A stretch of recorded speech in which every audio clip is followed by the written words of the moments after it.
Due to copyright restrictions on YouTube, I have decided to create a collection of fanfiction novels in audiobook format. If you would like to access the collection, you can purchase it through one of the following platforms. Patreon or Ko-Fi. You will find both links in the description. After completing your payment, you will automatically receive a link to a private Telegram channel that has a great collection of fanfiction audiobooks in audio format. This is a one-time payment that grants lifetime access to the existing collection. Please note that the collection is continuously expanding. I regularly add new audiobooks over time, so the library keeps growing. If you would like to update a novel or add a new one, you must subscribe to my Patreon. Depending on the tier you select, you will be able to request a specific number of chapters weekly, which I will then produce in audiobook format. 151, Chapter 151, Isho joins the crew, Justice above the stars. Chapter 151, Isho joins the crew, Justice above the stars. Grand Line, somewhere at an altitude of 10,000 meters. Blue life essence sprinkled continuously from the giant tree at the center of the island. Beneath the giant tree, outside a lush green greenhouse. Thank you for intercepting those warships for me, Mr. Isho. Hitsuji sat on the vibrant lawn, casually handing a stalk of green grass to the grass fairy beside him. Receiving the reward from the island spirit, the fairy was thrilled and hopped away happily. Seeing this, Isho grinned. No need for thanks. He waved his hand. This old man was merely repaying the kindness for the survivors of Plague Island. As he spoke, he looked up at the giant tree above. This tree is Mr. Aramaki. With his sharp senses, he naturally detected the aura emanating from the tree. Looks like he's a bit dead. Not dead, but not alive either. Hitsuji nodded with a smile. From now on, it will be called the Dream Tree. He looked at the falling blue life essence. The creatures on this island rely on him for sustenance now. I see. Hearing this, Isho didn't find it cruel. He wasn't a pedantic person. Even with just a glimpse and a few words, he roughly understood Aramaki's character. Viewing beautiful women as non-human resources, believing everything in the world should sustain celestial dragons and member nations while trampling non-member commoners. Such a person now serving as a resource for this Neverland, sustaining the weak creatures he once despised. Sounds like a fitting end for him. Isho said softly. Indeed. Hitsuji nodded, then asked, So, Mr. Isho, what are your plans next? About that. Isho grinned. This old man returned mainly to ensure Lord Hitsuji's safety. Now that it's confirmed, this old man must.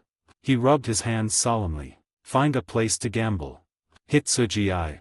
Right, almost forgot, this guy was great in every way, except for his gambling addiction. Speaking of which, the money this old man earned serving in the Adi Kingdom was mostly spent on supplies for the Plague Island people.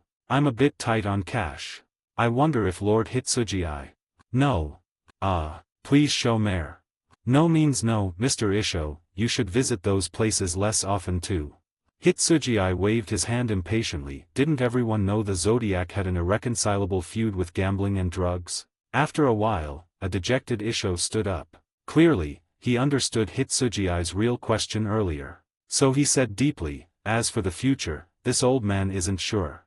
He was indeed a bit lost. Since joining the Adi Kingdom out of gratitude years ago, he hadn't found what he truly wanted to do. But one thing was certain. This old man wants to travel across the sea. Saying so, he planted his cane sword on the ground. This old man knows the cruelty and darkness of this sea, but I must see it with my own regained sight. And measure it with this cane. How many people were starving and trapped? How many were bullied? How many islands like Plague Island existed? These were things he couldn't ignore, nor sit idly by. And after seeing, Hitsuji asked softly. Years ago, this old man thought about joining the Marines if given the chance. Isho didn't hide it. He knew the source of the world's current state. As he said in the original story, world government, do you think it's truly God? The world government wasn't God. On the contrary, they were the rotting roots of the world. But even Isho had to admit the government's power. It was the world, an order impossible to challenge alone. To help others, the only way seemed to be relying on this rotting tree and doing what he could. This old man doesn't believe in the justice promoted by the Marines and government, but at least within the Marines, helping victims would be more convenient. Besides, this old man met many Marines who followed their own justice, untainted by darkness. That was his previous best choice. But now, his thoughts changed. After witnessing the recovery and joy of Plague Island survivors. After seeing Hitsuji order Yazi to tear apart the Adi warships mercilessly. After seeing victims return home, weeping with joy. This old man could have endured the darkness. If he hadn't seen the light. This old man could have compromised within the Marines. If he hadn't seen the torch of resistance. So, Lord Hitsuji, I won't ask for gambling funds anymore. I'll solve it myself. But there is something else this old man truly wishes to obtain. Isho bowed slightly, performing a solemn salute. The mask on your head, is this old man qualified to wear it? The meaning was clear. Isho still didn't know or be sure what kind of organization the Zodiac was, or rather, the whole sea didn't know who they were or how they appeared. But that didn't matter. What mattered was, Isho could tell from Hitsuji's actions, the Zodiac was different. Different from the Four Emperors, different from the Marines, even different from the Revolutionary Army. They didn't fear the government's power, didn't retreat from the sea's darkness, didn't compromise for the so-called big picture. Instead, they acted recklessly, walking their own path. That was the chivalry Isho pursued. Hearing Isho's request, Hitsuji was stunned. Then, if this is Mr. Isho's wish. Of course he didn't mind. The Zodiac was essentially a shell organization he was eager for Isho to join, making it more substantial. So, he nodded decisively. But then, he added, however, the appointment of top executives is decided by the leader personally. With Isho's strength, getting a top executive title anywhere was easy. But before he finished, Isho said, this old man dare not ask for a top executive seat, my character isn't suited for hiding secrets. Isho smiled. However, I heard top executives like you have subordinates. This old man thinks that position is suitable. Hitsuji understood immediately. Isho didn't intend for the organization to do anything for him, nor did he care about power. He just wanted an identity and codename to act recklessly. In that case, a top executive position wasn't suitable. So, alright, if it's a star spirit, I have the authority to appoint directly. Hitsuji nodded, then tossed a sea beast mask to Isho. Isho looked down and saw a small tiger head and burning flames on the mask. Mr. Isho, from now on, you are Beaky Tailfire Tiger, a star spirit under the Sheep Division.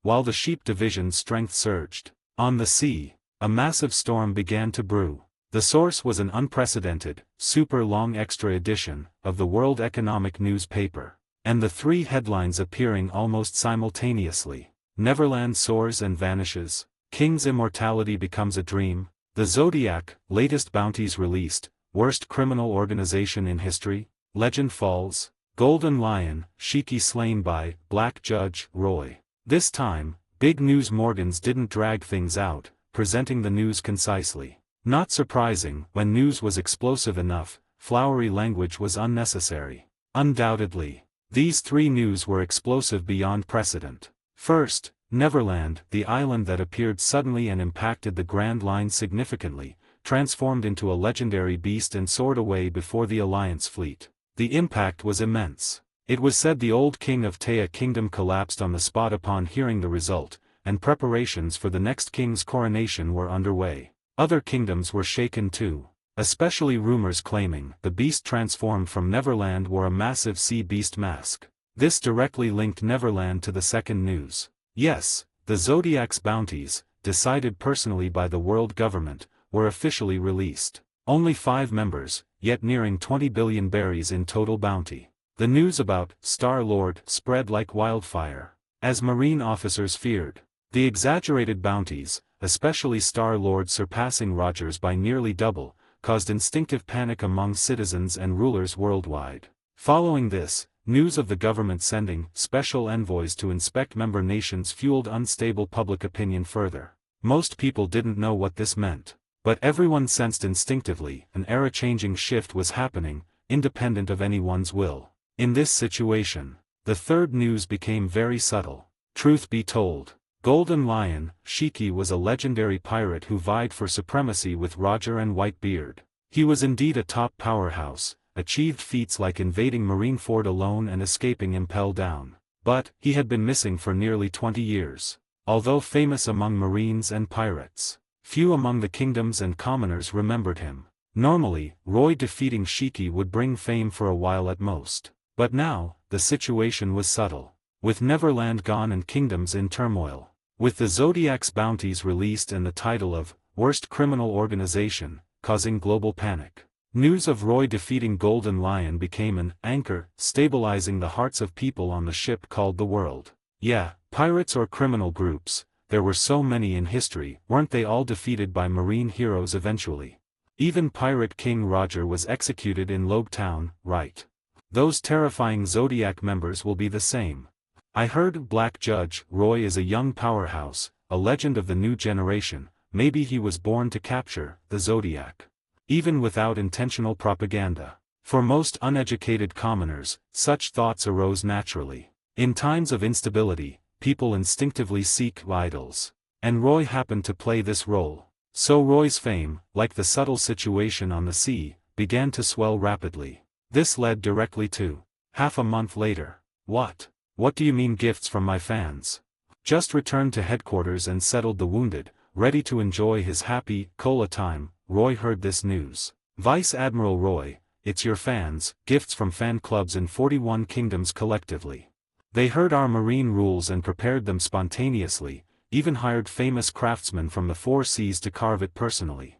Motora, the liaison officer who stayed behind, said excitedly while moving things out of a huge box. 41 kingdoms? Fan clubs? Roy, whose main body stayed on the ship and clones rarely went out recently, was confused. When did I debut? Why didn't I know? But immediately after, he saw the item Motora took out. It was a massive plaque, gilded all over, radiating high spirits and nobility. As mentioned before, there was a theory on the sea now. People believed every era had terrifying pirates, and every era had marine heroes to counter them. Like Pirate King Roger and Marine Hero Garp. In the eyes of Roy's supporters, the mysterious organization, the Zodiac, and the recently famous Black Judge had a similar relationship. So on the plaque, it was written clearly, Justice Above the Stars. 30 advanced chapters now available on Patreon. https://www.pat-rayon.co-m/c/hollowborn. Just remove the hyphen symbol to access Patreon normally. If you like this novel, please consider leaving a review. That's helped the story a lot. Thank you. 152 Chapter 152 News from Punk Hazard, Discussion on Egghead.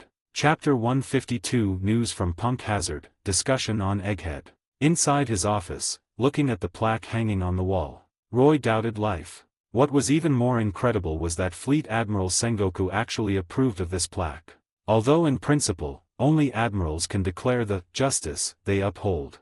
But your achievement of defeating Golden Lion hasn't been commended yet, and the sea is becoming more unstable. It's good to let the evils of this sea see the banner of the Marines, new era, and hear the voice of the new generation. Just now, Sengoku replied like this. Roy, if you don't fear the potential hostility from the Zodiac and are willing to shoulder the name of justice, keep it. Me, fear the Zodiac? I am the Zodiac. Roy didn't know whether to laugh or cry, but he was helpless. Since Sengoku said so, hanging a plaque was fine. Besides, Justice Above the Stars matched him, the Star-Lord, quite well. So putting this aside, Roy sipped his cola while looking at new intel sent during his absence. The world government is discussing candidates to fill the warlord vacancy left by Crocodile's death. Currently, the preliminary candidate is Tyrant Bartholomew Kuma. The World Inspection, Special Envoy of the world government is confirmed to be a celestial dragon, but the specific person is unknown. Big Mom's pursuit of Nezumi has slowed down. Her subordinate pirates and islands in the New World show signs of movement. Top secret, according to reliable intel, she is enraged by Neverland's disappearance and plans to hold her birthday tea party early, officially declaring war on the Zodiac at the party. Besides guests from past tea parties, it is said she also invited pirate guru Akoku, who is also greatly interested in Neverland. Roy browsed the intel. His authority granted him access to complex and important information.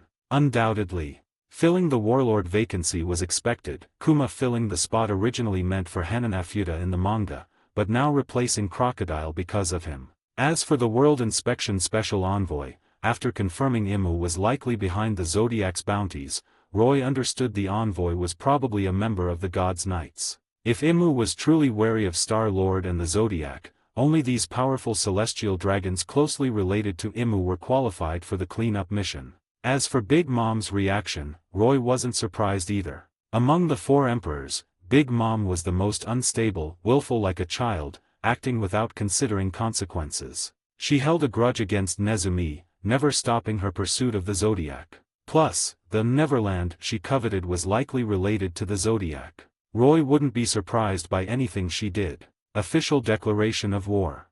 Roy muttered internally, coldness in his eyes. Just what I wanted. But she is an emperor after all. To deal with her, I need to get that ability first. Muttering, he continued browsing the intel. Then, his gaze caught another report. Not top secret, but a special action report from a detention unit warship. Detention unit ship DT-G-83 report. Received a report from SSG scientist Dr. Vegapunk. This ship proceeded to Punk Hazard to detain SSG researcher, Caesar Clown, for violating safety regulations and causing the recent, Punk Hazard explosion. Upon arrival, the world government informed us the criminal needed separate detention, so we transferred him to a world government transport ship. The transport ship was sunk in the New World. Caesar Clown escaped and is missing. End of summary. Reading this, Roy frowned. He heard about the major event involving the Marine Special Science Group, SSG, after returning to headquarters. SSG Chief Scientist Vegapunk reported his colleague, Caesar Clown, for dangerous illegal research. Caesar, in anger, detonated a research product. This destroyed the SSG Research Center, Punk Hazard, turning it into a forbidden zone. Vegapunk's research base moved to the New World afterward. Caesar was arrested but escaped during transport. The detention unit report clarified the sequence of events. The world government wanting to detain Caesar separately makes sense. He was a member of MADS, talented in research, especially lineage factor. Knowing the plot, Roy knew Caesar was one of the only two people capable of creating artificial devil fruits in the original story. But here came the problem. The route of a world government transport ship is top secret, unknown even to the detention unit. For such a ship to be attacked and Caesar to escape. Thinking of this, Roy sneered. He knew this proved how deep the connections of the mastermind behind this prison break were within the world government. Based on future plot, he could almost pinpoint the mastermind. Of course, Roy didn't care much about such dirty dealings. What he truly cared about was, with Caesar gone from Punk Hazard, that fruit should be completely ignored. He whispered, yes. He knew clearly, inside the Punk Hazard Research Institute, there was a fruit he cared about greatly. The only artificial devil fruit made by Vegapunk, deemed a failure by the world's greatest scientist. But Roy thought otherwise. Judging from Caesar's smile fruits in the original story, artificial fruits have clear defects, at least the one Caesar made. But the one Vegapunk made is different. Roy knew Vegapunk's artificial fruit was almost indistinguishable from a real devil fruit, practically perfect. So, I'm not sure if artificial fruits can be analyzed by the fruit encyclopedia. But Vegapunk's fruit is worth a try. At the same time, New World. Marine Science Unit 8th Research Institute. Of course, it was now renamed Egghead. This world government-affiliated island in the New World wasn't originally noteworthy. Ranking 8th meant it wasn't used for core research usually. But now, things were different. At Dr. Vegapunk's request, this island would become the research institute and residence of the great scientist 500 years ahead of his time. Naturally, this island would become special. For example, right now, in the center of the island, white clouds were generating constantly. Knowledgeable people would recognize these weren't ordinary clouds, but island clouds unique to sky islands. Their accumulation silently explained the owner's intention. He wanted to lift this ordinary island into the sky, turning it into a sky island. Besides that, outside the island, massive renovations were visible. Exposed cables looked like biological nerve endings. Giant engineering arms modified the island's environment directly. Just modifying the institute, I can't understand the plan. There's even this method of modification. Hey, can anyone explain how the structure in Zone B was completed? Isn't that holographic projection technology? I heard it wasn't finished 3 days ago. Are you an idiot? That's Dr. Vegapunk. What does 3 days ago have to do with now? I remember Vegapunk said this is the Fabry phase, factory layer. If this place looks like this, what about the labo phase, research layer? Speaking of which, Dr. Vegapunk hasn't appeared for days. Did he invent something amazing again? Looking at the busy robots, scientists from other zones felt awe. They were outstanding scientists, or they wouldn't be here. But precisely because of their knowledge, they understood the gap between them and Vegapunk better. His flash of inspiration might be worth their lifetime of research. Truly Dr. Vegapunk. They sighed, looking at the center of the island. There was an egg-like structure. The central area of the labo phase, Dr. Vegapunk's residence. But they didn't know, inside the giant egg-like institute. You are saved. The world's greatest scientist, Dr. Vegapunk, was surprisingly excited. He wasn't young, white hair and wrinkles showed it. With an apple stem antenna on his head and a large tongue, his movements were somewhat slow. But now, he was gesticulating excitedly. You mean the Fountain of Youth? In front of him was a massive, burly man. He wore a spotted hat with bare ears and rimless glasses. He was Tyrant Bartholomew Kuma. Exactly, the Fountain of Youth. No, this thing isn't natural spring water at all. Vegapunk said excitedly. He held a test tube. Inside, the 7-colored liquid was clearly the famous Fountain of Youth. Yes, for most rulers, including kings, the Fountain of Youth was something they craved but couldn't get. Even if someone obtained a little, they would save it for themselves or sell it for an astronomical price on the black market. But for Vegapunk, the chief scientist of the world government, getting some wasn't hard. Recently, Vegapunk had been researching it. Until today, he finally reached an incredible conclusion. It can directly increase the user's life force.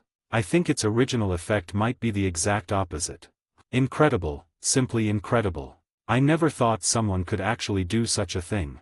He said. Kuma didn't understand the technicalities, but he understood the gist. You mean, Fountain of Youth can cure Bonnie. 30 advanced chapters now available on Patreon. https://www.pat-rayon.co-m/c/hollowborn. Just remove the hyphen symbol to access Patreon normally. If you like this novel, please consider leaving a review. That's helped the story a lot. Thank you. 153, Chapter 153, Lineage Factor, Kuma's Choice. Chapter 153, Lineage Factor, Kuma's Choice. Bartholomew Kuma had a turbulent life. Slave, revolutionary, priest, king, pirate, his constantly changing identities were proof of that. His origin, his race, his ability, all led him through too many experiences. These experiences never changed his character or essence, but inevitably made him calm and steady. But at this moment, even the calm Kuma, facing the good news from Vegapunk, couldn't help but be moved. Fountain of Youth can cure Bonnie's illness. His voice trembled. Jewelry Bonnie, his daughter, the only treasure left by the person he loved. But she suffered from the same strange disease as her mother, sapphire scales. Gem-like crystals grew continuously on her body, hardening her skin. Eventually, she would turn completely to stone and die in agony. Sunlight and moonlight accelerated the disease's progression. It was an incurable terminal illness, even for the best doctors in the world. No, it's not a matter of the Fountain of Youth. Looking at Kuma, the equally excited Vegapunk said. Kuma, I told you, Bonnie's condition is complex. The disease she has isn't a normal illness. He said gravely. It's likely caused by celestial dragons' experiments on certain slaves, but anyway, its essence is a genetic disease caused by lineage factor defects.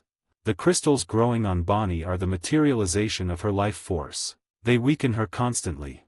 He waved the Fountain of Youth in his hand. The Fountain of Youth can restore Bonnie's life force directly. In other words, enough Fountain of Youth can keep her alive, but only keep her alive. Kuma wasn't stupid. He understood a constantly leaking bucket, if not patched, would never be fixed even if water was added continuously. And for Kuma, he obviously wanted his daughter to be completely cured. So, if that's the case, I still think the deal with Saturn is more reliable.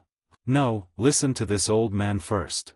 Hearing this, Vegapunk interrupted him. He knew clearly what happened recently. Not long after he moved his research institute here, this man came knocking. Bartholomew Kuma, titled Tyrant, a legendary pirate who overthrew a nation's regime single-handedly. With his powerful and unique fruit ability, he bypassed the many defense barriers Vegapunk set around the island and infiltrated Egghead. Honestly, Vegapunk thought he was dead. But unexpectedly, the intruder didn't come for slaughter or plunder. Instead, he made a request. "I came here guided by someone. Please save my daughter."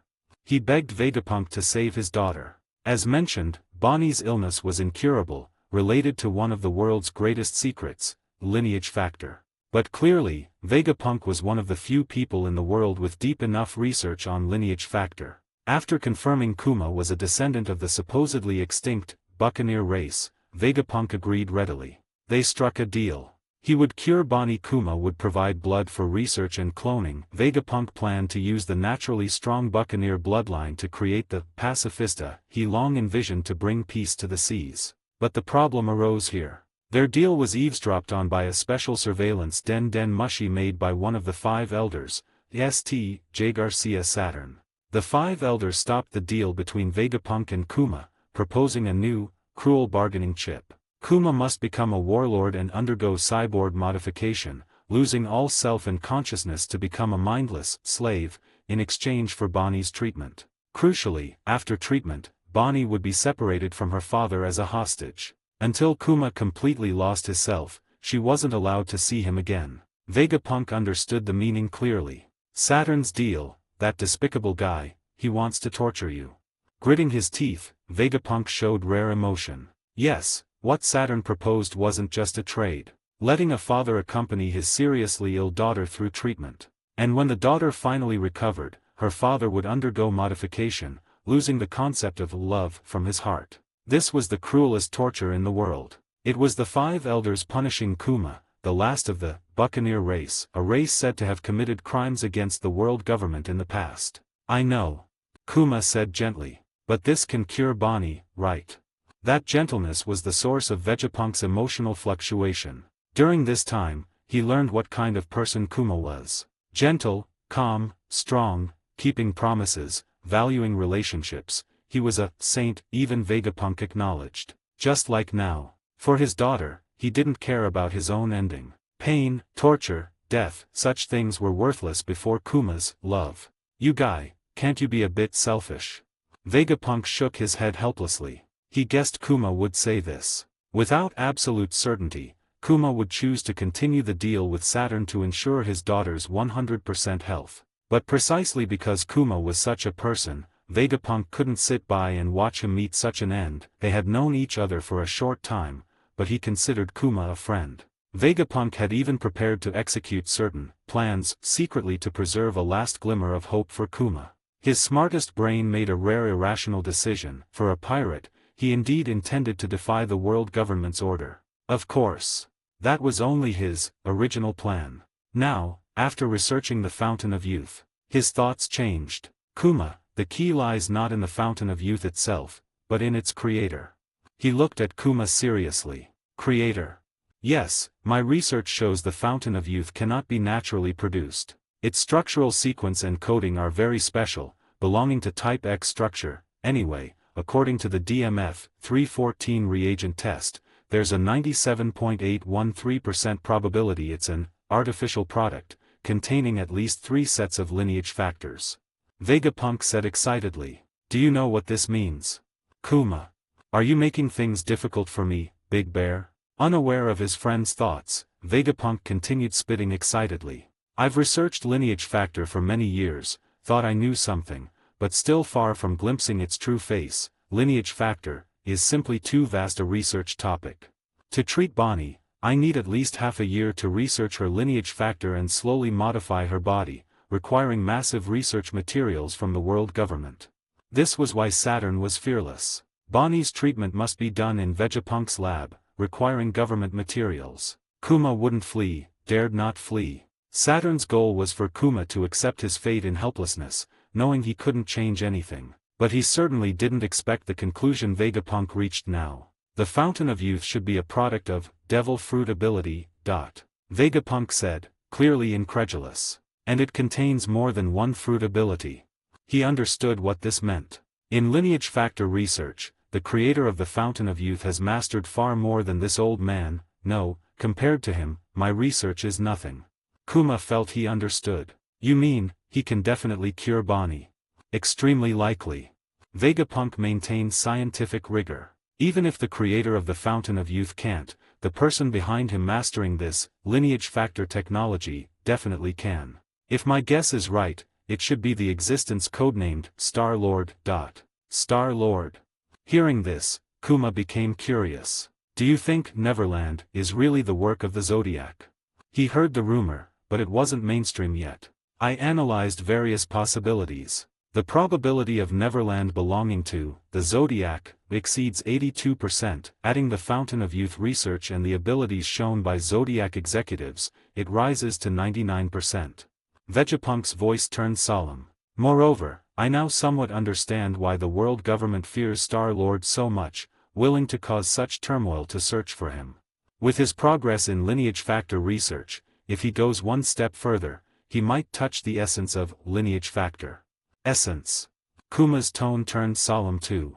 He didn't understand the details, but he understood what the world government feared so much must be the biggest secret of this sea. And Vegapunk before him might be one of the few who vaguely sensed that secret. Yes, the essence of lineage factor, the method to create devil fruits.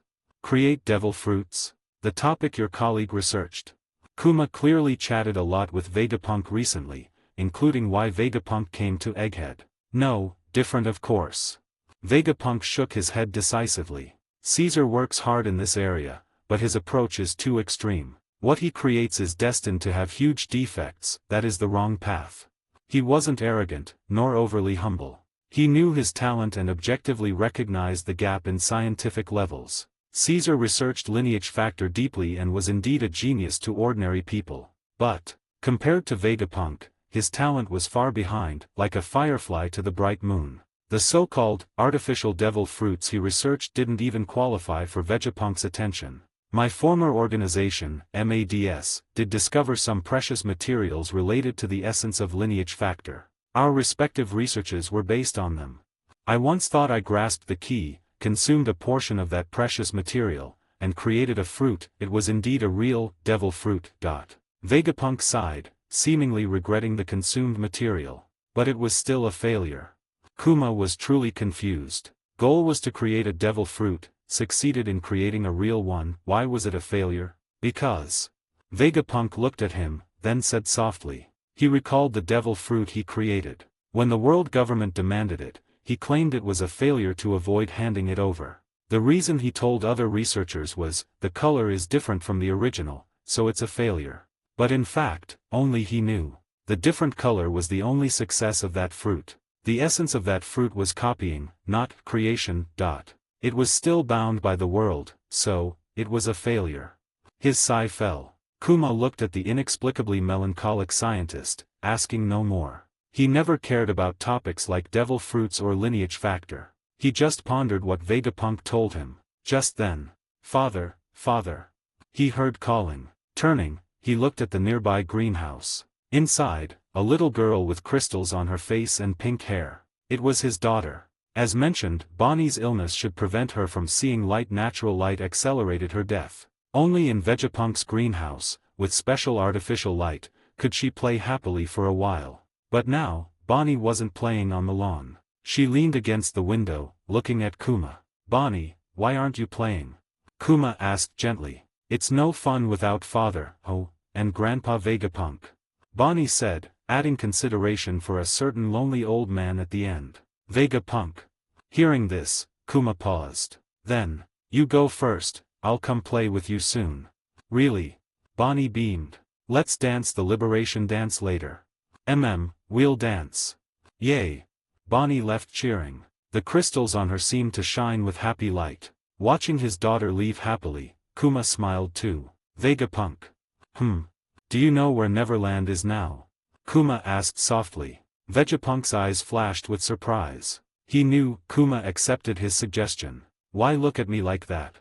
Seeing Vegapunk's expression, Kuma chuckled. He looked at Bonnie in the distance. In that cheerful figure, he seemed to see another person. His wife. "Kuma, promise me." He could almost hear her weak yet affectionate voice before death. "Cake Bonnie, live on for me. Live freely. So, no one wants to die," he said softly. "I want to live too, whether for myself or others." Clearly, he made a choice. If necessary, he didn't mind sacrificing everything for his daughter's health. But if there was a chance to stay by her side forever, he was willing to pay everything for that too. That's good, that's good. Hearing this, Vegapunk breathed a sigh of relief. Then, he looked at Kuma seriously. "As for Neverland, I don't think you need to search for it." Kuma was confused again. Vegapunk explained patiently, based on recent newspapers and the situation on the sea. "I guess, the Zodiac should make a big move soon. 30 advanced chapters now available on Patreon. https://www.pat-rayon.co-m/c/hollowborn. Just remove the hyphen symbol to access Patreon normally. If you like this novel, please consider leaving a review. That's helped the story a lot. Thank you. 154, Chapter 154, Revive Fruit, Giant Pirate Ship. Chapter 154, Revive Fruit, Giant Pirate Ship. Grand Line, Florian Triangle. This sea area, perpetually shrouded in deep mist, is located in the Paradise, yet it is one of the most mysterious and dangerous regions on the entire sea. Since ancient times, countless terrifying legends have circulated about this sea area. The oldest legend claims it is a cursed sea, home to the ancient cursed ones. There are also legends of terrifying giant beasts that devour everything residing here. Others say ghost ships of various sizes roam here, with the dead singing within. In recent years, hundreds of ships disappear in this area annually. The crew vanishes entirely, leaving only empty vessels drifting out of the mist. In short, this is the most mysterious and terrifying place on the sea. And now, Yo-ho-ho-ho. Binks Sake delivers to you. Day after day in the twilight of dreams. Never to see again the figure waving goodbye. A dead man named Brook was singing on a dilapidated ghost ship. While humming, he tidied his suit and adjusted his bow tie. Although the suit and bow tie were tattered, just like his skeleton body, the traces of time could never be hidden. But his movements were serious. As if he were rushing to a date, like every time in the past. As if he might die on that island, like every time in the past. Oh, that doesn't seem right. After all, I'm already dead. Yo-ho-ho-ho. He let out a unique laugh, picking up his cane sword elegantly. Suddenly, a gust of wind made the ship creak and tilt slightly, almost making Brook fall. The sea breeze is strong today. Is it wishing me luck in retrieving my shadow? Brook took off his hat elegantly and bowed to the wind. Then, "I'm off," he said. Even though he knew no one on this ship would answer him, his comrades, and even the ship itself, had died in the past, 50 years ago. But he habitually talked to himself, just as he habitually laughed in that unique way. It made the ship feel lively like before, made him feel less lonely, made his heart feel warm. "Oh, wait, I'm a skeleton, I don't have a heart. Yo-ho-ho-ho. Sorry to interrupt your self-entertainment." On the ghost ship where no one should be speaking, a response came. "Ghost." Brook screamed instantly, eyes popping out. Oh wait, he had no eyes. Being called a ghost by someone like you feels very strange. The next moment, Brook saw a person standing near the broken helm not far away. The person wore a dragon mask, holding a cup of cola and a bag. Inside the bag was steaming food. "I am Ryaji, dragon," the visitor said, raising the food and cola. "Sorry for intruding, care to enjoy a meal together?" Brook. Minutes later. "Yo-ho-ho, truly delicious. Is this warm food? My taste buds are revived." "Oh, wait." Brook, who hadn't eaten for 50 years, was wolfing down food. "You don't have a tongue." Ryaji didn't eat, just sipped his cola and finished the skeleton joke for him. "Exactly, you know your stuff, guest." "So, guest, what's your name? When did you board? How did I not see you? Are you also a victim in this sea area? Attacked or shipwrecked?" Perhaps because he was a skeleton, Brook could talk smoothly while wolfing down food. He clearly saw Ryaji meant no harm, so he spoke casually, even becoming talkative. "Ryaji." Ryaji stated his identity calmly. "I wasn't shipwrecked, I came involuntarily, for some purpose." Ryaji looked at Brook. "Purpose?" Brook seemed puzzled. "Yes, I want to investigate some things and take some things, one of them should be obtained soon. As Ryaji spoke, he saw clearly in the interface before his eyes. Devil Fruit user, Brook, discovered. Confirmed Devil Fruit, Paramecia Revive Fruit, Yomi no Mi, analyzing. Fruit ability, Soul can return from the underworld, after death, reviving once and mastering soul-related abilities. Effects by level.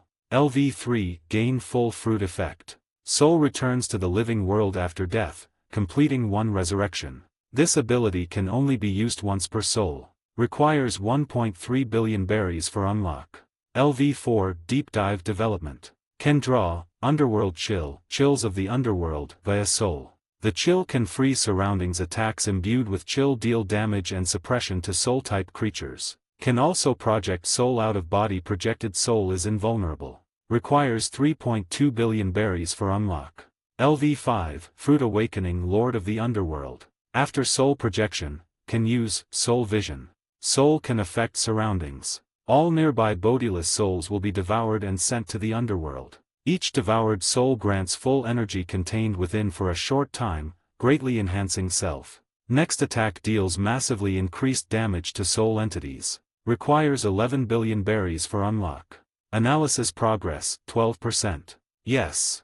Knowing Big Mom would hold a tea party to declare war on the Zodiac, Roy didn't plan to sit idly by. He had already planted a wedge on Big Mom's side. But Roy also knew. Big Mom had huge character flaws, making her perhaps the easiest to deal with among the four emperors. But she was still an emperor, an evil god, who destroyed a giant village and killed a giant hero as a child. Dealing with such a monster required ample preparation. Coincidentally, Roy knew.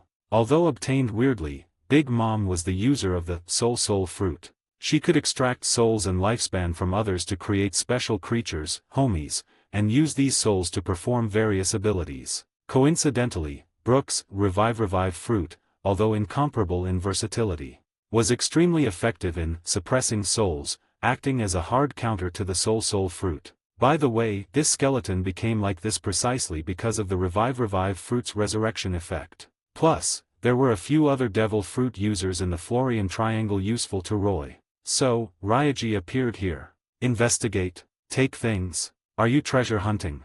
Hearing Ryaji's answer, Brook paused. His ship was too damaged to sail, so he had drifted in the Florian Triangle for nearly 50 years. In these 50 years, he knew little of the outside world. A news crew got lost and delivered a paper a few years ago, giving him some info, but that was it. He naturally hadn't heard of Ryaji or the Zodiac. So he said seriously, Lord Ryaji, I must warn you, if you are here for treasure, you better drop the idea.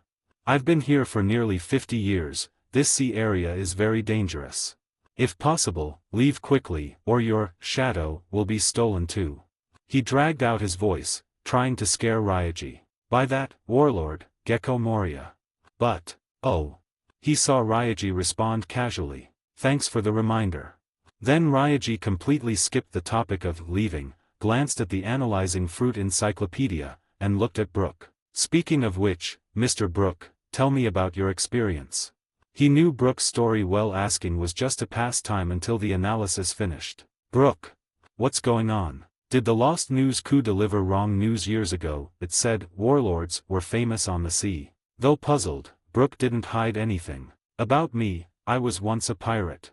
He was candid. Ryaji brought him food. He had to repay the kindness. Besides, for a lonely soul, having someone to talk to about his experiences was welcome. So he told Ryaji his situation, including his identity as a member of the Rumbar Pirates, their encounter with enemies here, his delayed resurrection due to the fog, and becoming a skeleton. Having not spoken to anyone for a long time, he was very talkative and spoke fast. Analysis complete, obtained, Revive Fruit, LV1. When Ryaji heard this sound, he also heard Brook say, about 30 years ago, I met a pirate here. I remember his name, called Rocks. Excuse me.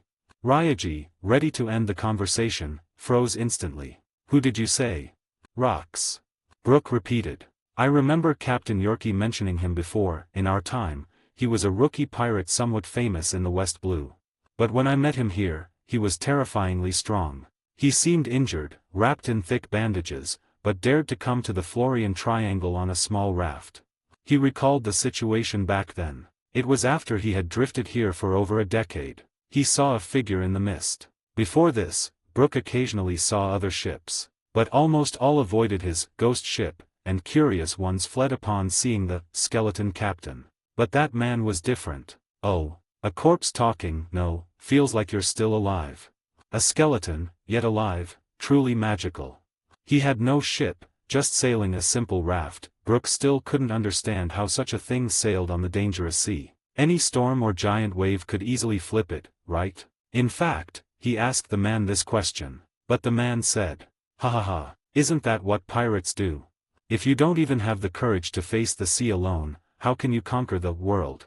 The answer sounded illogical. But Brooke could hear the grand ambition he couldn't understand. So even after so long, his impression of the man hadn't faded. And then, Ryaji asked deeply, then, he asked me some questions. I begged him to take me away. I had to fulfill the promise to my comrades. Brooke sounded regretful. But he refused. Yes, he wanted to leave, every moment. He had a promise to fulfill. So even if the other party rode a raft, he was willing to risk it. But, promise, that is indeed an important reason. Rocks clearly valued promises. If it were before, I would definitely invite a guy who values promises like you to join my crew. But not now. Rock seemed regretful too. I also have a promise I must fulfill. With that, he left. But before leaving, he left some food and water, even though Brooke couldn't give useful answers and said he didn't need them to survive. This is payment for asking directions. I usually don't pay, but you are an interesting guy. He laughed heartily. Keep waiting, skeleton.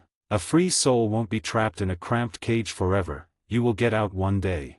Hearing this, Ryaji looked even more solemn. Over 30 years ago, Brooke met Rocks here. Undoubtedly, this wasn't in the original story. And more importantly, a small raft over 30 years ago.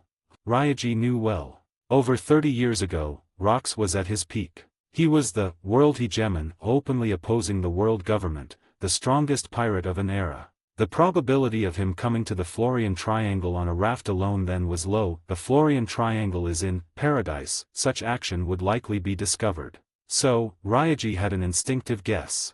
Not over 30 years ago, but 32 years ago. The year after the God Valley incident. Besides going to Skypiea to leave me a message, he came here too. This was the most likely possibility. So Ryaji looked at Brooke. You said Rocks asked for directions, what did he ask? Oh, about that. Brooke recalled. He asked if I encountered a giant pirate ship in this mist. He sounded strange. Giant pirate ship. Ryaji frowned under his mask. Speaking of giant pirate ships in the Florian Triangle. Thriller bark. Ryaji thought of this instinctively. Thriller bark, the ship of warlord, Gecko Moria. It was an island ship, truly exaggerated in size. But moments later, Ryaji realized this guess was wrong. Moria came to the Florian Triangle at most 10+ years ago. 30 years ago, he wasn't even a pirate. And Brooke's words confirmed his guess. I thought he meant an island ship or something, but he said that ship was far bigger than an island ship. Brooke scratched his afro. He had seen Moria's island ship. Its size was astonishing. Bigger than an island ship, what could it be? Brooke couldn't even imagine. Ryaji. Hearing this, he thought of something. In the original story, when Luffy and his crew defeated Moria and left the Florian Triangle, a massive shadow appeared in the mist. That shadow was one of the biggest unsolved mysteries in the original story. And now it seemed. The massive shadow in the original story was a pirate ship. Ryaji brainstormed frantically. If so, whose ship is that? But undoubtedly, the more he thought, the more questions he had. So finally, he made a decision. He didn't know much about the Florian Triangle and couldn't figure it out. In that case, ask someone who knew enough. You are going to find Moria now, right? He looked at Brooke. Yes. I'm going to take back my shadow. Wait, how do you know? Brooke paused mid-sentence. He hadn't reached the part about losing his shadow yet. Guessed. Ryaji said casually, standing up. Coincidentally, I plan to find Moria too. Let's go together. Together. Brooke was stunned again. Then he recalled Ryaji's words earlier. You said you came to get something, is it with Moria? Ryaji nodded decisively. Brooke asked no more. In that case, I've been there a few times and figured out a stealthy route. If Lord Ryaji doesn't mind, sneak in with me. Moria is dangerous, best not to fight him head-on, or your shadow might. He was happy to have a helper. Sneak in. But before he finished, he heard Ryaji laugh. As Ryaji spoke, Brooke saw his body begin to change. His voice became deep, like thunder from the high heavens. The next moment, in front of Brooke, he transformed into the legendary, mythical creature. The thing I want and the things I want to investigate must be asked of Moria personally. Besides, I don't have the habit of sneaking. 30 advanced chapters now available on Patreon. https://www.pat-rayon.co-m/c/hollowborn. Just remove the hyphen symbol to access Patreon normally. If you like this novel, please consider leaving a review. That's helped the story a lot. Thank you. 155, Chapter 155, Red Dragon Coming from the Mist. Chapter 155, Red Dragon Coming from the Mist. Thriller Bark. As the name suggests, this island ship is a strange and terrifying place. On the island, countless twisted plants and bizarre creatures exist. Or rather, calling them creatures isn't accurate, because essentially, they are all moving corpses. They bear hideous suture marks, stitching humans with animals, humans with plants, and even humans with humans. But bizarrely, these corpses, which shouldn't truly be alive, can not only speak and move but also have distinct personalities. The reason is Fosh. As expected of Lord Moria's ability, few, although tiring, the zombies created this time are even stronger. Deep in the huge, ancient, eerie castle at the center of Thriller Bark, a wretched man wearing a strange mesh outfit and high heels laughed wretchedly. Good work, please die quickly, Dr. Hogback. Beside him, a zombie woman with a good figure and expressionless face replied. She was Hogback's zombie maid, Sindri. Hearing this, Dr. Hogback was immediately hurt by her words. You want me to die? Please do so. She actually admitted it. Just as the master and servant were hurting each other as usual. Kishishishishi. In the shadows before them, a massive figure let out a high-pitched laugh. Well done, I knew I could count on you. This is the corpse of the great pirate, Kentaro, and his executives from 70 years ago. Only your stitching skills and corpse restoration could make it so perfect. Hogback, my loyal subordinate. Combined with the shadow of the famous South Blue swordsman, Bear Cutter, Aradin, a perfect match. It was a massive, obese man with protruding horns on his forehead, an extremely long neck, and sharp teeth and ears. From any angle, his appearance could be called alien. Of course, it fit perfectly with this Thriller Bark. Oh, you flatter me, Lord Moria. Hogback's words naturally revealed the identity of the person. One of the famous warlords of the sea, the owner of Thriller Bark, Gecko Moria. After all, I rarely stitched corpses before. Hogback grinned. As a former genius surgeon, he naturally stitched patients' wounds in the past. Since cooperating with Moria 8 years ago, he switched to stitching corpses. So he knew well. Fosh, my skills aren't perfect yet. After trying for a while, I found that only with truly fresh corpses of strong men who just died, combined with perfect stitching and the strongest shadows, can the created zombies be perfect. Speaking here, he felt regretful. Because clearly, he was far from meeting these 3 conditions. Kishishishi, no rush. Moria just rested his hands behind his head, saying casually, in the future, you will help me conquer the sea and become the pirate king. Strong corpses and shadows won't be lacking then. Speaking of this, Moria seemed to remember something. By the way, Absalom, where is Perona? He was puzzled. Today is the day to test new zombies, why isn't she here yet? As his words fell. In the room, a man with a lion face wearing a trench coat appeared out of thin air. Gao. He roared like a beast first, then said, she should still be sleeping, you know, once she sleeps, it's hard to wake her. Should I go find her now? Kishishishishi, she gets grumpy when woken up, forget it. Moria was very lenient with his subordinates. Since she's not coming, let's test. Rumble. He couldn't finish his sentence. Because at this moment, the entire castle began to shake violently. Wah! Dr. Hogback fell awkwardly, his round glasses askew, and his butt stabbed several times by scalpels. So painful. Are you dying, Dr. Hogback? Not dying yet. While master and servant continued to hurt each other, Absalom stood up straight. What's happening, Seaquake? He knew the weight of Thriller Bark well. As an island ship, even the Grand Line storms couldn't make it shake so violently. Unless it was a seaquake. No. But Moria frowned. He hadn't fought personally for too long. Many things had naturally degenerated. But even so, he still had an instinctive feeling. Open the window. So he ordered the zombies nearby immediately. When the window opened, from the castle's high vantage point, they immediately saw the entire scene outside. The Florian Triangle, usually shrouded in mist with relatively calm seas, had transformed completely. Whoosh! Unprecedented gales swept through trees and the huge forest on the island ship collapsed. Unprecedented waves battered the hull. The mist flowed faster than ever. Boom! In the pitch-black sky, piercing and dazzling lightning exploded continuously, silver snakes dancing wildly. Storm and thunderstorm. Too exaggerated, right? Even the New World rarely has such weather. How can it appear in the Florian Triangle? If Dr. Hogback doesn't understand, don't speak nonsense. Why not die first? Sindri, don't say that to me. Looking at the terrifying weather, Absalom and Hogback instinctively judged it so. But, gulp, they clearly heard Moria swallow saliva. Lord Moria.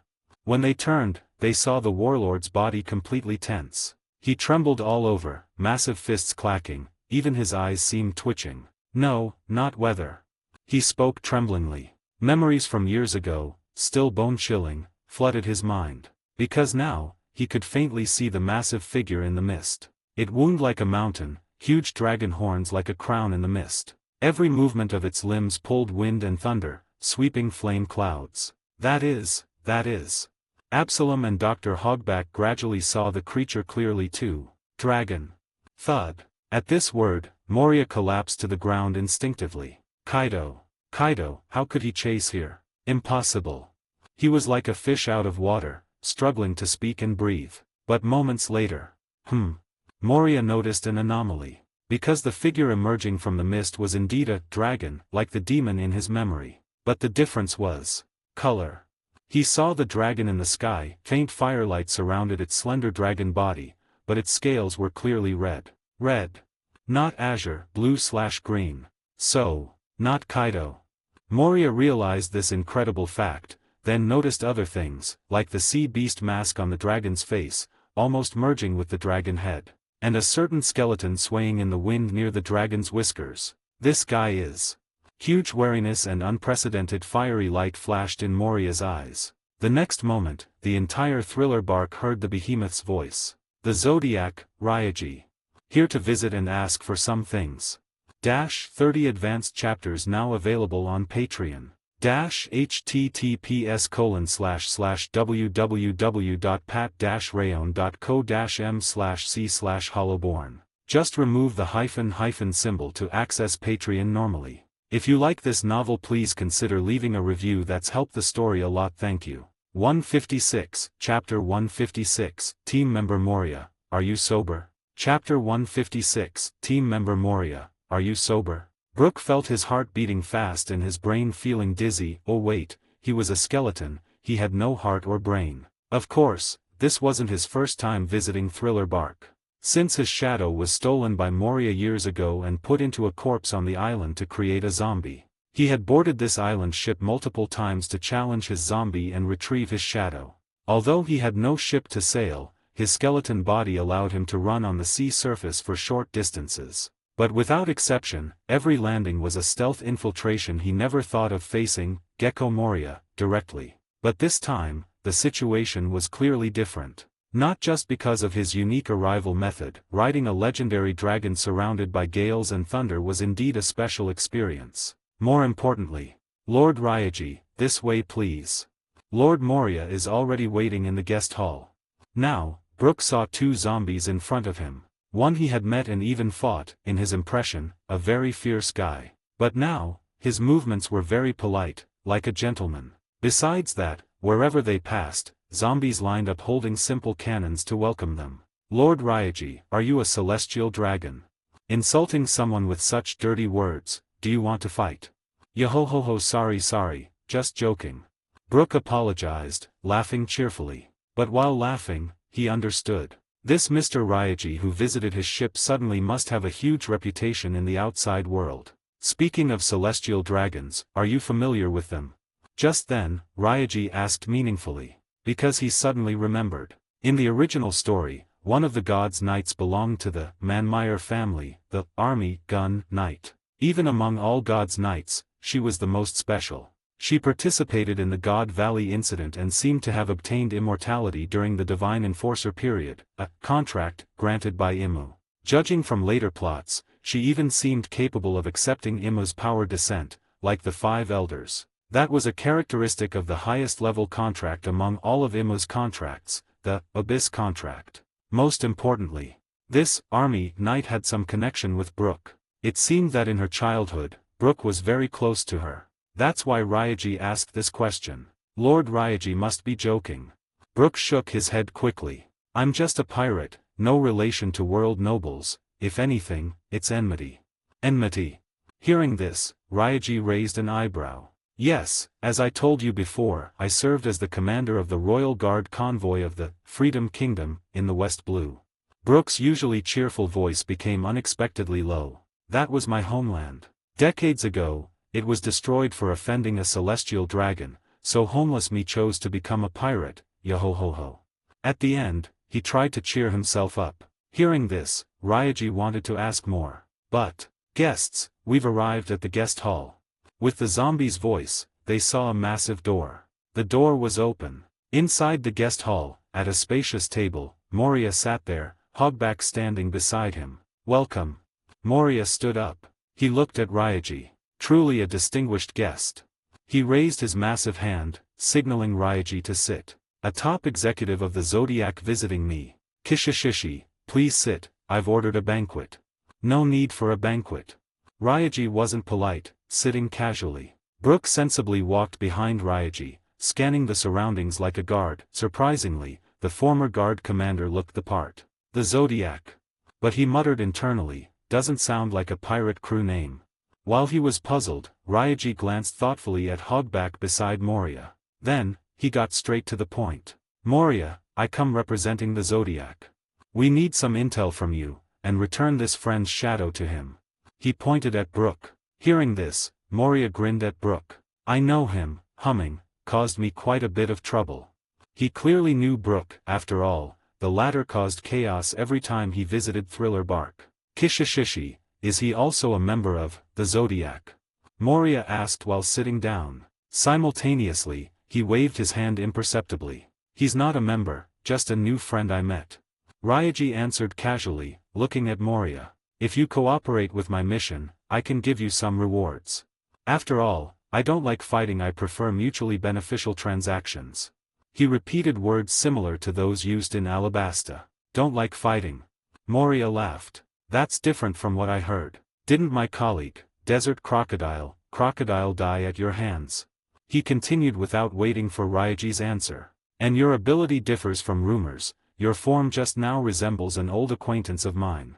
Bloodshot eyes and excitement almost overflowed. Just looking at it makes one. His tone turned utterly cold. Uncontrollably want to kill. Doppelman coffin. As his words fell, from under the table, Moria's shadow flowed silently to Ryaji's feet. The massive shadow, almost identical to Moria, solidified instantly, forming a giant coffin enveloping Ryaji directly. Hogback. Absalom. Do it. Moria roared. Yes, Lord Moria. Rar. The next moment, Dr. Hogback stepped back abruptly, stomping heavily on a floor tile behind him. Click. A massive iron cage rose from under Ryaji's feet. Judging by the material, it was clearly sea stone. Simultaneously, Absalom, invisible, appeared behind Ryaji, pouring bottles of dark green potion into the shadow coffin. Everything happened extremely fast, almost in a flash. Ryaji Dano. Brooke only reacted now, rushing forward with his sword to help. But the next moment, boom, a sharp slash passed in front of him. Brooke dodged barely, then saw a familiar figure standing before him. Holding a black blade, the posture still carried the agility of a strong man despite being dead for years. Ryama. It was the zombie created from Brook's shadow, the corpse of the legendary swordsman, Shimatsuki Ryama. Besides him, Brook saw the guest hall surrounded by zombies unnoticed. Zombie generals, zombie soldiers, all marched in holding weapons. Doomed. Seeing this, Brook looked grave. A scalp-numbing predicament. Oh, I don't have a scalp. Clearly, Moria had no mood for Brook's jokes. To him, a small fry like Brook wasn't even in his eyes. Kishishishishishi. He let out an unprecedented, ferocious laugh. My shadow coffin can't be opened quickly even by giants. Plus the seastone cage and Dr. Hogback's special potent anesthetic. I got him. Saliva flowed from his fangs in excitement. Yes, Lord Moria. Dr. Hogback was very excited too. The world government issued a top-secret order. Capturing a top executive of the Zodiac allows us to use government resources to fulfill our wish. Yes. What he said was the order from the world government to its direct warlords. Capture a top executive of the Zodiac, and they could mobilize resources within limits to fulfill their wishes. What Moria wanted was clear. Corpses of the strong, the more the better. And, not just that, this guy's ability is like Kaido's. I'll take his corpse too, make it a zombie. Then, my zombie army will find Kaido for revenge, and I will be the Pirate King, Kishishishishi. Moria raised his hands, laughing wildly. But just then, did the world government issue such an order secretly? Moria heard a voice. Wah! Moria's laughter stopped abruptly. He turned incredulously to Ryaji's position. Then, whoosh! In the sealed massive guest hall, he heard the howling wind. And his body felt the extreme cold spreading in the wind, freezing everything. Not ordinary wind. Moria saw clearly, wherever the wind passed, torches, lamps, floor, and walls emitted creaking sounds of being overburdened. Ice crystals spread with the wind. Countless zombies in the hall froze instantly. Lord Moria. Hogback and Absalom tried to call for help instinctively, but it was too late. Just as they said Moria's name, they were frozen by the terrifying cold wind. No! Moria screamed miserably, his body freezing too. Shadow armor. Gritting his teeth, black shadows rose instantly, covering his body to resist the cold wind barely. But just then, boom! The shadow coffin shattered abruptly in the cold wind. Moria finally saw Ryaji again.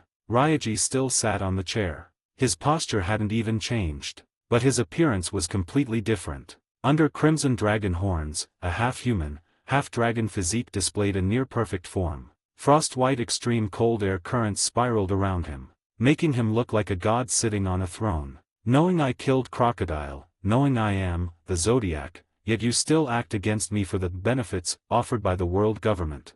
He said calmly. His eyes, turned into vertical pupils, looked at Moria. Are you really sober? You, release the ability, release Absalom and Hogback. Moria's voice carried rage and threat. Or else. Before he finished, Ryaji laughed. Are you threatening me? Hey, Moria, I heard you became depressed after being defeated by Kaido. His voice carried coldness. But you degenerated more than I thought. You can't see the gap between us at all, even forgot the rules of this sea. As he spoke, he waved his hand. A casual movement. But the next moment, boom, the already biting cold wind became crazier. It turned into a black tornado instantly, destroying everything in the frozen guest hall. Rumble. Walls collapsed, tiles shattered. Countless zombies, along with the ice sculptures of Absalom and Hogback, turned into silver dust drifting in the sky instantly, under Moria's widening eyes. Ah! Moria stared wide-eyed, looking at this incredulously. Then, you dare. His voice was hoarse to the extreme, bloodshot eyes almost turning scarlet, glaring at Ryaji viciously. But Ryaji, bathed in silver dust, just looked back calmly. The calm and indifferent gaze instantly chilled Moria's rage-filled heart. His threat stopped in his throat. Remember now. Ryaji's voice came again. Moria understood the meaning naturally. Yes. Threats, coercion, even displaying power, were common means in confrontation and transaction. But once one side truly started a battle to kill, so-called threats became hollow and meaningless. At that time, the only rule of this sea was one. Power is the rule of this sea. Ryaji said calmly. I said I don't like fighting, but it doesn't mean I'm not good at it. I did plan to talk to you, but now. He finally stood up, cracking his neck. Negotiation cancelled. 30 advanced chapters now available on Patreon. https://www.pat-rayon.co-m/c/hollowborn. Just remove the hyphen symbol to access Patreon normally. If you like this novel, please consider leaving a review. That's helped the story a lot. Thank you. 157, Chapter 157, Weather and Calamity, All at My Will. Chapter 157, Weather and Calamity, All at My Will. Above the battlefield of the guest hall. So cold. Looking at the zombies turning into silver dust in the completely frozen hall, Brooke shivered. But I'm a skeleton, I don't fear cold, ho. After the routine joke, he scanned the surroundings. Such large-scale destructive power, yet precisely controlled not to harm me. Ryaji Dano. Realizing only the area around him was untouched by frost, Brooke understood. The existence named Ryaji he met by chance was truly a terrifying powerhouse. But speaking of which, where is Ryama? Dead. Then, Brooke realized another key issue. He knew even Moria's zombies couldn't regenerate under such an attack. Wait, if he died, my shadow should return. As his mutter faded, Kishishishi. Moria's laugh came again. Your ability can't kill my zombie generals, right? Moria's round body trembled. There was no humor in his laugh. Countless shadows flickered around him. His gaze was fixed on the figure in the shattered cage. Rage was the only emotion in his heart. Ryaji killed Absalom and Hogback just now. He lost his partners, again. I am the shadow human who ate the shadow fruit. I can sense it. My zombie generals still exist under the ice. He sneered. Your ability is only this much. Not to mention you were trapped in the seastone cage, just wait. Saying this, he grinned hideously, raising both hands to the sky. Zombie army, move out. Come and tear this guy, piece by piece. He roared. Next moment. Rumble. Brooke heard violent tremors erupting from the entire thriller bark. Kill. It's Lord Moria's order. Kill the intruder. Let him feel the deepest pain. Outside the window, countless shouts echoed. Brooke glanced out instinctively and saw a shocking scene. Within his vision, the entire thriller bark began to surge with a massive wave. Looking closely, the so-called wave was countless zombies. Plant zombies, beastman zombies, fusion zombies, sky, ground, everywhere. All zombies on thriller bark? The number is this exaggerated. Brooke's afro became rounder with fright. He knew there were many zombies, but never experienced it so directly. How many? Thousands? Tens of thousands? This was the scale of a massive army. But seeing the countless zombies gathering, Brooke's expression held solemnity, but no fear. On the contrary. Truly, makes one grit teeth in anger. As someone who lost his shadow, he knew what this number represented. Every zombie below represented a victim like him, harmed by Moria, unable to see sunlight. So, the next moment. By the way, clang. The wandering skeleton drew his sword. Bones decayed, eyes empty, suit tattered, but that sword was always polished bright. Although I'm a skeleton, I really have a few teeth, yo-ho-ho-ho. As his words fell, he burst out with amazing speed, appearing beside Ryaji. He slashed toward the floor near Ryaji. Ryaji Dano, I'll save you. Brooke's low shout was full of resolve. Though his body was a skeleton, his mind hadn't decayed. He recognized the situation. Once surrounded by the zombie army, it would be a desperate situation. Brooke couldn't imagine how to deal with such numbers. But he knew the most important thing now: help Ryaji escape. His sword couldn't cut seastone, but destroying the floor under the cage is something I can do. Obad ku droit. His cane sword thrusted dozens of times at the floor. But the next moment, Doppelman. A black shadow resembling Moria appeared before Brooke. The shadow took Brooke's thrusts, pierced with dozens of holes, but healed instantly. At the same time, humming, killing you would release the shadow from Ryama, but you've angered me. Moria's murderous voice came. Sanotokeage. Horned lizard. Next instant, a sharp spear thrusted out from the black shadow. Whoosh. The piercing sound was extremely harsh. Brooke knew without looking that this strike could shatter his skeleton body. Even with the revive fruit, if his soul had no vessel, he probably couldn't survive, right? He would die. Regret and guilt filled Brooke's heart. Laboon, looks like this is it for me. Sorry for not keeping the promise. He muttered internally. Then he noticed. The piercing sound stopped. Even Moria's sharp laugh stopped abruptly. Brooke looked up instinctively and saw a red-scaled dragon claw wrapped in lightning. Unnoticed, Ryaji appeared before him, grabbing the black Tsunotokage. Creak, creak. The sharp shadow spear sparked against his hand but couldn't scratch him. Impossible? My Tsunotokage actually. Kaido, you bastard.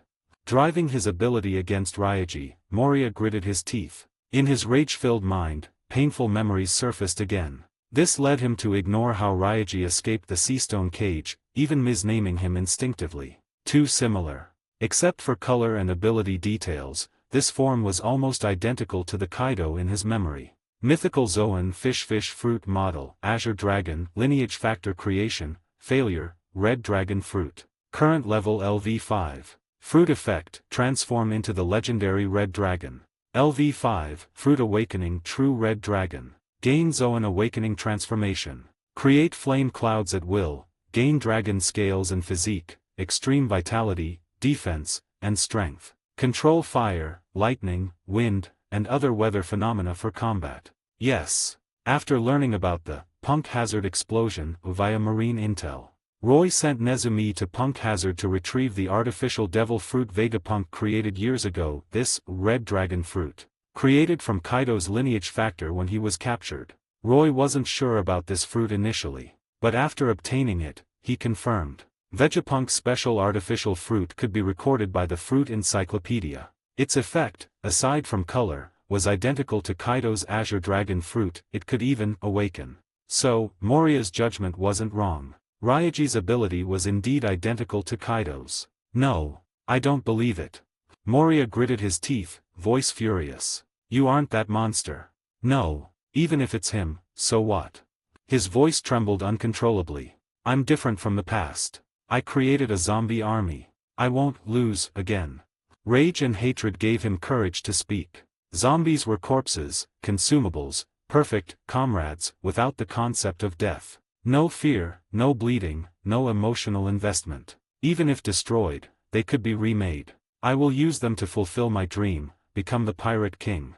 My zombies are invincible. Rumble. Before he finished his manic roar, thunder exploded. The castle tilted and shook violently again, worse than before. The frozen walls couldn't bear it anymore. The upper half of the castle collapsed instantly. Invincible. Moria heard Ryaji's voice. That's why I said you degenerated too much.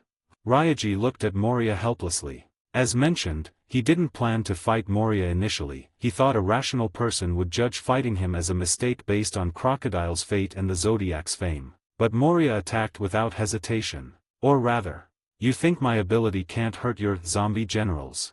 You think these so-called zombies are invincible? Ryaji knew the reason for these absurd thoughts. Boring fantasies created to escape reality. Did you start believing them? Then, boom, gales howled again.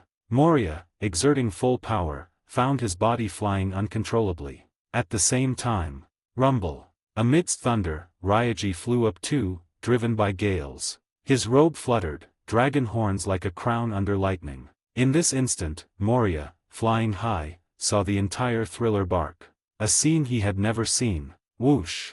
Waterspouts connecting sky and sea roared madly. Countless seawater was lifted, gathering above thriller bark. Boom! Massive lightning pillars fell from the sky, striking the island continuously. Where they struck, zombies turned to dust instantly. Nearby zombies paralyzed by electricity. Even more incredible, after lightning, biting frost spread on the ground. Ice bulged, trapping zombies with only heads exposed. But that wasn't all. Ryaji raised a finger gently. Then, Moria saw, from beneath the sea surface. Whoosh! Scorching magma rose. Piercing through wind and rain, the intense heat evaporated the gathered seawater instantly. After water evaporated, only white crystals remained, gathering in the sky, forming a white ocean. Clearly, not sea, but the residue after magma evaporated seawater. Salt. Moria's eyes widened. You actually. He understood what Ryaji intended. And his guess was correct. Whoosh! Howling wind blew again, moving the salt ocean in the sky. Thus, on thriller bark, It began to snow. To achieve such a thing. Moria's rage faded quietly. He couldn't understand what was happening. Waterspouts blocking the sun, roaring lightning, howling gales, pouring rain, spreading frost, scorching magma, and snow made of salt. This man before him seemed like the master of weather. Even Kaido's ability couldn't do this much.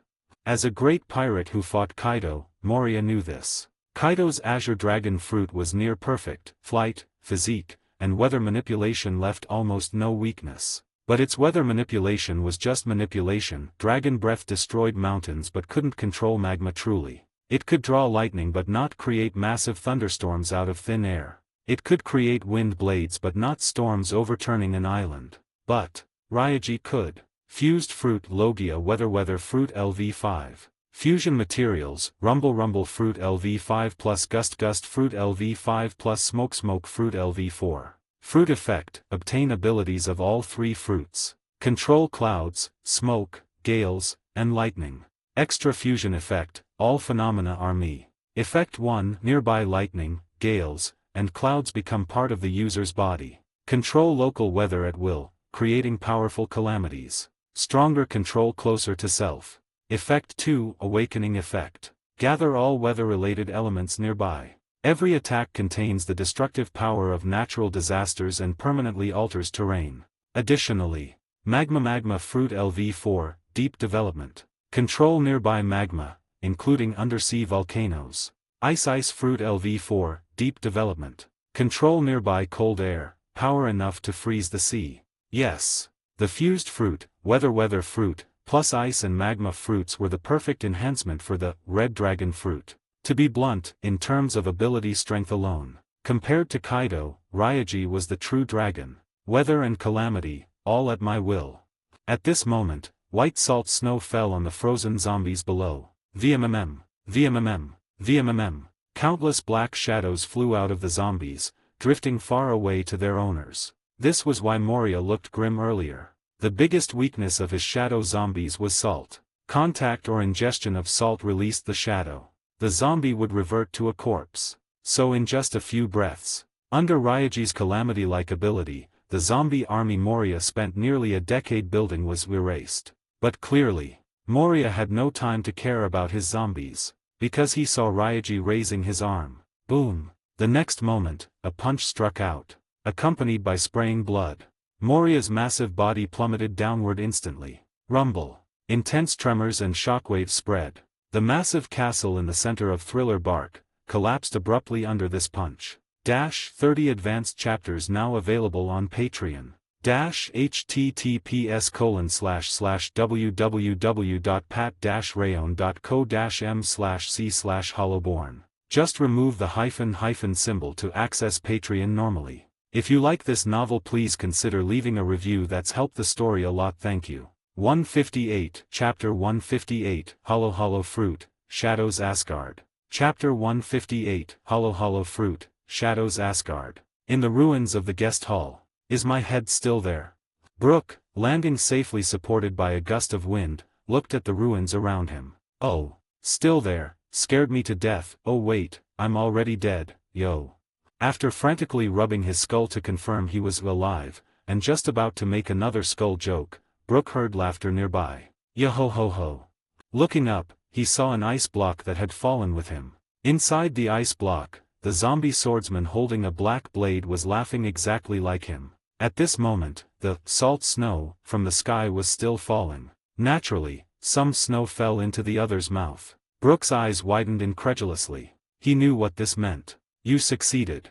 But now, the zombie named Ryama spoke unexpectedly calmly. Brook's shadow was leaving his mouth. However, may I ask, what is the name of the person above?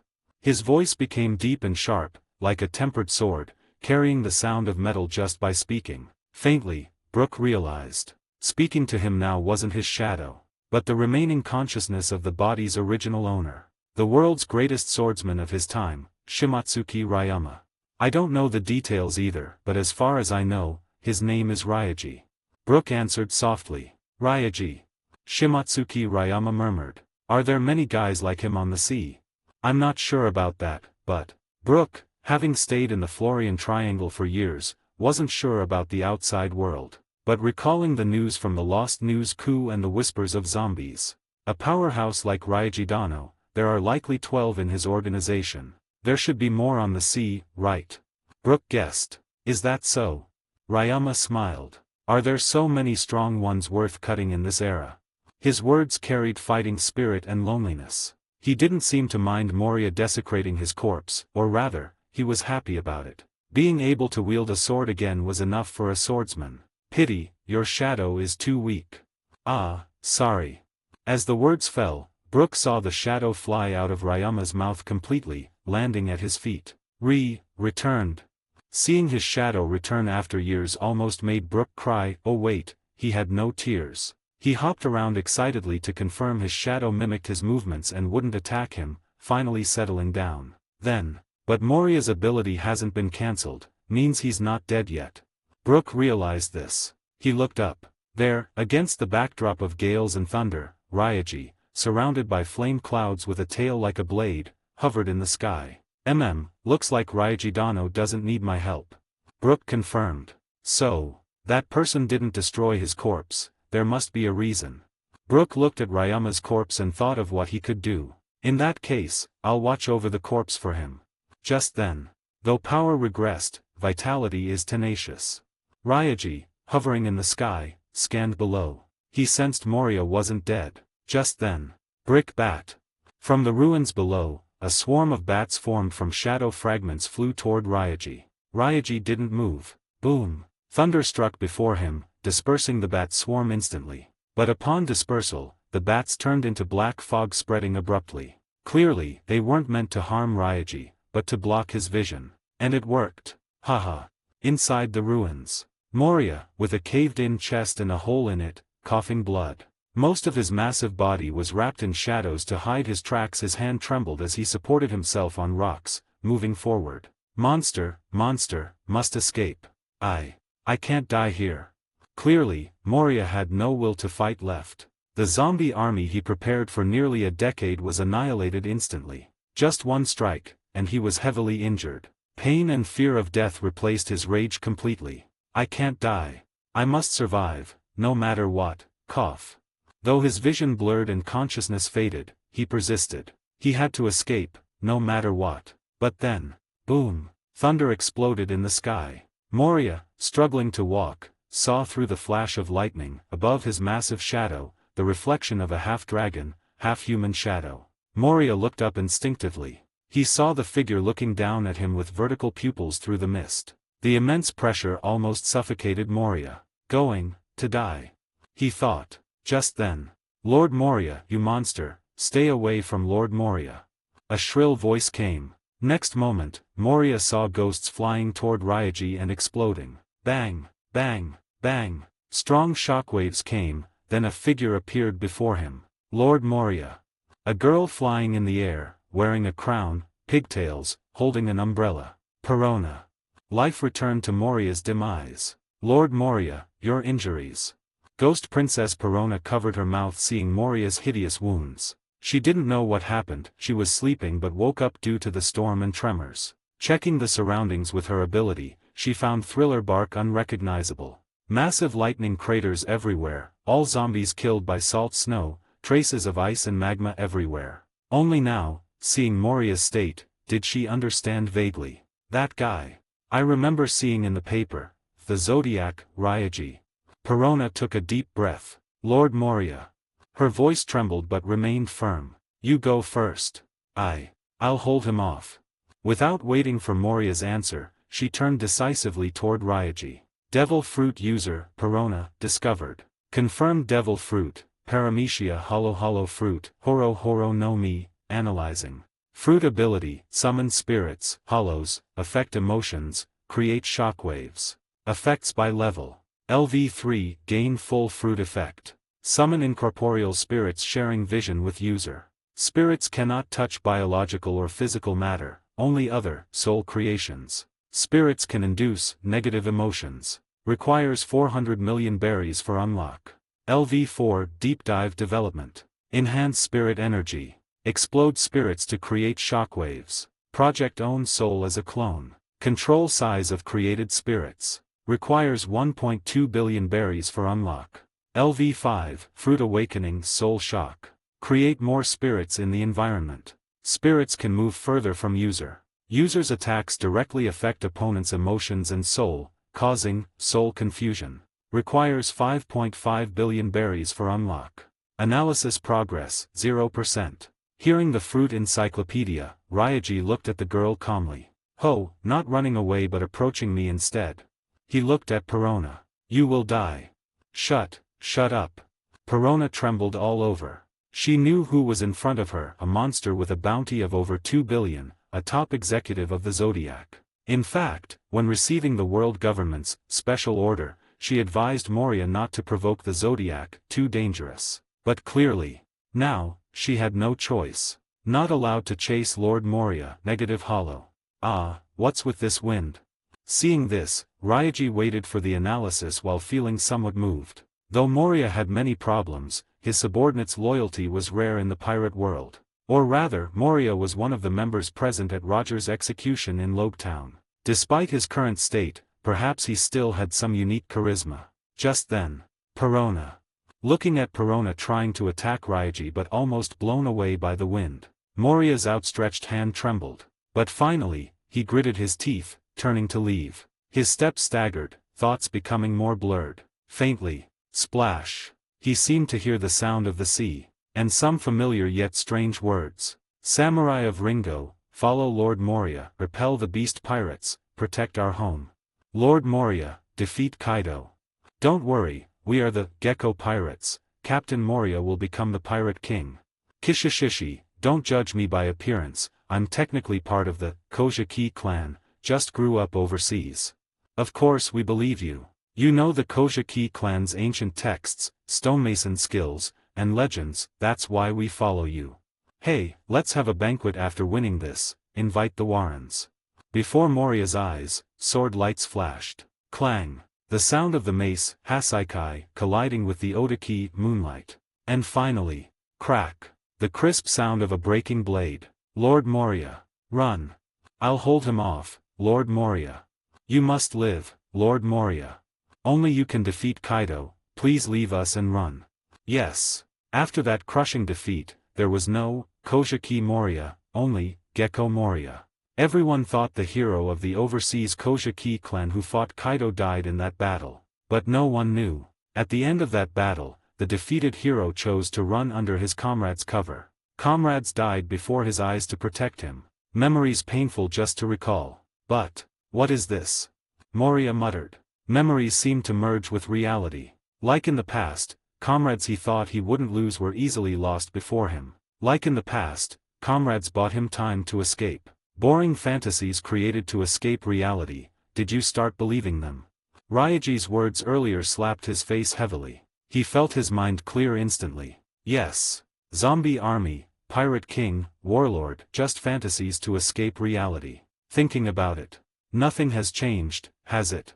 Moria stopped, turning around. He saw scattered rocks, countless ugly corpses, the desolate island, and the perpetual fog outside. He suddenly realized how dark and rotten this place was. When he saw that man executed in Lobetown and decided to set sail, he never imagined he would end up in such a place. Moments later.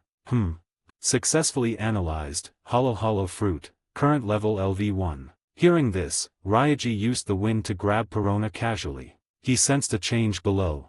Then, thud. With heavy footsteps, blood-soaked Moria walked out. Hey, Ryaji, I'm here. He looked up at Ryaji. Lord Moria, didn't I tell you to run? Your body. Perona shouted, seeing Moria's hideous wounds. Shut up, Perona. Moria roared, interrupting her. This is an enemy I attracted, of course, I should deal with him. Then, Moria looked at Ryaji again. The captain of the Gecko Pirates is still here, don't think about attacking my subordinate. Hearing Moria, Ryaji looked at him with surprise. Then he saw. Moria's body was still fat, movements still slow. But a faint spirit seemed to emanate from him. And his eyes had become extremely sharp. That was the look of resolve. VMMM. From beneath Moria, the black shadow, Doppelman, rose. But this time, it didn't guard Moria or attack Ryaji. On the contrary, It turned into a shadow ball slowly, then. Moria picked it up and put it in his mouth under Ryaji's surprised gaze. Crunch. He bit it and swallowed. Paramecia Shadow Fruit. LV5, Fruit Awakening Shadows Asgard, can swallow all shadows in the nearby area, gaining immense power, physique, and corresponding combat skills. However, more shadows require greater mental control, or the ability goes out of control. Can also choose to swallow one's own shadow, gaining power equal to 200 shadows. Since it's one's own shadow, it won't go out of control. Instead, perfect control and shaping of shadow power is achieved. But losing the shadow makes one fear sunlight. Seeing this, Ryaji wasn't too surprised. He knew Moria had awakened his fruit long ago, not surprising for a top pirate who fought Kaido. Even after falling, he was still a warlord. What surprised him was, in the original story, Moria swallowed 1,000 shadows, gaining power to shatter an island but lost due to lack of control. But now, he swallowed his own shadow. The meaning was clear. He finally chose to believe in his own power, not fighting through others. This looks a bit better. Ryaji nodded, commenting. The next moment, he landed slowly. Amidst the pouring, white snow, they faced each other. VMMM. Moria raised his hand gently. A black shadow katana appeared slowly. Shadow Moonlight. Holding the katana, Moria's long-lost haki wrapped around it slowly. VMMM. VMMM. The blade hummed like a dragon's roar. My swordsmanship is named Moonlight Style, created to slay dragons. Moria took a deep breath, gripping the massive katana tightly. What a coincidence, my codename is Dragon. Ryaji smiled. He raised his hand gently too. Boom. Roaring thunder landed in his hand, forming a spear. On the spear, frost, magma, gale, smoke flowed and changed constantly. However, I don't think you can cut me. Try and see. As words fell, both figures rushed toward each other. Moonlight Style Dragon Slayer / Red Dragon Spear of Heaven. 30 advanced chapters now available on Patreon. https://www.pat-rayon.co-m/c/hollowborn. Just remove the hyphen symbol to access Patreon normally. If you like this novel, please consider leaving a review. That's helped the story a lot. Thank you. 159, Chapter 159, Moria's Intel, Ancient Song. Chapter 159, Moria's Intel, Ancient Song. Boom. The outcome of the battle was destined from the start. Stories of redemption are touching. But time never turns back. Whether Golden Lion, Shiki or Gecko Moria, it was the same. They might have found some shadow of their former selves in their final moments. But the wasted years couldn't be made up. Especially when facing the most vibrant, new era, of this sea. So, crack. When the sound of moonlight breaking echoed again, when the spear shining with elemental light pierced Moria's body, Ryaji wasn't surprised. Neither was Moria. Thud. His figure collapsed instantly, half kneeling on the ground, the hideous wound piercing his body spilled blood and filth beneath him. But, cough, cough, cough. Kishishishi. At this moment, he was laughing inexplicably. As expected, lost. He muttered to himself. Lord Moria. Behind him in the sky, Perona's anxious voice came. But Moria looked at Ryaji. Hey, Ryaji. I remember you said, you came to ask me, for, intel. Correct. Ryaji nodded. Regret it. Yeah, regret it. Moria whispered. Spare Perona, and I, cough, will tell you the intel. She didn't attack you. I can guarantee, cough, she won't seek revenge. He said, his voice carrying a plea. Hearing this, Ryaji was silent for a moment. Then, a reasonable trade. He nodded gently. Kishishishi. Hearing this, Moria seemed to laugh more happily. Then, don't come closer, Perona, stay there, don't move. He mustered his strength and roared. If you still acknowledge yourself as my subordinate, don't come closer. Perona's flying figure paused instantly. Lord Moria. She seemed to realize something, tears filling her eyes instantly. Listen, after I die, collect my corpse. If there's a chance in the future, cough, take it back to my homeland in the West Blue. Do not seek revenge on the Zodiac. This is Captain's order. Moria shouted with his last strength. If you heard it, answer. Why yes. Lord Moria. Perona understood Moria's meaning. She bit her lip unwillingly, choking out an answer. Kishishishishishi. Moria laughed satisfactorily. He looked at Ryaji again. Ask, quickly. As he spoke, the shadow in his body began to fade, a sign of the fruit ability wearing off. Ryaji didn't delay. I heard there is a giant, pirate ship, in this Florian triangle. As his words fell, he saw Moria's dying state suddenly sharpen. As if a dying flash, his gaze looked at Ryaji incredulously. Why you, how do you know? Seeing Moria's attitude, Ryaji understood he asked the right person. What do you know about it? Ignoring Moria's question, Ryaji pressed on. Moria gasped for breath. Then, he spoke with difficulty. I am, a descendant of the Kojaki clan of Wano country, overseas. What he said was undoubtedly the biggest secret of his identity. Yes, Gecko Moria was a descendant of the ancient, stonemason clan, the carvers of poneglyphs, the Kojaki clan. My family passed down some ancient, legends about the void century. Moria whispered, seemingly recalling the past. It's a prophecy song, said to be, made by a prophet of Fishman Island in a certain generation. The first king and the cursed ones left treasures on the giant ship, wandering in eternal mist. It is the source of curses, the beginning of darkness, the hope to change the era, the incomparable power. When the era of atonement comes, the blood of the cursed ones will step onto the giant ship, turning the gears of history. On the final island, the black sun will turn into a great serpent and swallow it, playing the drums of liberation. Before that, Rome, cursed giant ship. Before that, endure, oppressed people. Before that, continue, bound world. When Moria told Ryaji this ancient song, Ryaji was naturally confused. But clearly, this was all Moria knew. I wanted to defeat Kaido, so I came, eternal mist. Florian triangle. But, couldn't find, no trace, over time, forgot. Moria's voice was almost inaudible. Of course, he didn't degenerate immediately after being defeated by Kaido. In fact, the first thought in his mind after defeat was, I want revenge. He wanted revenge. He wanted to reclaim his ambition, his dream, but he painfully discovered he couldn't. Because after that battle, he couldn't imagine a self that could defeat Kaido. His ability, haki, strength, everything was insufficient. So, he began searching for ways to become stronger. If self-training can't do it, rely on external forces. You can't protect your comrades, so, powerhouses of past eras should be able to, right? Your strength is insufficient, so pursue ancient legends. Comrades' deaths bring pain, so make comrades who won't die. At some point, these thoughts began to surface in his mind. He believed them. It was precisely to find the incomparable power left by the Void Century, and because the Florian Triangle suited his zombie army plan, that he came here. But after repeated fruitless searches, over time, he gave up searching for the secrets hidden in the mist and devoted himself to his zombie army. Truly, regretful. Moria's eyes closed slowly. Yes, he regretted. Not regretting attacking Ryaji earlier, but regretting, back then, I should have been the one to die in that battle.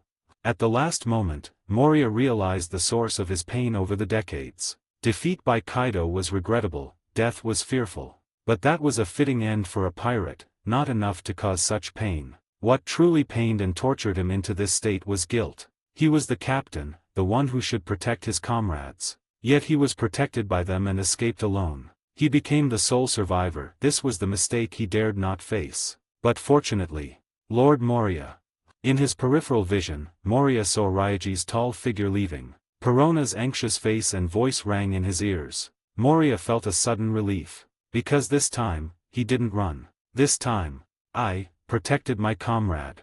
Moria's consciousness faded into darkness. 30 advanced chapters now available on Patreon.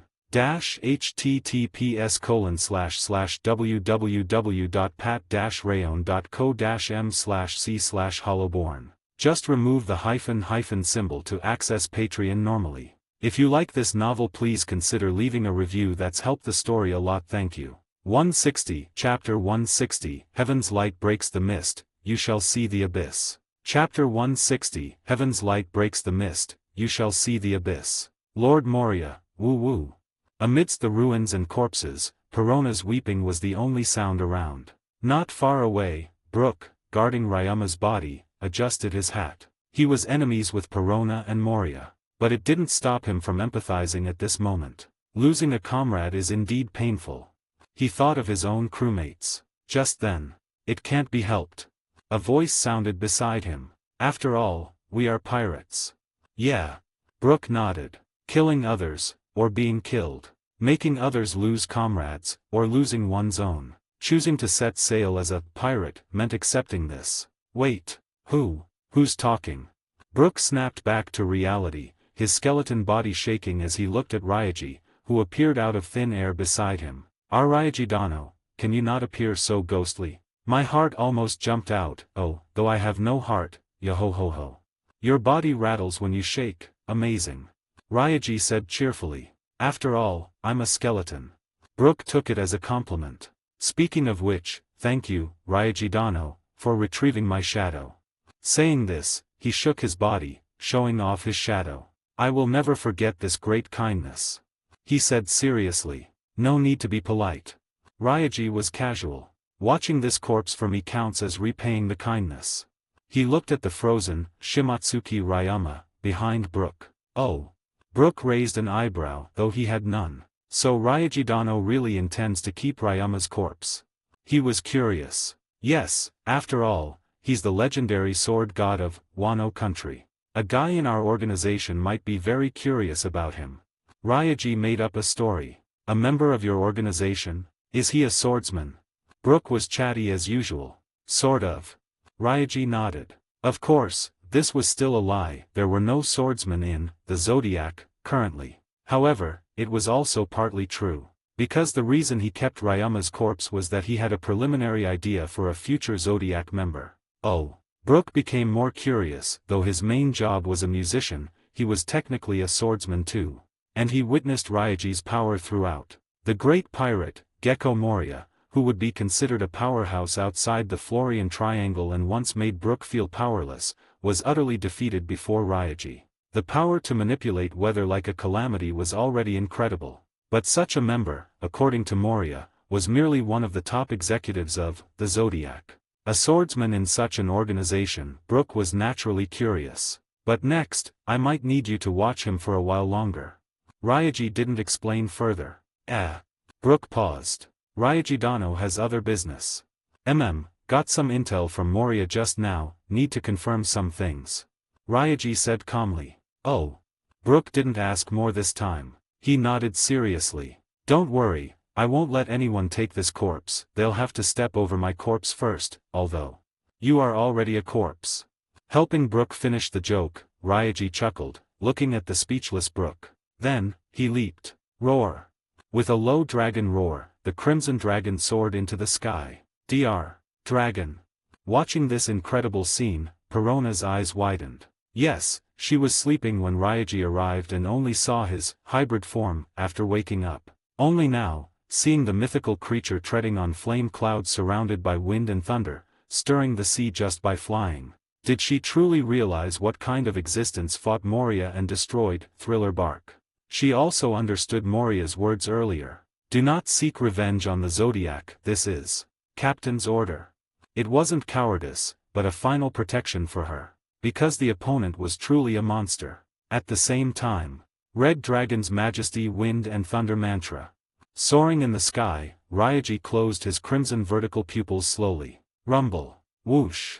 In this instant, thunder exploded, gales howled. Spreading lightning and storms expanded outward with him as the center. Yes. Previously, Enel used an ability called Mantra, essentially Observation Haki amplified by the Rumble fruit. Observation Haki essentially uses 5 senses to perceive biological and environmental auras, predicting danger. For Ryaji, who could affect all weather in the nearby sea, the surrounding weather was his 5 senses: wind, thunder, clouds, mist, everything was an extension of his mantra.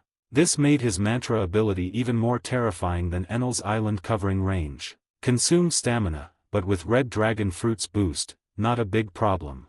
Muttering, Ryaji scanned everything in his path. The information Moria gave before dying was significant to him. Moria being from the Kojiki clan wasn't surprising to Ryaji. It was stated in the original story. He was even the legendary hero, worshipped in Ringo, Wano. Ryaji also knew that although Wano was closed off, in early years, some Wano people went to the Four Seas, perhaps to preserve the spark, or simply unwilling to be bound. Shimatsuki Koshiro and Shimatsuki village seen by Hitsuji were examples. They often inherited more hidden Wano knowledge, like Shimatsuki Kozabero's Inma Iron. So, Ryaji wouldn't underestimate the prophecy song Moria mentioned. To Ryaji, there were two key points he could confirm in the prophecy. First, cursed bloodline. Ryaji knew well that in the original story, rocks belonged to the Devi clan, known as the Cursed Clan. The cursed bloodline likely referred to this clan. Second, drums of liberation. Unless unexpected, this referred to the unique drums of the human fruit model, Nika. Of course, the latter wasn't important to Ryaji. Importantly, through the first point, Ryaji could basically confirm. Rocks came here for the giant ship wandering in the mist, mentioned by Moria. And the first king, and cursed ones mentioned in the prophecy should be Rock's ancestor, the progenitor of the Davy clan, Davy Jones. This was the reason for his action. Realizing Ima seemed to target the Zodiac, Ryaji was now very interested in things related to the world's truth and ancient past. But Ryaji soon found something wrong. Because no traces at all. He frowned. The Florian Triangle was huge. But if there really was a giant ship roaming in this mist, and if that ship was as massive as Rock said, it was impossible for it to leave no trace while sailing, right? Ripples on the sea, obstruction of wind, there should be some trace. But the fact was, his wind and thunder mantra found nothing. In this sea area, only mist and cold sea breeze seemed to exist. Did Rocks find the ship and sail it away back then? Ryaji muttered internally. But the next moment, his body froze. Because Devil Fruit user, Abyss, discovered. Confirmed Devil Fruit, special mythical Zoan shell fruit model, Shen, Mirage, analyzing. Fruit ability, breathe out mist, completely hide tracks within mist, and create near-realistic illusions. Effects by level. LV3, gain full fruit effect. Transform into the mythical beast Shen. This is a special fruit, since Shen has no specific form, the user gains physical enhancement but cannot transform into a specific animal form. User passively releases special gray mist, mirage chi, around them, creating illusions, mirages, through it. Requires 1.7 billion berries for unlock. Releasing mirage chi consumes no stamina. In mirage chi, the user can hide all tracks and traces. Created mirages can be objects or creatures. Objects can be shaped at will. Creatures require seeing the target's appearance and posture to create a corresponding mirage. Mirages are extremely realistic. LV4 Deep Dive Development. Change color and nature of mirage chi. Created mirage illusions have substance. Though unable to perform real attacks, even aura, ability, vitality, and strength can be replicated exactly, almost indistinguishable. Requires 4 billion berries for unlock. LV5 Fruit Awakening True Mirage Shadow. Gain unique Zoan Awakening transformation. Surrounded by mirage flame clouds. Can switch positions with any illusion anytime. Can designate a created illusion to become a real mirage shadow via mirage flame clouds and merge with self. Causes immense burden on the body, but grants the combat skills, strength, and physique of the mirage shadow. For a short time, cannot gain fruit ability or haki. Requires 15 billion berries for unlock. True Mirage Shadow, state consumes stamina continuously. The stronger the chosen illusion, the greater the burden and consumption. Max duration 1 minute. Analysis progress, 0%. Ryaji, ? Where did this mythical Zoan user come from? Fruit Encyclopedia bugged. But moments later, he reacted. Shen, Mirage. He heard of this mythical beast. Some say it looks like a dragon, some like a clam, some say it has no specific form. In ancient legends, it often appeared with thick fog. The common mirage, Shen Lu, on the sea refers to illusions created by this creature. Of course, this wasn't key. The key was the name of the user prompted by the Fruit Encyclopedia. Abyss, Deep Abyss. This didn't sound like a person's name, but rather, like a ship. Could it be? So, Ryaji had a bold guess. He stopped flying abruptly, scanning the surroundings. Mantra told him there was nothing in the surrounding mist. But now, he knew the reason. Mirage Chi, hiding all traces. Reading the fruit ability in the encyclopedia, he understood the reason. If according to the encyclopedia, to break this ability. Thinking of this, Ryaji soared into the sky. Crimson vertical pupils opened wide. In his mouth, claws, and on his body. Surging storms were brewing. The next moment, he swept his massive tail, roaring at the sky. Roar! Low dragon roar like rolling thunder echoed in the mist. Gales howled, thunder boomed, mist churned. Weather manipulation red dragon roar. Meanwhile, on Thriller Bark. Brook, humming a tune while guarding Ryama's corpse. Perona, wiping tears, dragging Moria's corpse to leave. They saw the incredible scene. VMMM. Silently. From the distant depths of the mist. Roar. A dragon roar came through the howling gale. The next moment, as if a hand pulled open the grey curtain on the stage of the sea.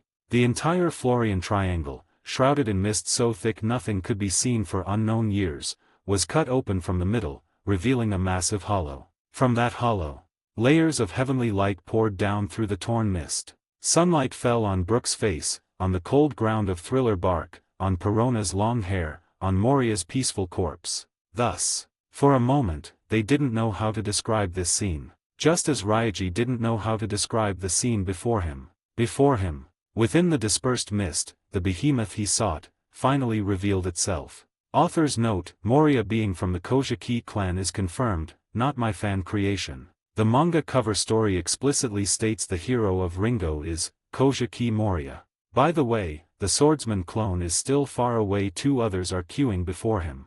30 advanced chapters now available on Patreon.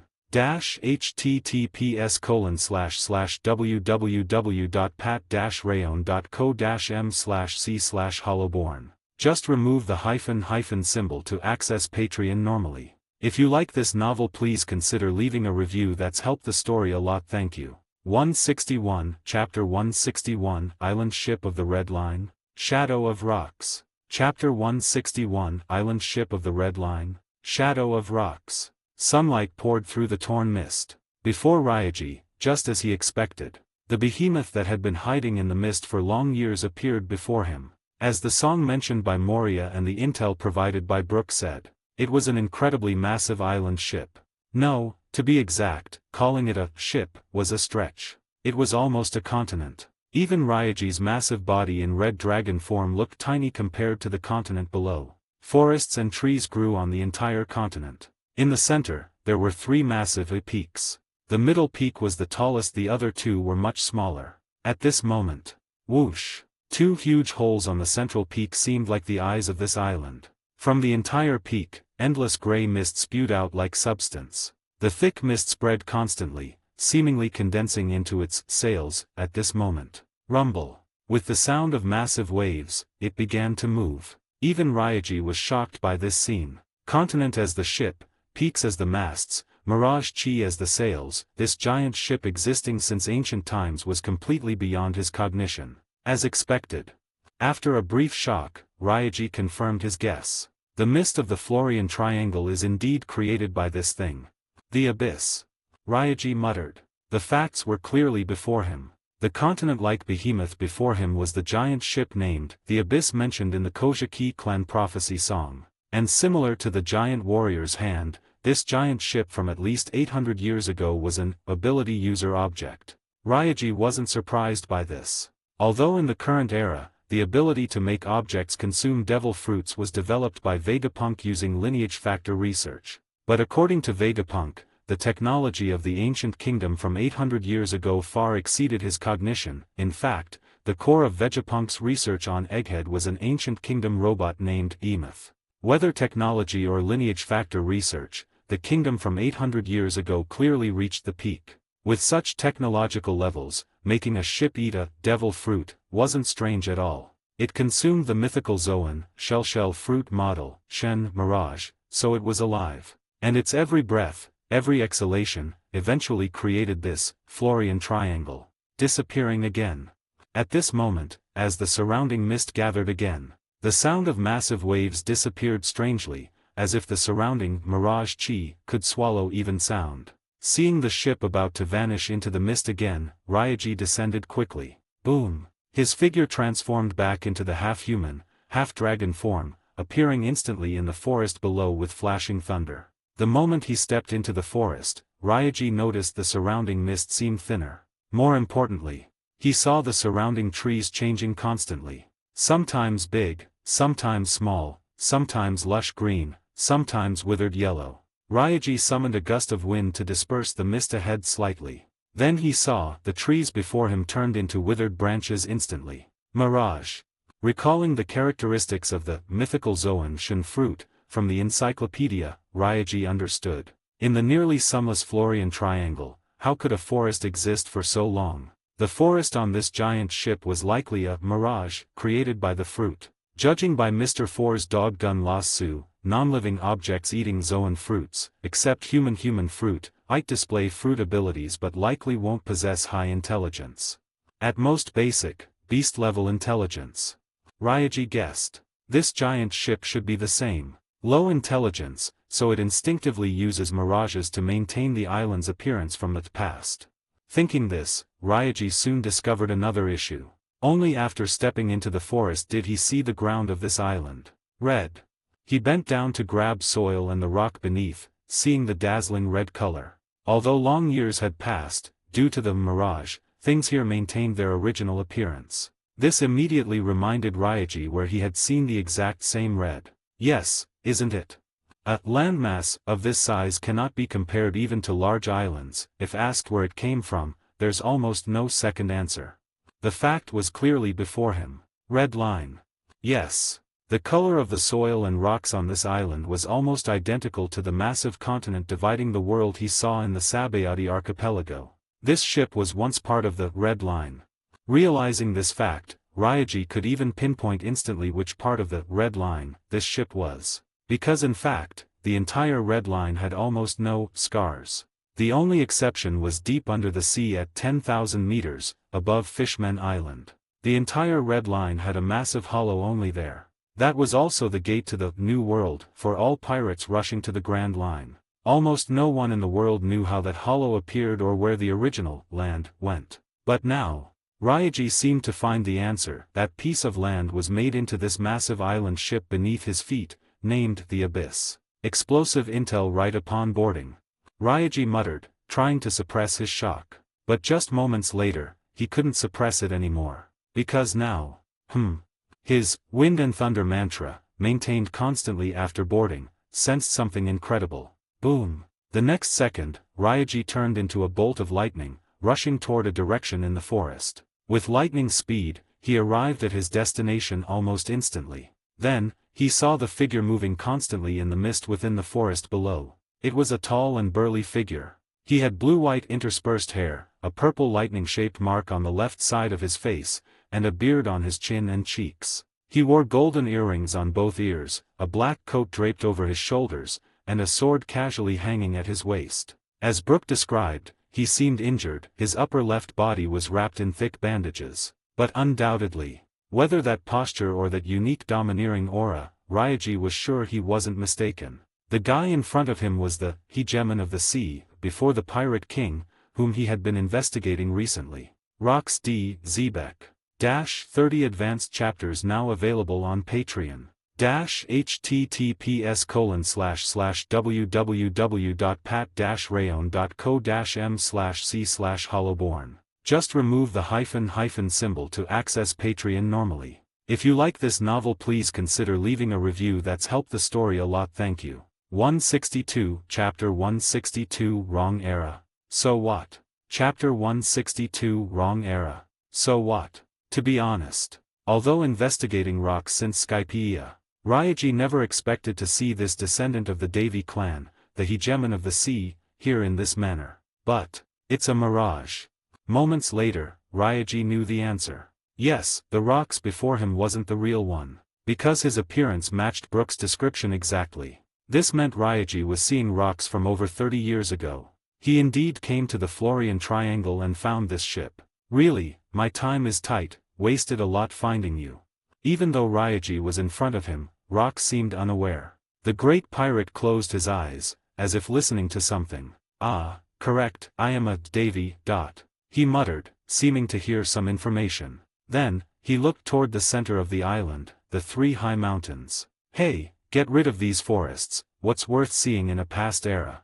As his words fell, Ryaji saw clearly the trees in front of rocks withered and cracked instantly. A massive road appeared before rocks. Even knowing everything was an illusion from the past, Ryaji's eyes under the mask showed surprise. Because seeing this, he understood. Rocks was communicating with this giant ship. Voice of all things. This term appeared in Ryaji's mind naturally. Hearing the voice of all things, communicating with living and non-living things without speech, it seemed rocks possessed this ability too. While Ryaji pondered, rocks laughed loudly. That's right. Rotten things should disappear. Humans are creatures that move forward. Speaking, he took a step forward. The next moment, Ryaji saw him vanish instantly. So far. The wind and thunder mantra told him rocks appeared kilometers away instantly. What's this? Soru, Chave. Or did the ship's playback drop frames?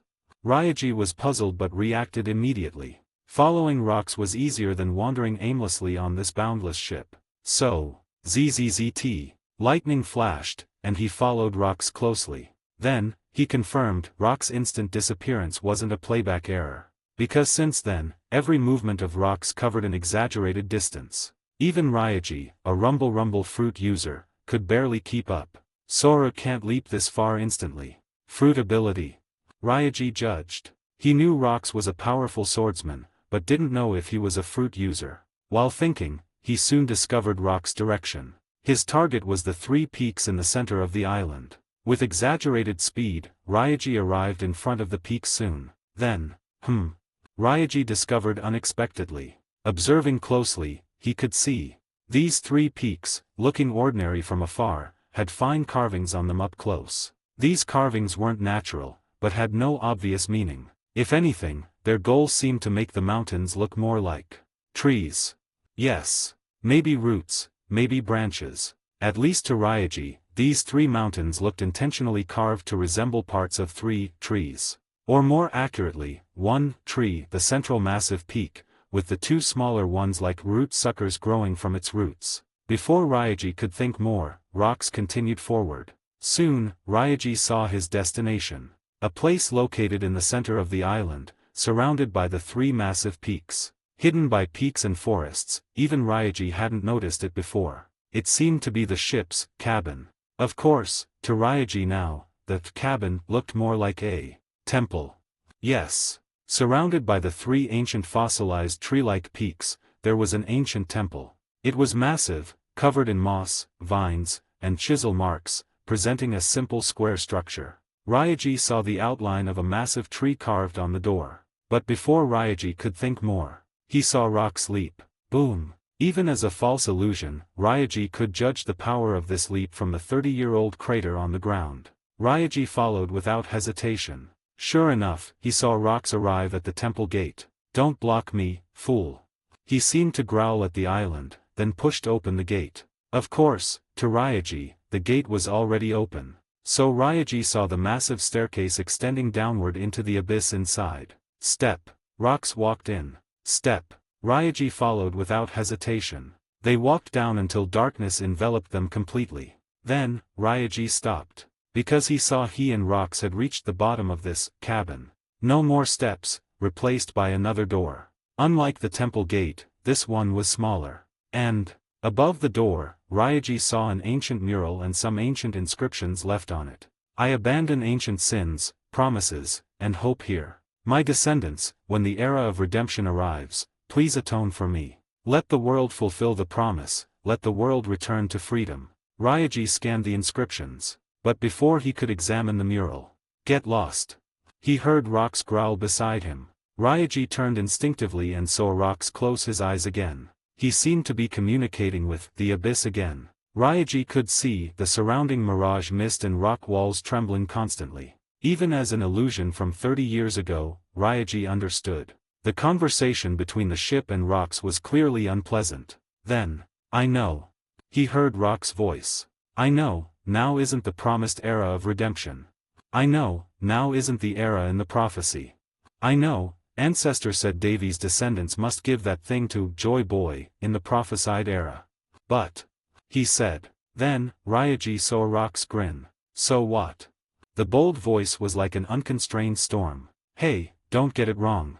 I indeed inherited Davy's bloodline, that curse, and the ambition to change the world. But that doesn't mean I will bow to fate. His wide eyes flashed with arrogance. Davy Jones, Joy Boy, in the end, weren't they all losers from 800 years ago? Why should I bet everything on the future hoped for by a bunch of losers? His words were undoubtedly rebellious. At God Valley, I saw that, God's power, and I indeed failed. But after that, I met a remarkable guy. I'm certain he can bring freedom to this world. I'm betting the world's future on him. Saying so, Rox slowly drew the sword at his waist. I am Rox D. Zebek. Fate, ancestors' order, whatever. I only believe in my own choice. I only believe in the partner I value. He opened his eyes, raising the sword toward the ancient door. Or perhaps toward his ancient ancestor, and the so-called fate of this world. Since you won't make way, then I'll take it myself. He grinned, stating the dominance he always followed. Next moment, his blade fell. After all, I am a pirate. Author's note: Rox having the voice of all things is basically confirmed, possibly stronger than Roger and Otohim, as he could communicate telepathically with Roger and Garp after being Domi Reversi. The manga specifically noted this ability is special. Also, root sucker refers to small plants growing from plant roots. 30 advanced chapters now available on Patreon. https://www.pat-rayon.co-m/c/hollowborn. Just remove the hyphen symbol to access Patreon normally. If you like this novel, please consider leaving a review. That's helped the story a lot. Thank you. 163, Chapter 163, Ancient Mural, The Truth of the World. Chapter 163, Ancient Mural, The Truth of the World. Curse of the Abyss. The dominance of that slash replayed within the mirage mist. Even though the black-red conqueror's hacky rapping it wasn't real. Even though over 30 years had passed.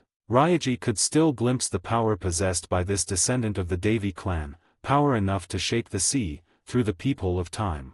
Because he saw an incredible scene. The sword light penetrated the surrounding rock walls instantly, penetrated the door in front, penetrated everything, flying toward the infinitely distant horizon, like wings of freedom. Splash! Splash! Then, Ryaji heard the sound of water. No, the sound of waves. He looked down and discovered. The past, constantly replaying on this island ship named the Abyss, seemed to have ended. The true appearance of the bottom of this temple at the base of the island was revealed. Before Ryaji, the door was gone. To be precise, not just the door. The path leading to the door, the surrounding rock walls, and everything below, were gone. Starting from the last step where Ryaji stood, there was only deep seawater below. Ryaji finally realized what happened. This ship was cut open. Yes. Because the ship was too massive, Ryaji couldn't observe the bottom of the abyss from the sky. But now, inside the ship, he could see clearly. The bottom of the central part of this ship was cut open. From where he stood, only seawater flooded the massive hull below. And the cause was undoubtedly that slash just now. Looking at the extremely neat cut on the rock wall, Ryaji was shocked. Although just the central bottom, given the ship's size, the cut part was exaggeratedly huge, far larger than Moria's thriller bark. At least Ryaji couldn't see the end of the cut. Slash power reached this level. But thinking again, Rox in the original story had a record of cutting the massive gates of justice in half, so it made sense. Truly the strongest of an era. Sighing, Ryaji roughly understood what happened on this island over 30 years ago. The Abyss, the ship of Davy Jones. Ryaji knew the legend of Davy Jones. Said to be the first pirate, called the Cursed One of the Seabed. In fact, legends of Davy Jones still circulate in parts of the Grand Line, even having a pirate game named Davy Back Fight. Legend says the first pirate conquered the world as his subordinates, hence the rule of Davy Back Fight, loser must become the winner's subordinate. In the God Valley flashback of the original story, it was mentioned that Davy Jones seemed to have an agreement with the World King, Imu, and even seemed to have been the king of the world, once. This was also mentioned in the prophecy song provided by Moria, though in that song, Davy Jones wasn't the king of the world, but the first king. He was one of the most mysterious figures in the One Piece world, almost on par with Joy Boy, who brought liberation and freedom. He left something here for his descendants, hoping his cursed descendants would fulfill the agreement and bring that thing to Joy Boy in a certain era. But Ryaji's expression was strange. Clearly, Davy Jones believed his descendants would be outstanding, leaving the item in such a dangerously hard-to-find place. But he obviously didn't expect his descendant to be overly outstanding. Rox, or rather Davy Zebek, was definitely not a bound person. He clearly didn't intend to fulfill his ancestors' last wish, choosing his own path. This guy said he'd leave the thing for someone. Ryaji muttered, guessing the answer. Rox said he met a remarkable guy at God Valley, making him willing to bet everything. This meant Rox coming here indeed experienced God Valley. Then it was basically certain that the remarkable guy he mentioned had no second option. He chose to leave that thing to Star-Lord. Under the dragon mask, Ryaji smiled bitterly. What kind of a me did he see at God Valley? Rox chose to leave the thing symbolizing the sea's incomparable power, hope, and freedom to him. He didn't know what happened at God Valley, but Rox's choice was too radical. But clearly, inside this temple where 30 years had passed, no one could answer his question. So Ryaji retracted his thoughts quickly. He was used to the secrets surrounding Rox. Besides, he witnessed Rox's trajectory personally this time, confirming many things. And speaking of which, cut like this, yet this ship isn't dead because devil fruit objects aren't biological, so not easily killed. Ryaji muttered. Just then, VMMM. He saw the mirage mist diffuse again. In an instant, the deep hollow, sea surface, and exaggerated sword mark below vanished. Before him, the passage and the door at the end reappeared. Ryaji knew naturally that past was replaying again. Unless unexpected, another Rox had emerged from the mist and landed on the island outside the temple. But clearly, Ryaji had no interest in following again. So he looked at the distant door. Although he didn't know what was behind the door, he had time to observe the murals carved on it now. Looking at it, Ryaji raised an eyebrow. Like the murals of Elbaf, he discovered. The murals carved around the door were similar to the ancient murals left in the giant kingdom, Elbaf, in the original story, not just the ancient art style, but both were spliced from different murals, seemingly symbolizing different eras. The difference was, Elbaf's murals were horizontal, while the murals on this door were vertical. From bottom to top, there were 5 parts. In the first part, Ryaji saw countless figures kneeling to something descending from the sky, seemingly praying. The thing they worshipped was tree. Looking at the clear roots and branches structure, Ryaji judged it was a tree. But the tree was strange, various things were falling from it continuously. Animals like cattle and sheep, plants like flowers and grass, even humans and things like fire and lightning. In the second part, it was still the tree. But now, the tree seemed rooted somewhere, with soil structure below. In front of the giant tree, a small figure was carved. Holding a simple trident, the figure knelt to the tree too. But differently, inside the tree structure, with the small figures kneeling, a black shadow appeared suddenly. From the tree body where the black shadow was, a round object fell, landing on the small figure's head, embedding into a black crown. Thus, the small figure seemed to become darker overall.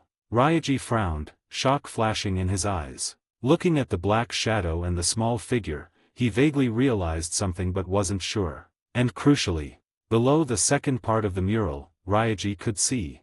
With the appearance of the black shadow, something seemed to emerge from the bottom of the mural. It looked like waves. It looked like seawater. Then, the third part. In the center, still the tree. The black thing was still inside the tree but seemed larger. The surroundings changed. The small figure with the black crown, holding the trident, sat on a throne. The throne seemed built on a very high place, clouds visible around it. Beside the throne, countless swords and treasures were stuck, seemingly trophies collected by this king.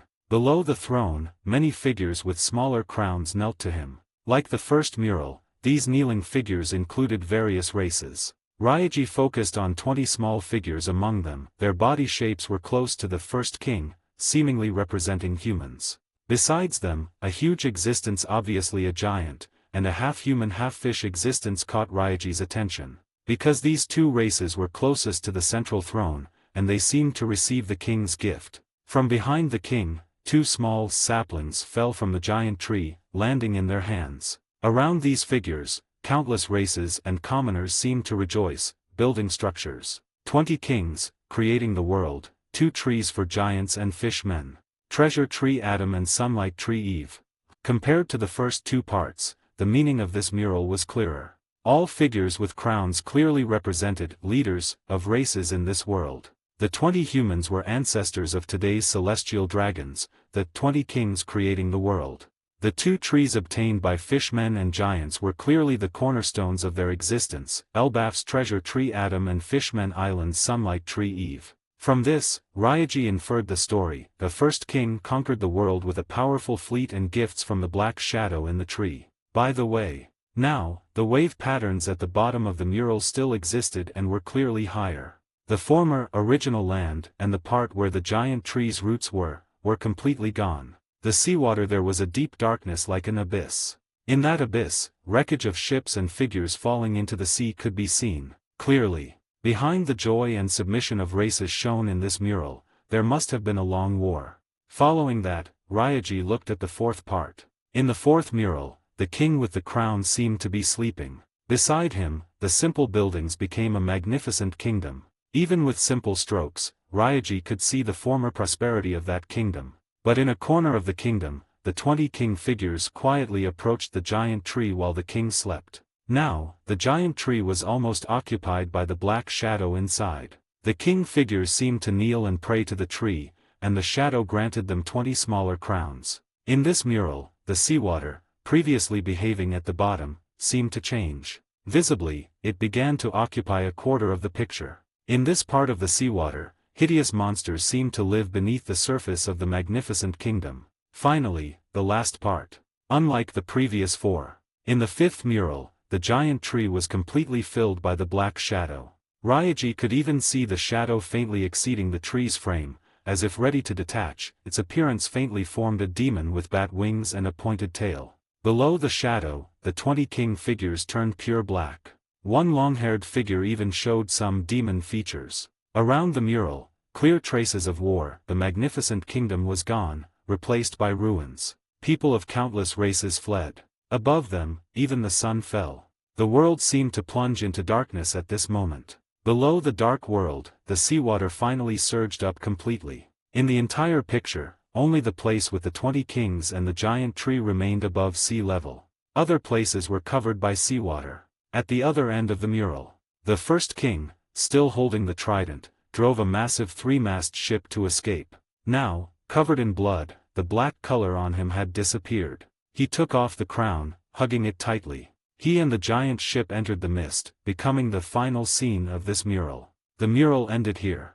At this moment, Ryaji expressed he needed a moment. Yes. Even without decoding ancient texts, Ryaji knew the information on this mural was incredibly vast. Even just the bits he understood and guessed. He could almost be certain this mural depicted one of the key secrets intentionally hidden by the world government. That was the truth of the world. 30 advanced chapters now available on Patreon. https://www.pat-rayon.co-m/c/hollowborn. Just remove the hyphen symbol to access Patreon normally. If you like this novel, please consider leaving a review. That's helped the story a lot. Thank you. 164, Chapter 164, The Leader Has Ordered, The Stars Will Gather. Chapter 164, The Leader Has Ordered, The Stars Will Gather. A mural from 800 years ago, hiding the truth of the Void Century. Whiskey Peak, inside the secret room of Baroque Works' temporary headquarters. Crack. Robin, wearing the Heart Moon Fox mask, walked closely beside Ryaji, excitedly snapping the pen in her hand. Lord Ryaji, where is it? Is it the place you are going to this time? Is it also the organization's intel? Her words naturally carried unconcealable excitement. She certainly couldn't have imagined Ryaji going out casually would discover something of this magnitude. After the trip to Skypiea, Robin naturally had no doubts about Ryaji's words. Can I see that mural? I can help translate, record. I can do anything. Usually quiet, she seemed to be turning into a chatterbox. But Ryaji wasn't surprised. He knew well that for Robin, a survivor of O'Hara, the meaning of this news probably outweighed her life. Even if told it was in Mary Gosa, he estimated Robin would turn into Fisher Tiger. "You are my subordinate in the Dragon Division, I will definitely let you see that mural. But the situation of that mural is special, it is a residual image, left directly from the past due to a fruit ability. It cannot be brought out. I'll take you there later." However, Ryaji didn't reject Robin's proposal. As he told Robin, he had deduced the general content of the mural constructed by Mirage Chi. Davy Jones, the 20 kings who were ancestors of celestial dragons, giants, fishmen, and the rise and fall of that massive kingdom. The ancient history on the mural was obviously the Void Century. Unless unexpected, the black shadow in the tree should be that Lord Imu.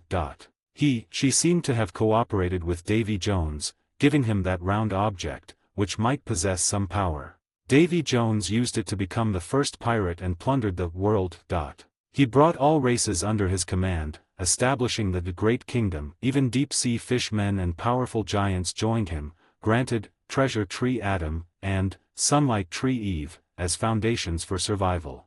This could also explain why the rule of Davy Back Fight, named after Davy Jones, is loser submits to winner. Because this might be what Davy Jones did personally back then. He was the founder and first king of that great kingdom 800 years ago. But then, he was clearly betrayed. The ancestors of celestial dragons, the 20 founding kings, betrayed him and signed a new contract with Imu. One can imagine a massive war must have occurred. Davy Jones allied with the sun, but ultimately lost. That sun was undoubtedly Joy Boy. The kingdom from 800 years ago was destroyed. Davy Jones might have been heavily injured, eventually forced to flee the great kingdom on the abyss, hiding in the mist. The world government was established, and the Order of the Sea became what it is today. Of course, Ryaji still had many questions. Like the origin of everything, information about that tree, and the round object Davy Jones obtained, many things were still mysteries. Since the mural indeed had a small amount of ancient text, he really needed Robin to help decipher the content. But clearly, not now. "I have things to do, Miss All Sunday." Looking at Robin, who wished to see the mural immediately, Ryaji said softly, "Things to do." Hearing this, Robin suppressed her anxiety, frowning slightly. "Didn't you just return from a mission?" Ryaji shook his head. "No, going to the Florian Triangle was just a prerequisite for the mission. The real mission starts now. The leader has ordered, the stars will gather. I received the summons, I must respond." Ryaji said in a low voice. "Coming back this time was just to introduce him to you before leaving." Saying this, he pushed open the secret room door. A tavern appeared before him. This was the public identity of Baroque Works' temporary headquarters at Whiskey Peak, Cactus Saloon. At this moment, Robin saw at a glance a skeleton lying in the center of the tavern. Robin's eyes lit up instantly. Lord Ryaji, could this be a skeleton from 800 years ago? She almost instinctively reached for her archaeology gloves. As soon as she spoke, she saw the skeleton blink, even though he had no eyes. "Ah, me." He pointed at himself with a bone hand. Then, exclamation point. He jumped up angrily. How rude. Do I look like I've been dead for 800 years? I've been maintaining myself properly. Oh, though I am indeed dead, yo-ho-ho-ho. However, judging by the voice, the esteemed lady seems to be a beauty. Would you mind showing me your pan? Alright, save the boring skull jokes and pervert jokes for later. Ryaji interrupted him mid-sentence. Seeing Brooke shrinking aside, muttering, "It's not a boring joke, I thought about it for a long time. Oh, though I have no brain," while hugging his knees. Ryaji turned to Robin. "This guy is Brooke, he is." He briefly explained Brooke's identity and the reason for his appearance. "He will become a temporary member of the organization, under your command for now. Please also take care of the corpse he brought back." After saying this, he turned to Brooke. "This is my subordinate, Heart Moon Fox. Mr. Brooke, before you find partners to fulfill your promise, follow her." "Yes." After leaving the abyss, Ryaji returned to Thriller Bark and brought Brooke and Ryama's corpse out. Brooke was extremely grateful and made a request to Ryaji. "I intend to continue fulfilling the promise to my comrades, return to Twin Capes to pick up Laboon after circling the world.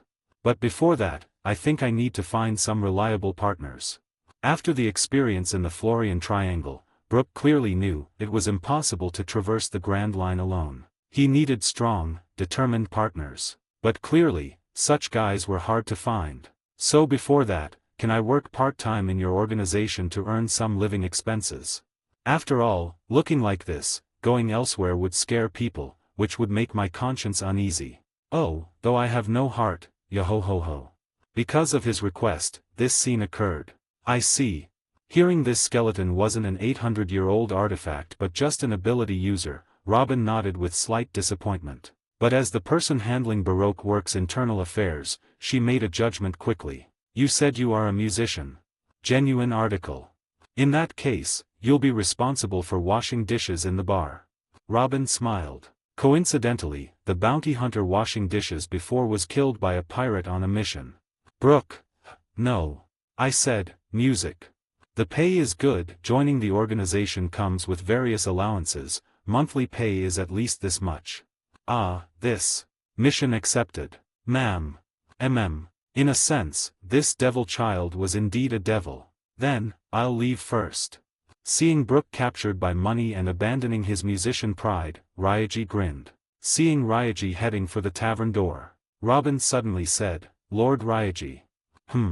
You will take me to see that mural, right? She asked. But when Ryaji turned around, he saw the unconcealable worry in Robin's eyes. Naturally, Robin wasn't stupid. She had spent considerable time with Ryaji, knowing this usually lazy powerhouse rarely moved so solemnly. Not to mention, Ryaji just said. This mission wasn't something he wanted to do. But the leader issued a mission to them.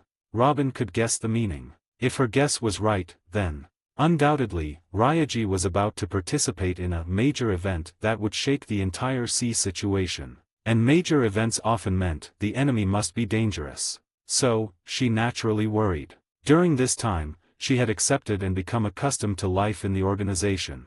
The calm, stable life without worrying about marine pursuit or organization betrayal, researching history openly, felt almost unreal to her. It was a life she hadn't experienced since O'Hara's destruction. So unknowingly, she had completely accepted her identity. She wasn't just Nico Robin, but also a top executive of the Zodiac, one of the star spirits under Ryaji. Heart Moon Fox. Of course. Then, Robin heard Ryaji's calm answer. Boom. Thunder exploded. In the sky, a lightning bolt fell in front of the tavern. Accompanied by sweeping gales, Ryaji's figure transformed into a red dragon soaring amidst the lightning strike. We are, the Zodiac. As he spoke, his eyes under the mask looked in only one direction. Of course we will win. That was the direction of the New World. That was the direction of Tato Land. 165, Chapter 165, Pirate Guru. Discussion before the Tea Party. Chapter 165, Pirate Guru.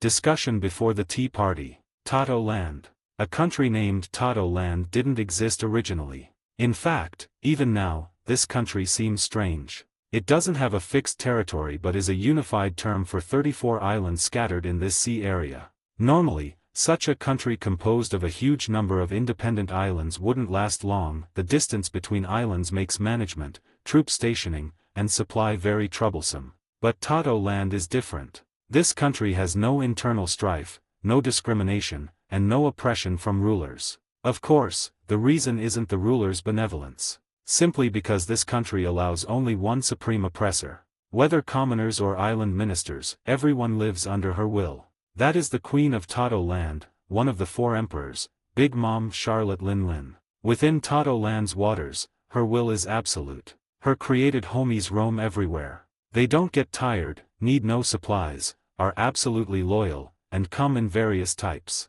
Clouds, wind, trees, fire, even the sea. They are the tentacles of her rule, almost omnipresent. So as long as Big Mom wishes, everything in Tato Land must follow her will. The sea turns into juice at her whim, trees must dance, clouds must laugh, houses must be chocolate or sweets. She wants people happy, so people must sing. She wants equality, so no discrimination allowed. She invites people to the tea party, they must come. She wants family, so those joining Tato Land aren't allowed to leave. Or else, someone will die. This is Tato Land. Dream country, utopia, such names are inaccurate. This country itself is just a dream derived from a monster's childhood. And now, Tato Land's guest reception island, Cacao Island. Then, let's begin, Kukikiku. The maintainers of this dream are having a meeting. The person announcing the start is a man holding a candy cane, with an extremely long tongue. He is the eldest son of the Charlotte family, Candy Minister, Prospero. Before him, inside a meeting room made of chocolate, the executives of the Charlotte family are gathered here. Running away at such a time, truly a headache. The giant race heard the news and confirmed they won't send anyone, probably very angry. He said, his extended tongue making his expression look like a smile. But clearly, it wasn't. That girl Lola, running away now, does she want to get us killed? Confirmed she fled to paradise. Use underworld connections to catch her back. Didn't Major Undertaker leave early and is almost there? Let him check. Yes, while Mama is busy catching up with old friends and hasn't noticed, we must hurry. Hey, Chiffon, you're Lola's twin sister, you must know where she went, or if Mama finds out, we'll all be killed. Hey, Bruley, didn't you check through the mirrors? As Prospero spoke, the crowd became agitated. Decuplets dressed similarly shouted noisily. A thin female swordswoman wearing a sun hat, sword at her waist, spoke coldly. Undoubtedly, they found it hard to calm down, because as Prospero said, recently, a major event happened in Tato Land. The chocolate minister of Tato Land, manager of this Cacao Island, Charlotte Lola, fled Tato Land refusing to marry the giant prince. This was huge. Although many races gathered in Tato Land, there were no giants due to past grudges between Big Mom and the giant race. So Big Mom was looking forward to announcing the marriage alliance with the giants at this tea party. This was why the Charlotte family executives were so agitated. Undoubtedly, if Mama found out, everyone would suffer. Even as her children, she wouldn't hesitate to kill when angry. Just as the crowd grew agitated and the situation seemed out of control. Step. A tall man with short red hair and a scarf, sitting beside Prospero,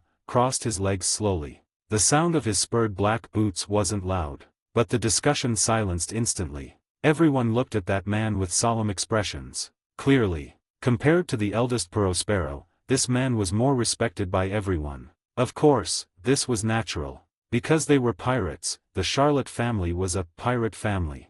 Pirates always respected power and the strong. And this man, in the eyes of the Charlotte family, was the embodiment of strength and perfection, second only to Big Mom. He was the head of the three sweet commanders, Charlotte family's second son, flower minister. His name, Charlotte Katakuri. Now, the man with prestige second only to Big Mom and the family tossed a jelly bean casually. Lola's matter, later. Catching the bean, he spoke deeply. Later. Hearing this, someone couldn't sit still. But Brother Katakuri, that's Mama's alliance with the giants. The speaker was a fat man dripping with cream, sounding timid. Opera, the alliance is important, of course. Katakuri glanced at his usually cowardly brother, speaking calmly. But don't forget, Pirate Guru arrived on the island 2 days ago. His talk with Mama seems smooth and less unexpected. We will ally with Pirate Island first. Thus, the giant matter naturally needs to be handled later. As he spoke, others listened quietly, finding it reasonable. Correct. Although 3 days remained until the tea party, one of the most important guests, Pirate Guru Akoku, arrived at Whole Cake Island unexpectedly early, 2 days ago. Note that this pirate guru was one of the few surviving active members of the former Rocks Pirates. He was a legend of the same era as Big Mom, Whitebeard, Shiki, Roger, and Kaido, with a bounty of 3.1 billion berries. After the Rocks Pirates disbanded, he occupied the former headquarters, Pirate Island, Hakinosu Beehive, until now. His strength and influence were undeniably powerful. Such a big shot normally wouldn't attend Big Mom's tea party. Indeed, in past years, Big Mom and Akoku had no public interaction. But this time, he not only came but arrived days early with a humble attitude. It was said his purpose was alliance. As for why this great pirate suddenly wanted to ally with Big Mom, the Charlotte family wasn't sure, but heard it was related to Neverland. Anyway, Big Mom had been catching up with this old friend from the same pirate crew these days, chatting happily. Hearing Katakuri's analysis, the Charlotte executives agreed. Compared to Lola, the key now is this tea party itself. Katakuri scanned his siblings. You all know, Mama will announce to the world at this tea party, she will declare war on the Zodiac.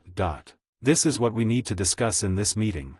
30 advanced chapters now available on Patreon. https://www.pat-rayon.co-m/c/hollowborn. Just remove the hyphen symbol to access Patreon normally. If you like this novel, please consider leaving a review. That's helped the story a lot. Thank you. 166, Chapter 166, Cracker, Protecting Mama is My Duty. Chapter 166, Cracker, Protecting Mama is My Duty. As Katakuri spoke, the Charlotte family executives fell silent. The Zodiac. To this day, they felt the existence of this organization was like a strange dream. Initially, this obscure organization seemed just a foolish organization with some strength acting recklessly to them. Although their brother, one of the 4 sweet commanders Snack, died at the hands of Nezumi, Rat, of the Zodiac, leading the Big Mom pirates to hunt Nezumi frantically. That was all. As mentioned before, the Charlotte family is a pirate family. Big Mom's 85 children come from 45 fathers.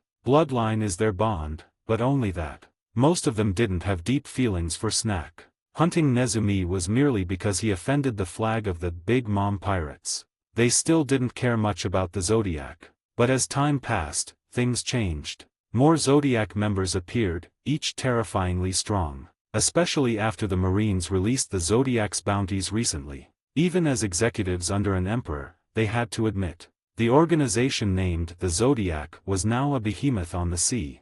Although not enough to make an emperor fear, it was undoubtedly an opponent worth dreading, definitely not a small fry to be destroyed at will. Brother Katakuri, I know you don't support war with the Zodiac, but this is Mama's decision, we can't disobey.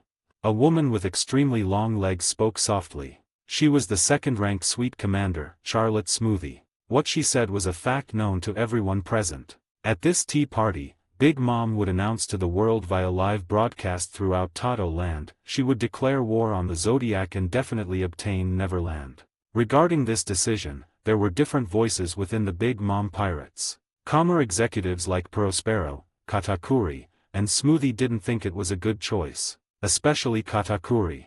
To him, Snack's death was worth avenging, and he did lead teams to chase Nezumi for a long time. But precisely because of this, he knew how strange Nezumi's ability was and how mysterious the Zodiac was. He didn't think his mother declaring war on such an enemy with such fanfare was rational. After all, this was just another willful decision by Big Mom. Katakuri could almost see the harm his cherished siblings and family would suffer in this war. But, I never thought of disobeying Mama, Smoothie. Katakuri said calmly. As the second in command of the Big Mom pirates, he was used to his mother's willfulness and recklessness. He knew he couldn't stop Mama's decision, or rather, long ago, he tried to stop her, but the result was nearly getting killed. Big Mom's decision was absolute. So, his true purpose in raising the topic of the Zodiac was 3 days until the tea party. Guests will enter Tato Land in large numbers starting the day after tomorrow. Among them, we need to guard against the Zodiac members' movements. He scanned the surroundings, speaking deeply. This was his goal. He couldn't change Mama's mind, but he could try his best to protect his siblings. Brother Katakuri, you think the Zodiac dares to attack us first? Short Dazmarch said deeply, impossible, right? We are the Big Mom pirates. They aren't an organization that cares about such things. Katakuri looked at his brother. My suggestion is to activate maximum sugar alert. Hearing this, the Charlotte executives widened their eyes. Maximum sugar. XN. Katakuri, is it necessary? Prospero, the only one older than Katakuri, frowned deeply. He knew maximum sugar alert meant even during the tea party, Charlotte family members must maintain full war readiness. Waters near Tato Land would be under martial law. All homies in Tato Land activated, all warships docked at ports, ready to sail anytime. Brother Prospero. Katakuri looked at Prospero. This is my premonition. Prospero fell silent. He knew his brother's ability. Due to excessive observation haki training, he could even see the future for a short time. Besides that, His intuition and premonition outside combat became extremely accurate, like a beast sensing invisible danger in the air. So he had to respect Katakuri's premonition. Just then, I agree with Brother Katakuri's proposal, guarding against the zodiac is necessary. A voice came from the crowd. Cracker. Prospero looked over, stunned. The speaker was one of the three sweet commanders, Charlotte Cracker. Brother Prospero, I think Brother Katakuri is right. Cracker spoke righteously. The zodiac is indeed a dangerous and powerful group. Mama's tea party cannot be disturbed. Let's work harder. After speaking, he volunteered. Now that Lola left, Cacao Island as the guest reception island needs strong guards most. I think Brother Katakuri and Smoothie Station there is suitable. Major Undertaker arrives tomorrow. According to the agreement, he brings Nezumi's corpse as Mama's declaration of war against the Zodiac. So I'll be stationed on Whole Cake Island to handle the handover with him. If enemies attack, my biscuit soldiers on Whole Cake Island can react in time.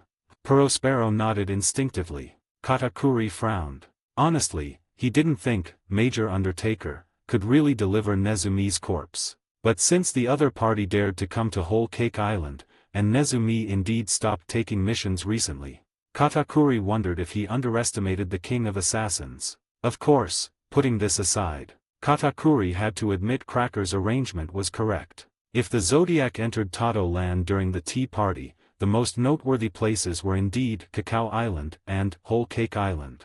Cacao Island, as the reception island, was where guests gathered, the most chaotic place. Whole Cake Island was naturally a key point too. Cracker, as the biscuit minister and sweet commander, naturally guarded Whole Cake Island with his biscuit soldiers. It was fitting to leave Whole Cake Island's defense to him. But your injury.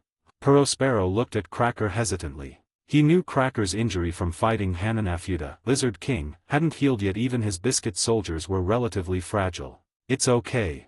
Cracker said righteously. My injury is almost healed. Protecting Mama is my duty.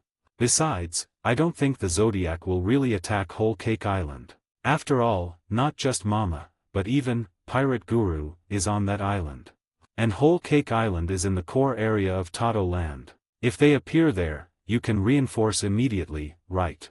He glanced around. Moreover, I didn't say I'd guard Whole Cake Island alone. Brother Oven, Brother Deifuku, Brother Mont Dior. He named a few. I think they can guard Whole Cake Island with me.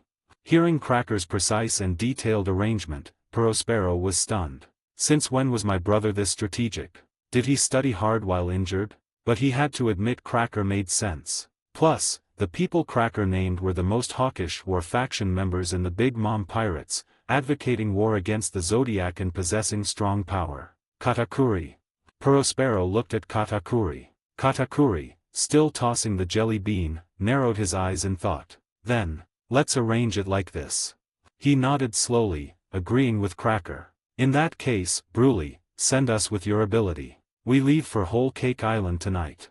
Cracker said immediately. No problem, Brother Cracker. Charlotte Bruley nodded. Thus, the security arrangement for the tea party seemed to have a perfect conclusion. Charlotte executives discussed their assigned islands. But now, Brother Prospero. Katakuri whispered to Prospero beside him. How is the situation with that photo? Katakuri asked in a low voice. Kukikiku, very safe of course. Prospero whispered. Deepest part of the treasury, patrolled by homies daily. Only taken out on the tea party day. Otherwise, even we only have the right to view, not take out, or the highest alarm triggers, don't worry. He knew the photo Katakuri mentioned. It was their mother, Big Mom's only weakness. That's good.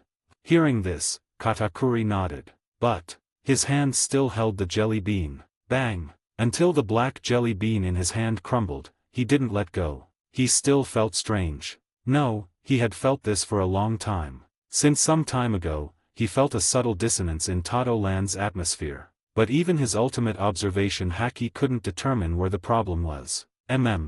Katakuri looked at his siblings in the room. Must be my illusion. He muttered internally. Not long after. Arrived, Brother Cracker, this is the mirror leading to Whole Cake Island. Mirror World. Charlotte Bruley brought Cracker to a huge mirror, smiling. A mirror specially made for this tea party. Cracker looked at the huge mirror, patting Brulee's shoulder. Yes, big and sturdy to ensure smooth movement between islands. Speaking of this, Brulee raised her head proudly. As the mirror fruit user, her ability allowing free travel through mirrors was crucial for intel gathering, strategic transfer, and supply transport. Yes, must ensure smooth movement. Then, Brulee heard Baking Minister Oven speak behind her. But this went unexpectedly smoothly. This way, most opponents are dispersed to various islands. The hot-tempered strong man spoke very softly now. Huh. Brulee froze. Brother Oven, what are you? She turned instinctively, doubting her ears. But the next moment. Yes, after all, the opponent is that Big Mom. Although prepared, ensuring she is alone without helpers is still important. Beside Oven, Bean Minister Deifuku spoke too. Why, you. Realizing something, Brulee had no time to say more. Next moment, she felt something furry hit the back of her head. Then, she fell. As expected, my mirror world is a bit distorted, need to modify it with that. Oh, done. Groggy, Brulee felt she was tied up. But with her remaining vision, she could still see. A figure stood before her. Behind the figure, a huge tail swayed and fell, transforming into another her. And on the figure's head, he wore a dog mask. Who are you? Brulee asked hoarsely and weakly. Me. The figure asked back with a smile. As he spoke, Oven, Deifuku, and Cracker spoke simultaneously. I am Cracker. I am Oven. I am Deifuku. I am Mont Dior. They emitted different voices. But in the end, the different voices overlapped, converging into the same answer. We are the Zodiac. We are Inu Dog. 30 advanced chapters now available on Patreon. https://www.pat-rayon.co-m/c/hollowborn. Just remove the hyphen symbol to access Patreon normally. If you like this novel, please consider leaving a review. That's helped the story a lot. Thank you. 167, Chapter 167, When did you get the illusion that I wasn't using my ability? Chapter 167, When did you get the illusion that I wasn't using my ability? Whole Cake Island, Whole Cake Chateau. The top of this massive castle, symbolizing the supreme authority of Tato land, is the venue Big Mom values most for every tea party. But now, a small banquet was being held here in advance. Mama. Big Mom's huge mouth let out a unique laugh. Haven't seen you for so many years. I didn't expect you to become an ability user too, Akoku. Didn't you hate ability users the most back then? You didn't even go to God Valley because of that. As she spoke, she looked at the man in front of her. A man with a sinister and ugly face, long hair, wrinkles on his neck, and a forked tongue. He wore very loose clothes, covering almost his entire body except for his neck and head. Lin, you remember such trivial things clearly. Hearing Big Mom's question, he replied with a hoarse voice. Mama, just curious. The guy famous as a martial artist, who established a sect suddenly becoming an ability user surprised me for a while. Her words referred to old matters long forgotten by this era. Yes, decades ago, the Rock's Pirates executive, pirate guru Akoku Wang Ji was a great pirate from Kano country, famous as a martial artist. Renowned for his powerful physique and outstanding martial skills, he was said to have mastered almost all fighting techniques of Kano country with incredible talent. He established the martial fight sect to teach martial arts, recruiting many pirates eager to become stronger, earning the title Pirate Guru. He and his followers originally believed in the creed that ability is just a hindrance. But such a guy suddenly became an ability user after the Rock's Pirates disbanded. Gulp. Ha. Hearing this, Akoku downed a glass of sweet wine. Then, he exhaled deeply, looking at Big Mom. Does that matter? What's wrong with pirates pursuing power? Should I become a stepping stone for some young Marine's rise like that guy Shiki? He said. Mama, true enough, Shiki being defeated by Zephyr's disciple, no one expected that. Big Mom nodded, putting a homey cake screaming, getting eaten by Mama, must leak filling quickly into her mouth. However, I heard that after you became an ability user back then, you were assassinated by powerhouses within your sect. A bunch of clowns who couldn't see the situation clearly. Akoku sneered. But his hand clenched unconsciously. Then, he changed the topic immediately. Compared to that, Lin, let's confirm again about the alliance. Tato Land and Pirate Island form a pirate alliance, hunting, the Zodiac, together and snatching Neverland. After that, all rare beasts on Neverland and other Zodiac members belong to you. I only want half of the Fountain of Youth and Hitsugii. Speaking of this, a trace of burning desire flashed in his eyes. Ah! Hearing the Zodiac and Neverland, Big Mom grinned. Crunch. She chewed and swallowed the cake. Originally, I didn't plan to give anything related to the Zodiac and Neverland to anyone, but the intel you brought is indeed valuable, Akoku, worthy of Pirate Island.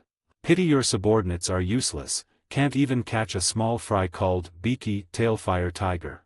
Her words explained the key intel Akoku brought. Akoku's Pirate Island Hakinosu was a very special island on the sea. Since the Rocks era, this island has been the symbol of pirates.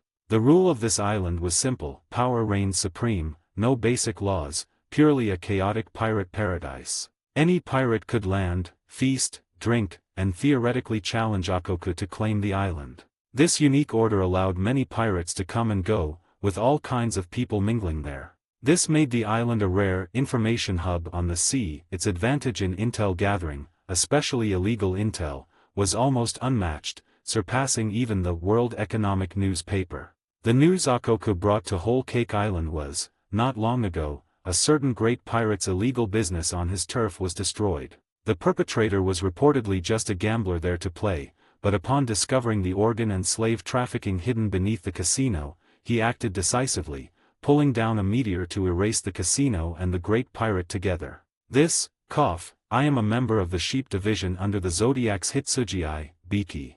When asked for identity, the person answered so. The key lay here. Akoku's intelligence network instantly linked the codename Beaky with the meteor rain that shocked the world during the Neverland incident. Thus, he confirmed the previously speculative claim. Neverland was indeed the work of the Zodiac. Even Neverland itself was related to one of the Zodiac, Hitsugii. This was why he decided to seek an alliance with Big Mom. Of course, he wasn't convinced by Big Mom's words now. According to my intel, that guy called Beaky is very strong. He said. Not even a top executive, how strong can he be? Big Mom scoffed. Besides, Dufeld, Lone Shark King, already dealt with the top executive, Nezumi. He'll send the corpse to me tomorrow. Akoku. He stood up, somewhat annoyed. Anyway, that's the situation. Alliance reached, caught up enough, I won't stay longer. He stood up, turning to leave. But, he seemed to remember something suddenly, pausing slightly. By the way, Lin, one last question. Big Mom, enjoying dessert, looked up puzzled. About the Zodiac's Star Lord, did you see him at God Valley? Akoku asked deeply. Ah, that. Hearing this question, Big Mom looked solemn too.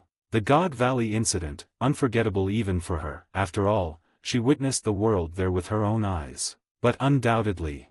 Star Lord, at God Valley, I never saw that guy. Big Mom looked at Akoku. I don't know why the government says he's the mastermind behind God Valley. Maybe he was the one who kidnapped Shucky from Pirate Island back then.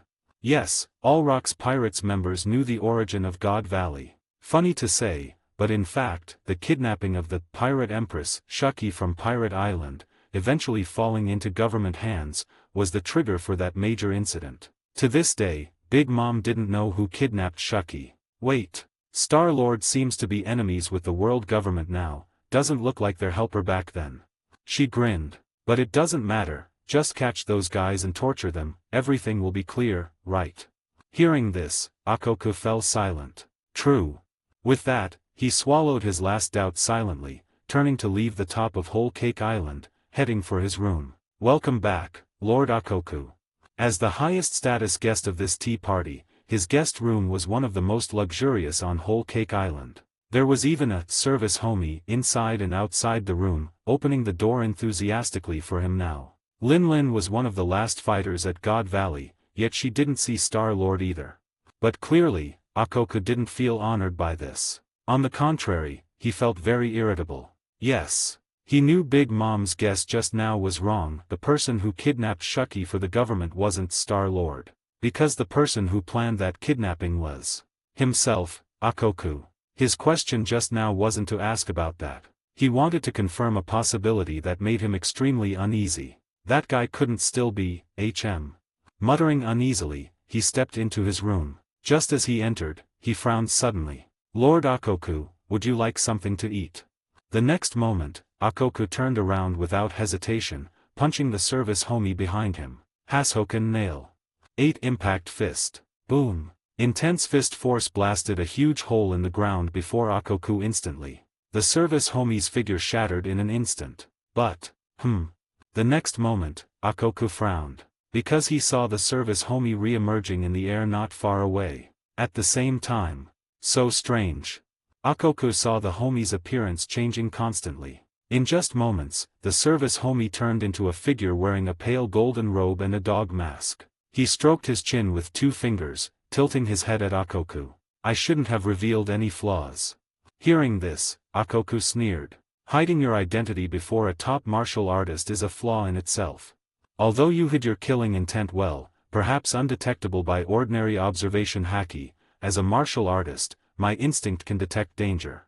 Speaking, his gaze fixed on the sea beast mask on the other's head. "However, that mask, are you?" Speaking of this, the sharp light in his eyes was almost burning.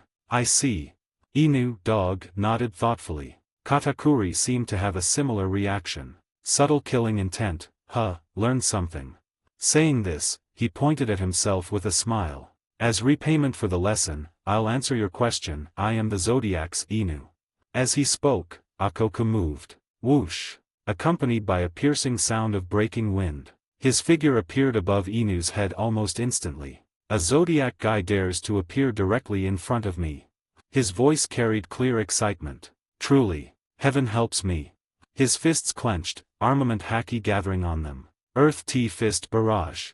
Accompanied by strong conquerors and armament haki, his fist struck out again. But this time, he used a completely different martial art. The frequency of his punches was so high it formed a massive rain of fists. And the target of the fist rain was Inu's limbs. "Break your limbs first, then capture you. Naturally, I'll know the location of Hitsugii and Neverland." This was Akoku's plan. In fact, boom, boom, boom. Every strike indeed hit Inu's body. Done. At this moment, the excitement in Akoku's eyes became clearer. As a martial artist, he was sure his attacks hit a human body. The sensation of declining life force, the sound of breaking muscles and bones, and the faint smell of blood, everything confirmed this. "Whatever your ability is, you have no chance to use it." He laughed hideously. But the next moment, he heard a chuckle. Following that, he heard countless chuckles ringing out continuously. Then, he saw incredulously. Before him, the figure of Inu dispersed slowly like air, replacing it. In his room before him, figure after figure hidden in the air emerged continuously. "Your lesson is meaningful. I indeed need to learn to perfect the details, but..." Overlapping voices came constantly. The next moment, Akoku felt killing intent. "I was ordered to kill you. Having killing intent is inevitable." Yes. As he said, as a top martial artist, he could detect the subtlest killing intent. This perception was even stronger than observation haki, purely instinct accumulated from countless battles. But now, the situation was different. Because now, every figure emerging in his room brought him massive killing intent in his perception. And Inu's overlapping voice continued to enter his ears. "Moreover, when did you get the illusion that I wasn't using my ability?" 30 advanced chapters now available on Patreon. https://www.pat-rayon.co-m/c/hollowborn. Just remove the hyphen symbol to access Patreon normally. If you like this novel, please consider leaving a review. That's helped the story a lot. Thank you. 168, Chapter 168, When False Becomes True, True is Also False. Chapter 168, When False Becomes True, True is Also False. As mentioned earlier, as a top martial artist, Akoku could always clearly capture the subtlest killing intent, body movements, and even every detail related to the enemy. This was the problem. Because now, his perception told him, every figure before him was a real, authentic individual. Although he couldn't see their faces clearly, their killing intent, physique, vitality, and even breathing were genuine. Clone ability. He muttered internally, muscles tense all over. He didn't choose to attack the figures immediately but breathed steadily. He was waiting. What he was waiting for was simple. Mama, hey, Akoku. What happened? Just moments later, Akoku heard the voice from outside the door behind him as he wished. Boom! The massive door burst open abruptly. Thunder clouds and flames drifted into the room. Big Mom, holding the bicorn hat blade Napoleon, appeared outside the door. Akoku's muscles relaxed slightly. A smug smile appeared on his lips. Attacking me in Whole Cake Chateau, you guys sure have guts. He sneered at the figures emerging from the air, seemingly capturing their panic. Correct. This was what he waited for. He didn't know who this Inu was or what his ability was. But that didn't matter. He was on Whole Cake Island, inside Whole Cake Chateau. Any disturbance here would be known by Big Mom immediately. Foolish acts courting death deserve punishment. He spread his arms, laughing loudly. Lin, the Zodiac's Inu, is here, let's catch him together. As he spoke, Big Mom's massive figure charged into the room holding the giant blade. Surging killing intent rushed like a tide, ear-piercing roars exploded. Elbaf spear Akoku. Sovereignty. That secret technique of the giant race was the power Akoku knew Big Mom possessed. As a teammate, it was a reassuring power. But the next moment, Akoku's smile froze. Because he clearly sensed the target of that roaring strike wasn't anyone else, but himself. The next instant, Akoku moved immediately. Black armament haki attached, he dodged sideways. But clearly, facing this sudden strike, he couldn't dodge completely. Boom! The slash capable of suppressing a nation blasted Akoku away. Bang! Bang! Bang! His figure penetrated the entire Whole Cake Chateau instantly, spewing massive amounts of blood upon heavy impact. His loose robe shattered instantly, revealing the body beneath. Then, a trace of surprise flashed in Big Mom's eyes. Because she clearly saw, under Akoku's robe, a set of extremely tight-fitting black armor was revealed. The armor was clearly extremely sturdy, fitting his body closely, even rising and falling with his breath. Despite the heavy blow, the armor didn't fall off. At this moment, Lin, what do you mean? Akoku, suffering such a heavy blow, stood up slowly. He looked at Big Mom, gritting his teeth. Are you declaring war on me? His words stopped in his throat. Because now, he clearly noticed. The figure of Big Mom attacking him faded away slowly again. This time, fading with her was the entire Whole Cake Chateau. Yes. The corridor filled with the scent of sweets, the sugar-glazed walls, the silent dreamlike candles, the flying homies. In this moment, they all dissipated. Replacing them, a massive twisted space appeared before Akoku. Mirrors everywhere, undulating ground like an irregular maze. Mirror world. Akoku knew one of Big Mom's daughters, Charlotte Bruley, was a mirror human who ate the mirror fruit and could enter the mirror world. So he looked instinctively at where he was attacked. Sure enough, there was a huge mirror there. The fact was almost laid before him. When did you get the illusion that this was Whole Cake Chateau? From the start, when he walked through the door of his room, he was already in the mirror world. Everything after was just illusion. Akoku gritted his teeth. Dare to humiliate me like this. Being toyed with like this felt humiliating. But clearly, thud, step. The approaching footsteps and figures appearing before him told him. And when did you get the illusion that I wanted to humiliate you? In the center of the crowd, Inu stood there. He looked at Akoku. I told you, I want to kill you. As he spoke, Akoku saw the figures in front of Inu clearly. Charlotte Prospero, Charlotte Katakuri, Charlotte Oven, almost all members of the Big Mom Pirates. Before Akoku could react, Elbaf spear Akoku. He heard the roar from above again. Looking up, he saw Big Mom holding the long blade, falling from above. Akoku, having taken that hit once, didn't hesitate. He leaped backward decisively, swiping his finger on the ground, writing a character. Shield. As he finished writing, the ground of the mirror world rose abruptly, turning into a giant shield blocking Big Mom instantly. Boom. Next moment, Napoleon collided with the giant shield. Then, poof. In Akoku's wide eyes, Big Mom's figure vanished abruptly. Fake again. Akoku was confused. He couldn't understand the situation. Big Mom attacking him was fake, but if fake, What about the Akoku that hit him earlier? And if fake, why was he in the mirror world? Did Bruley betray them? Just then. Kill. XN. He heard roaring shouts. Turning around, he saw countless Charlotte family executives charging at him. Bang, bang, bang, boom. Flintlock bullets, roaring slashes surged. Every bullet, every slash felt so real to Akoku. So, he wrote on the ground again, 2 characters this time. Shield. Wall. The characters converged on the ground, forming a massive shield wall wrapping him completely. Bang, boom. Bullets and slashes hit, then, dissipated again. As expected. All illusions. Seeing this, Akoku gritted his teeth, staring at the distant Inu. Although I don't know how this guy used Linland's Akoku just now, these attacks should be fake. This guy's fruit ability relates to illusions. Muttering internally, he leaped out of the shield wall decisively. Just then. Swish. Katakuri holding a trident, arm turning into Machi, grabbed at Akoku. Whoosh. Oven's scorching fist appeared beside Akoku. Fake indeed, even if copying illusions, how can fruit abilities be copied? Seeing this, Akoku confirmed his thought, ignoring these 2 attacks decisively. Instead, he punched toward the distant Inu. Air wave fist tiger roar.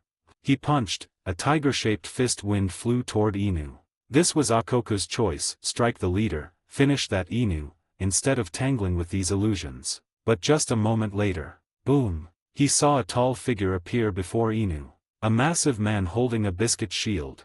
Akoku recognized him, Big Mom's sweet Commander Charlotte Cracker. But the key wasn't this. The key was. Boom. Next moment, Akoku saw Cracker's giant shield blocked in front of Inu, taking his air wave fist head-on. Rumble. With a huge tremor, cracks appeared on the biscuit shield. But moments later, the cracked biscuit healed rapidly. Paramecia biscuit fruit, fake. Blocked it. This scene stunned Akoku. Aren't they illusions? Why block his attack? No, wait, could it be? Only now did Akoku realize the possibility. He turned back instinctively, but it was too late. Splat. Because now, Katakuri's arm turned into sticky Machi, grabbing his body. Paramecia Machi fruit, fake. Akoku. Then, boom. The fist burning with scorching flames punched Akoku's face abruptly. His face turned black instantly, blood evaporated by high heat the moment it sprayed out. Paramecia heat fruit, fake. Wah. His wide eyes were full of confusion. These guys, are they real or fake? With such confusion, his figure was blasted downward by this punch. 30 advanced chapters now available on Patreon. https://www.pat-rayon.co-m/c/hollowborn. Just remove the hyphen symbol to access Patreon normally. If you like this novel, please consider leaving a review. That's helped the story a lot. Thank you. 169, Chapter 169, You Know Nothing About My Ability. Chapter 169, You Know Nothing About My Ability. As a great pirate surviving from the Rocks era, Akoku was undoubtedly a top powerhouse on the sea. His 3 types of haki and 5 senses were extremely powerful. His combat experience was incredibly rich. He had experienced basically every type of battle. But the battle he was experiencing now was a unique experience in his life. Boom. Oven's fist burning with flame struck. Akoku dodged nimbly sideways. But in an instant, above his head, the smoke genie created by Deifuku and Smoothies arrived hand in hand. Paramecia boil fruit, fake. Paramecia ring fruit, fake. Akoku had to punch to counter, but moments later he discovered, whether Oven, Deifuku, or Smoothie, they were all illusory phantoms. But before he could think more, 3 identical figures appeared beside him again. The difference was rumble. This time, the attacks from all 3 were real. Akoku was blasted away instantly, but while flying, he found time to write characters on the ground. Spike. Spike. Spike. The extending spike characters instantly turned the ground into sharp spikes, blocking the trio's path. Following that, Akoku wrote the character's staff casually on a nearby wall. The next moment, the wall turned into a long staff landing in Akoku's hand. Wind cloud sweeping staff horizontal sweep. He swung the staff, sweeping out a gale. But at this moment, he saw the figures of the 3 dissipate instantly. At some point, they had become phantoms again. What exactly is this ability? This extremely disgusting combat experience was a first even for Akoku. He had basically determined the characteristics of the opponent's ability. The man named Inu seemed capable of creating tangible, almost indistinguishable phantoms. Before the attack hit, even observation haki couldn't distinguish them. If that were all, it would be fine. After all, phantoms were just for confusion and intimidation. The key was, among Inu's phantoms, some seemed real. Akoku couldn't determine the specific number yet, but there were at least 7 or 8. The most terrifying part was, for some reason, those phantoms seemed to copy even the opponent's fruit abilities, though the power and strength seemed weaker than the original. But even so, Inu, this guy is simply a monster. Even though disgusted, Akoku had to sigh. Yes, even the ability displayed now was a solid monster level. Real and fake, void and illusion, he couldn't tell them apart. This meant he had to respond to every strike regardless of whether it was real or fake, eventually leading to his complete suppression in this battle. He barely had a chance to counterattack. All he could do now was defend and observe. Looks like he realized my ability. On the other side, Inu observed Akoku's movements silently. From the opponent's reaction, he analyzed that the opponent seemed to have realized his ability. Shell Fruit Model, Chen, Mirage, LV5, can create Mirage Chi, change its color and form at will, and create near-realistic illusions within the Mirage Chi coverage. Fused Fruit Dog Fruit Model, Nine-Tailed Fox, Kyubi no Kitsune, LV5, can create 9 independent foxtail avatars, gaining weakened versions of all abilities of the copied target. Yes. What Inu used now was the combination of these two mythical Zoan abilities. In fact, invisible Mirage Chi was floating throughout the entire mirror world, fake, only Akoku hadn't noticed it. Within the Mirage Chi, Inu could create various false illusions at will, attacking Akoku in coordination with the nine-tailed fox clones. The combination of truth and illusion fit Inu's role in the zodiac exactly, trickster. But, Akoku, this guy, something is wrong. At this moment, Inu frowned slightly. He looked down at Akoku, who was holding a long staff, constantly changing various weapons to tangle with the illusions and clones. He instinctively sensed something wrong with Akoku. He is too weak. Inu realized this. In fact, after deciding to declare war on Big Mom, he had secretly arrived near Tato Land via Nezumi and secretly copied the members of the Big Mom pirates. Currently, his 9 foxtail clones, except 4 Hananafuda who was in Wano country, were all members of the Charlotte family. Katakuri, Oven, Deifuku, Smoothie, Cracker, except 4 Bruli who had special strategic value due to the Mirror fruit, the rest were basically the strongest combatants of the Big Mom pirates. But in reality, even so, a pirate of Akoku's level shouldn't be suppressed like this by a group of weakened clones. Inu knew well, as one of the few surviving members of the Rocks pirates, even if Akoku was weaker than the 4 emperors, the gap was limited. In terms of individual strength, there was no reason to be suppressed to this extent. Besides that, another problem was that compared to the displayed strength, Akoku's vitality seemed too strong. Since the start of the battle, Inu was sure his clones and illusions had inflicted multiple injuries on Akoku. But so far, although Akoku coughed blood and got injured as expected, his vitality and aura hadn't changed a bit. Strange vitality and strange strength combined were weird enough. But if these 2 reasons weren't enough, then Inu had the most critical third reason. Devil Fruit User, Akoku, discovered. Confirmed Devil Fruit, Paramecia Script Fruit, Kaku no Mi /right Fruit, Analyzing. Fruit ability, can imagine needed characters and corresponding scenes in the mind and write them out. Effects by level. LV3, Gain Full Fruit Effect. Can write characters on physical matter and change its form and nature through mental imagination. E.g., imagine the ground becoming a shield, write the character's shield, and the ground becomes a shield. Requires 1.8 billion berries for unlock. Characters written by the ability consume mental power. The limit of the effect is the limit of imagination, but can only write on matter, not on living beings other than oneself. The stronger the imagination written through text, the stronger the effect, and the more stamina consumed. LV4 Deep Dive Development. Can write on non-physical matter. The scope of writable content and concepts is broader, but requires more mental power and stamina. Requires 3.7 billion berries for unlock. LV5, Fruit Awakening. Text is imagination. Ability can affect the surrounding environment. Character effects are stronger. Can write characters anywhere within 100 meters at will using thought. Requires 12.5 billion berries for unlock. Analysis progress, 100%. Yes. From the first moment he saw Akoku, Inu knew the opponent's fruit ability through the fruit encyclopedia. Paramecia script fruit. Even Inu, who had seen many abnormal fruits, had to sigh that this fruit was extremely strong. Just imagine, then write the corresponding content, and achieve the corresponding reality. Despite the limitation of not being able to write on other living beings, this ability to make fantasy come true was undoubtedly in the top-tier category. But until now, all fruit abilities used by Akoku were limited to the LV3 level. This was the biggest problem. After all, according to Intel, Akoku occupied Hakino-su shortly after the God Valley incident, and he was already an ability user when he occupied Hakino-su. It has been 30 full years since then. In such a long time, a great pirate like Akoku couldn't possibly have failed to develop his fruit ability at all. So, I don't have time to waste with you. Let me see what you are hiding.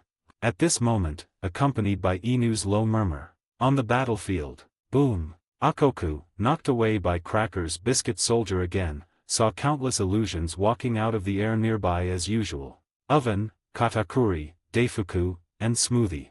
Akoku couldn't judge which of the countless illusions were real and which were fake. So, Akoku gritted his teeth, reaching out to grab the ground. Writing. 100 shield wall. Characters appeared. The next moment, massive shields arranged into a wall, converging. But just moments later, Akoku was horrified to find that the attacks of the countless illusions passed directly through the massive shield walls the next moment. And the originally indestructible shield wall became illusory at this moment. He looked down incredulously. He saw the ground he grabbed just now was slowly disappearing. That wasn't ground, but a cliff. Even the environmental illusions are real. Akoku realized this immediately. His ability must be written on physical matter to be effective. But if the physical matter itself was a tangible illusion created by Inu, it would naturally disappear when the opponent cancelled the ability. This ability, so disgusting. Akoku cursed internally but realized the danger. His body was special, but even so, getting hit by this attack wouldn't feel good. And if this continued, I will lose. At this moment, Akoku understood this clearly. Dragging it out wasn't a solution. So, must liberate a part. He gritted his teeth, and then, click. Visibly, a part of the tight-fitting armor on his body seemed to cave in. Akoku's face turned somewhat pale instantly. His aura and haki seemed to decline at this moment. But moments later, he raised his hand. Then, characters appeared out of thin air in front of him. Thunder. Rumble. Massive thunder exploded in front of him. Intense lightning destroyed all surrounding illusions instantly. At the same time, found you. The few foxtail clones that weren't destroyed instantly appeared in Akoku's vision immediately. Solving these clones with real attack capabilities will make dealing with that guy much easier. Knowing this, Akoku didn't hesitate to raise his hand and write again. Lock. Thus, from the air, a massive chain made of air formed abruptly, shooting toward the foxtail clones instantly. Click. It locked all clones accurately. Then, speed. Akoku wrote this character on himself without hesitation. Then, whoosh. His figure burst out with speed far exceeding before in an instant. On the way, he waved his hand again. Blade. A long sword landed in his hand instantly. Wielding the sword with his right hand, he roared toward the clones. At this moment, his left hand wrote on his right hand again. Power. Rikyo style Great Will Slash. Strength King style. The long sword in his hand swung down abruptly. Black-red Conqueror's haki and pitch-black armament haki exploded. The slash slammed heavily onto the ground of the mirror world. Rumble. Terrifying shockwaves erupted instantly. The ground of the mirror world cracked with this strike as the center. The structure of the entire space seemed to become unstable. Countless rays of light refracted constantly in the mirrors. Amidst rising dust, Akoku withdrew the long sword slowly. It's over, Inu. I've seen through your ability. He looked at the distant Inu. After your clones are destroyed, your ability is meaningless. He extended his forked long tongue, raising the sword in his hand. Next, it's your turn. He seemed certain of his victory. But just then, destroyed. Inu, who had been watching quietly from the sidelines, finally stood up. Under Akoku's incredulous gaze, his figure dissipated slowly. Yes. Even the Inu watching from afar was an illusion. At the same time, when did you get the illusion that you destroyed my clones? Akoku heard Inu's voice coming from the smoke in front of him as usual. He looked into the dust. Then he saw. Swaying flame clouds surrounded Inu. On his body, fine golden fur had grown. On the dog mask, a pair of fox ears grew. His 8 clones gathered behind him. And around them, 9 pitch-black shadows clearly formed a massive shadow wall. At this moment, the shadow at the front had a shocking wound, it was almost split in half. But now, the hideous wound was healing rapidly. Clearly, it was these shadow walls that blocked Akoku's slash just now. Doppelman 9 Shadows Barrier. And just then, the barrier formed by the 9 shadows dispersed, each standing beside Inu and his 8 clones. This scene almost stunned Akoku. What is this again? Also, clearly, Inu had no interest in answering questions. You think you saw through my ability? He just looked at Akoku. Then I can only say you know nothing about my ability. 30 advanced chapters now available on Patreon. https://www.pat-rayon.co-m/c/hollowborn. Just remove the hyphen symbol to access Patreon normally. If you like this novel, please consider leaving a review, that's helped the story a lot, thank you. 170, Chapter 170, That Betrayal Was Worth It. Chapter 170, That Betrayal Was Worth It. A shadow is a unified object possessed by all things. Whether stones, flowers, plants, water streams, everything has a shadow. A living being's shadow possesses power. It is the reflection of spirituality, vitality, and mental power, the other side of each creature's unique soul. And naturally, as a perfect copy, the foxtail clones created by the dog fruit model, 9-tailed fox, which can even copy fruit abilities, would certainly have their own shadows. That was exactly the scene Akoku witnessed now. After blocking his attack just now, the 9 shadow mages beside Inu and his 8 foxtail clones changed slowly. Their bodies compressed instantly, gradually turning into pitch-black shadow balls, landing in their respective masters' hands. Then, Inu and the 8 foxtail clones swallowed those shadow balls without hesitation. Shadows Asgard 9-fold Devour. Boom! The next moment, immense power wrapped in surging aura erupted from them instantly. The massive power boost equivalent to 200 shadows appeared on Inu and the 8 clones simultaneously. Then, bang! The next instant, Akoku was horrified to find that except for Inu, the 8 clones vanished instantly with a violent sonic boom. So fast! Akoku exclaimed instinctively. This speed was more than doubled or tripled compared to before. But his reaction was extremely fast too. Free characters protection. Free characters 5 senses. He wrote 4 characters on himself immediately. The next moment, his 5 senses were amplified massively, allowing him to hear the surging wind from his side clearly. Bang! Katakuri's fist arrived. Boom! His fist slammed onto Akoku's body abruptly, making a harsh sound like clashing metal. Ugh! Even with protection making his body tough as steel, Akoku couldn't help but grunt. Strength increased too. Akoku was shocked. Free characters thunder. He wrote another character in the air without hesitation. Roaring thunder surged out instantly, trying to repel Katakuri. But, at this moment, he saw the book and mirror appearing before him. Rumble. Roaring thunder shot into the book and mirror, swallowed completely. That was the ability of Charlotte Montdior and Charlotte Bruley. In this instant, Katakuri's fist turned into mochi, wrapping around him. At the same time, whoosh! Flames burned, steam exploded, slash wrapped in flowing liquid came from behind, that was oven, daifuku, and smoothie. Boom! Fists roared, candy syrup flowed, sharp biscuit drills came from the front, that was compote, prospero, and cracker.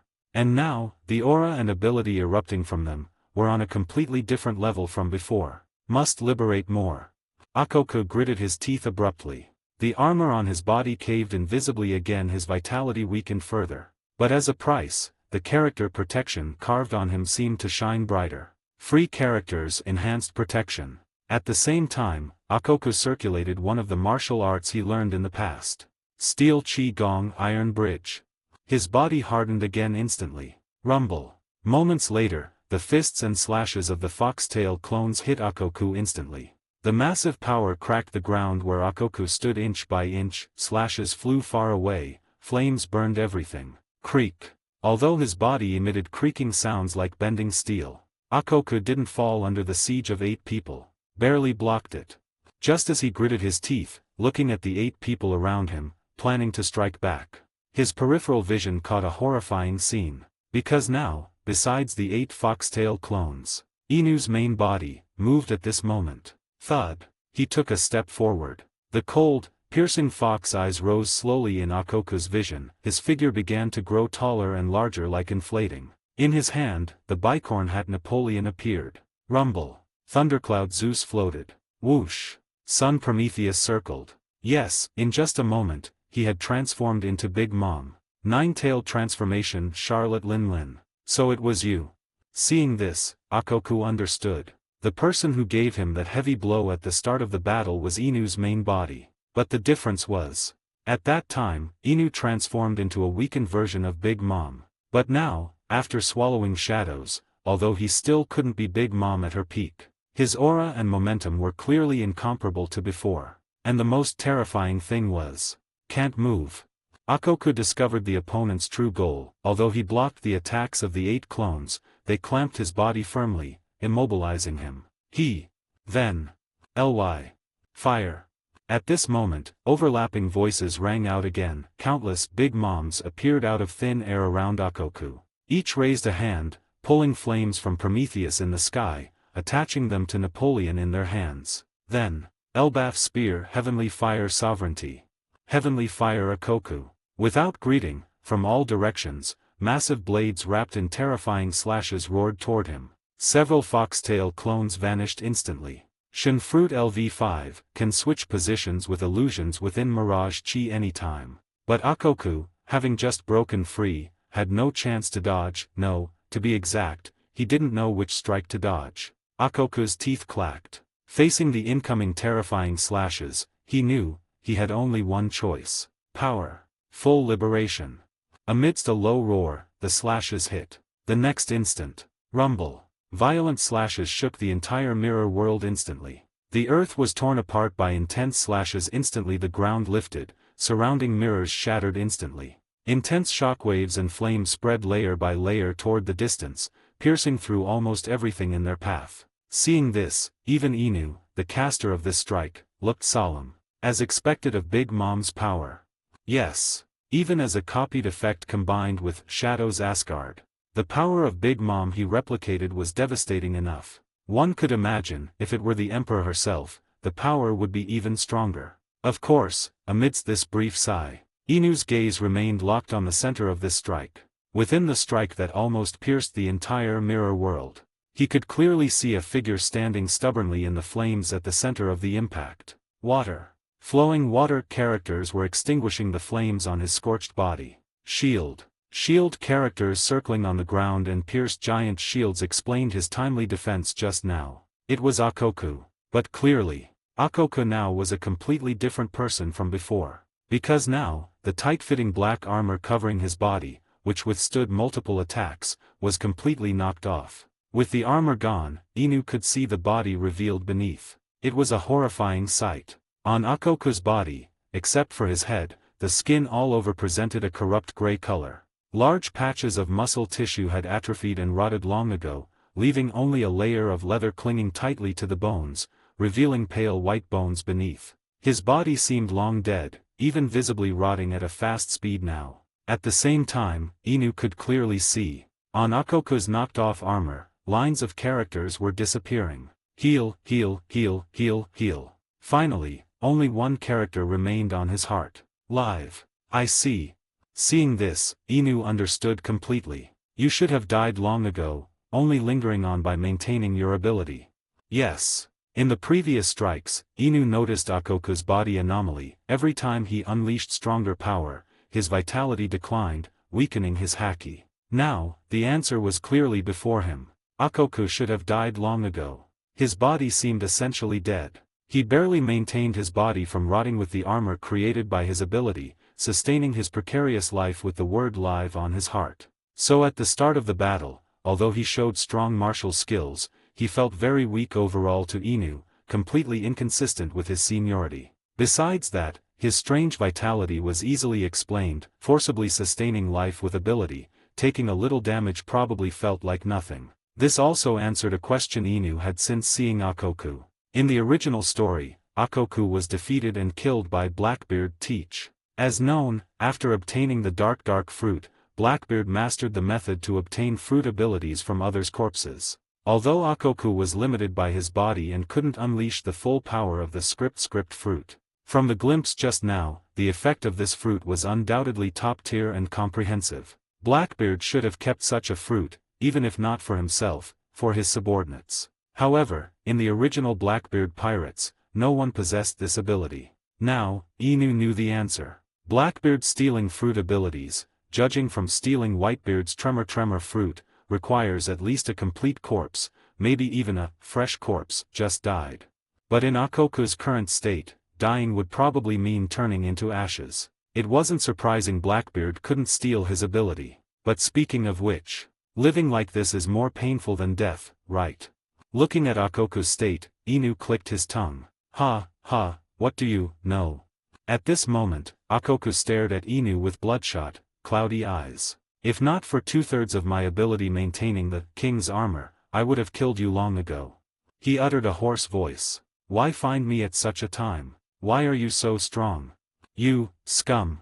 His chest heaved violently. Yes. Funny to say. Although his body could no longer feel pleasure from drinking and enjoyment. Although he could smell the rot of his own body almost every day, needing thick clothes and heavy spices to cover it. Even so, he named the armor sustaining his life King's Armor. Or rather, only this way could he tell himself to persist in living. Only this way could he tell himself that betrayal back then was worth it. 30 advanced chapters now available on Patreon. https://www.pat-rayon.co-m/c/hollowborn. Just remove the hyphen symbol to access Patreon normally. If you like this novel, please consider leaving a review. That's helped the story a lot. Thank you. 171, Chapter 171, True Mirage Shadow Rocks. Chapter 171, True Mirage Shadow Rocks. There are always some geniuses born outstanding in this world.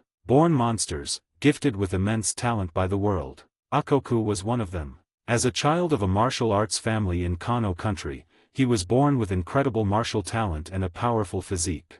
At 14, he had mastered almost all of Kano country's martial arts, worthy of being called a master. At 20, he could defeat the strongest in Kano country at the time, the 11th Dan of the Happo Navy, Chinjao.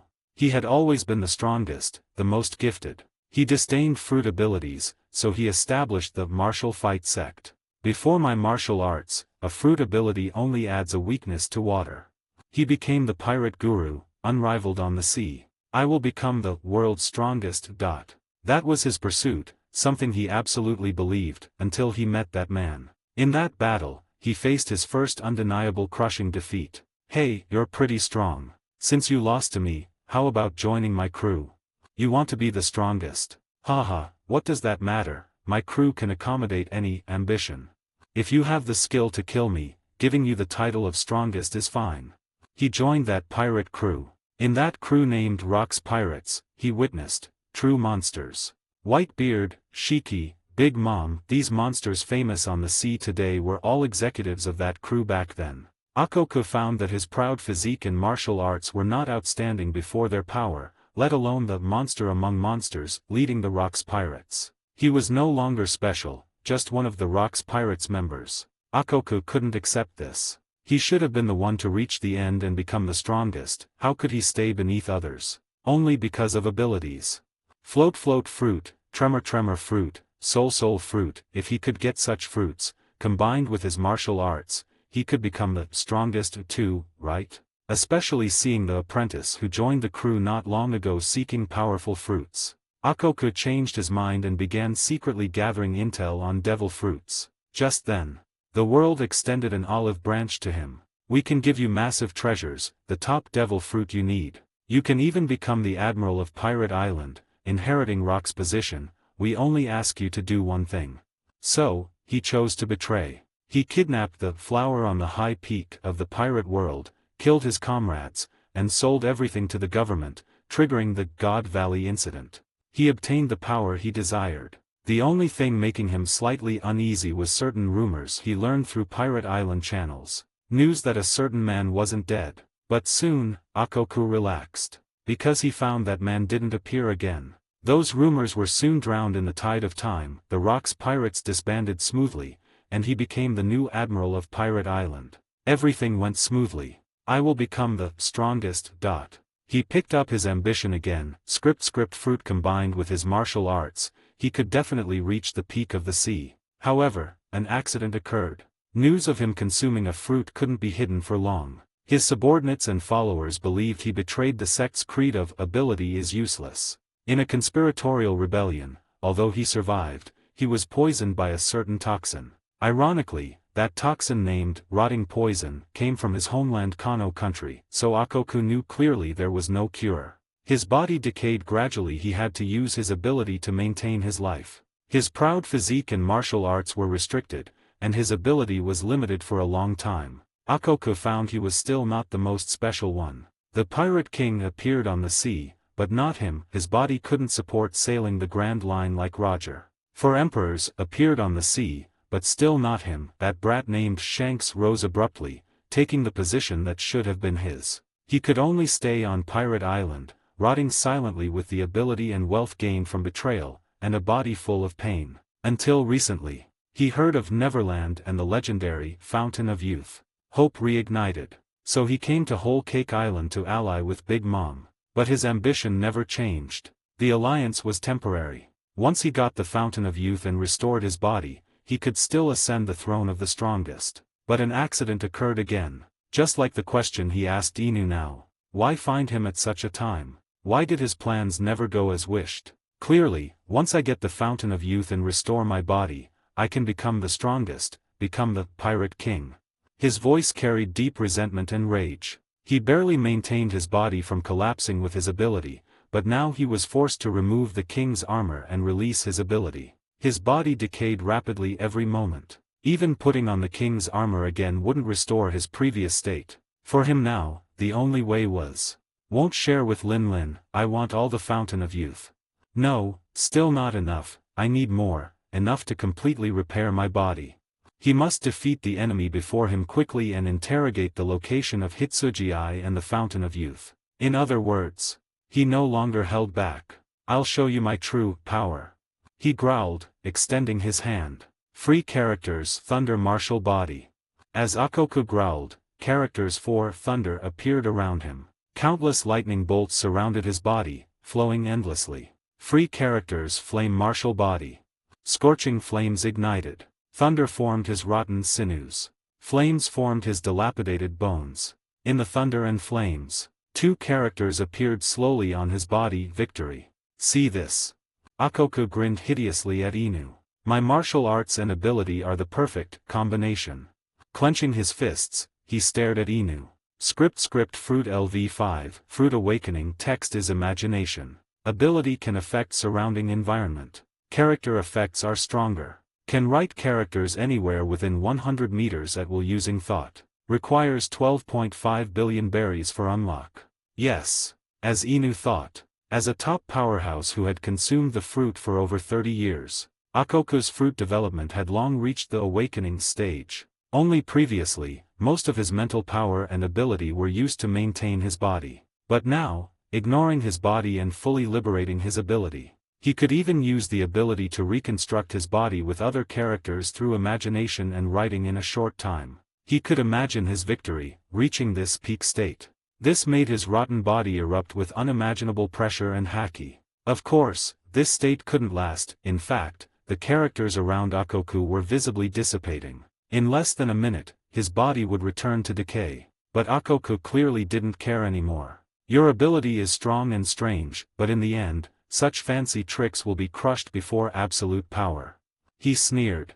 The current me is the strongest. As he spoke, his body arched slightly. Then, his legs exerted force abruptly. Just this movement. VMMM. The erupted haki and power turned into a shockwave spreading instantly. The next moment, Akoku shot out. At this moment, numerous illusions attacked him again. But, rumble. Akoku didn't even pause, nor could his punching motion be seen. But in an instant, all illusions shattered. Only the countless fist prints blasted onto the mirror world wall could show how many punches Akoku threw in this instant. Shadowless fist rainstorm. These weak illusions are meaningless no matter how many.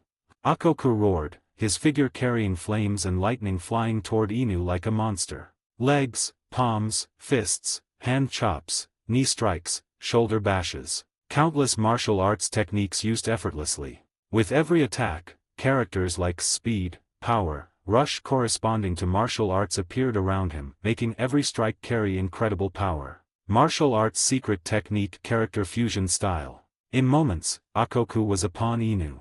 At this point, his figure began to look somewhat rotten again. But under his hideous face flashed desperate madness and thrill. One strike, finish you.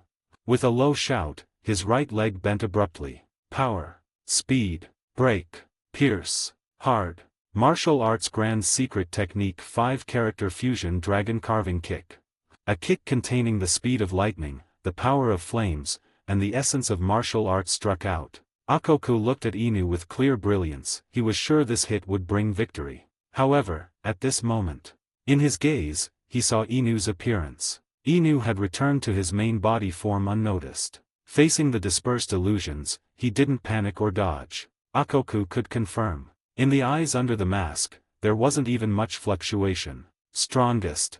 The next moment, Akoku heard the opponent's words. Only now did Akoku notice. The 8 clones beside Inu had also returned to their original forms. Now, they were merging into Inu's body in a strange way. Yes, literally. Like puzzle pieces, their bodies merged into Inu.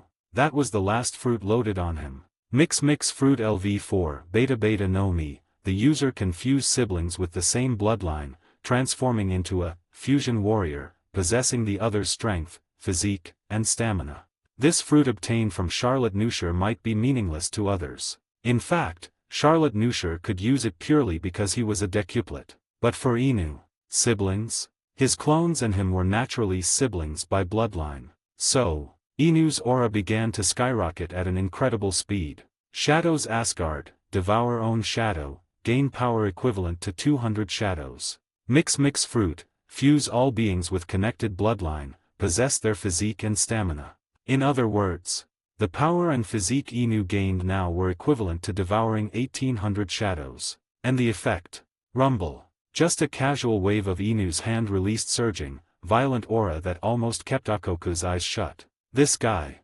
Gritting his teeth, he looked at Inu incredulously. But this wasn't the end. Because now, Akoku saw. From Inu, the flowing flame clouds seemed to change form. Within the flame clouds, countless illusions flickered. And now, best not use words like strongest lightly.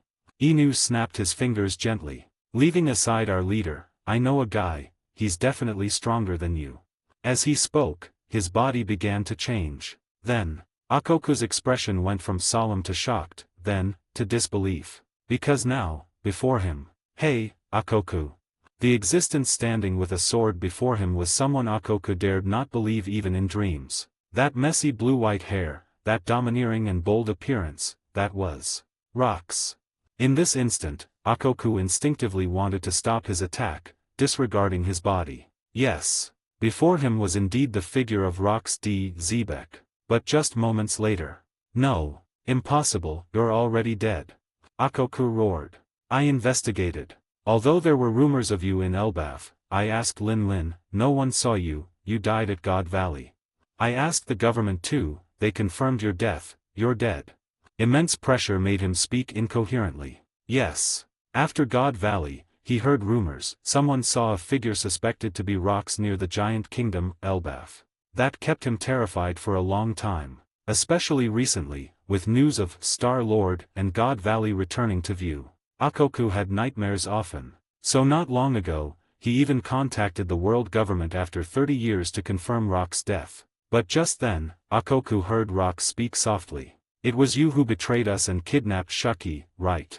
This light sentence made Akoku tremble all over. At the same time, Akoku saw Rocks raising the sword slowly. It was a drawing motion he knew all too well. You really are." At this moment, Akoku's psychological defense finally collapsed. His body began to collapse visibly. Yes, as mentioned, the script fruit relies on imagination. Including Akoku's current form, it was based on the premise that he could imagine defeating Inu. But undoubtedly, facing the person before him. Even after 30 years, Akoku had to admit, even with the ability, he couldn't imagine himself defeating the opponent. Especially after the opponent exposed him as a traitor directly, Akoku felt only fear. No, I don't believe it, this is an illusion. The next moment, Akoku waved his hand violently. Rumble. Thunder struck toward the opponent again. But, boom. Before the thunder arrived, it was dispersed by a casual wave. Inu, transformed into Rocks, looked at Akoku. Shin Fruit LV5, Fruit Awakening True Mirage Shadow. Designate a created illusion to become a real, mirage shadow, via mirage flame clouds and merge with self. Causes immense burden on the body, but grants the combat skills, strength, and physique of the mirage shadow, for a very short time, cannot copy fruit ability or haki. Yes. The Shin Fruit's awakening effect could make an illusion real briefly, requiring the body to withstand the immense burden. Through the mix fruit and shadow fruit combination, Inu gained a physique strong enough to bear this power. So now, he was True Mirage Shadow Rocks. Even so, the duration is short, at most one strike. The next moment, Vrox swung the sword. But, enough. He grinned at Akoku. Mirage Shadow Curse of the Abyss.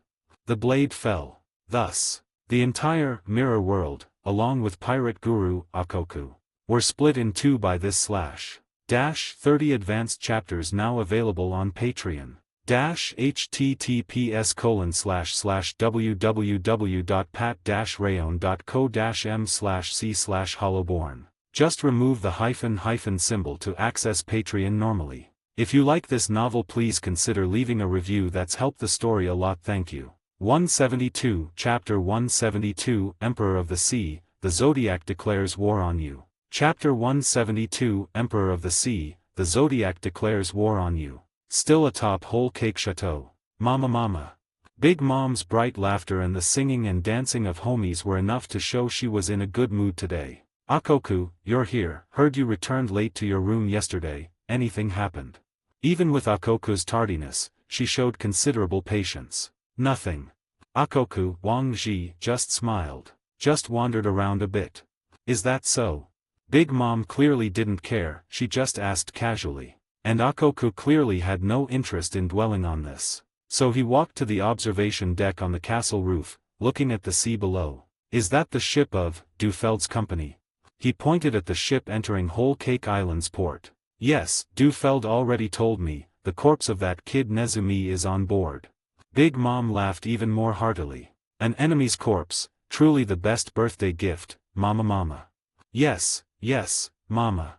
Hearing this, Napoleon on Big Mom's head said excitedly, and not just the head, heard, Major Undertaker Dufeld brought Nezumi's complete corpse. Correct, Mama, the live broadcast Den Mushi is ready too. At the tea party 4 days later, you can announce Nezumi's death to the whole country via the snail. Zeus nodded repeatedly. As he spoke, he looked at the huge Den Mushi above Whole Cake Island. It was specially prepared for this tea party, connected to the entire Tato land. A symbol Big Mom used to tell the world what happens to those who oppose her. Yes, Dufeld did well, can give him some extra rewards this time. Big Mom nodded. Oh, and Cracker, he made a great contribution too, HM. Speaking of which, how is he recently? Has his previous injury healed? When in a good mood, she was indeed quite easy to get along with, occasionally even caring about her son's health. Heard not fully healed yet, but he started fulfilling his duties. Checked the treasury recently to confirm the safety of the poneglyph and Mother Carmel's photo. Mama, what a good child. Hearing this, Big Mom chuckled. Mother would be happy knowing there's such a child, right? Speaking of Mother Carmel, her expression was innocent like a little girl. But moments later, her expression turned gloomy again. Also, the one who injured Cracker was Hananafuda, right? That bastard, might as well find a chance to eliminate him. Speaking thus, she seemed to become the ruthless emperor again, seemingly not even considering that killing Hananafuda might trigger a war with Kaido. Good idea, Mama. As expected of Mama. Kill him, kill him. Clearly, the three homies were used to Big Mom's volatility. They flattered her cheerfully. Big Mom became happier. I changed my mind, no need to wait for the tea party, turn on the Den Den Mushi immediately. Once Nezumi's corpse arrives, declare war on the Zodiac.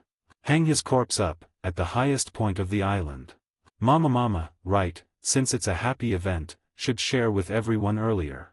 She changed the original plan casually. Although this casual sentence might render many people's long preparation useless. But, yes. XN. Naturally, she wouldn't hear any refusal. Or rather, in Tato land, no existence could defy her will. So, homies got busy immediately. Some notified Charlotte executives on various islands. Others turned on the huge Den Den Mushi above Whole Cake Island and corresponding live broadcast lines. So, early broadcast, early declaration. On Cacao Island, Prospero, who just finished assigning reception tasks and arranging mirror passages, put down the snail and saw the broadcast screen turning on above the island. Correct. For this declaration, Big Mom specially made a huge broadcast homie on every island, ensuring all Tato land citizens could hear the Queen's declaration without leaving home. Mama changed her mind again. He covered his forehead helplessly, clearly having a headache. More than 10 hours until the tea party, declaring war at this time, isn't the possibility of the Zodiac coming even greater? Doesn't matter. Beside him, Smoothie frowned slightly but shook her head. Maximum sugar alert deployment is preliminary complete. All warships are in position at ports. Martial law and evacuation for citizens are done. Whenever the declaration is, it's the same. As long as the Zodiac dares to come, we are fully prepared, right, Brother Katakuri?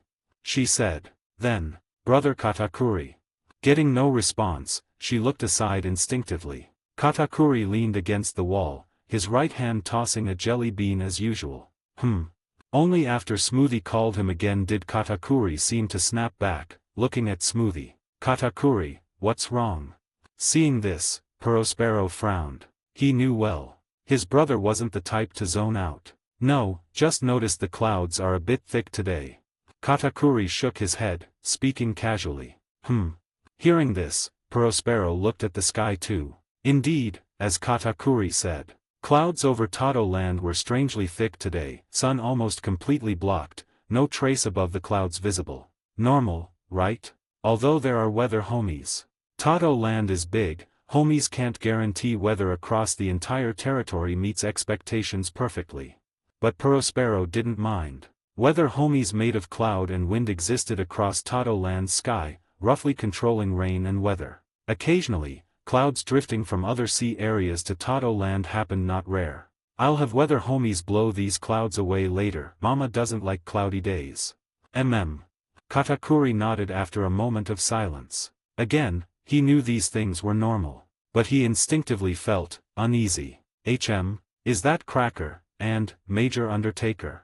Smoothie's words interrupted Katakuri's thoughts. He and Prospero looked up at the broadcast homie above the island simultaneously. As Smoothie said, in the live broadcast, Big Mom was in the center, Akoku not far beside her. Besides them, Charlotte powerhouses like Oven and Deifuku guarding Whole Cake Island were visible nearby. Mama.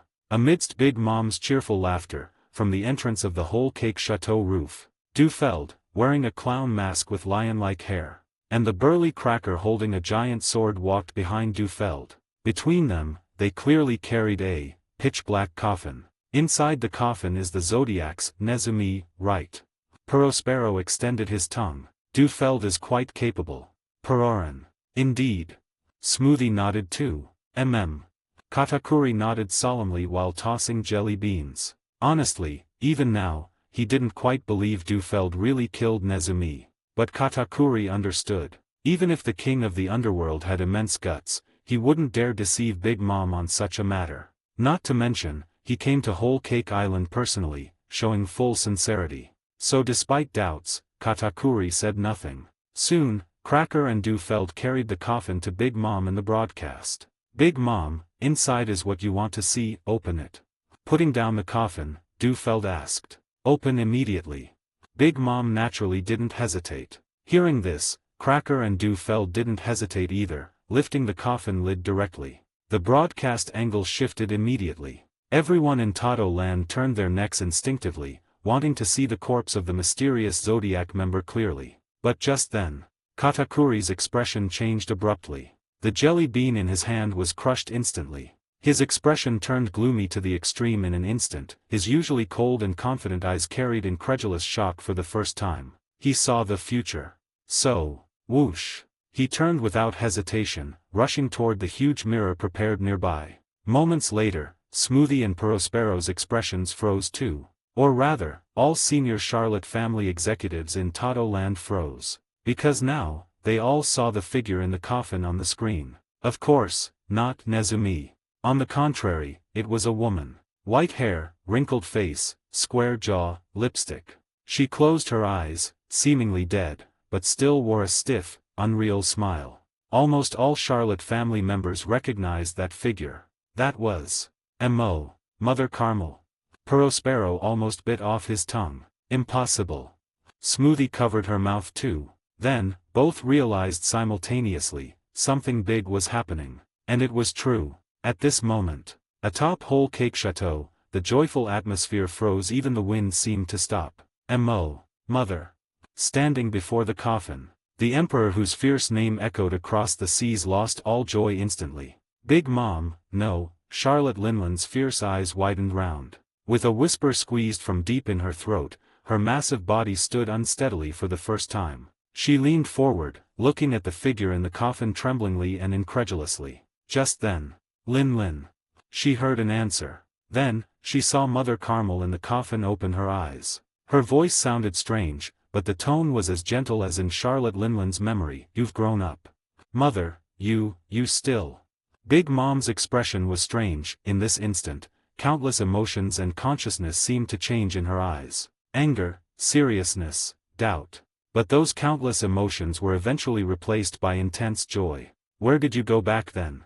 She spoke, voice becoming like an innocent child again. She seemed to want to ask something, but just the next moment. Whoosh. She saw Mother Carmel before her fall suddenly. Her body started burning fiercely, cracking inch by inch, finally. In an instant, she turned into a pile of black powder. Big Mom froze again. Disbelief flashed across her face, as if in a dream. But after a brief daze, she made sounds, meaningless stammers, as if losing the ability to speak. Eyes rolled up instantly, showing only whites. Then, screams came. With that strange scream, massive, almost tangible Conqueror's haki, swept out violently like a tsunami of destruction at this moment. The entire Whole Cake Chateau top began to tremble. Countless homies guarding nearby shattered instantly. The ground cracked. But at this moment, other people on the castle top looked calm. Silently. Akoku, Cracker, Dufeld, Oven, Deifuku, everyone guarding here, their faces changed slowly. In an instant, Inu wearing a dog mask and earplugs appeared. He looked at Big Mom emitting that terrifying strange sound right in front of him, smiling gently. Although you probably can't hear anymore. But. He raised a finger to his forehead, performing an elegant salute. Emperor of the Sea, the Zodiac declares war on you here. As his words fell, he dropped his hand gently. Everyone, do it. 30 advanced chapters now available on Patreon. https://www.pat-rayon.co-m/c/hollowborn. Just remove the hyphen symbol to access Patreon normally. If you like this novel, please consider leaving a review. That's helped the story a lot. Thank you. 173, Chapter 173, Combined Strike. Death of Big Mom. Chapter 173, Combined Strike. Death of Big Mom. Undoubtedly. What happened on the live broadcast screen now was something no one in Tado Land could have predicted. The Big Mom on the screen, devoid of any consciousness, emitting meaningless strange roars with her mouth open, and the figures appearing before her. Everything was completely beyond the imagination of Tato Land's citizens and Charlotte family executives. Sea Beast Mask. At this moment, exclamations came from various islands in Tato Land. With the Zodiac's name resounding across the sea, no one misunderstood the meaning of a sea beast mask. Is it a top executive of the Zodiac? Haven't seen this mask among the bountied ones. A new executive. Dog head mask. Is he Inu?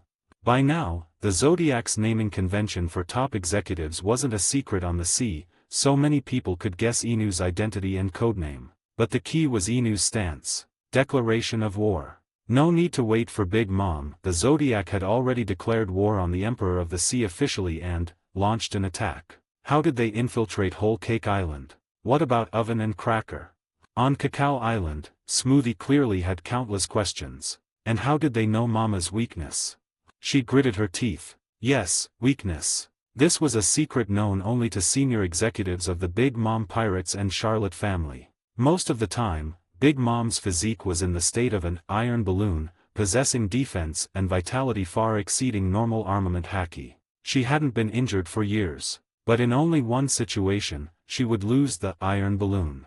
That was when her mind was lost and consciousness confused. She would emit a strange sound and burst out with terrifying conqueror's haki. But simultaneously, her body would become extremely fragile. And the easiest way to stimulate her into this extreme state was Mother Carmel's photo. But this was a secret even few Charlotte family members knew. How did the Zodiac know? Prospero looked grim, silent. As the eldest son and the strategist known for strategy and conspiracy. At this moment, he vaguely guessed the chilling truth. From Cracker's injury and weakened ability months ago, to Cracker actively naming a few people as guards to defend Whole Cake Island with him recently, the outlined facts were quite clear. They prepared long ago, not just a day or two. Thinking of this possibility, Prospero's long tongue almost straightened. We must help Mama immediately. Hey, Katakuri. He turned to call Katakuri. But when he turned around, he saw Katakuri, who was rushing toward the mirror passage, had stopped. Too late. At this moment, Katakuri's usually cold and calm expression carried unprecedented shock and visible panic. More than one. Mama. Mama she. His words contained clear complexity and horror. He saw that shocking future again. Meanwhile, atop Whole Cake Chateau. Everyone, prepare to act. Inu looked at Big Mom nearby. Emitting the strange sound, her intense conqueror's haki had directly affected the physical world. The ground around her cracked completely, everything crumbling. Yes. In the original story, Luffy and others cooperated to trigger this strange sound state by destroying Mother Carmel's photo, attempting to assassinate her. But ultimately, they failed because of Big Mom's terrifying conqueror's haki. The weapons meant to kill her were shattered. But clearly, this didn't mean Luffy's plan was flawed. On the contrary. In Roy's view, that plan was almost perfect in both completeness and feasibility. The reason for failure was simple. Luffy and others were too weak back then. But this time, the situation was different from the original story. Because this time, Big Mom faced the Zodiac. Let this sea tremble. As Inu's words fell, VMMM. The 8 clones standing on Whole Cake Chateau moved abruptly. They swallowed their shadows without hesitation, then merged with Inu. Shadows Asgard ninefold devour. Mix fruit giant warrior fusion. And finally, true mirage shadow rocks. Without hesitation, he transformed into rocks. The power of the former hegemon blessed his body, although excluding fruit ability and haki, the terrifying aura still pierced the clouds instantly. And this was just the beginning. Next moment. VMMM. From above the pierced clouds, dazzling brilliance poured down. Within the brilliance, a sturdy figure with crimson gold scales, burning golden light, and wings on his back manifested slowly. That was the Zodiac, Tori Rooster. His form was clearly the strongest form he displayed in Sabayati Archipelago. Winged dragon of RA form. And the next moment. Rip. Above Big Mom's head, space cracked suddenly. Boom. A massive slash appeared out of thin air. At the source of the slash, a figure wearing gloves and a rat mask stood with hands behind his back. The Zodiac, Nezumi Rat. At this moment, Nezumi's figure had become extremely massive, like a giant. And the slash he waved out, visibly cut and distorted space wherever it passed. 3. Nezumi didn't die. What happened? Rat, rooster, dog, it's 3 top executives of the Zodiac, appearing on Whole Cake Island simultaneously. Their target is indeed Mama. At this moment, people watching the broadcast on various Tato Land islands exclaimed simultaneously. They weren't familiar with Inu. But Nezumi and Tori were names resounding like thunder on the sea today. Of course, the most critical point wasn't this. The appearance of these 3 indicated a fact. The Zodiac's goal here wasn't mere threat, revenge, or ulterior motives. From the start, their goal was, kill the Emperor of the Sea. And it was true. Mirage Shadow Curse of the Abyss. Winged Dragon Strike Solar Fist. Space/Grand Secret Technique World Severance.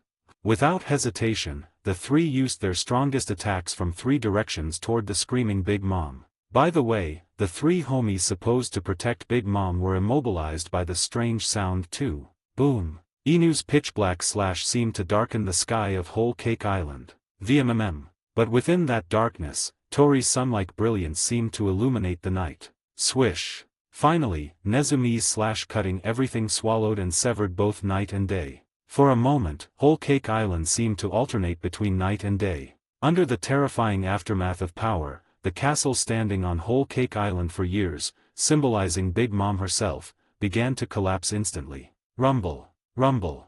With roaring sounds, 3 attacks rushed toward Big Mom. Naturally, even Big Mom's intense conqueror's haki couldn't erase or resist attacks of this level. Splat. The next moment, Inu's slash severed Big Mom's head. Boom. Following closely, Tori's fist pierced Big Mom's heart. Crack. Finally, Nezumi's space slash split Big Mom's body in half from the middle. Without the iron balloon, her body was clearly no harder than paper. The next instant, thud, the corpse of the Emperor of the Sea fell heavily, and the entire Tato land fell into dead silence. 30 advanced chapters now available on Patreon. https://www.pat-rayon.co-m/c/hollowborn. Just remove the hyphen symbol to access Patreon normally. If you like this novel, please consider leaving a review. That's helped the story a lot. Thank you. 174, Chapter 174, Welcome Back, Monster of Souls. Chapter 174, Welcome Back, Monster of Souls. At this moment, the scene displayed on the live broadcast plunged Tato land into ultimate silence. That was the source of Katakuri's almost unconcealable shock earlier. Actually really. Prospero held his head with both hands, tongue-tied. Mama was. Smoothie's expression was almost dazed. Clearly not just them. Throughout Tato land, whether ordinary citizens or Charlotte family members, everyone's jaws almost dropped to the ground. Some even fainted on the spot. What they saw completely exceeded their cognition. For emperors were the hegemons of the sea, pirates among pirates. Since they dominated the New World and gained the title Emperor of the Sea, countless people challenged them. But none succeeded in pulling them off the throne and killing an emperor, not one. They were the strongest pirates, monsters feared even by Marine headquarters and the world government. This was common sense for most people on the sea. But now, right in front of them, in the Emperor's lair, the capital of Tato land, the Emperor Big Mom was killed easily. This unimaginable situation gave everyone a sense of unreality. Joking, right? How could that Big Mom? Hey, look at the homies. Exclamations came. Then everyone saw the mutation occurring throughout Tato land at this moment. The leaping ground, talking walls, dancing clouds all seemed to become slack. Their eyes rolled up, faces began to disappear, and their aura changed significantly, noticeable even to ordinary people. In the center of the broadcast, Thundercloud Zeus's face began to disappear, and so did Napoleon's. Homies are disappearing. Means Mama really? Seeing this, Prospero almost jumped up. This looked too much like the standard situation of ability creations disappearing after user's death. But just then, he heard his brother's incredulous voice. Turning to Katakuri nearby, he saw Katakuri clenching his fists tightly. The complexity in his expression and words was unconcealed. What kind of monster are you, Mama? Even this powerhouse who followed Big Mom to conquer the sea since childhood. His words clearly carried disbelief. Meanwhile, on the ruins of Whole Cake Chateau, Nezumi, Tori, and Inu, thinking the battle ended, had almost cancelled their strongest battle modes. Winged Dragon of RA, True Mirage Shadow, or World Severance, consumed too much stamina. But now, they remained tense. They noticed the homies situation, especially non-combat types like Sweets homies or Furniture homies. They wailed meaninglessly, seemingly dissipating. Here lay the problem. They knew well the soul fruit's ability was special, essentially extracting souls and lifespan to create new life. According to the original story, these creatures could exist even after the user died. For example, after Big Mom died, Zeus still existed with Nami. In other words, the anomaly of these homies wasn't due to user death. If this wasn't enough to explain, whoosh, accompanying burning flames, a massive figure falling from the sky explained the situation. A massive fireball like the sun. One of the three major homies created from Big Mom's soul, Thun Prometheus. This homie extended two tentacles from its flame body like a human, holding Thundercloud Zeus and Napoleon. Strangely, unlike the clearly conscious Prometheus, both Zeus and Napoleon had fallen into that strange, faceless state. Their auras remained strong, but consciousness seemed gone. Mama, sorry, failed to protect your body. Prometheus spoke respectfully to Big Mom's split corpse and severed head, speaking as if mad due to its master's death. But just the next moment, "Don't blame you, Prometheus." A deep answer echoed over the ruins. It seemed to be Big Mom's voice, but the tone was completely different. If the previous Big Mom's tone was chaotic and willful with inexplicable innocence, this voice was cold, violent, and evil. If I didn't die completely once, how could I fully take control of the soul? As for the body, doesn't matter. Even split open, head severed. Linlan's body is a true monster. Moreover, this is Tato land, the country belonging to me. At the same time, hey, I see it. In the minds of the three Zodiac members, another member's voice came. Main body will transmit vision to you. Big Mom, truly a solid monster. As he spoke, the vision of the three changed abruptly. Their perspective seemed to move to the sky. Besides that, their vision observed not just the real world, but everything through the soul perspective. Lord of Yomi's soul vision. From the sky, through clouds, looking at the ruins below. Amidst the ruins, among Big Mom's corpse, something was standing up slowly. An incredibly massive soul. Or rather, a monster created by kneading many souls together. 1, 2, 3, 4. Most souls were weak and pure, presenting colorful hues. Brave red, kind green, cheerful blue. But two were exceptions. One was a pink soul, clean and pure. The other was a black soul. Within this soul, greed, cruelty, violence, despicableness, its ugliness even tainted other pure souls. Both souls were far larger than others, but the pink soul seemed to lose vitality, shrinking rapidly, completely suppressed by the black soul. That was the source of Tato land's change. Soul deprivation, homies. With Big Mom's evil voice, her scattered corpse began to change abruptly. Countless light spots flew from all directions of Tato land. The source was those strange homies. The difference was, homies releasing light spots weren't combat types, but Sweets homies, cleaning homies, or weather homies guaranteeing Tato land's weather, the port homies. That brat Lin. No matter how I influence her, she insists on building this country into a fairy tale land. Utopia. Clearly a brat with a soul stuck at 6, yet firm enough to suppress me on this matter. What an idiot. Big Mom's low voice came. Weather, sweets, life. Who uses collected souls and lifespan on such boring things? With that monster-like power, all citizens are just slaves. This country isn't a dream home, just trash to be discarded anytime. Slaves only use is earning money, providing lifespan and souls. Kill if disobedient. No need to care about their lives or weather. Homies needed are only weapons and war tools to help me dominate the world. That's what an emperor should do. Seemingly suppressed for too long, she talked a lot. But the next moment, soul endowment, body self-repair. With her growl, countless light spots poured into Big Mom's scattered corpse. Then, Mama. Her bones seemed to come alive, calling to each other and regrowing. Welcome, Mama. Her flesh seemed to gain life, roaring and reuniting. Welcome, Mama. Her shattered heart fragments and head merged and reunited at this moment. Welcome, Mama. XN. Overlapping, massive voices echoed throughout Tato Land. Voices from all Tato Land homies. Those combat homies who seemed faceless and lifeless, began to laugh in unison. Their faces regrew, but completely different from before. No longer singing, dancing, or looking utopian and fairy-like. On the contrary, all reborn homies in this Tato Land, their eyes became extremely fierce and evil.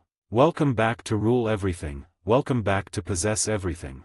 Amidst such cheers, whoosh, Prometheus burned fiercely. Then, Big Mom's massive figure stood up again. But now, her expression changed completely. The soul almost tainted black explained her essence. She was no longer the past, Charlotte Lin Lin. She was still Big Mom. But now, the dominance of her soul belonged to our Mama, Lord Charlotte Carmel. 30 advanced chapters now available on Patreon.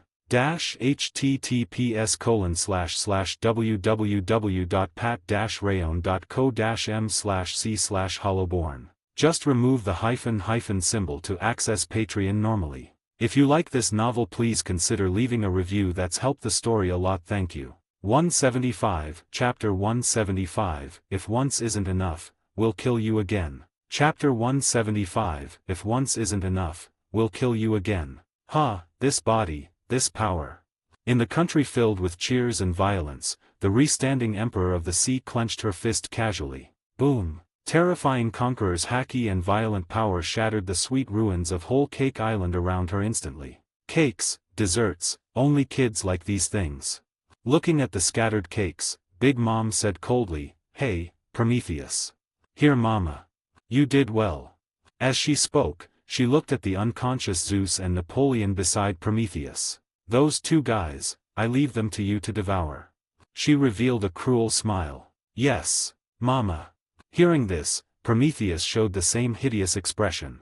Having obtained permission, the two tentacles holding Zeus and Napoleon stabbed without hesitation, piercing the two homies instantly. Clearly, compared to the support homies forcibly recalled by Big Mom, Zeus and Napoleon were much stronger. So even though they remained in the faceless state, unable to resist Big Mom's order. "Ah, Mama, why? We are part of you too, Mama." During the process of their souls being gradually devoured, they could still wail and beg for mercy. "Ha!"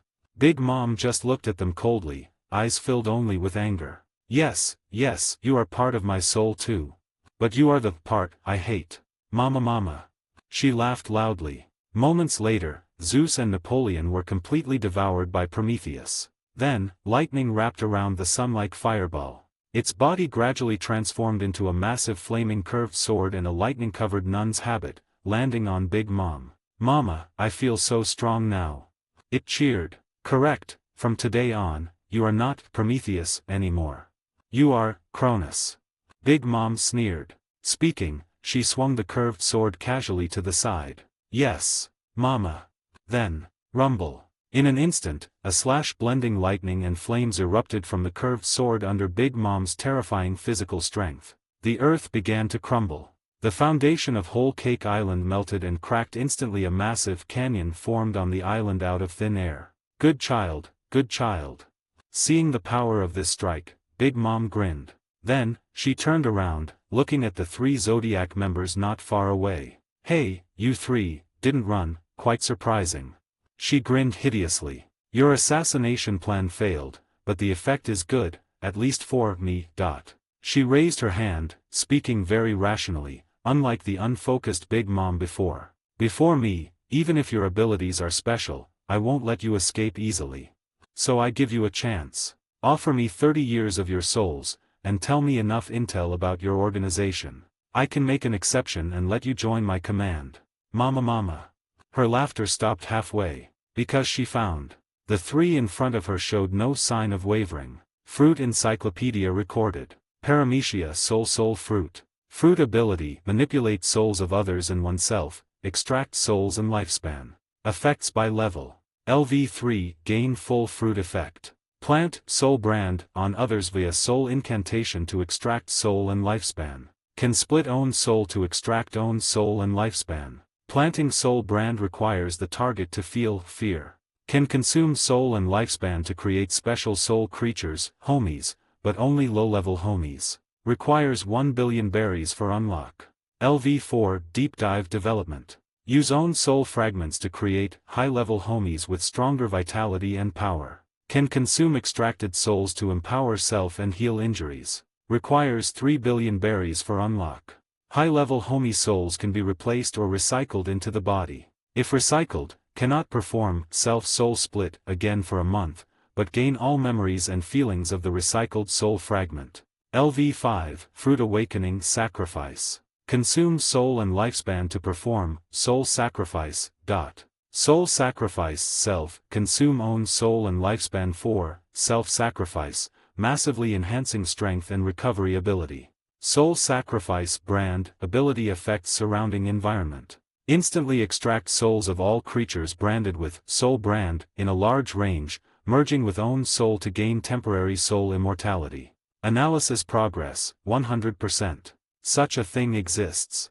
Under the mask, a trace of understanding flashed in Roy's eyes. In fact, he always felt Big Mom was the most unique among the four emperors. Whitebeard, Kaido, Shanks, they were powerhouses who reached the peak in mind, body, and technique, with almost no weaknesses. But Big Mom was clearly different. She had weaknesses, and more than one. Every weakness was massive. The uncontrollable eating disorder, the inexplicable obsession with Mother Carmel, and the very unstable personality. Sometimes kind, sometimes innocent, sometimes good, sometimes evil. Her personality seemed split, partly an innocent child, partly an evil pirate. Among powerhouses of this level, she was undoubtedly the most abnormal one. Now, the fact seemed to be before him. Big Mom was never just Charlotte Lin, the soul in her body was a huge monster. Roy thought he might guess some reasons. He knew Big Mom's past, abandoned for being too strong,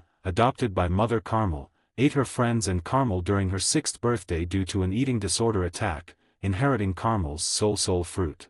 But this itself was abnormal. At least Roy never heard of anyone gaining fruit abilities by eating people, even the Munch fruit's awakening effect only granted weakened fruit abilities. But Charlotte Lin did it. The only reason was not that she gained the ability by eating Mother Carmel, but that she is Mother Carmel, at least a part of her is.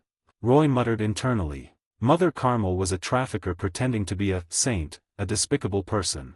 Knowing the soul fruit's ability, Roy could guess, the children in her sheep's house must have been planted with soul brands. The only exception might be Charlotte Lin. The born evil god might cry, but she certainly didn't know fear. No, to be precise. Abandoned by parents due to natural strength, perhaps the only thing she feared was losing her mother again.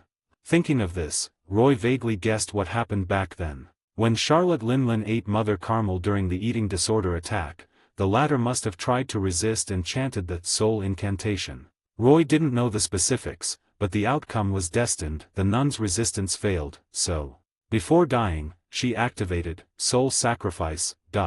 All children's souls merged with her, granting her soul immortality. She survived briefly. But at this moment, Charlotte Lin woke up. Finding Carmel and friends gone, she naturally felt the fear of being abandoned. In that moment, she was branded too. Her soul was extracted and merged with Mother Carmel. But Mother Carmel wouldn't extract Linlin's soul completely, or she would die too. Her only choice was to keep Lin alive and choose to become a part of her. So, Big Mom was born. Her soul was dominated by Charlotte Lin, perhaps forever stuck at that 6th birthday party, hence her childlike personality often. But Mother Carmel's soul part silently influenced her deep within. So she gradually became evil and cruel, like a pirate. Zeus and Napoleon, created from her soul fragments, should be parts belonging to Charlotte Lin.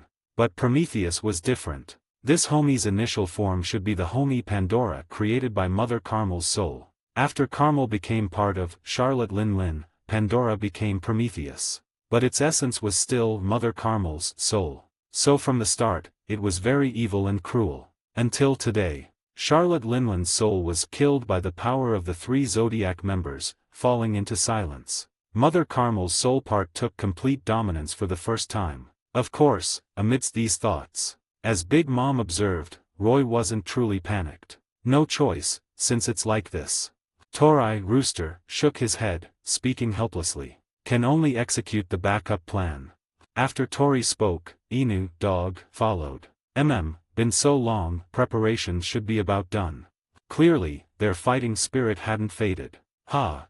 Hearing this, Big Mom understood their meaning naturally. What do you mean? She could see they didn't plan to give up, or even run. Big Mom became furious instantly. Where do you think this is? Cronus's flames and lightning spread along her body, making her hair stand on end. This is Tato land, my kingdom, you reckless fools. She raised the long sword, issuing an order echoing throughout Tato land. Big Mom pirates, everyone and homies, come here, this is the Queen's order. Let these intruders know what despair is. Mama.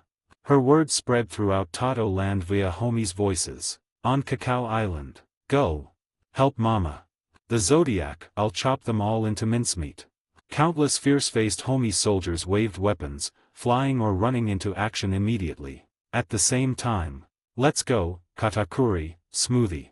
Perospero said to Katakuri. Mama is summoning us. Smoothie nodded, saying nothing. But, Katakuri looked at the figure on the live broadcast coldly. He didn't speak, but Perospero seemed to sense his thoughts. Katakuri. The elder brother, usually lower in status within the crew, spoke solemnly. Don't overthink it, you and I know Mama's specialty.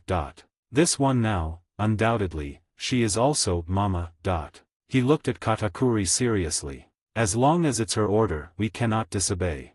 Katakuri understood. As the eldest and second sons, they knew their mother best. Following her since the Rocks era, they knew their mother's specialty. Charming and free when young, increasingly violent and unstable when old. Often feeling their mama was like a different person. Now, witnessing Mama's resurrection and drastic personality change, they understood where their mother's peculiarity lay. But as Perospero said, they couldn't think too much. They only needed to know this person was still Big Mom. In Tato land, Big Mom's orders were absolute. So, Katakuri nodded silently. Looking at the violent smiling face on the broadcast, he moved slowly. Seeing his compromise, Perospero and Smoothie sighed in relief. Let's go to Whole Cake Island, take down those Zodiac members. They turned toward the huge mirror in the center of the square. The mirror passage, prepared for the tea party guests and traffic. Bruley, open the mirror. Perospero walked to the mirror first, about to instruct. But just then, behind him, Katakuri's expression changed abruptly. Whoosh! Using Soru instantly, he appeared beside Perospero. Back off! He shouted, pulling Perospero back. Ah, Katakuri, what are you? Perospero intended to ask. But the next moment, he froze. Because he clearly saw a knight homie who walked to the mirror, shouting fiercely about chopping the Zodiac into mincemeat, was pierced by a spear. Then, before the knight homie could speak a second sentence, whoosh! Flames burned on the spear. The knight homie turned into charcoal instantly. Only the soul used to create it tried to fly out. But before it could, swish! Its black corpse, along with the escaping soul, was dragged into the mirror. Wah! The knight was killed. Attack from inside the mirror. Who is it? Amidst homie's exclamations, Katakuri's face was dark as water. Again, he saw the future. Clop, clop, clop, clop. With crisp, continuous hoofbeats. Everyone saw the mirror burning. No, not the mirror burning, but the figures walking out of the mirror. Whoosh! Accompanying raging flames, knights burning with fire all over leaped out on skeleton warhorses. One of them wiped the spear in hand. Phantasm Legion, Flame Knight Legion. Not just them. Flying out with them were dazzling balls of flame. Wahahaha, so many things to burn. That homie is butter. Must burn well. Ate so much life essence, feel invincible now. Ouch, who hit me? Stop talking nonsense, combine quickly, prepare for battle. Those flames grew limbs and features, merging into flame giants holding flame weapons while stepping out. Phantasm Legion, Fairy Fire Legion. The scorching heat began to melt the chocolate buildings and foundation of Cacao Island. The entire island smelled delicious. But Katakuri's face was dripping gloom. Bruley.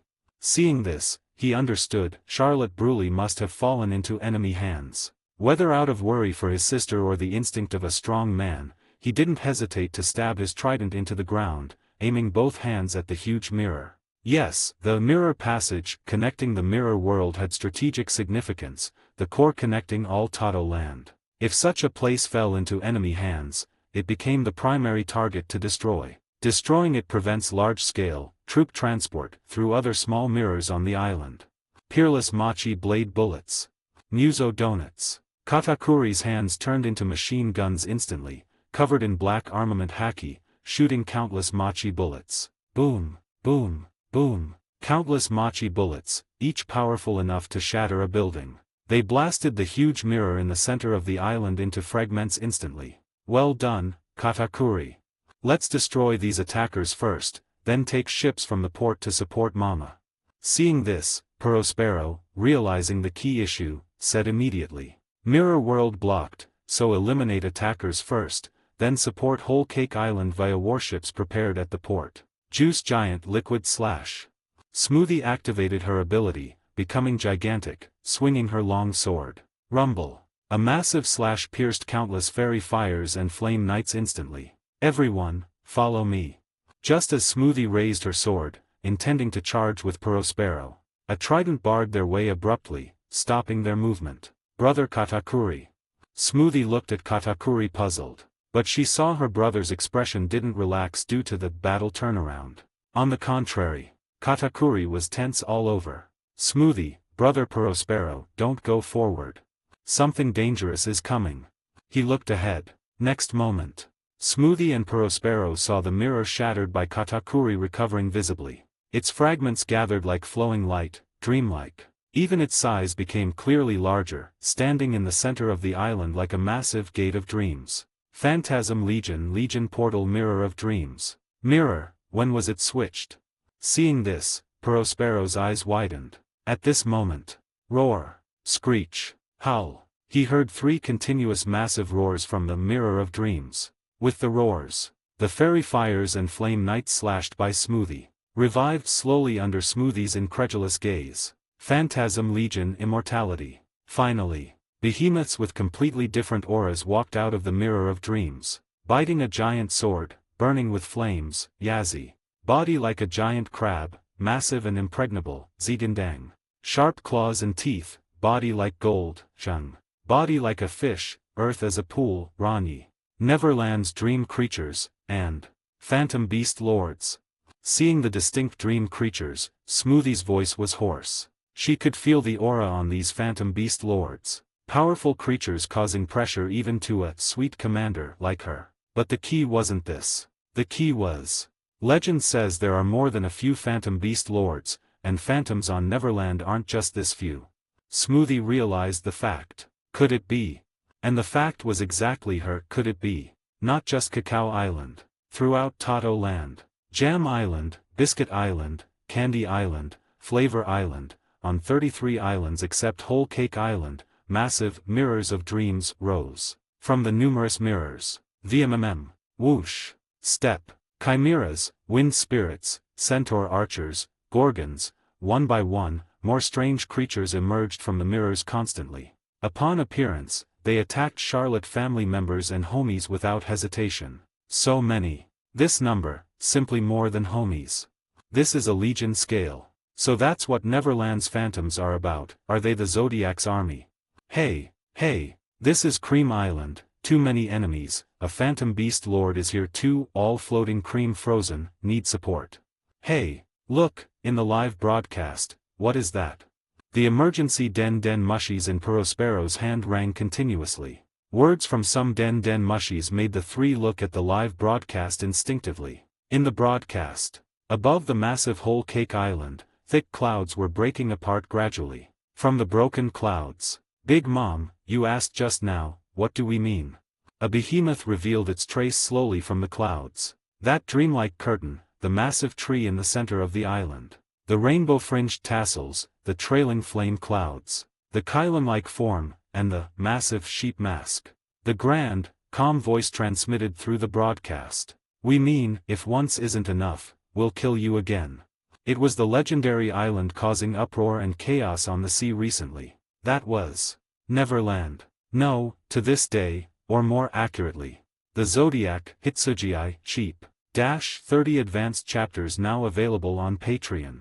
https://www.pat-rayon.co-m/c/hollowborn. Just remove the hyphen symbol to access Patreon normally. If you like this novel, please consider leaving a review. That's helped the story a lot. Thank you. 176, Chapter 176, This is not a raid, this is war. Chapter 176, This is not a raid, this is war. Seeing Neverland piercing through the clouds on the live broadcast screen, slowly revealing itself above Whole Cake Island. Hey, you're joking, right? Prospero's voice trembled. When did? But he couldn't finish his sentence. Because at this moment, roar, accompanied by a piercing low roar, the sound of sword edges and flames cutting through the air came from behind him. Phantom Beast Lord Yazzie, biting a giant sword, struck. Clang. But the next moment, Smoothie's massive body, after absorbing moisture, blocked Yazzie. Long sword collided with giant sword, flames and water overlapped. Brother Prospero, no time to analyze.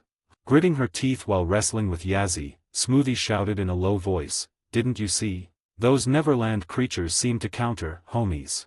This is not a raid, this is a war prepared long ago," she said heavily. Hearing this, Prospero froze. Then, he clearly noticed the situation on the surrounding battlefield. Homies were fighting fiercely with the Phantasm Legion. Knights burning with flames charged at the Legion of chess soldiers. Flame giants formed by fairy fires cooperated with wind spirits surrounded by howling winds, sweeping away guard tower homies constantly. Various homies and distinct phantoms killed each other. Admittedly, after the mutation in Big Mom, these homies, changing with their master's personality, became incredibly ferocious, using mouths, weapons, even piercing companions to kill enemies. But, meaningless. Boom. Not far in front of Prospero, he saw a flame giant cut in half by a queen homie frantically. Oops, who didn't cooperate well just now? Slow reaction.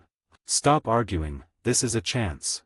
Fairy fires composing the flame giant shouted. Then the severed body healed instantly, and whoosh! It grabbed the queen homie, squeezing hard to ignite her. Normally, this would be fine. Prospero knew well, queen homies were high-level homies. Although inferior to the three homies made from Big Mom's own soul, their souls had strong self-healing abilities, hard to kill easily. But now, that queen homie clearly didn't heal, her composing soul seemed to wail at this moment, then was pulled out directly by the flame giant. Caught another one. The flame giant threw the soul into its body casually. Then, a group of fairy fires inside it took out a mirror from somewhere, stuffing the soul directly into it. Prospero realized immediately Smoothie was right. The enemy clearly had countermeasures against homies. The battle in Tato Land wasn't a raid triggered by Big Mom's words, but a prepared war. The significance of this preparation lay in, even if assassination fails, they can ensure we and homies cannot support, to facilitate killing Mama. Prospero, with a good brain, realized the key point instantly. He didn't know the enemy's numbers or methods to counter homies. But he knew one thing, following the enemy's path was wrong when they were clearly prepared. The enemy was trying to isolate Whole Cake Island completely. Their target was Big Mom. So, he should contact the port immediately. No, not just the port. He took out a batch of Den mushies without hesitation. Maximum sugar alert, all ships and ports, before those monsters destroy them, depart for Whole Cake Island immediately, must protect Mama's safety. Prospero shouted into the command snail. Yes, this was the most correct decision. Although battles on various islands were anxious, he still ordered support for Whole Cake Island. Because only there was the main battlefield chosen by the enemy. As his words fell. Support? Now. But here. This is Cacao Island Port, Lord Prospero, we are sailing. This is Flavor Island, we are sailing immediately too. Responses came continuously. But just then. Rumble. Prospero clearly heard thunder. He looked up instinctively. Then he saw, from the thick clouds in the sky, flashing lightning struck suddenly. He didn't even need to look to confirm where the massive lightning pillar struck. The direction of Cacao Island Port. Simultaneously, the snail representing Cacao Island Port in Prospero's hand hung up instantly. Only busy tones came. And not just this. Rumble, rumble, rumble. In the next instant, Prospero heard continuous thunder again, coming from the distant sea surface. Cheese Island, Biscuit Island and Nut Island directions. Every time thunder sounded, a snail in Prospero's hand hung up immediately. His expression froze completely. He knew the meaning. Ships in ports of various islands, could they all be? He said incredulously. Then, realizing something suddenly, he bit his tongue fiercely. Letting us activate, maximum sugar alert, early, making all ships prepare in ports early, was it for this? Clearly, the enemy had some ability to destroy ships remotely. Plus Cracker suddenly supporting the proposal in the Charlotte family meeting earlier. The answer was self-evident, everything was a conspiracy from the start. Lightning ability. Prospero looked up at the overly thick clouds since this morning. Vaguely, he seemed to see a massive shadow looming over Toto Land above the clouds. No, not time to give up yet. But moments later, Prospero gritted his teeth again. As the Big Mom pirate strategist, he couldn't tolerate being played like this. This was Toto Land, he still had ways. Even if our ships are destroyed, there are guest ships. Muttering, he dialed another snail. Pecoms, notify all guests attending the tea party, and homies and combatants welcoming guests. Whole Cake Island attacked by the Zodiac, return immediately for support, repeat, return immediately.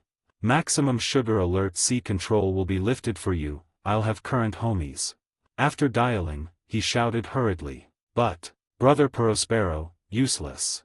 At this moment, he heard Katakuri's voice beside him.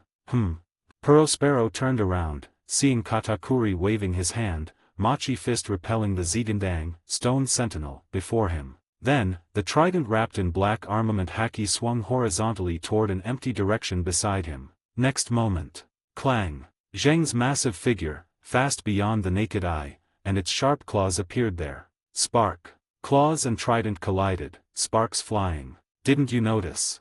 Katakuri's tone was solemn, even for the second in command. Handling these two monsters simultaneously was pressuring. Since just now, there's no wind on the sea at all. He said, as if seeing the future again. Guests can't come in, all Toto Land is blockaded. We can't support Mama anymore. His words sounded like defeatist talk. But in fact, his tone was calm. As he said, admitting reality and the opponent's strength wasn't shameful. On the contrary, true powerhouses must realize their flaws to grow. And Katakuri was undoubtedly a powerhouse. So, he recognized reality. What?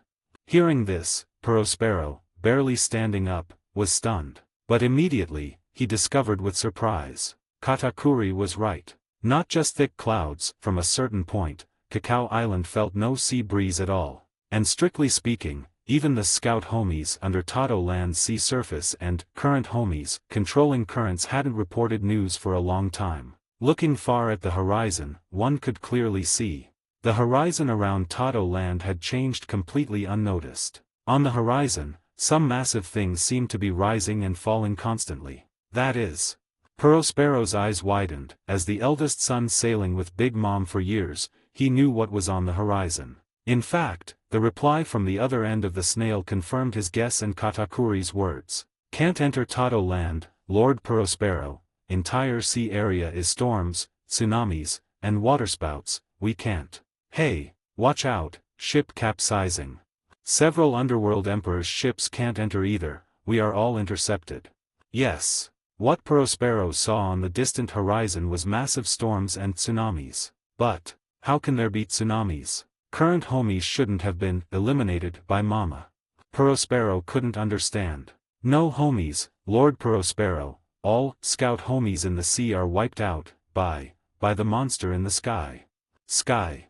Prospero asked instinctively. Yes, sky, there is a dragon in the sky. Gao. At the same time, outer sea of Toto Land. Holding a snail, wearing sunglasses, a lion-like mink roared Gao, for bristling instinctively. As he said, before him was a terrifying storm he had never seen. Sky pressed low by rolling dark clouds, seemingly touching the sea. Countless massive waterspouts overturned in the sea. Lightning smashed down from the sky constantly. Tsunamis on the sea collided like mountains. Such terrifying weather extended to the end of Pecom's vision. Sails. Sails. Another ship of the shipping king swept away. Can't help it, not warships but treasure ships for the tea party. Besides, in this storm, even warships would capsize. Retreat, retreat, retreat. The ship Peckhams was on, Queen Mama Chanter, the flagship of Big Mom pirates, and a ship Homie, a weapon for sailing. Even this ship screamed in terror now, unable to advance normally in this storm. If not for other homies and fleets resisting nearby gales and lightning, they would have sunk long ago. As he said, this sea area had gone mad, unenterable from anywhere. Ho ho ho, this is truly incredible big news. But on this panicked ship, flashbulbs flashed continuously. Big news. Morgans held a camera, pressing the shutter frantically. Even with thunder exploding nearby, he didn't waver, face full of excitement. He looked at the center of the sky where lightning was densest and clouds rolled most violently. In fact, the abnormal weather in Toto Land started from there. A massive vortex above the clouds. Inside the vortex, a behemoth circled. A crimson giant dragon. Every graceful and slow movement of its body triggered weather changes, spreading to nearby seas constantly. To be blunt, anyone making a living on the sea seeing this would instinctively want to kneel. The Zodiac attacking Big Mom. What's happening? Who wins? Who dies? And, this monster identical to Kaido is just one of the Zodiac. Seems the world underestimated you guys before. Morgans muttered constantly. He wished he could fly into Toto Land personally. Not to help Big Mom against the Zodiac, just to get first-hand news. Of course, his overexcited behavior made news crew members advise him to keep a low profile. Aside from the storm, surrounding Big Mom homies getting angry would be trouble enough. But just then, click. In the crowd, a beautiful woman carrying a handbag pressed a small camera quietly. One of the 6 emperors of the underworld, queen of the pleasure district, Stussy. Besides that, hello. Speaking to a micro snail, lips not moving, but abdomen emitting faint ventriloquism. Found them, they are in Toto Land, you can let him come. Don't know how many, I can only see one here. As she spoke, she looked at the crimson divine dragon in the sky. The Zodiac Ryaji dragon. She whispered, so, need me to do anything? No need, Stussy. From the other end, an old voice came. Ensure your safety. The voice seemed full of expectation. This is the stage 4, the Zodiac, the stage for the new era. We just need to wait. 30 advanced chapters now available on Patreon. https://www.pat-rayon.co-m/c/hollowborn. Just remove the hyphen symbol to access Patreon normally. If you like this novel, please consider leaving a review. That's helped the story a lot. Thank you. 177, Chapter 177, Just an Emperor? We are the Zodiac. Chapter 177, Just an Emperor? We are the Zodiac. On Whole Cake Island. Big Mom frowned. Naturally, she didn't know about the descent of Neverland and the Phantasm Legion, nor the blockade of Toto Land. To her, she only noticed no homies or Charlotte family members arrived through the mirror passage. Simultaneously, as the soul fruit user, she sensed massive numbers of homies being eliminated throughout Toto Land. I see, more than 3. She looked up at the dreamlike island in the sky. Despite the extreme distance, she seemed to see the sheep head on the island looking at her from afar. She could even faintly see the giant tree on Neverland, constantly shedding blue brilliance. Phantasm Legion Tree of Dreams Infinite Vitality Endowment. As it shed brilliance, on the ground of Neverland below, massive mirrors of dreams stood. Numerous dream creatures, bathed in blue brilliance, crossed the mirrors to rush to the battlefield. Is this your plan? She grinned, muttering in a low voice. Part of the plan, I suppose. Torai Rooster grinned. Beside him, Inu Dog said seriously, when the leader makes a plan, being thorough never hurts.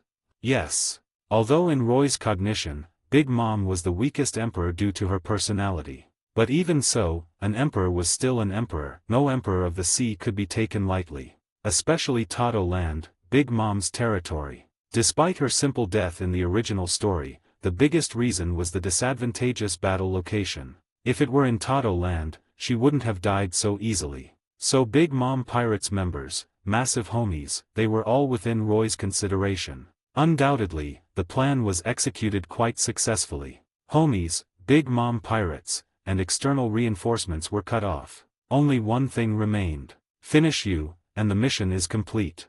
Nezumi Rat said coldly. But as the three spoke one after another, "You three, stop talking to yourselves." With a hoarse and dangerous voice, intense spirit and pressure erupted instantly. ZZZT. Electricity turned shattered rocks on the ground to dust. Whoosh. Flames evaporated the surrounding air. Big Mom, holding the long sword and wearing the nun's habit, now had crimson eyes. Killing me a second time, plan success. Hey, hey, hey, don't get it wrong. The long tongue, hideous face, and violent spirit were enough to explain what an emperor of the sea was. Did you think making my children and homies unable to support leaves me helpless? Who do you think I am? As her words fell, she burst out with speed completely unfitting her massive body instantly. Swish. In an instant, she arrived before the three. I am Big Mom. Mama Mama. Heavenly Sword Mother's Thunder Fire. Haha no hi. Fire and thunder roared together. Cronus slashed down abruptly. Where the sharp giant sword passed, the screech of air sounded like space being torn apart. Before the blade arrived, the violent shockwave pressed down first. That was Conqueror's coding. Yes, although the soul dominating this body now was Charlotte Carmel. But due to long soul coexistence, their souls were indistinguishable, different personalities of the same person, combat skills, level, and haki were identical. If there was a true difference, it was compared to that idiot Linlin who was naive despite being a monster. Conqueror's haki erupted. The ruined ground of Whole Cake Island began to crack and evaporate on a large scale. Thunder turned into silver snakes, flames into raging waves. Her long sword crashed down. The entire Whole Cake Island caved in instantly. Even this capital of Tato land, reinforced countless times, seemed about to disintegrate. I am the true Big Mom, I am stronger than her. Big Mom's hideous grin was almost like a true evil god. Correct, this was it. Shattering a mountain with a wave, erasing a village with a strike. It was this natural, monster-like power that made her never miss her life as Mother Carmel. Naturally greedy and evil, she longed to master this power, and now, she finally got her wish. I will ascend the Pirate King's throne, claiming the world as mine. She laughed wildly. Just right, the birthday tea party is soon. Let's use your blood, the Zodiac's blood, as my birthday gift. Mama Mama, But just the next moment, her laughter stuck in her throat. Because she found. From the other end of the burning long sword, the sensation wasn't destroying everything. On the contrary. Three massive forces surged back along the blade frantically. Impossible.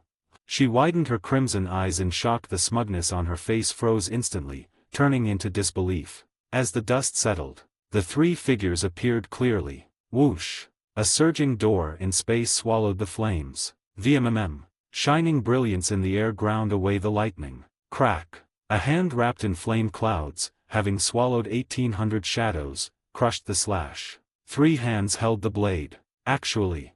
Big Mom widened her eyes incredulously. Blocked. Yes, her strike powerful enough to split an island was forcibly blocked in midair. And this was just the beginning. Because the next moment, the three counterattacked without hesitation. Clang! Nezumi's hands holding the blade didn't move, but with a piercing sword hum, a space door and a slash from within struck down from above Big Mom's head. Boom! Tori's fist against the blade's spine erupted with dazzling brilliance. Hand motionless, he turned his body. A light-speed kick accompanied by wing flaps flew toward Big Mom's face. Boom! Inu opened his mouth. A pitch-black shadow blade stabbed toward Big Mom's abdomen. Seeing this, Big Mom widened her eyes. But in an instant, she suppressed her surprise, revealing a sneer. Simultaneously, slash, kick, and shadow blade hit Big Mom's massive body hard. Terrifying power and haki collision erupted. More intense aura instantly. The sea around Whole Cake Island trembled violently.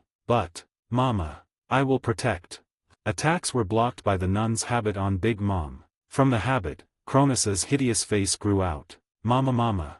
Big Mom's sneer intensified. Sorry, your attacks are meaningless. I told you, I am Big Mom. An evil godlike physique, Iron Balloon itself was extremely hard to injure. Plus her Conqueror's coding and armament haki, her defense was extremely powerful. Most critically, her strongest homie Cronus, fusing three high-level homies, had incredibly powerful strength and defense. But, chirp chirp chirp. She heard Tori's voice. Too noisy. Old hag. In his eyes, burning fighting spirit was like boiling flames. As his words fell, Big Mom's sneer stopped abruptly. Because she felt it. Surrounding her body, some indescribable coldness. Mama. Something's wrong. Cronus screamed too. Its nun's habit, formed by soul and natural elements, almost indestructible, was crumbling slowly under Tori's kick. Fizz. Crack. Observing closely, one would find Tori surrounded by an invisible aura. As it passed, the thunder and fire formed by souls on Cronus seemed to lose vitality. This is. Big Mom's expression changed abruptly. She paused, wanting to retreat. But, Tori is right. She found she couldn't retreat, countless hands extended around her body, locking her joints. Since just now, the one talking to herself, isn't it you? Nezumi's slash landed on the habit too. Ah. Accompanying Cronus's cry of pain, the habit was cut open again. Finally. We acknowledge you are an emperor of the sea, but. Inu's chuckling words overlapped. Who do you think we are? On him, the same cold aura erupted. Splat. The next moment, the three attacks pierced the habit simultaneously, hitting Big Mom's body. Massive force blasted her away instantly. Rumble. As her body crashed through distant buildings. The sky seemed to sense it, emitting violent roars. Of course. Thud. Moments later, she stood up from the ruins. But now, even the powerful evil god bore clear bloodstains. Actually.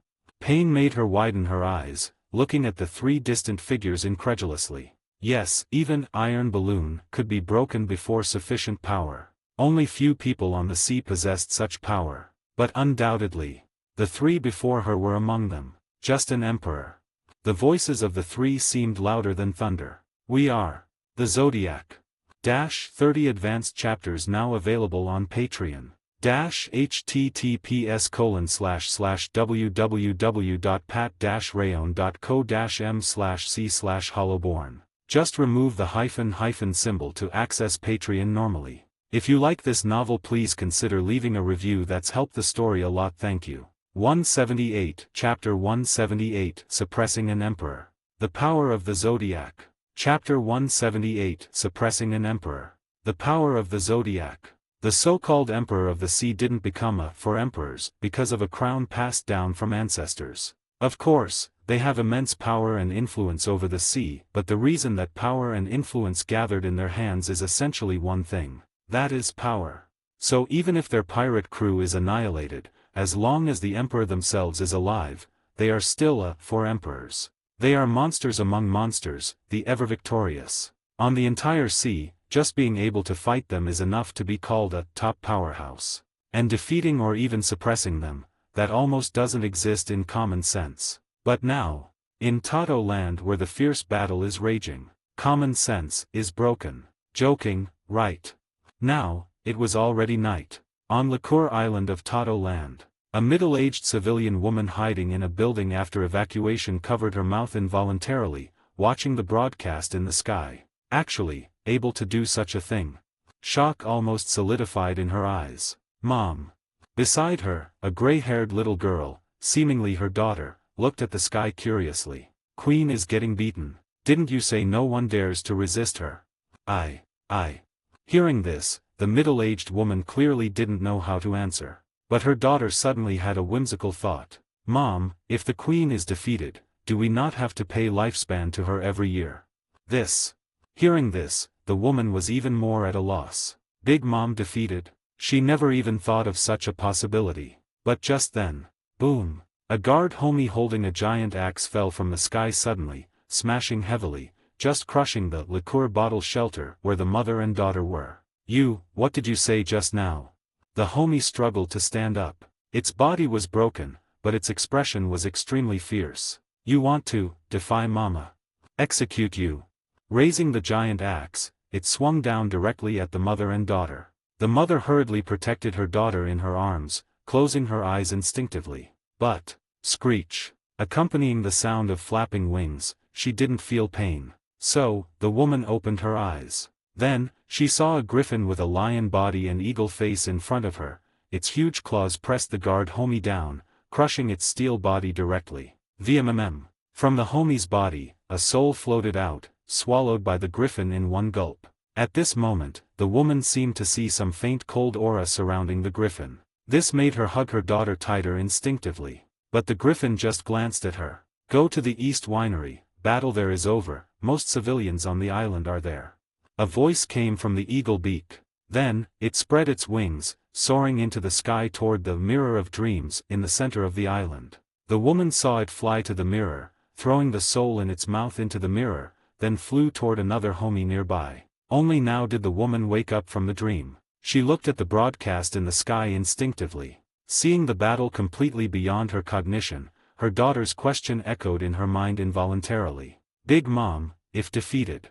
Her words carried worry, but also expectation. As the woman and her daughter said, the battle on Whole Cake Island was a top duel beyond the sea's cognition. Emperor of the Sea versus the Zodiac, killing each other. But unexpectedly, the current battle situation. Emperor Sword, Thunder Slash. Cognac. Big Mom swung the long sword. Violent thunder rolled down with exaggerated power. Winged Dragon, Ancient Claw. But where her slash fell, Tori, Rooster, shining with endless brilliance, didn't dodge. Clenching his fist, his scales emitted golden light. Golden light claws appeared in his hand, colliding with Big Mom's blade the next moment. Boom! Terrifying destructive power brought intense light and thunder instantly, illuminating Whole Cake Island's dimming sky. Shockwaves raised terrifying strong winds, destroying buildings on the island. Of course, in fact, there were almost no buildings left on the island to destroy. Quite capable, brat. Pressing down frantically, Big Mom looked at Tori, gritting her teeth with cracking sounds. "Not bad either, old hag." Pushing up with light claws, Tori, with equally muscular physique, laughed loudly. His muscles and scales shattered but healed in an instant. Clearly, as the strongest in physique and vitality among the Zodiac, he could hold his own against Big Mom in close combat. Just then, Tori opened his mouth. VMMM. Intense laser gathered in his mouth, emitting terrifying power. "Don't think about it." Seeing this, Big Mom roared without hesitation. "Cronus, Fulgura. Thunder shake." "Yes, Mama." As her words fell, thunder transformed from Cronus surged out from her nun's habit. Boom! Purple lightning, powerful enough to pierce a Nagashima in one strike, brewed the next moment. But Big Mom was clearly not satisfied, shouting again, "Heavenly fire." So the next moment, flames erupted with thunder. Countless thunder and fire fragments roared, turning the surroundings into an abyss of scorched earth, rushing toward Tori. But now, Tori still didn't move. He didn't choose elementalization or dodging, he still confronted Big Mom's long sword, brewing laser in his mouth. Because, /1,000 doors. The next moment, a calm voice sounded. Countless doors opened out of thin air beside Tori. Then, boom! Countless thunder and flames summoned by Big Mom fell into the countless doors instantly. Nezumi.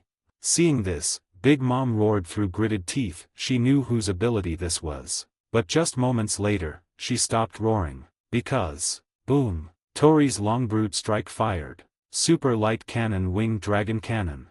The laser turned into a golden winged dragon, resembling both dragon and bird, flying toward Big Mom. Seeing this, Big Mom raised her hand without hesitation, giving up the stalemate with Tori. So Tori's massive light claw blasted her away instantly. The sharp claws tore her nun's habit, transformed from Cronus easily, making it scream. But Big Mom couldn't care less now. Raising her hand, she pointed the long sword at the dangerous winged dragon cannon, laser cannon. Roaring light cannon. Boom! From the sword tip, an intense light cannon fired, intending to collide with the winged dragon cannon. But, VMMM. Still at the moment of collision, two doors opened out of thin air again. One door confiscated Big Mom's maser cannon. The other swallowed the winged dragon cannon, and the exit appeared in front of Big Mom moments later. Big Mom's pupils dilated abruptly. Homie creation, mud shield homie. But she still reacted instinctively. Soul scattered, mud and rocks on the ground rose instantly, shouting, "Protecting Mama, let me," gathering in front of her. But, /soul cut. In an instant, they were cut by arms growing out of thin air. The cold aura surrounding the arms prevented them from reforming. So, boom! Big Mom's face was hit directly by the winged dragon cannon. Spurt. Even her extremely tough body was blasted away again instantly. Boom! While flying, she even heard thunder from the sky. But this wasn't all. Because now, swish! Light Assault Formation 3000. Yasakani no Magadama variant. Space / 360 Sharp Winds. Pound Ho variant. In the air, Big Mom saw countless flashing light spots and slashes again. So she struggled to defend. Conqueror's coding Cronus Stolen Fire. Growling, Cronus turned into fire meteors, rushing toward the countless lasers and slashes around. Don't hurt Mama! Cronus shouted, biting one of the lasers. But the next moment, it found it bit empty air. No, to be precise, all lasers and slashes around dissipated instantly. Mirage Phantom Feint. And the next moment, Big Mom widened her eyes. Because she saw 3 figures appearing above her head after the illusions dissipated. Light Claw Behemoth Slash. Space / Secret Technique Body Severance. Shadow Blade Great Shadow Cut. The next moment, 3 strikes hit solidly again. So, ugh. Even Big Mom cried out in pain, her body fell like a cannonball, hideous cuts and broken teeth causing her blood to spray like a fountain. This scene silenced almost all of Tado land. On various islands, whether Katakuri and other Charlotte executives fighting, or civilians hiding, or guests blocked outside Tado land by Ryaji, watching the broadcast by intercepting signals, everyone could see the extremely obvious battle situation. Yes, for Emperor's Big Mom was completely suppressed in the battle. By those 3. The Zodiac's top executives. These 3 guys, aren't they outrageously strong? On Cacao Island, Prospero, barely repelling the Ranyi fish monster before him, felt his tongue twisting. Indeed very strong, incredibly strong, each one. Beside him, Katakuri, blasting machi fists against 2 phantom beast lords, looked extremely solemn. But that's not the most critical part. Their most terrifying aspect is coordination. Although enemies, Katakuri's words carried clear admiration. Admiration from a strong man for stronger ones. Coordination. Although Prospero wasn't bad at fighting, he clearly couldn't compare to Katakuri. Yes, coordination. Katakuri said deeply. While each is terrifyingly strong, their coordination is truly seamless, absolute tacit understanding without communication, not even eye contact. They must have undergone countless training specifically to have this coordination almost like one person. He knew what this meant. Powerhouses of this level must have their own pride and fighting style. Coordinating seamlessly, undergoing such training, was difficult in itself. For example, Katakuri was willing to fight alongside his siblings, but absolutely wouldn't spend massive time studying ability coordination with Smoothie. With that time, he preferred training his haki and strength. But these 3 Zodiac members not only had the ability to confront an emperor head-on without losing quickly, their tacit understanding reached such a level. This proved how unfathomable the organization the Zodiac was. More critically, enabling such cooperation and training meant they must have a common leader respected by all. Star-Lord. Katakuri muttered this codename. Stop talking about this, Katakuri, what do we do now? Prospero said anxiously. Nothing. Katakuri said directly. In a battle of this level, even if I intervene, it's hard to change anything. He didn't hesitate to admit his insufficiency. So then, he looked at the broadcast. However, their state is clearly not as strong as when they first assassinated Mama. Although suppressing Mama, their stamina is consuming. His observation haki could capture this. If they want to defeat Mama this way. Not enough. As his words fell, Whole Cake Island. Mamama, painful, so painful. A somewhat strained laugh came. Amidst massive dust, Big Mom's massive figure struggled to stand up again. Now, her body bore hideous wounds. Blood dripped constantly, flesh rolled back, revealing bones faintly. Clearly, under such intense battle and attacks, even Big Mom's monster-like physique couldn't endure forever. Or to be precise, lasting until now proved her terror. This body, how long hasn't felt such pain? Gritting her teeth, she looked at the 3 slowly descending figures. Truly amazing, you are indeed strong guys, even on the sea these years, the top tier. She praised without hesitation. I don't know why you can hurt Cronus, or what that aura is. She glanced at Cronus on her. This strongest homie fusing 3 high-level homies was clearly weakening. All because of that special cold aura attached to the 3's attacks. I don't know how you cut off my connection with dead homies, preventing me from recalling their souls. She sensed the decreasing homies in Tato land. Normally, after homies died, Big Mom could control and recall their souls anytime, then use them to heal her injuries like the resurrection just now. But in fact, she called for those dead homies' souls more than once during the battle. But, no response. So she concluded the enemies used some method to cut off the connection. You forced me into a desperate situation. Speaking here, Big Mom showed no fear. On the contrary. VMMM. Her expression and aura began to become more terrifying than ever. That is the biggest mistake you made. 30 advanced chapters now available on Patreon. https://www.pat-rayon.co-m/c/hollowborn. Just remove the hyphen symbol to access Patreon normally. If you like this novel, please consider leaving a review. That's helped the story a lot. Thank you. 179, Chapter 179, Reign of Life, Lord of Yomi. Chapter 179, Reign of Life, Lord of Yomi. As everyone knows, a beast is most ferocious when injured and cornered. Just like Big Mom now. Realizing the 3 opponents truly posed a threat, potentially turning her hard-earned body and extended life into bubbles again. Charlotte Carmel raised her hand without hesitation. VMMM. In this instant, in the eyes of the 3 Zodiac members, the special soul vision appeared again. They saw Big Mom's massive, monster-like mixed soul. At this moment, it began to split. Part of the soul was extracted by her. Ha ha ha. Lin, eat slower. Hey, let us eat some too. In this instant, their vision seemed to see memories within those souls. Besides the majority black symbolizing Mother Carmel, the scattered small souls naturally belonged to the children of Sheep's house. They died at Charlotte Linland's 6th birthday party. Like Lin, their souls stopped at that day forever. Their souls were too weak to influence Carmel's personality. But moments later, the innocent laughter and memories vanished, replaced by the soul fragments in Big Mom's hand. Those were her own soul and lifespan. Little things. At this moment, Charlotte Carmel seemed to recall those memories by extracting souls. And as mentioned before, to her, that was disgusting trash. Whispering, she swallowed her own soul without hesitation. Boom. Indescribable fluctuations erupted with her as the center. Her hair moved without wind, her massive body expanded and grew visibly. The curled wounds on her skin healed rapidly. Scorched flesh regenerated quickly, becoming tougher. Fruit awakening, self-sacrifice. Lifespan sacrifice 1 year.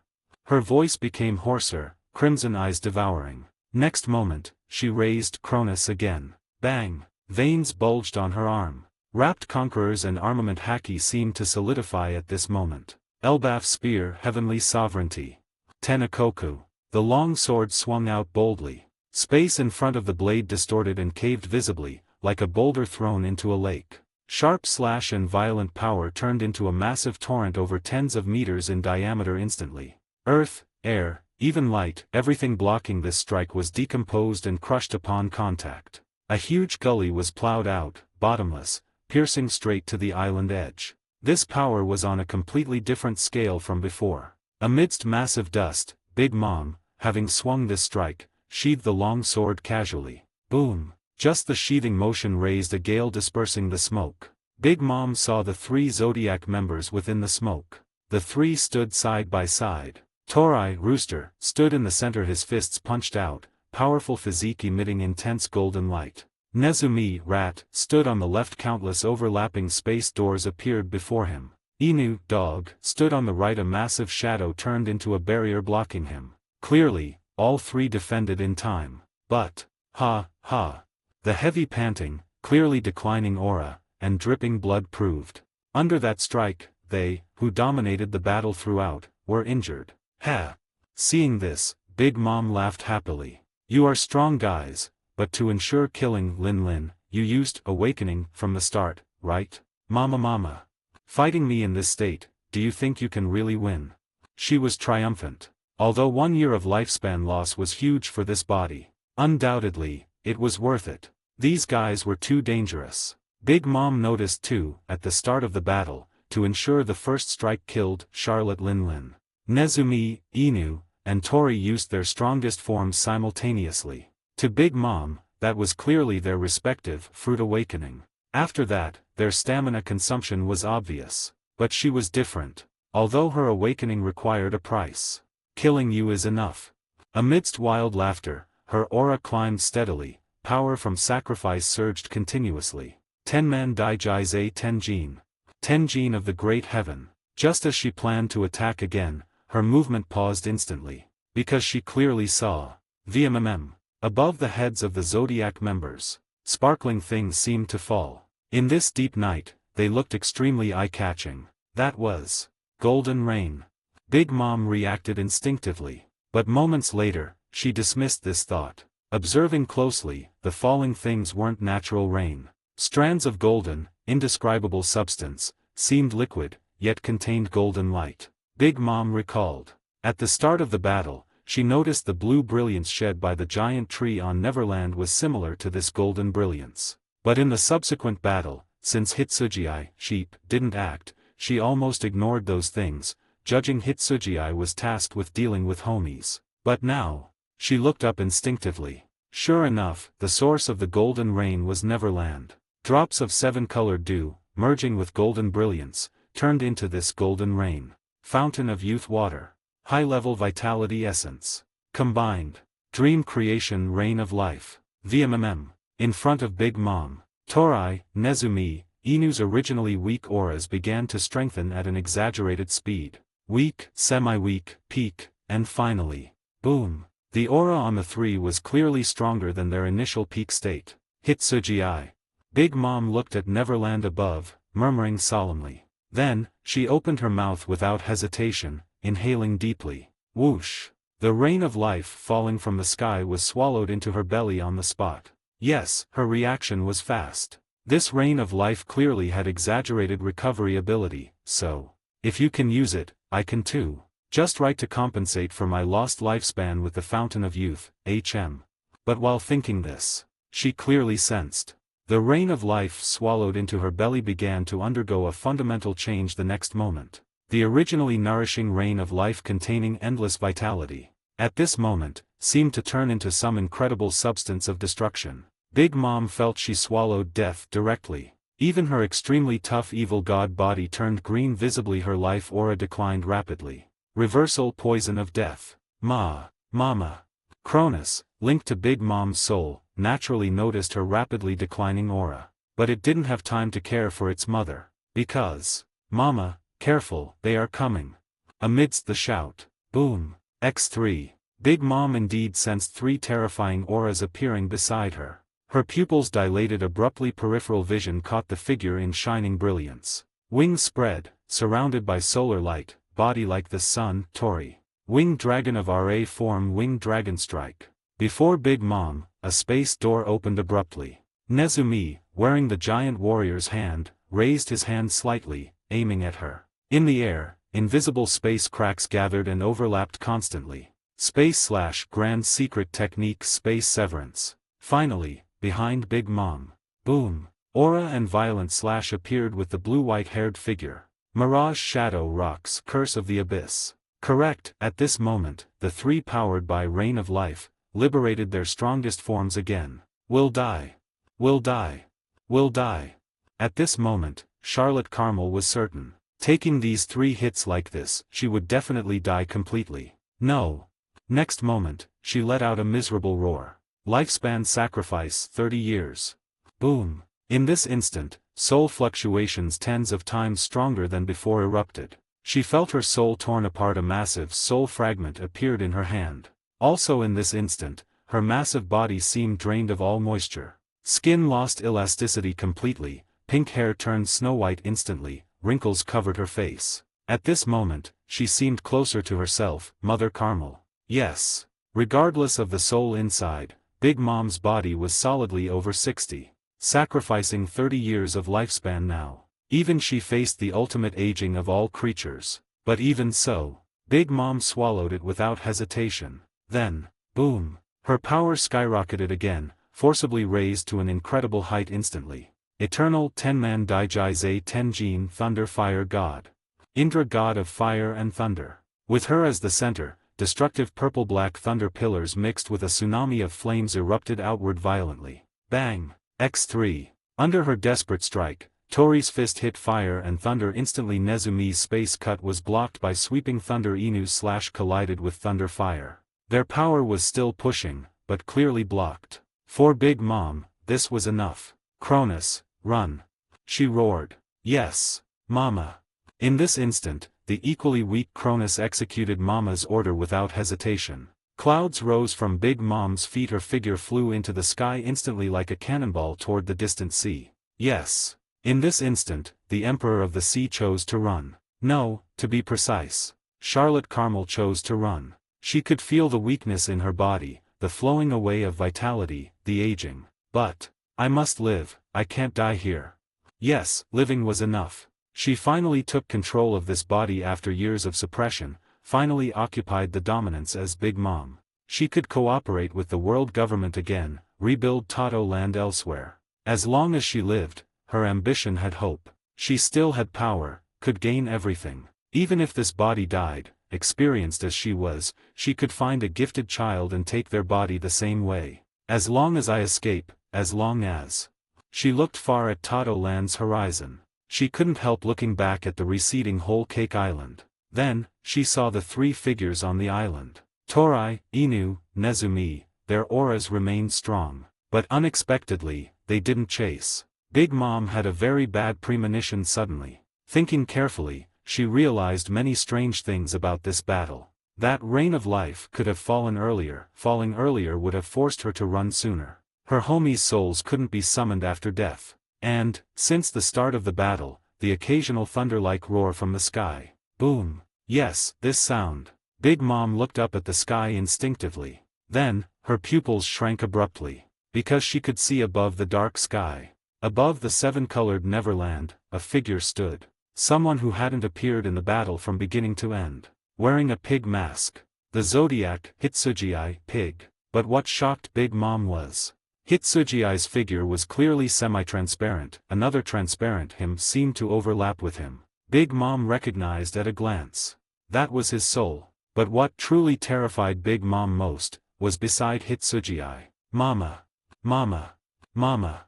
Souls of homies. They circled and gathered around Hitsugi. At this moment, a phantom beast just jumped out of the mirror of dreams, throwing a soul beside Hitsugi. They seemed to struggle but couldn't move. Looking closely. Whether on them or those phantom beasts. Invisible but dense aura suppressed them. That aura was the strange coldness that penetrated Cronus easily, giving Big Mom a headache during the battle. Revive Fruit LV5. LV4 Deep Dive Development. Borrow Underworld Cold from Yomi via Soul, causing damage and suppression to soul creatures. Munch Fruit LV4. Can grant a creature the nature of a special substance via devouring. Combined. Nature Endowment Underworld Cold. Of course, this wasn't the key. The true key was. This amount of souls, compressed so many times, should be enough. Hitsugi tilted his sea beast mask slightly, then. He opened his mouth. So, that batch of homie souls around him, was swallowed into his belly under Big Mom's widening eyes. LV5 Fruit Awakening Lord of Yomi. Own soul can affect surroundings. All nearby incorporeal soul bodies are devoured and sent to Yomi. Devouring each soul grants all energy contained within for a short time, massively strengthening self. Next attack deals massive damage to soul bodies. At this moment.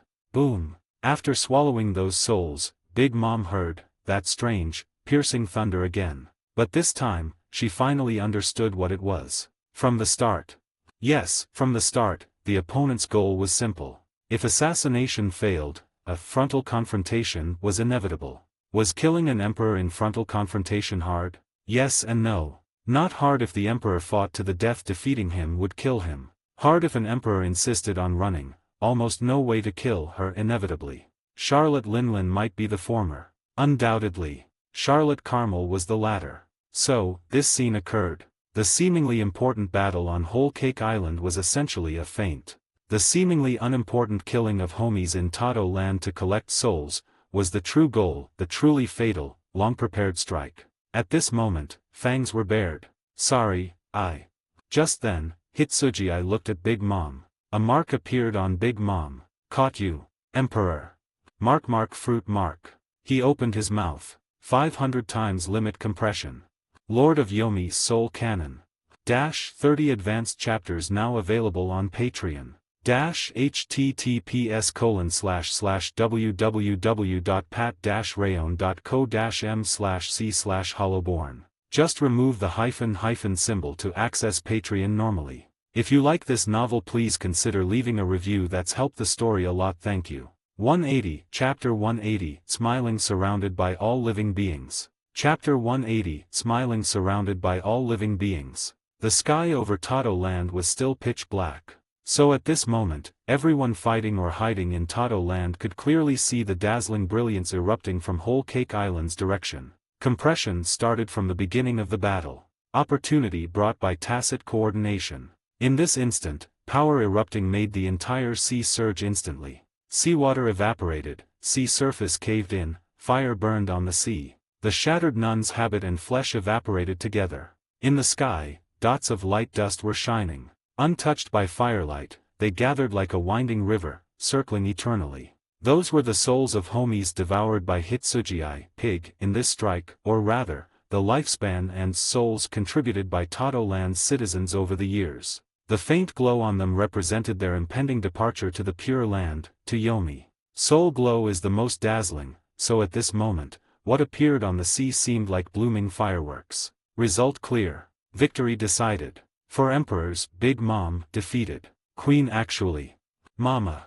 At this moment, citizens and Charlotte family members in Tado Land stared blankly. Their expressions were very complicated. As mentioned before, Tado Land is a fairy tale land, although its essence might just be the extension of an immature child's childhood dream. But in fact, Tado Land itself is indeed a rare pure land in the whole world. So, citizens or Charlotte members, their attitude toward Emperor Big Mom was complicated. They naturally feared their queen and mother. For citizens, paying 2 months of lifespan annually shortened their lives by 1/6. Leaving Tado Land meant execution. Big Mom's occasional eating disorder and childish willfulness caused massive casualties. But simultaneously, living in Tado Land offered Big Mom's protection. No lack of clothes, food, or worry about pirate raids. In the crisis-ridden New World, such life was a dream. Same for Charlotte members. To them, Mama was the mother raising them since childhood. When young, Big Mom indeed gave attention and love. She always liked children. But simultaneously, Big Mom was their captain, their king. Disobeying or angering her cost lives. Big Mom always had two sides. So now, when Big Mom truly dissipated in the brilliant fireworks, they didn't know whether to feel joy or sorrow. But just then, in one, become one with me. Everyone in Tado Land heard a voice clearly in their minds. Or, an evil voice. Dead. Everyone in Tado Land and all homies widened their eyes. Consciousness blurring, they felt the brand on their souls activating. Soul incantation. Tado Land's queen was extracting their souls and lifespan. The difference was, this time, she extracted all soul and lifespan. This time, she wanted all Tado Land souls to merge with her, become one. Fruit awakening soul sacrifice. Tado Land. Mama, how could you? In this instant, watching Prospero and other Charlotte members lose consciousness instantly, Katakuri, barely able to think, gritted his teeth. Even he felt his consciousness detaching from his body gradually. He even felt the monster on Tado Land sea, amidst the fireworks, calling him. Of course I can. In this instant, soul connection allowed Katakuri and everyone in Tado Land to hear Big Mom's inner thoughts. Fear, unwillingness, ambition, evil, cruelty, and anger combined. I am Big Mom, Queen of Tado Land. Her soul trembled, seemingly enduring immense pain. It was true. Surrounded by starry homie souls sent to Yomi. Big Mom's massive, monster-like soul was cracking. Yes. Hitsuji, loaded with the revive fruit and using it to awakening level, targeted not just the body, but body and soul. Even Big Mom's monster-like soul was disintegrating under such absolute power suppression. So, Charlotte Carmel made a logical choice at this moment. A choice made long ago at that birthday party when she was swallowed. She loathed death, feared death, she had many things to do, countless ambitions to fulfill. She didn't want to die. So she chose to sacrifice and merge all souls branded with soul brand to exchange for her soul immortality. The difference was, at that birthday party, she only sacrificed the souls of Sheep's House children. This time, she sacrificed everyone in Tato Land. Even knowing sacrificing this many souls might not save her, with countless zodiac attacks awaiting. Even knowing everyone in Tato Land would die after such fusion and sacrifice. It didn't matter. Tato Land's citizens dying didn't matter, just slaves. Charlotte children dying didn't matter, just tools. As long as she lived. Even in the ugliest form, she must live. Carmel was such a pure villain. Like her soul color, pure black, identical to this night. In the darkest moment of the night, Tato Land fell into despair. But in the next instant, "Mother, you can't do this."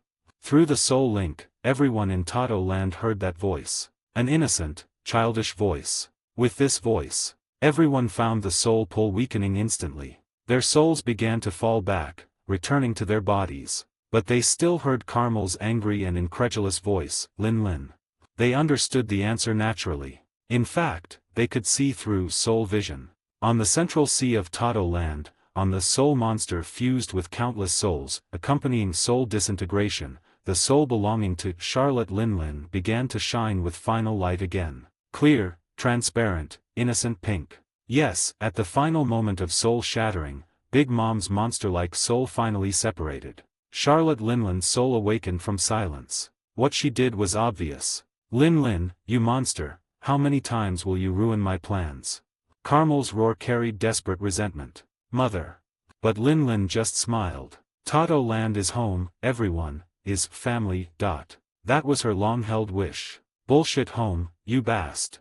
Carmel was furious. Always like this, clearly a little girl, yet soul and body incredibly strong, suppressing her for so many years. Same at that birthday party, she planned to sell Sheep's House children to the government as slaves after the party, even drugged the cakes heavily. But Lin Lin's monster physique ignored it completely, eating her instead. Now at the most critical moment, ruining her plans again. But at this moment, what happened? How is Lin Lin's birthday party? Did I fall asleep?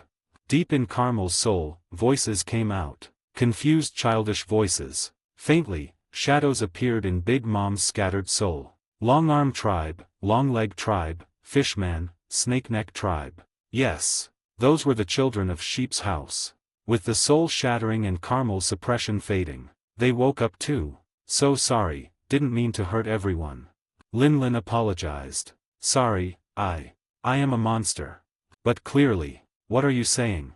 Hurt or not, we are friends." As mentioned before. At that birthday party Lin Lin didn't remember clearly, the children had fallen asleep due to Carmel's sleeping pills. These years, their weak souls couldn't know clearly what happened outside. So, they didn't understand what Lin Lin said. But one thing they vaguely remembered. "Don't know what happened, but I remember, today is birthday, right?" "Idiot, not today, tomorrow, probably tomorrow." "You're the idiot, today is tomorrow, look, the sun is rising." As words fell, Tato Land citizens' souls returned to their bodies. They looked up dazed, and indeed saw. At the end of the horizon, the sun rose. A new day arrived. And this day was Charlotte Lin Lin's birthday. Everyone looked at the live broadcast instinctively again. Seeing on Tato Land's sea, Lin Lin. XN. Cheers were joyful, children's voices like the rising sun. "Happy birthday." XN. Surrounded by their cheers, amidst countless soul starlights of homies and Tato Land citizens, Charlotte Lin Lin's soul was surrounded. Thank you everyone. Lin Lin laughed with emotion and joy. Aside, Mother Carmel might still be making sounds. But no one cared. Tato Land citizens looked at each other. Then, "Your Majesty, happy birthday." "Thank you, Queen of Tato Land." Unknown who started it. But such voices echoed throughout Tato Land moments later. End of C Circle Calendar 1517. 6-year-old Charlotte Lin Lin finally welcomed her 7th birthday. Like every past time, the birthday tea party was lively. This was natural. Tato Land was always feasting, singing, and dancing, always joyful and sweet. Tato Land is a fairy tale land. Tato Land, is Charlotte Linlin's home. 30 advanced chapters now available on Patreon. https://www.pat-rayon.co-m/c/hollowborn. Just remove the hyphen symbol to access Patreon normally. If you like this novel, please consider leaving a review. That's helped the story a lot. Thank you. 181, Chapter 181, Star-Lord. Underworld? Chapter 181, Star-Lord. Underworld? After the cheerful birthday wishes, everyone in Todo Land's waters still looked at the live broadcast screen in the sky, at the souls in the center of the sea area. No, no, no. Mother Carmel's desperate voice came, coexisting with the laughter of Sheep's House children. VMMM. Underworld cold invaded Hitsuji's pig limit compressed soul cannon's power never dissipated. After blasting Big Mom's mixed soul apart, its power continued to spread. Ah, so light. I'm floating. A bit cold. Hey, Lin, you're big, come block the wind for us. The children's souls still didn't know what happened, but people in Todo Land knew. So, Katakuri clenched his fists. Not just him, almost all Charlotte family members throughout Todo Land did the same. Clearly, until now, they understood the essence of their mama. The mother ruling this country with absolute means, bringing them immense pressure, whom they dared not defy, was the black part. The childlike mother giving them love and accompanying their growth, was the remaining part. But their outcomes were unified, lost bodies, fragmented souls. The end could only be death. So, all of Todo Land was silent now. Soul sacrifice. Soul sacrifice. Soul sacrifice.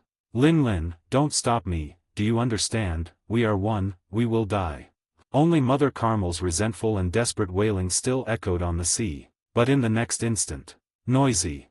A calm voice came over the silent sea area. Next moment, boom. Everyone saw two hands extending out, appearing from the air, accompanied by collapsing space. Appearing with the two hands, were flowing stars. He raised his hand gently, grasping the souls of Lin and Sheep's House children. Then, VMMM. The originally crumbling souls stopped crumbling instantly. Held in that hand. Wah, it's getting warm. Is it Lin?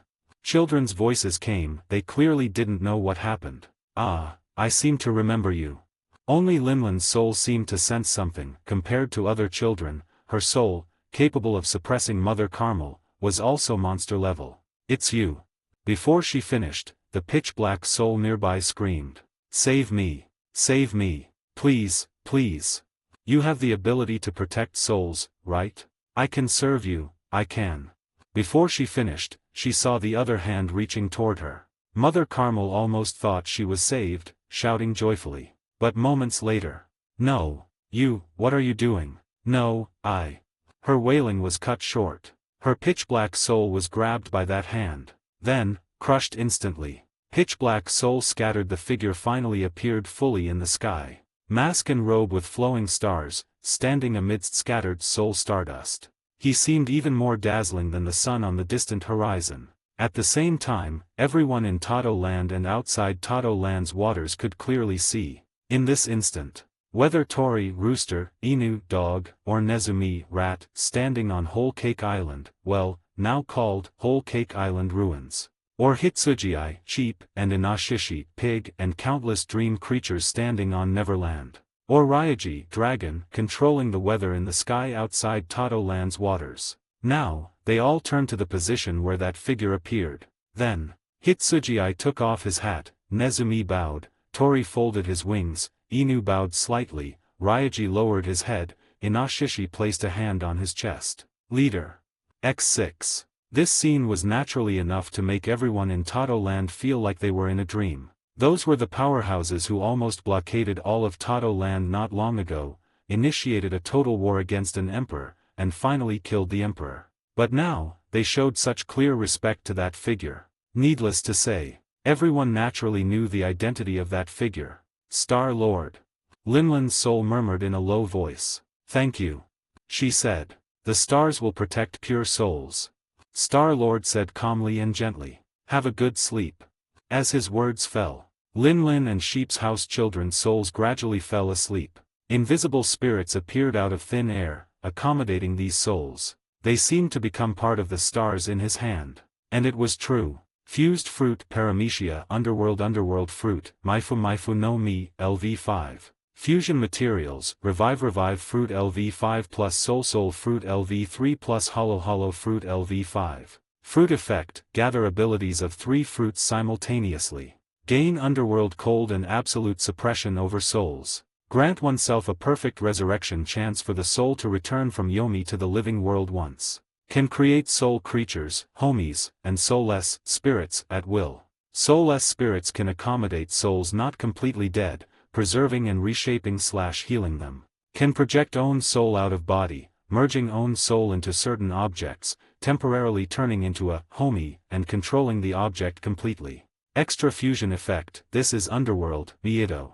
Effect 1, can designate an area as underworld. Within the underworld range, creatures permitted by the user can freely project souls and exist in soul form. In soul form, cannot attack or be attacked, but can perceive and touch the outside world. Effect 2, Fruit Awakening Effect Yomi Return, with a complete and freshly deceased corpse, can allow a soul fragment to return briefly from underworld to the living world and exist in soul form. Duration 3 minutes. Cooldown 6 months. Fruit effect improves with fusion material upgrades. Maximum return duration 15 minutes. Since ancient times, legends on the sea say sailors dying at sea turn into stars. So Lord of Stars being Lord of Souls, makes perfect sense. At this moment, Star-Lord withdrew his hand slowly, scanning the surrounding sea area. The silence in Tato land became even deeper. Then, next, I leave it to you.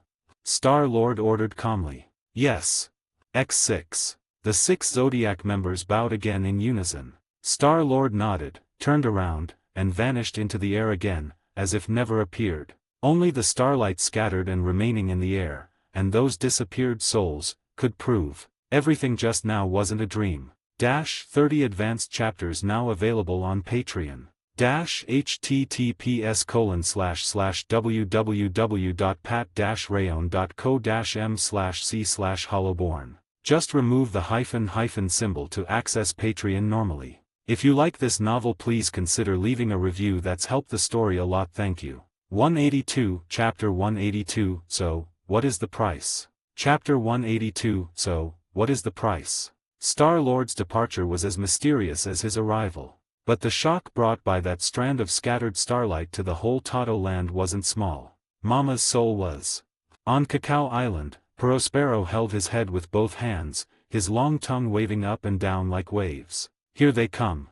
But now, Katakuri's expression was even more solemn. Coming? What's coming? Smoothie asked instinctively. But just moments later, she suddenly realized the meaning of Katakuri's words. Because she also heard Star-Lord's instructions before leaving, he said, I leave it to you. Who that instruction was for, needless to guess. And it was true. The next instant. Roar. Howl. The 3 heard the roars of the Phantasm Legion all over Tato land. The 4 Phantom Beast Lords who fought them until now retreated slowly. Thunder flashed in the clouds above Ryaji's dragon figure appeared. Sunlight poured through the broken clouds. Tori's rooster figure flapped his wings and appeared. Space door opened silently in the air. Nezumi rat stepped out. From the nearby dream passage, Hitsuji sheep, Inashishi pig, and Inu dog walked out slowly. The Zodiac guys. Seeing this, Smoothie and Prospero reacted strongly. Haki surged on both, clearly prepared to fight. But, next moment, Katakuri's trident blocked in front of them again. He shook his head gently at his brother and sister. Seeing this, Prospero and Smoothie froze. But then, their haki gradually dissipated. Because after the instinctive stress response, they realized, fighting us is meaningless. Tori's bold laughter came out. You should know this already. Yes. After Big Mom fell, although homies still existed due to the soul fruit's property, they clearly lost their will to fight. Even due to the dissipation of Charlotte Carmel's soul, their evil and violent personalities faded significantly. Facing the Phantasm Legion, far more numerous and stronger than them, even countered by Inashishi's underworld cold, they had no chance of winning. Not to mention the Zodiac in front of them. Everyone in Tato land witnessed with their own eyes just now. These few people defeated an emperor head-on, forced her to flee, and finally killed her. To be blunt, if fighting broke out again now, the result would definitely be their total annihilation. So, thud, Katakuri stabbed his trident into the ground. Even facing such strong enemies, his back remained straight. You are indeed very strong. I see no future where we can win. But if you came here just to mock us, that's unnecessary. His voice was calm and steady. We are pirates. If our end is death by stronger hands, so be it. As members of an emperor's pirate crew, as pirates, they naturally had this resolve. Nice spirit. Looking at Katakuri, Tori praised. Charlotte Katakuri, now that Big Mom is defeated, you should be the captain of the Big Mom pirates. He said. Hearing this, Katakuri didn't speak. Prospero and Smoothie behind him were silent too. Big Mom fell. But the Big Mom pirates still existed. After Big Mom's death, the successor wouldn't be Prospero, although he wanted to be, he knew it wouldn't be him. In the entire Charlotte family, the only one qualified to bear this responsibility was Katakuri. You should have heard the leader's words just now. We came to handle the aftermath, negotiate with you. Negotiate? Katakuri asked deeply. Correct. Torai spread his hands. We aren't here to exterminate Tado land. The source of this war, you should know well. Hearing this, Katakuri pondered silently. Prospero and Smoothie behind him looked gloomy too. Actually, without Tori saying much, they understood upon seeing the Zodiac's arrival. The source of this war is Big Mom's declaration of war. Torai stated the fact calmly. Yes. When Big Mom decided to declare war on the Zodiac officially, the war began. And now, Big Mom is dead, and we aren't devils. Speaking of this, Tori looked at Katakuri. So, I give you a chance to end the war. As he spoke, he nodded slightly to Hitsugii beside him. Hitsugii raised his hand gently. VMMM. A 7-colored mirror reflecting images appeared in front of Katakuri and others. Katakuri's expression changed abruptly without even needing to look closely. Because in the mirror, Charlotte family members were tied up one by one. Bruley, Pudding, Montdior. Katakuri's expression darkened instantly. Yes, the Charlotte members in the mirror were either captured in this war or switched long ago. Katakuri saw at a glance that except for the hardliners advocating war against the Zodiac, others were clearly alive. I know you don't fear death. Torai said softly. So, this is our bargaining chip. What is the price? Katakuri calmed himself down barely. Everything. Torai spoke directly. We know most of Tado land's wealth and treasures are hidden and managed by your family members managing various islands, plus all personal treasures of your members. Handing them all over is the price you need to pay. Choose. He said sharply. Avenge Big Mom, continue fighting us until everyone dies. Or, save your remaining family and this country. Hearing this, Prospero and Smoothie's expressions changed again. They knew Tori was right. As mentioned before, Tado land's situation was special. Whole Cake Island was the capital, the center of power. But due to Big Mom's personality over the past decades and Tado land's scattered islands' nature, running the entire country couldn't rely on her overall management. This was why the Charlotte family had ministers and corresponding management institutions on every island. As an emperor, the Big Mom pirates' wealth was naturally astonishing, but most of it was distributed to various islands and stored separately, known only to the ministers, often with treasure storage and keys in different places. There was a treasury on Whole Cake Island, but it only contained things most precious to Big Mom, like rare beast skins and bones, poneglyphs, and nice-looking treasures, but mostly various sweets. What Tori asked for now was this massive wealth extremely hard to gather together. In fact, this intel was obtained by Inu after infiltrating the Big Mom pirates. Of course, theoretically, he could find the treasures one by one, but clearly, unnecessary. Because they knew what kind of person Katakuri was. They knew what choice he would make. Okay. And it was true. Katakuri just looked deeply at Tori. Then, he gave the answer without hesitation. He was Big Mom's child, yes. But Katakuri didn't acknowledge the monster who tried to sacrifice the entire Tado land just now as Mama. In this situation, his choice was simple. Protecting his beloved siblings and family, or dying holding those treasures. This question needed no thought. The only thing making him hesitate was about Mama's soul. Is it also in the transaction? Speaking of Mama, Katakuri's expression was rarely strange. Mainly during the soul link process, he noticed, the mama's soul taken away by Star-Lord was clearly a little child. What did Star-Lord take her for? This was the answer Katakuri wanted to know. I cannot answer this question. Torai looked at him. We are just executives, we have no right to question the leader's decision, but I can assure you, the leader shouldn't hurt her. Hearing this, Katakuri exhaled deeply. I have no more questions. Very good. Torai nodded satisfactorily. You have 1 month.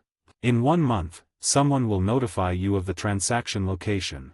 After speaking, he threw a den mushi. Katakuri recognized at a glance it was an unmonitored pear snail. Thanks. Katakuri nodded heavily, even saying thanks. Of course, he wasn't a fool thanking someone after being robbed and beaten. He said this because he caught the implication in Tori's words. Collecting treasures didn't need a month. With his order, his siblings could hand over treasures in 3 days at most. This month was time given by Tori for him to sort out domestic affairs and stabilize the situation. Big Mom's death determined Tato Land's situation would undergo drastic changes. Many pirates, especially other emperors, might be eager to move. But now, after this negotiation, before figuring out the Zodiac's true purpose and attitude, they shouldn't move in the short term, especially with Big Mom's soul taken by Star-Lord, not confirmed dead completely. This period was the best chance for Katakuri and the remnants of the Big Mom pirates to plan. Seizing this window, although territory reduction was almost inevitable, Katakuri was confident in preserving most of the territory and citizens. After all, just as he said, even without Big Mom, they were still the Big Mom pirates. With them stabilizing the situation and focusing on defense, on the entire sea, pirates qualified to truly threaten them were still few. I said, we aren't devils. Torai waved his hand casually. Then, he turned around. Everyone, withdraw. As his words fell, he spread his light wings, turning into a beam of light soaring into the sky. At the same time, in the sky, Ryaji flew away. Nezumi cut open space casually, stepping in. Phantom Beasts and Hitsugi's group stepped into the Mirror of Dreams together. Moments later, crack. The Mirror of Dreams shattered, vanishing like a phantom dream. When everyone looked at the live broadcast above again, they saw Neverland above Whole Cake Island turning into a Kylan again, stepping into the clouds. In just a few breaths, the 6 top executives of the Zodiac and all traces of war here vanished without a trace. Tato Land's sea surface returned to calm at this moment. X3. But everyone in Tato Land knew. On this sea, the uproar caused by this major event had just begun. 30 advanced chapters now available on Patreon. https://www.pat-rayon.co-m/c/hollowborn. Just remove the hyphen symbol to access Patreon normally. If you like this novel, please consider leaving a review. That's helped the story a lot. Thank you. 183, Chapter 183, A Toast to the Sea and the New Era. Chapter 183, A Toast to the Sea and the New Era. Initially, people thought the Zodiac was just a splash of waves. Like the powerhouses appearing in the tides of every past era, they were part of the era, perhaps changing some things where their waves reached, but nothing more. As the Zodiac's fame grew, their actions influenced the sea more and more. People began to think the Zodiac might be the threat of the next era on this sea. After the era of the 4 emperors ended, they might become new existences similar to the 4 emperors in the future. But now, the Zodiac proved with actions that they didn't need to wait for the future. Or rather, the future belonging to them had already arrived silently. Yes, news of what the world already called the Battle of Tato Land spread to every corner of the world in a short time. Emperor falls, a pillar of the new world breaks. Big Mom not dead yet. Sources say Star-Lord has ability to control souls. Situation out of control.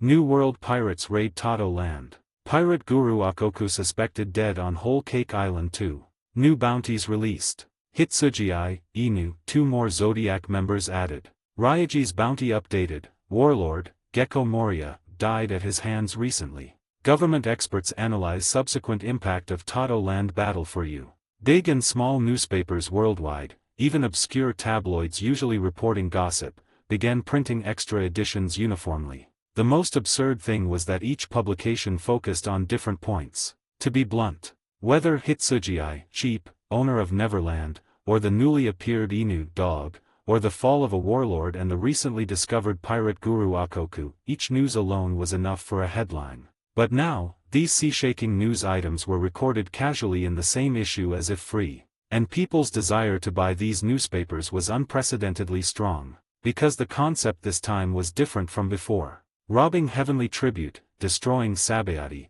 piercing the red line, although major events shaking the world, they essentially looked like a rising powerful force displaying strength. But this time, the concept was completely different. As mentioned before, the four emperors were the symbol of this era. They occupied the New World, were emperors of the sea, behemoths even the world government and marine headquarters were helpless against in people's eyes. They were a pole of the world, a pillar of the era. But now, witnessed by everyone, Phantasm Legion, 6 Zodiac members, and the mysterious Star Lord, the Zodiac used direct war means to shatter an emperor's rule. They weren't displaying strength, but truly overturning the old era's structure. Like the special issue released by the most influential world economic newspaper among all newspapers. The new era of the sea has arrived, its name is, the Zodiac. One could only say big news. Morgans indeed had methods for big news. Unlike almost all other publications, the World Economic newspaper didn't have lengthy descriptions and reports. Instead, they obtained relevant recordings of the battle broadcast from Tato land through some means, said to cost Morgans a fortune. The final content presented in the newspaper was shocking enough. In the first picture, the broadcast Den Mushi faithfully recorded the entire Tato land scene. The Dream Island hanging above Whole Cake Island, and dream creatures fighting in the sky and on the ground throughout Tato land. Phantasm legions on various islands had their photos. Every creature was magnified, every part labeled in detail. Morgans even hired legendary creature researchers from various countries to analyze what these phantoms were and their powers. Besides the Phantasm Legion creatures, the second picture showed a series of battle scenes on Whole Cake Island. The terrifying destruction caused by the battle between Big Mom and the Zodiac on Whole Cake Island was hideous and dazzling. Broken clouds, roaring thunder, shattered earth, scattered fire, every scene captured and cut perfectly. Especially the last scene, amidst the falling golden rain curtain, Big Mom sacrificing almost all lifespan confronting 3 Zodiac members together, made people worldwide doubt, were the creatures in battle still human? Of course. Finally, what truly silenced the world was the third picture. Compared to the first two, the third picture was simple. It wasn't a collage of multiple scenes, but just one scene. That was, as the sun rose on the horizon, surrounded by countless dazzling soul stars. Star-Lord stood with hands behind his back amidst starlight. In the scene, the shattered black soul of Mother Carmel fell like rain. And the 6 Zodiac members who directly led the Battle of Tato land, shaking the era, bowed respectfully to him around. Like his name, he was the Lord of Stars. No one could state clearly how much shock this picture brought to the world. But according to incomplete statistics, sales of this special issue broke historical records and were still growing at an exaggerated speed. Besides that, sales of cups and bowls were extremely hot recently because people everywhere accidentally broke them upon seeing this newspaper and picture. After the release of this newspaper destined for history books, the changes in the entire sea could be imagined. Most obvious were world government allied nations, especially members who expressed clear malice toward the Zodiac fearing Nezumi's assassination before. It was said many kings issued clarifying edicts on the day of release, stating their previous remarks about the Zodiac were purely misunderstandings. Many kings who sent troops to chase Nezumi or wanted to occupy Neverland rushed to marry Gyoase overnight. Also, non-allied nations and illegal forces searching for the Zodiac to make a profit ceased immediately. Many underworld nations became gentle as pacifists, because they knew well, if the Zodiac had the strength to crush Tato land in a frontal war and kill Big Mom in her capital, dealing with them, sending just one executive plus part of the Phantasm Legion would be overkill.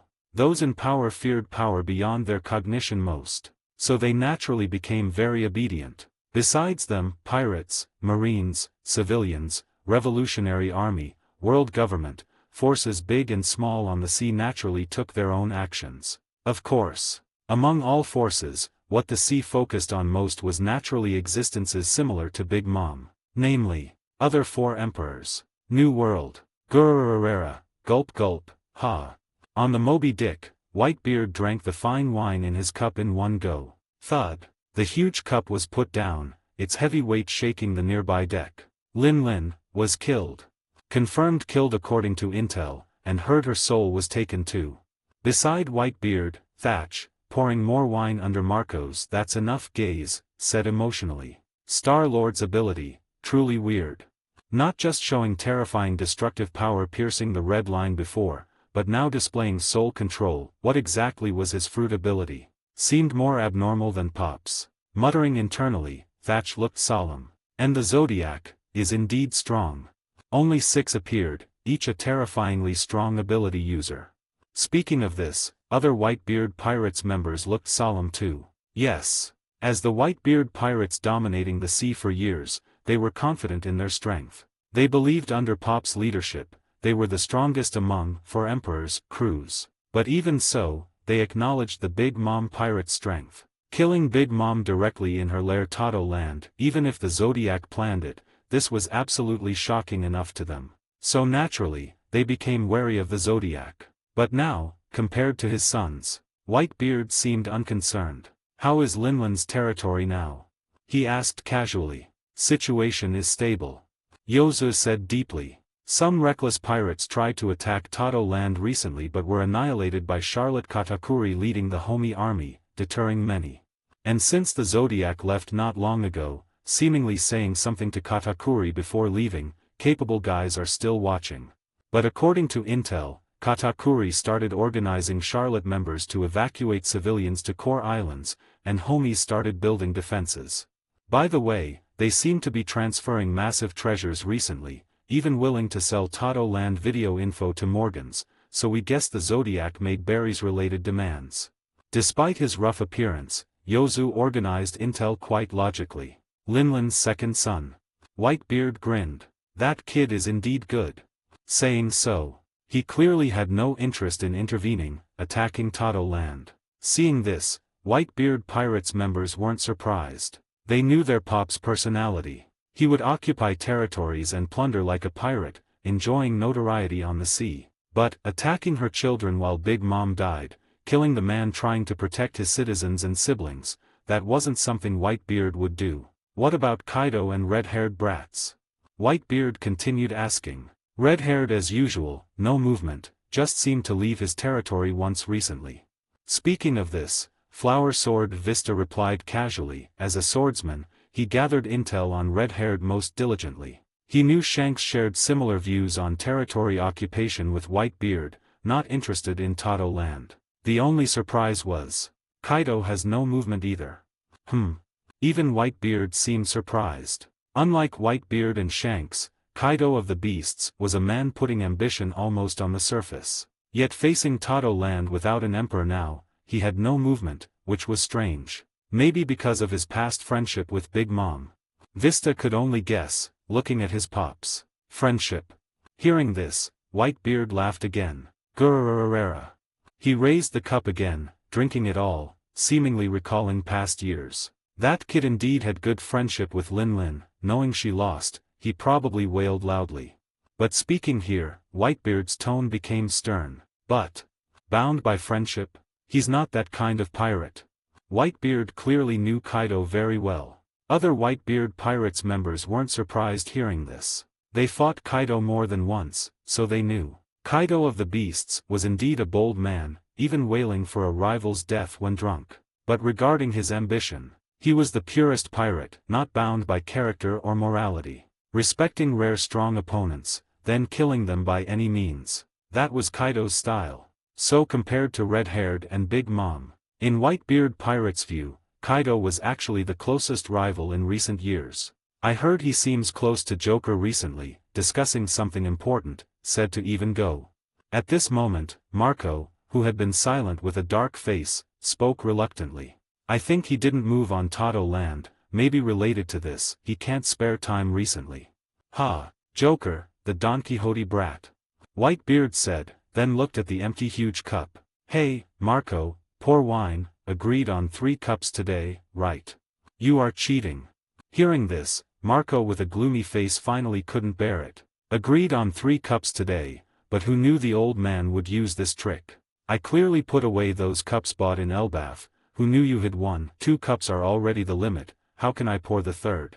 Yes. He recognized at a glance the huge cup Whitebeard drank from was a giant race cup produced in Elbaf. And judging by appearance and texture, it was quite old. So Marco was naturally annoyed, feeling his pops was cheating completely. Ha ha ha.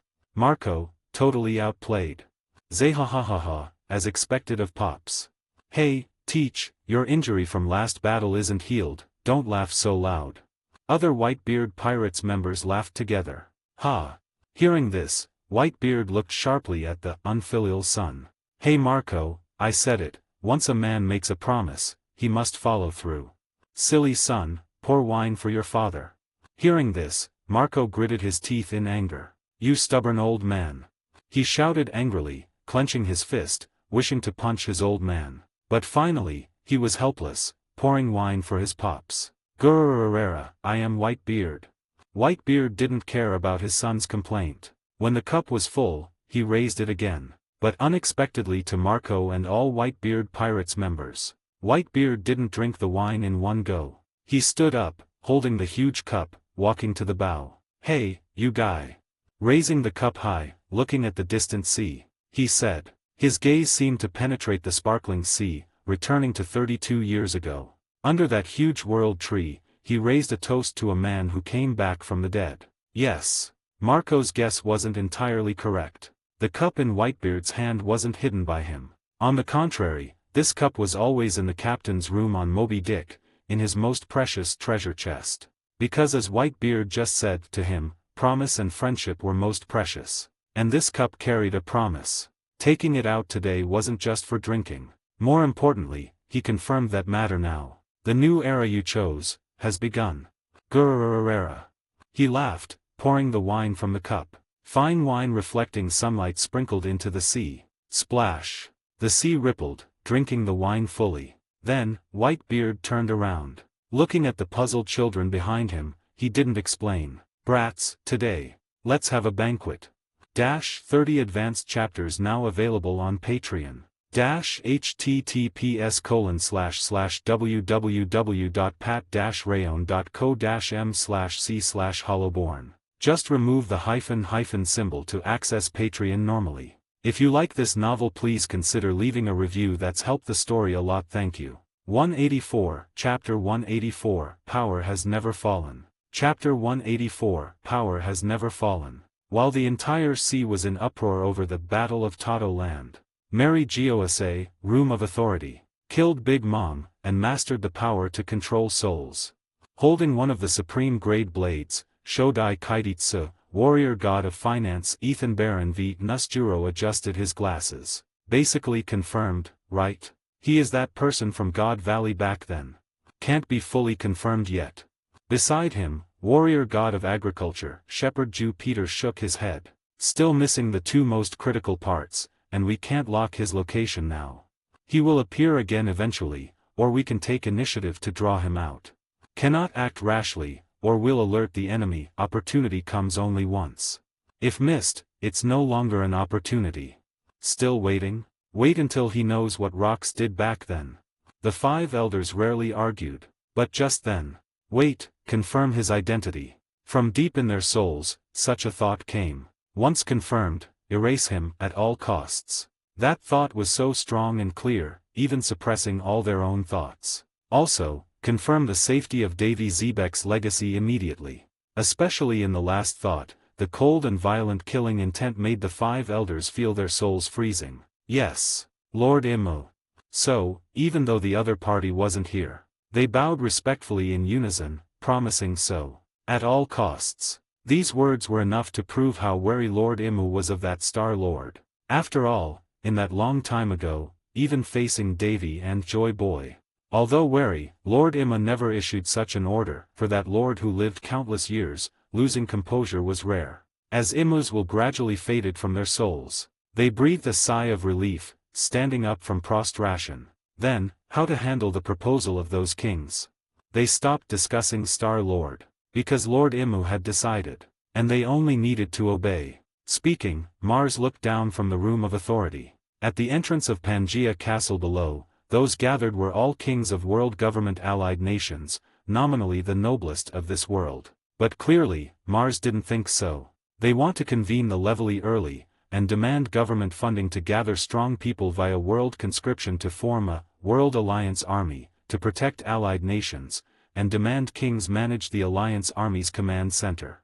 The five elders clearly knew the demands of these allied nation kings. As mentioned before, after Tato Land's deterrence, many kings were worried about the Zodiac and the changing sea situation. They came to Mary Gosa hoping the world government, as spokesperson for allied nations, could organize a force to guard their countries and rule. After all, although the world government had military forces like the God's Knights responsible for protecting allied nations' safety, their strength was far inferior to Marines, and critically, the God's Knights weren't directly managed by allied nations but by the world government. Now, the king's demand was clearly to establish an army managed by themselves. The reason was self-evident. Not just the Zodiac, but also because of the nation's inspection envoys, right?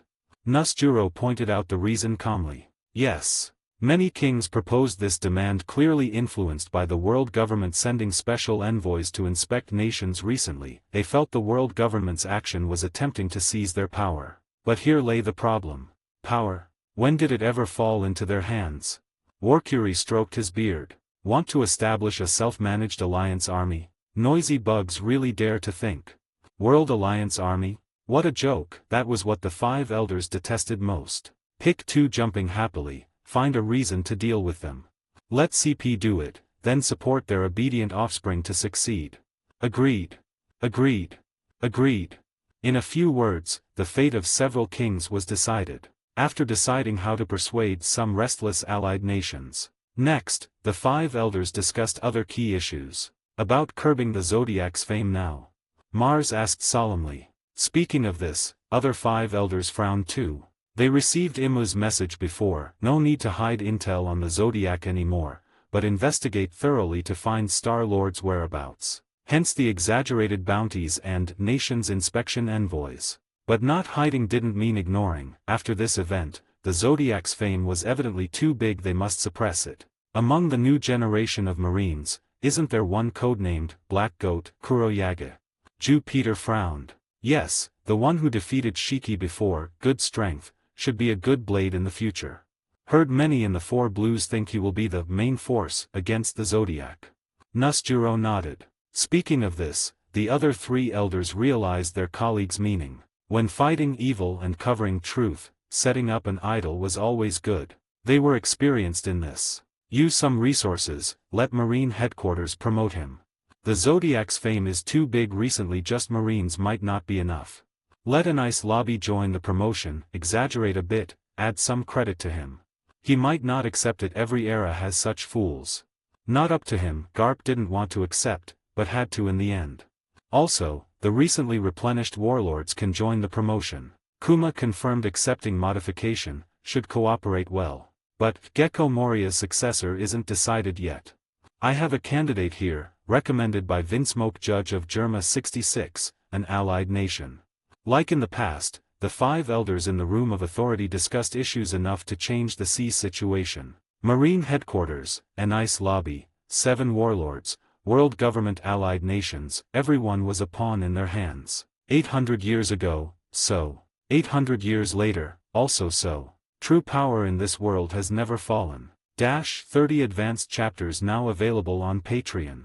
https://www.pat-rayon.co-m/c/hollowborn. Just remove the hyphen symbol to access Patreon normally. If you like this novel, please consider leaving a review. That's helped the story a lot. Thank you. 185, Chapter 185, The Roots of the World Are Already Rotten. Chapter 185, The Roots of the World Are Already Rotten. Half a month later. So I say, what exactly is going on? Fleet Admiral Sengoku. In the Fleet Admiral's office in Marineford, Roy slapped his hand on Sengoku's desk, very impolitely. Roy, don't rush first, sit down and have some tea. I don't drink tea. Then cola, I guessed your request long ago. Sengoku's attitude was quite humble. I promise, tomorrow is the last time this week. But tomorrow is already the weekend, gulp gulp, I participated in 12 inspections this week. 12. I just returned to headquarters less than 20 minutes ago, and you tell me there's another one tomorrow. Roy complained loudly. Mad Tooth General, Maul, Black Spider, Harland, Origami, Calisis. I didn't catch these pirates, nor was I responsible for their detention. Why credit me? And, judging from my recent trips to the Four Blues, isn't the government promoting me a bit too much? What he said was exactly his recent situation. Yes. Since the Battle of Tato Land, Roy hadn't had a break in the past half-month. He was surprised to find that the world government, for some unknown reason, began promoting him frantically to build momentum. Enice Lobby, Impel Down, Marine Headquarters, all sides worked together, attributing many credits not belonging to him. Roy investigated these arrested pirates weren't caught by internal Marines either, likely handled secretly by the world government itself. This led to Roy sitting in the base while his fame grew bigger and bigger. To this day, although he was still an admiral candidate, his fame in the Four Blues was even louder than the three admirals, especially after his plaque, Justice Above the Stars, obtained accidentally, was exposed. Many world government allied nations even invited him over just to appease the people. In the world government's promotion, he was officially defined as the backbone force against the Zodiac, the new generation marine hero.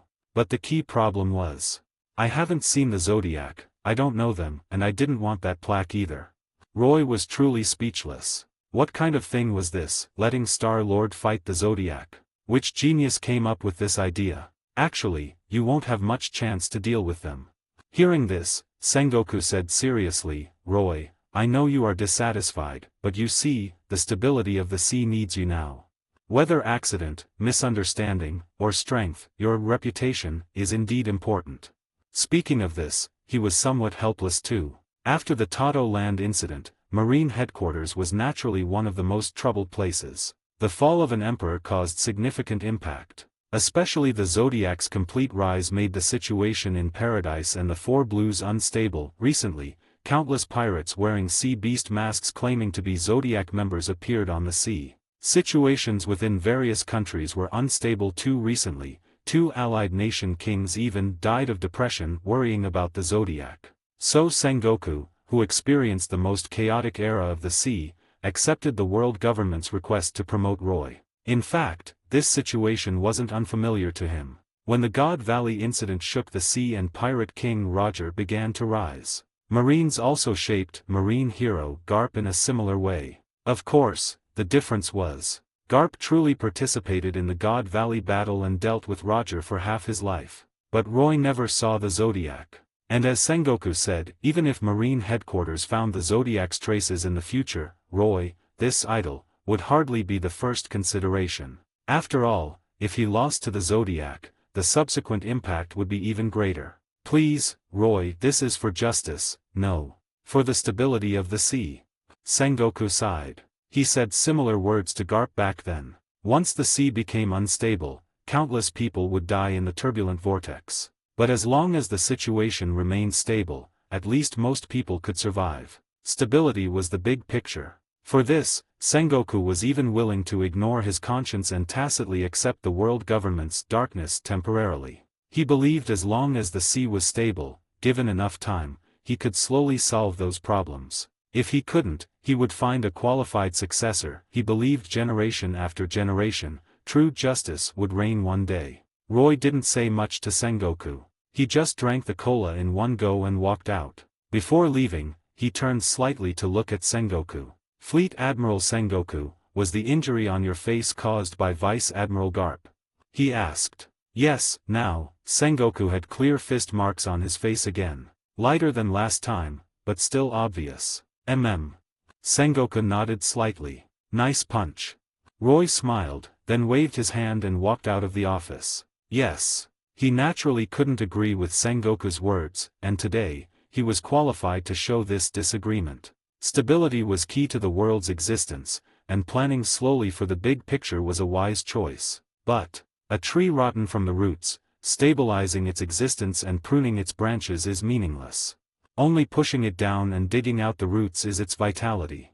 Roy muttered internally. On the surface, he returned to the dormitory with a sullen face. Detention unit soldiers, well aware of Roy's recent situation, naturally didn't disturb their boss who worked overtime constantly. In fact, not long ago, Lieutenant Hans, just discharged from the hospital and promoted, did disturb him and was still responsible for cleaning the detention unit toilets. On the other side, Roy closed the door skillfully after returning to the dormitory. Fruit loaded, shell fruit model, Shen, Mirage, LV5. Creating an illusion of himself sleeping in the room casually, Roy grabbed the air without hesitation. Space door opened, he stepped in. In the different dimension, Roy paced slowly. Soon, he saw a simple nursery in the dimension. Plants in the nursery were dreamlike. In the center was a huge flower. As Roy stepped in, the flower opened slowly. Inside the petals, soul stardust were shining brightly. About time.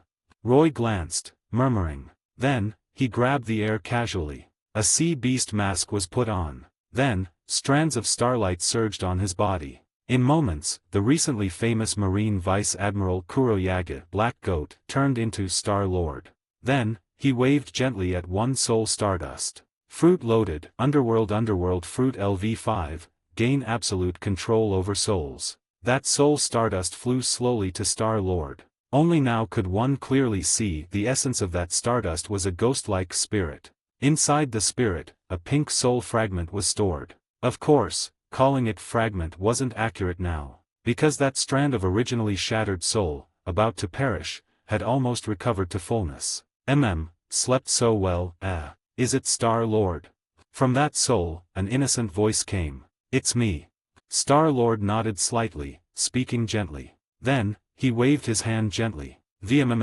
Invisible changes appeared beside him. Fruit awakening, this is Underworld. Can designate an area as Underworld. Souls within can exist in soul form, gaining soul body and touch, even eat food, but cannot attack people. Next moment, the spirit changed instantly, expanding rapidly, growing limbs and body. Moments later, a translucent figure appeared before Star-Lord. A chubby little girl with pink hair. Star-Lord naturally knew who she was, Big Mom, Charlotte Lin. But, as expected, Soul stopped at 6 years old, no, 7 now. Roy muttered internally.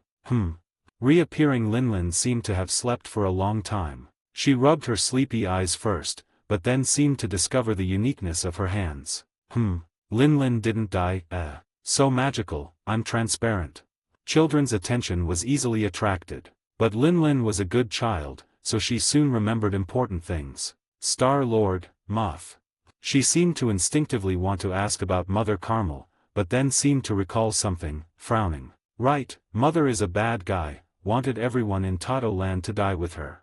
Biting her lip, she seemed a bit sad. But the next moment. Snap. Star-Lord snapped his fingers gently. Next moment, countless sweets and pastries appeared out of thin air from dream clouds. Dream creation mountain of sweets. So, cake. Lin became happy instantly, rushing toward the sweets and food. Stuffing over 10 cakes into her mouth, she chewed happily, covering her chin. So delicious, Star-Lord, give this to you. She picked up a cake, hesitated, then handed it to Star-Lord. Star-Lord took the cake with a smile, then watched Lin enjoy food calmly. But after eating for a while. Right, such delicious things, must eat together with everyone. Lin seemed to remember something suddenly, shouting, Star-Lord, where are Katakuri and others? Everyone in Toto Land? And everyone in Sheep's house? She asked, and Star-Lord wasn't surprised. After synthesizing and mastering the underworld fruit, he knew Linlin's situation well. In the past, her and Sheep's house children's souls were absorbed and fused by Mother Carmel at age 6, existing as soul fragments in her body, indistinguishable. Linlin's own soul shattered then, stopping at age 6. But simultaneously, seemingly due to her natural strength, her soul was extremely tough, so even at 6, she could suppress Mother Carmel for years. So compared to other children, Lin retained memories of these years. She remembered being the queen of Toto Land, her children, and even possessed the soul fruit ability. But her soul had no dirty things anymore, only the 7-year-old Lin herself. Katakuri and Toto Land are fine. Star-Lord said softly. As for other children of Sheep's house, their soul fragments are much weaker than yours, should take a few more days to recover. Everyone waking up. Great, can play together again. But then, these sweets, She showed a surprised smile first. But then, she scratched her head troubledly. Finally, she gritted her teeth abruptly, putting down the sweets in her hand. Must keep for everyone to eat together. Saying so, she left the sweets pile reluctantly. Star-Lord.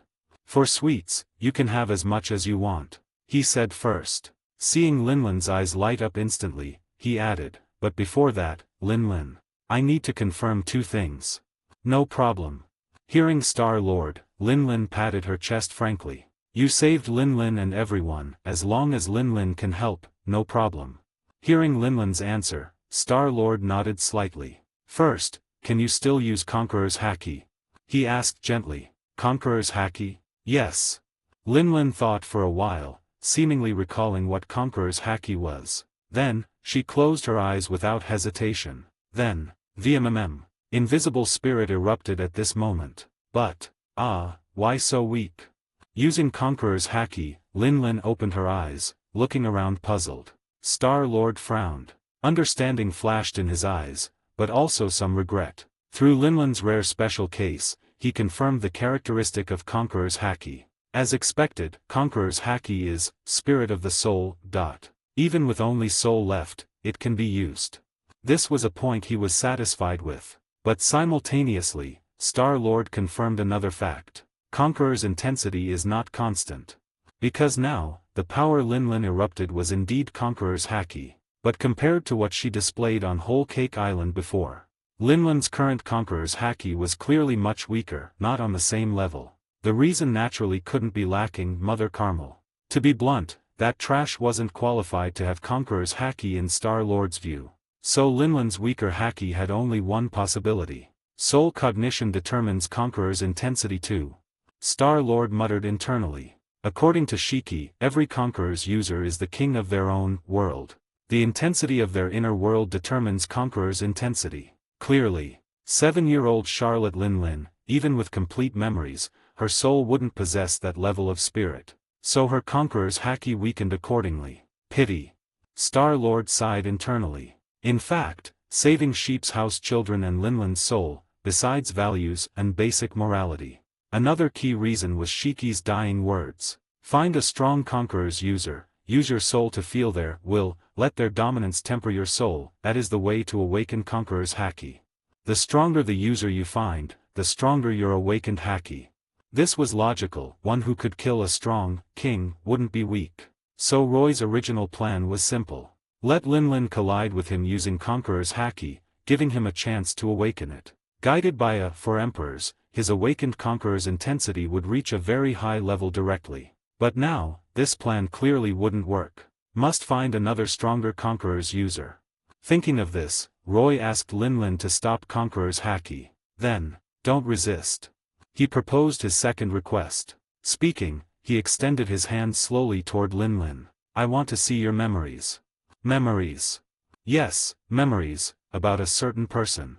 Linlin seemed curious. But again, she was a good child. So now, although curious, she closed her eyes. 30 advanced chapters now available on Patreon. https://www.pat-rayon.co-m/c/hollowborn. Just remove the hyphen symbol to access Patreon normally. If you like this novel, please consider leaving a review. That's helped the story a lot. Thank you. 186, Chapter 186, The Agreement is Made, I Shall Go to My Death. Chapter 186, The Agreement is Made, I Shall Go to My Death. Memory Fruit, Memo no Mi, LV5. Fruit ability, Manipulate memories.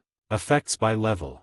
LV3, Gain full fruit effect. Can read, extract, replace, and tamper with people's memories. Requires 1 billion berries for unlock. LV4, Deep Dive Development. Can use, Memory Thread. Those touched and pierced by the thread fall into, memory confusion, briefly. Requires 3 billion berries for unlock. LV5, Fruit Awakening Memory Absorption. Ability affects all nearby creatures, extracting memories. Can search specified memories by setting keywords. Requires 9 billion berries for unlock.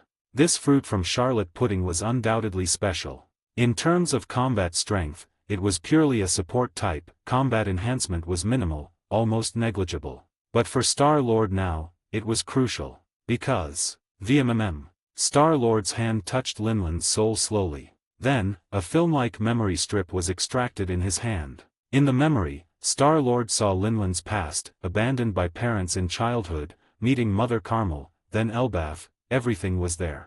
Star-Lord didn't alter these memories, good or bad, they were Linland's path. He just used the awakening effect to search keywords in the memory. Memory search, rocks. With his thought, Linland's memory changed constantly. Most memory films disappeared, replaced by only a few short strips. Star-Lord looked at the film. "Hey, you're called Lin, right?" A voice he had heard entered his ears. "You're pretty strong, wanna join my pirate crew and be my subordinate?" That was Rock's voice. Young Charlotte Lin, chewing delicious cake and carrying Napoleon, frowned at him. "Why should I join you?" Rock said matter-of-factly, "Why? As a pirate, seeing a strong partner I like, naturally I invite." But Lin was more puzzled. "I don't have the habit of sharing treasures with others. And speaking of which, why am I a subordinate?" She was clearly unhappy. "Don't worry, I have no interest in taking subordinates' treasures. As for why you're a subordinate, naturally because I'm stronger." "Ha, you guy really dare to say." So, angry Lin swung her sword. In the following time, she became a member of the Rock's Pirates. Subsequent memories matched Star-Lord's knowledge. Akoku, Whitebeard, Kaido, Shiki, Silver Axe, Gloriosa. Rock's pirates grew stronger, countless powerhouses joined. Until that day. In the place named God Valley, Rock's pirates faced a turning point. In Linland's memory, the final chaotic battle of God Valley appeared clearly before Star-Lord. Kaido, Lin, Whitebeard, Rocks, Roger, Garp, 6 powerhouses symbolizing the peak of the era back then and now, fought against a descended existence. That was the god of this world, named Imu. It resided in the body of one of the 5 elders, Saint Saturn. The lower body was a spider-like Ushioni, Saturn's ability. The upper body was its own form, a pitch-black, formless massive thing. In Star-Lord's view, its form looked extremely like the shadow of a tree. As expected. Under the mask, Roy confirmed again. The mural he saw on the abyss, the black shadow born from the massive unknown tree was Imu itself. Subsequent developments matched Roy's knowledge. Rocks was dominated by Imu's shadow, then Lin withdrew from the battlefield. Memory faded gradually. No valuable clues. Roy was somewhat disappointed. Yes. Since the abyss, he hadn't given up investigating the truth of God Valley. In fact, he cared even more. After all, he could basically list the world government, celestial dragons, and that Lord Imu as absolute enemies now. Values and attitudes shown by them were all opposed. In this situation, the Davy family represented by Rocks and the truth of 800 years ago were naturally parts he must note. Figuring out Imu's origin, Davy Jones, and Joy Boy's situation would facilitate dealing with Imu in the future, even killing him. But unfortunately, Lin wasn't one of the last fighters at God Valley. She didn't lie to Akoku before, she indeed didn't see Star-Lord at God Valley. But just as Star-Lord planned to end reading Linland's memory. Next moment, he froze. Because he saw. After the God Valley memory, another memory film related to Rocks appeared slowly. Based on length and position, Star-Lord realized instantly. This is memory after God Valley. Frowning, he raised his hand without hesitation. Soul projection. His soul dived into that film abruptly. Memory reading soul experience. Instantly, the scenery changed. Splash. Sound of surging waves and unique sea breeze smell, accompanied by scattered sunlight overhead. Everything in memory was real. Star-Lord saw the behemoth above at a glance. A massive tree covering half the sky, like a world pillar. Twisted roots like giant pythons, rainbow bridges on the tree, countless villages visible from afar. Elbaf. This scene confirmed his location instantly. Built on the world tree Adam, the kingdom of giants, Elbaf. But seeing this, Star-Lord had another thought instinctively. Treasure tree Adam is this huge, how massive is the tree on the mural?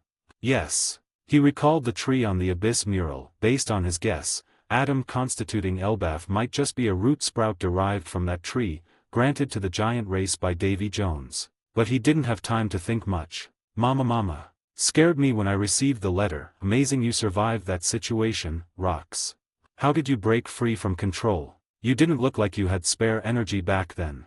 A voice from the side interrupted his thoughts. Turning around, he saw young Linlin sitting cross-legged behind him, holding a huge red cup, obviously a giant race product, cheeks slightly flushed. Of course, what surprised Star-Lord more were the three figures sitting beside Linlin. Tall and burly, crescent mustache, golden hair, young white-beard Edward Newgate. Bare upper body, horns on head, muscular youth, young Kaido of the Beasts. Besides them, sitting in the main seat was Rox D. Zebek. White bandages wrapped around his left body, and Linlin's words just now proved, he had experienced God Valley. Even mentally prepared Star-Lord was surprised. After God Valley, resurrected Rox actually met Kaido, Linlin, and Whitebeard in Elbaf? Gulp gulp, ha.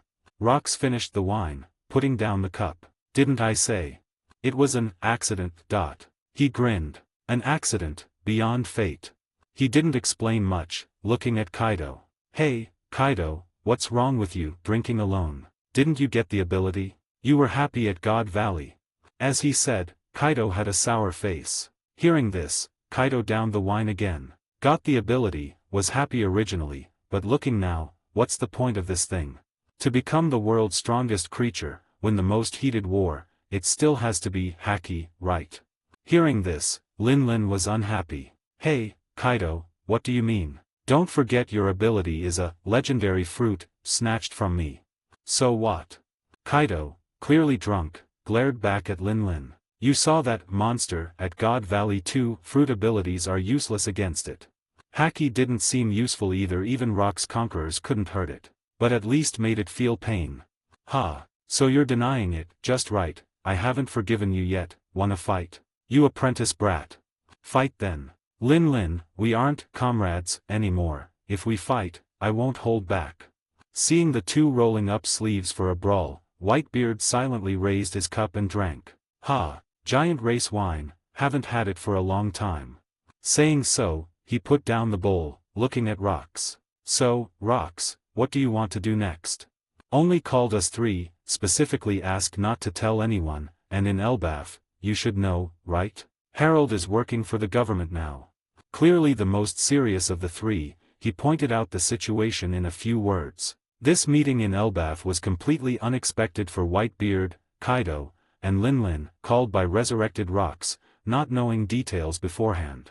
Rox even specifically asked for secrecy. Normally, with their pride, they wouldn't follow instructions. But clearly, to them, Rox was different. He was the world's strongest. Kaido once respected, the patriarch of the family Linlin once stayed in, the man Whitebeard acknowledged. So, they came. Whitebeard pointed out another key issue.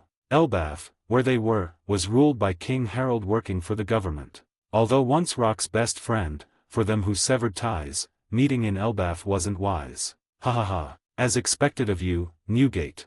Hearing this, Rox laughed unconcernedly. I know Harold signed a contract with the world, becoming God's blade. Don't worry, entering Elbaf has nothing to do with him. I already had someone tell him the truth about God Valley and the world, but with his personality, probably won't believe it fully. Speaking here, he sighed. Friends know friends best. As Harold's former best friend, he knew how stubborn the Giant King, equal in strength to him, was. But, can't help it, he and I are no longer friends. Men must be responsible for their choices. Rox shook his head, regaining spirit. As for inviting you, you should guess why. He looked at the three. You were my partners, faced that monster with me at God Valley. You understood, right? That guy is the world. That guy is my ambition. Hearing this, X3, the three before Rox fell silent. Standing in memory, Star-Lord was silent too. He guessed the answer long ago. These three fought Imu directly at God Valley. They truly saw God. So, only they were called by Rox. As for Rox's words, Star-Lord wasn't surprised. Rox D. Zebek's ambition was never hidden. Not to be Pirate King, but to conquer the world. Or rather, establishing Rox pirates, gathering ambitious powerhouses was for this, even if they didn't submit to each other, had different ambitions, and were unruly. Rox didn't care, he even indulged them. Power, freedom, kingdom, wealth. He appreciated any ambition. What he wanted was for people to challenge the order of this world. Clearly, even after God Valley, he hadn't given up that ambition. I am a pirate's ambition ends only with death. Rox stood up, spreading his arms, holding the wine cup, looking at the three with burning fighting spirit. Might as well tell you. Preparation for the agreement is complete. I shall go to my death. Calling you here is my last invitation to you.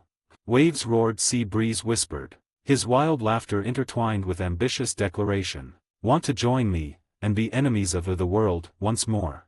Those willing, drink this cup together. 30 advanced chapters now available on Patreon. https://www.pat-rayon.co-m/c/hollowborn. Just remove the hyphen symbol to access Patreon normally. If you like this novel, please consider leaving a review. That's helped the story a lot. Thank you. 187, Chapter 187, Kuma's Visit. Chapter 187, Kuma's Visit. Roy ultimately couldn't know Rox's request. Because Linlin didn't drink the wine. The memory film dissipated. Linlin looked at Star-Lord with a serious small face. Because at that time, Linlin already decided to build her own country.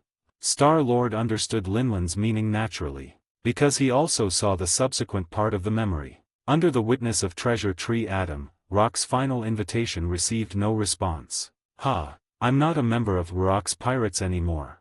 Throw everything away to run wild with you. I can't accompany you on such a thing. This was Linlin's answer. And Kaido's answer was similar. Warororora. Rox, the favor of taking care of me in the past, like Linlin, was repaid at God Valley. He grinned at Rox. I don't know what you mean by go to death, but if we meet again, we are enemies. After speaking, one rode a thundercloud, one turned into an azure dragon, soaring away. Yes, this was a logical choice. The Rox Pirates was never a true group, they gathered only for their respective ambitions and Rox spirit. After God Valley, the Rox Pirates disbanded. Whether Kaido or Linlin, they had established their own pirate crews then, starting to attempt to fulfill their ambitions. They might choose to attend this final wine party due to past experiences, but asking them to abandon everything again to be enemies of the world with Rox, they wouldn't accept. According to Linlin's memory, Star-Lord knew. That was the last time she truly met Rox. Since then, whether going to death or running wild, at least Linlin received no relevant information. Of course, whether she or Kaido, having made a promise, they didn't break it, they never told anyone about that last wine party, including their subordinates and children. But about that. At this moment, Star-Lord saw Linlin put a finger on her chin, saying thoughtfully, maybe Newgate knows something. She recalled. Whitebeard. Although he didn't drink the wine either, Linlin feels, he is more likely to agree to Rox than little brother Kaido. After all, among us, he had the best relationship with Rox. Linlin said seriously.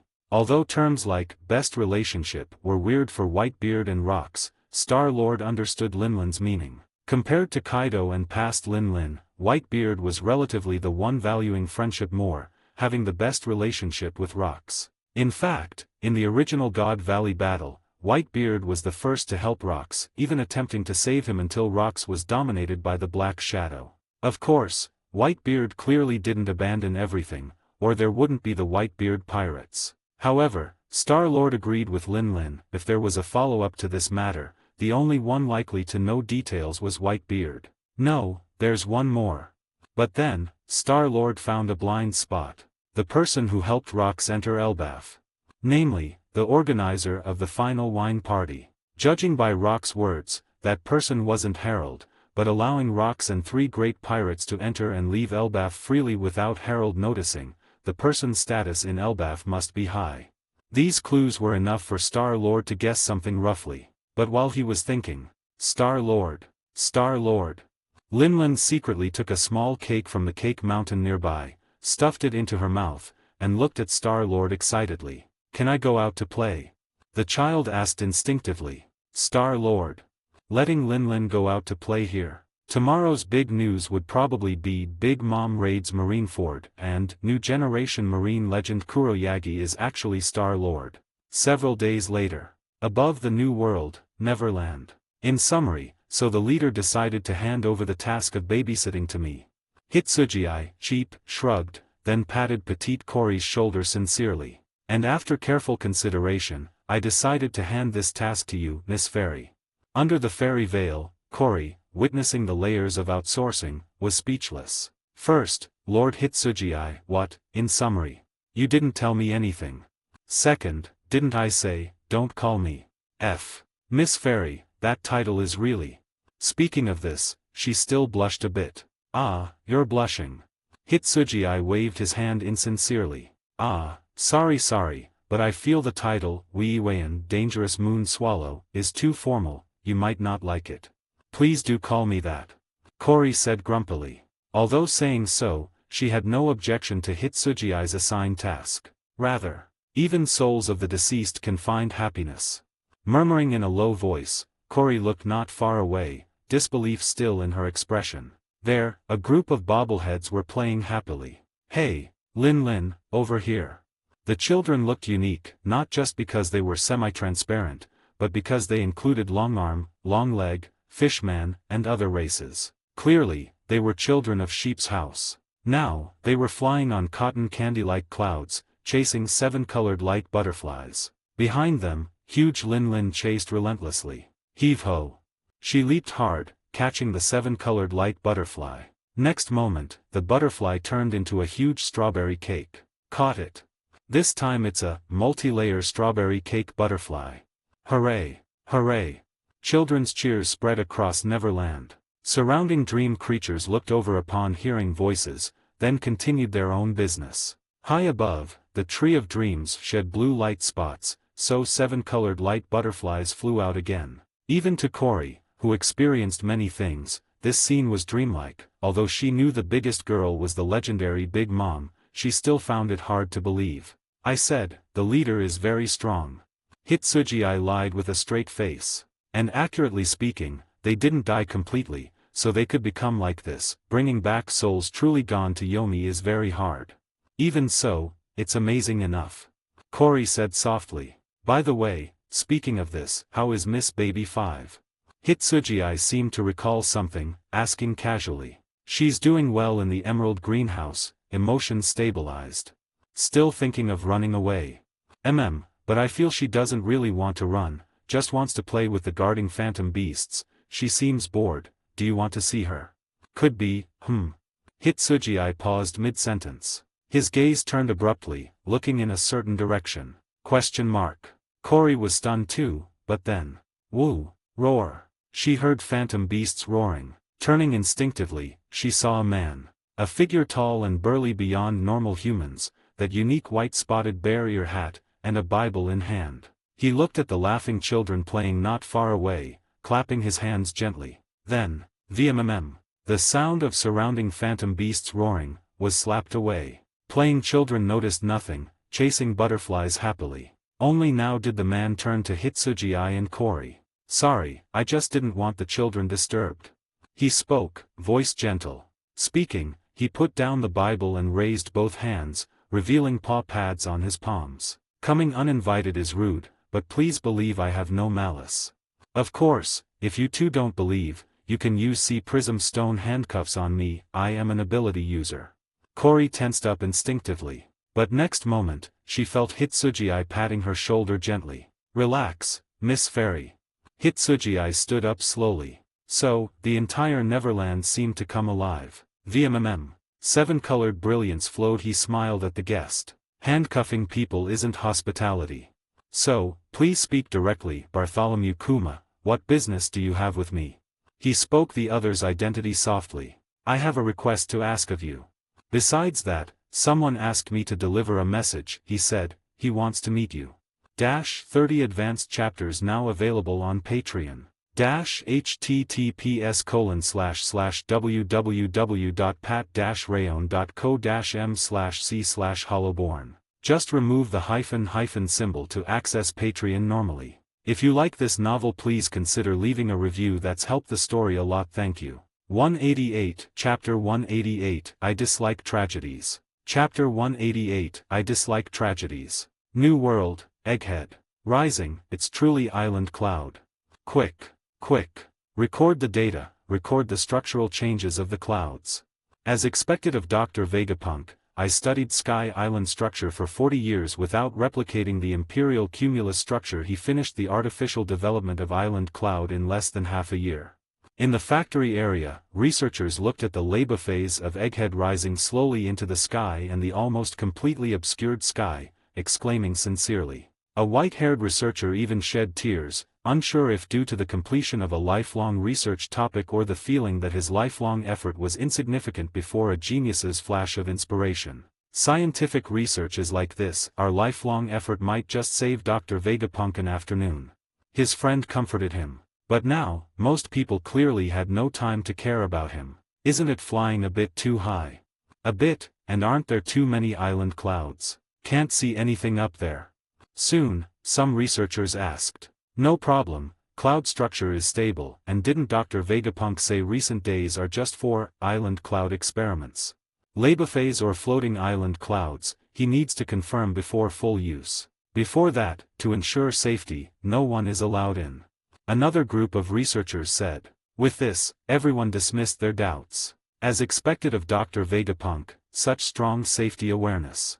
XN. People exclaimed one after another. Naturally, they wouldn't know. At this moment, wrapped in massive island clouds, atop the rising Egghead laba phase, another island appeared silently. On that dreamlike island surrounded by 7 colored glows. Incredible. Too incredible. The revered Dr. Vegapunk was running around the island with widened eyes and extended tongue like a country bumpkin. What's with this island structure? Island fruit? And these creatures, ho, this grass is greeting this old man. Hello, do you have a name? Clearly over 50, he greeted a blade of grass on the ground like a child. It's called, Oddish, walking grass, can't talk, but you can ask it to carry things for you, Grandpa. Lin, passing by, said casually. Oddish. Thanks for reminding. Wait. Little girl, what are you? Vegapunk greeted instinctively, but then widened his eyes instantly, tongue straightening as he jumped. What's wrong with your body? No. Are you a hologram? His voice trembled, speech incoherent. Hearing this, a question mark appeared over Linlin's head. But she didn't dwell on it, patting her chest immediately. I'm not a hologram, I'm Charlotte Lin, I'm a soul. Soul. Vegapunk nodded. Oh, it's Lin, a soul, that makes sense. He gasped instantly, eyes widening further. Charlotte Lin, isn't that Big Mom? Wait, how can a soul exist? The soul fruit effect can't give a soul a tangible body. He leaned toward Lin, asking questions incessantly. Lin promised brother Hitsuji not to talk nonsense, that's a promise. Lin felt this grandpa was weird, so she said this hurriedly and ran toward her friends behind. Excuse me, is Dr. Vegapunk always like this? Watching Vegapunk with his big head running toward Lin and the children like a weird grandpa, Hitsuji, sheep, was speechless. He's not usually like this. And you might not believe it, but I haven't known him for long. Kuma glanced at his friends silently, then chose to distance himself euphemistically. Not familiar. JPG. Although joking, Hitsuji understood Vegapunk's attitude. The source of a researcher's motivation is curiosity. Especially for a super genius like Vegapunk, leading the world by 500 years, he must possess super strong curiosity. Only by now, few things in this world remained unknown to him. So most of the time, he was a kind wise man. But undoubtedly the situation on Neverland was something he had never seen before. So his behavior was excusable. Moreover, Vegapunk's understanding of devil fruits shown in a few words was enough for Hitsuji to value. Excuse my presumption, but, are you sure this is safe? Hitsuji scanned the Egghead laba phase below Neverland, asking casually. Kuma nodded. After my conversation with you was eavesdropped by Saturn last time, Vegapunk conducted modifications and comprehensive information blocking. For meeting you this time, he strengthened it 5 times. And the route I padded Neverland here was very hidden. Plus Vegapunk's helper inside the world government hiding traces secretly, no one should discover. His attitude was very good, even overly sincere. Not just hiding from Saturn, he even told Hitsuji about Vegapunk having a helper inside the world government. Hitsuji almost didn't need to guess who Kuma's helper was. One of the 6 emperors of the underworld, queen of the pleasure district Stussy. Her secret identity was a CP0 agent. Her deeper secret identity was the first successful clone created by MADS led by Vegapunk years ago. She had always been on Vegapunk's side in the original story. She even attacked other CP0 agents directly for Vegapunk, betraying the world government completely. So regarding this, Hitsuji didn't ask much. He just glanced at Vegapunk, then raised his hand gently. Rumble. Rocks on the island rose out of thin air, forming several slides. Vegapunk slid back to the 2 along the slide immediately. Amazing. Soul materialization, this is this old man's new topic number 304. Vegapunk was even muttering, "Wah!" At the same time, the 3 heard a faint exclamation. Turning around, they saw a little girl with pink hair hiding near the island cloud stairs, between Egghead and Neverland. Covered in thick black cloth, hiding in the shadow, but strange crystals on her face were still visible. She looked at the distance enviously. Bonnie. Seeing her, Kuma's figure disappeared with a gust of wind. Next second, he appeared behind Bonnie, blocking the sunlight for her. "Why are you here?" His usually gentle voice carried rare anxiety now. I just woke up, saw this island, and found Grandpa Vegapunk and Father you weren't here." Bonnie clearly knew she made a mistake, lowering her head. Hearing this, Kuma paused slightly. He glanced at the direction Bonnie was looking at just now. There, Lin and Sheep's house children were playing on the newly risen slide. So, pity flashed in Kuma's eyes. "I'm not blaming you, Bonnie. I mean, you should have called me to bring you up," he said gently. "Remember our promise? Wherever I am, as long as you call me, I will come." Bonnie's somewhat dispirited expression became bright again. "Lord Kuma, is she the Miss Bonnie you mentioned?" Just then, accompanying the voice, Hitsuji and Vegapunk arrived beside the father and daughter. "Yes, please don't mind, Lord Hitsuji, my action just now was a bit abrupt," Kuma said apologetically. "Of course, I won't mind such small things." Hitsuji smiled. Devil fruit user, Jewelry Bonnie, discovered. Confirmed devil fruit, Paramecia age fruit, lineage factor, Toshi no Mi, analyzing. Fruit ability, manipulate age freely. Effects by level. LV3, gain full fruit effect. Manipulate age of others and oneself freely by touch. Extracted age turns into jewels. Requires 1.1 billion berries for unlock.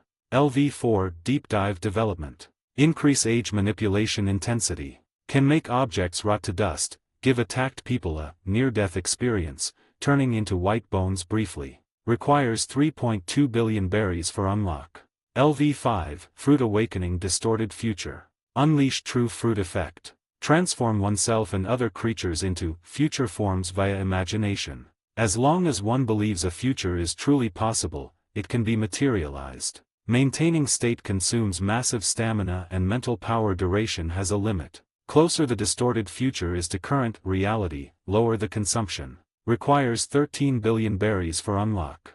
Analysis progress, 0%. How could he mind? Or rather, Bartholomew Kuma and Jewelry Bonnie, this father and daughter pair, were almost among the people he wanted to meet most in the entire pirate world. Reasons were obvious. Kuma's pawpaw fruit was a prize from the God Valley battle, a truly top-tier devil fruit. Bonnie's age fruit, in Hitsuji's view, had effects even stronger than her father's. External manifestation was age manipulation, but actually, the distorted future effect after awakening was the most terrifying. In the original story, Bonnie even briefly transformed into Nika with this fruit. This was a truly limitless ability. The only surprise for Hitsuji was the note behind this fruit. Lineage factor. Hitsuji muttered internally. He knew Bonnie's acquisition of the fruit ability was unique. She didn't eat the fruit herself, but gained the ability as an infant through Saturn's experiments on her mother Ginny. In fact, the source of the special sapphire scale disease on Bonnie and Ginny lay here too. Lord Hitsuji, Bonnie's illness prevents sun exposure, her vitality is weak, not good to stay outside too long. While Hitsuji was thinking, Kuma patted Bonnie's head, saying to Hitsuji, "If convenient, let's continue talking in the labor phase." He was prepared to give everything, but, about that, Hearing this, Hitsuji smiled. I think that's unnecessary. Speaking, Hitsuji extended his hand gently. Just the sun, this island can do without the sun. As he spoke, Bonnie, wrapped in black, sun protection clothes, saw a dreamlike scene. A mist appeared in the sky of Neverland. Like a veil, the mist obscured and absorbed the sun's scorching light. Replacing it were layers of hazy, dreamlike seven-colored glows falling from the veil. The fairy tale forest below and the swaying tree of dreams began to dance at this moment. The entire Neverland's existence faded gradually under the veil's cover. Dream creation, sun-blocking veil. Wah! Bonnie, seeing the magnificent dreamlike scene, was stunned. Her small mouth opened slightly, her big eyes reflected the colorful sky and forest. This wasn't the end. Besides, just weak vitality, not a problem either. Because now, Hitsuji extended his hand again. Drop. Seven-colored fountain of youth water flowed from his hand. With a gentle flick, a drop of water landed directly on Bonnie. Ooh! Bonnie's body shook violently. Next moment, her originally weak and pale cheeks turned rosy visibly. She could clearly feel her heavy breathing becoming incredibly smooth. I don't feel uncomfortable at all. She looked at Hitsuji excitedly. Sheephead uncle, you're amazing. Hitsuji nodded, smiling. Now go play with friends, Miss Bonnie. Then, he pointed at the frolicking children not far away. There are several dream theme parks on the island, well received recently. I recommend Cake Paradise, you'll like it. He said. Bonnie froze. She turned to look at the lively bobbleheads. Play together. She suddenly became timid, looking at her body instinctively. Even with vitality restored, the green scales and jade structures on her body remained. She didn't care about her appearance. But she didn't remember how long it had been since she played outside since getting sick. She never remembered having friends, she always had to stay in dark corners alone. So, she looked at her father instinctively. Kuma's body trembled imperceptibly. But he just nodded, suppressing the surging emotions in his heart, smiling at his daughter. Go, Bonnie. His voice was gentle as always. Bonnie seemed to gain courage. She showed a big smile too, turned around, and ran courageously toward the children. Oh my, someone came. Is it a new friend brought by Lord Hitsuji? Those scales on you, what race are you? No, this is, Sapphire Scale. Sapphire Scale? Weird race name. Doesn't matter, just missing someone for, tag, winner gets the biggest cake piece, wanna play? Oh right, I'm Lin. I'm Bonnie.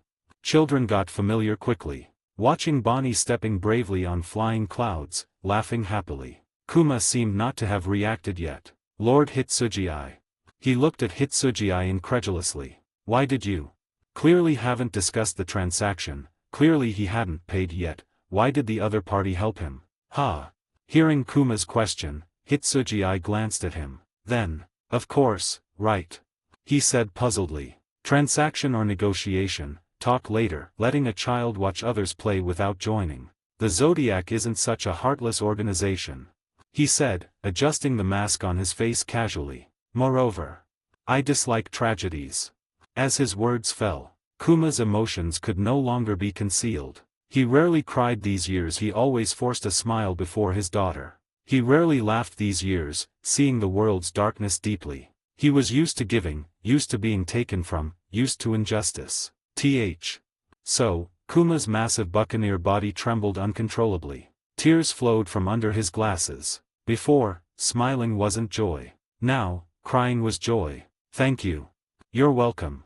30 advanced chapters now available on Patreon. https://www.pat-rayon.co-m/c/hollowborn. Just remove the hyphen symbol to access Patreon normally. If you like this novel, please consider leaving a review, that's helped the story a lot, thank you. 189, Chapter 189, Want to meet Star-Lord? Then right now. Chapter 189, Want to meet Star-Lord? Then right now. Anyway, that's the situation. Sapphire Scale is not an ordinary disease, Lord Hitsuji. Vegapunk wiped his eyes, sniffled, and looked at Hitsuji. The Fountain of Youth you created can restore her vitality, but cannot reshape the collapsed lineage factor in her body. Sapphire Scale still exists, just temporarily alleviated. What he said now was exactly what he told Kuma earlier. In fact, without him saying, Hitsuji could guess, even without checking the fruit encyclopedia prompt, he could sense Bonnie's vitality essence was indeed still being consumed continuously, and the sapphire scale on her body hadn't disappeared. This old man checked some top-secret documents inside the government. Coincidentally, some documents resemble Bonnie's situation, recording various lineage factor diseases. Among them, File D5 are 34X shows. This old man considered stem cell transplantation, but first need to determine Bonnie's lineage factor sequence. Vegapunk started talking about his views, using very professional terminology that Hitsuji couldn't understand at all. However, Hitsuji knew one thing: Vegapunk naturally would find something in the world government's internal documents. After all, Bonnie's disease originated from Saturn's lineage factor experiment on an infant. However, although this genius scientist Vegapunk had unique talents in scientific research, in other areas, he clearly couldn't be omniscient. At least he knew nothing about Saturn's experiment on Bonnie and her mother. However, just as Hitsuji was pondering whether to tell them this matter. So, this old man and Kuma want to request your organization's assistance. He heard Vegapunk say such words after a long string of professional terms. Hitsuji? Assistance? Assist what? But while he muttered internally, before he could speak, he heard Vegapunk say deeply, this old man knows your organization's research on lineage factors is transcendent, far above this old man. Hitsuji was even more confused. Lineage factor research? Far above Vegapunk? He brainstormed frantically, where exactly did it go wrong? How could Vegapunk have such a ridiculous idea? But moments later, he knew the answer. Because he heard Vegapunk's voice filled with a scientist's fanaticism and excited curiosity. If this old man's research is correct, your side has mastered fruit fusion technology through lineage factors, right? Hearing this, under the mask, Roy froze first, then his eyes became unprecedentedly stern. First time. This was the first time someone said the term fruit fusion in front of him. This was the first time someone spoke part of the Zodiac's ability. But just then, Lord Hitsuji Kuma, who had been watching Bonnie chasing and playing with other bobbleheads from afar, spoke softly. His voice remained gentle and steady. We have no intention of probing your secrets.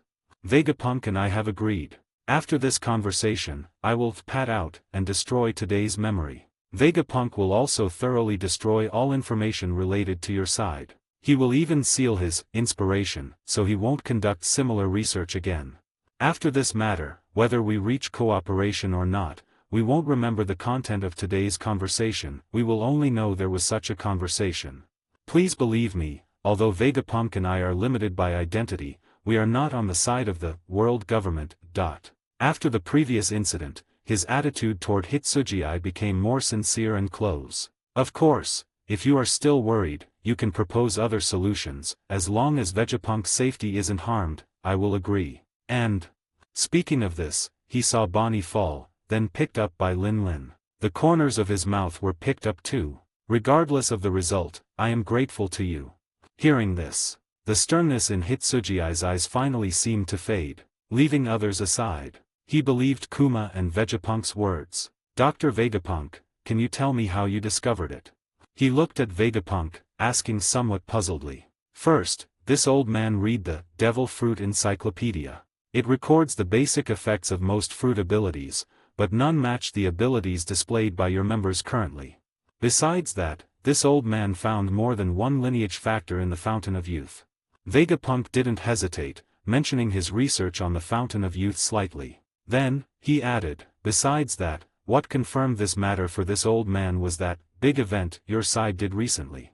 He didn't hide his discovery. That Azure Dragon fruit model, Crimson Dragon, is this old man's work. This old man knows its effects clearly. Your Ryaji dragon displayed weather control ability far exceeding its threshold.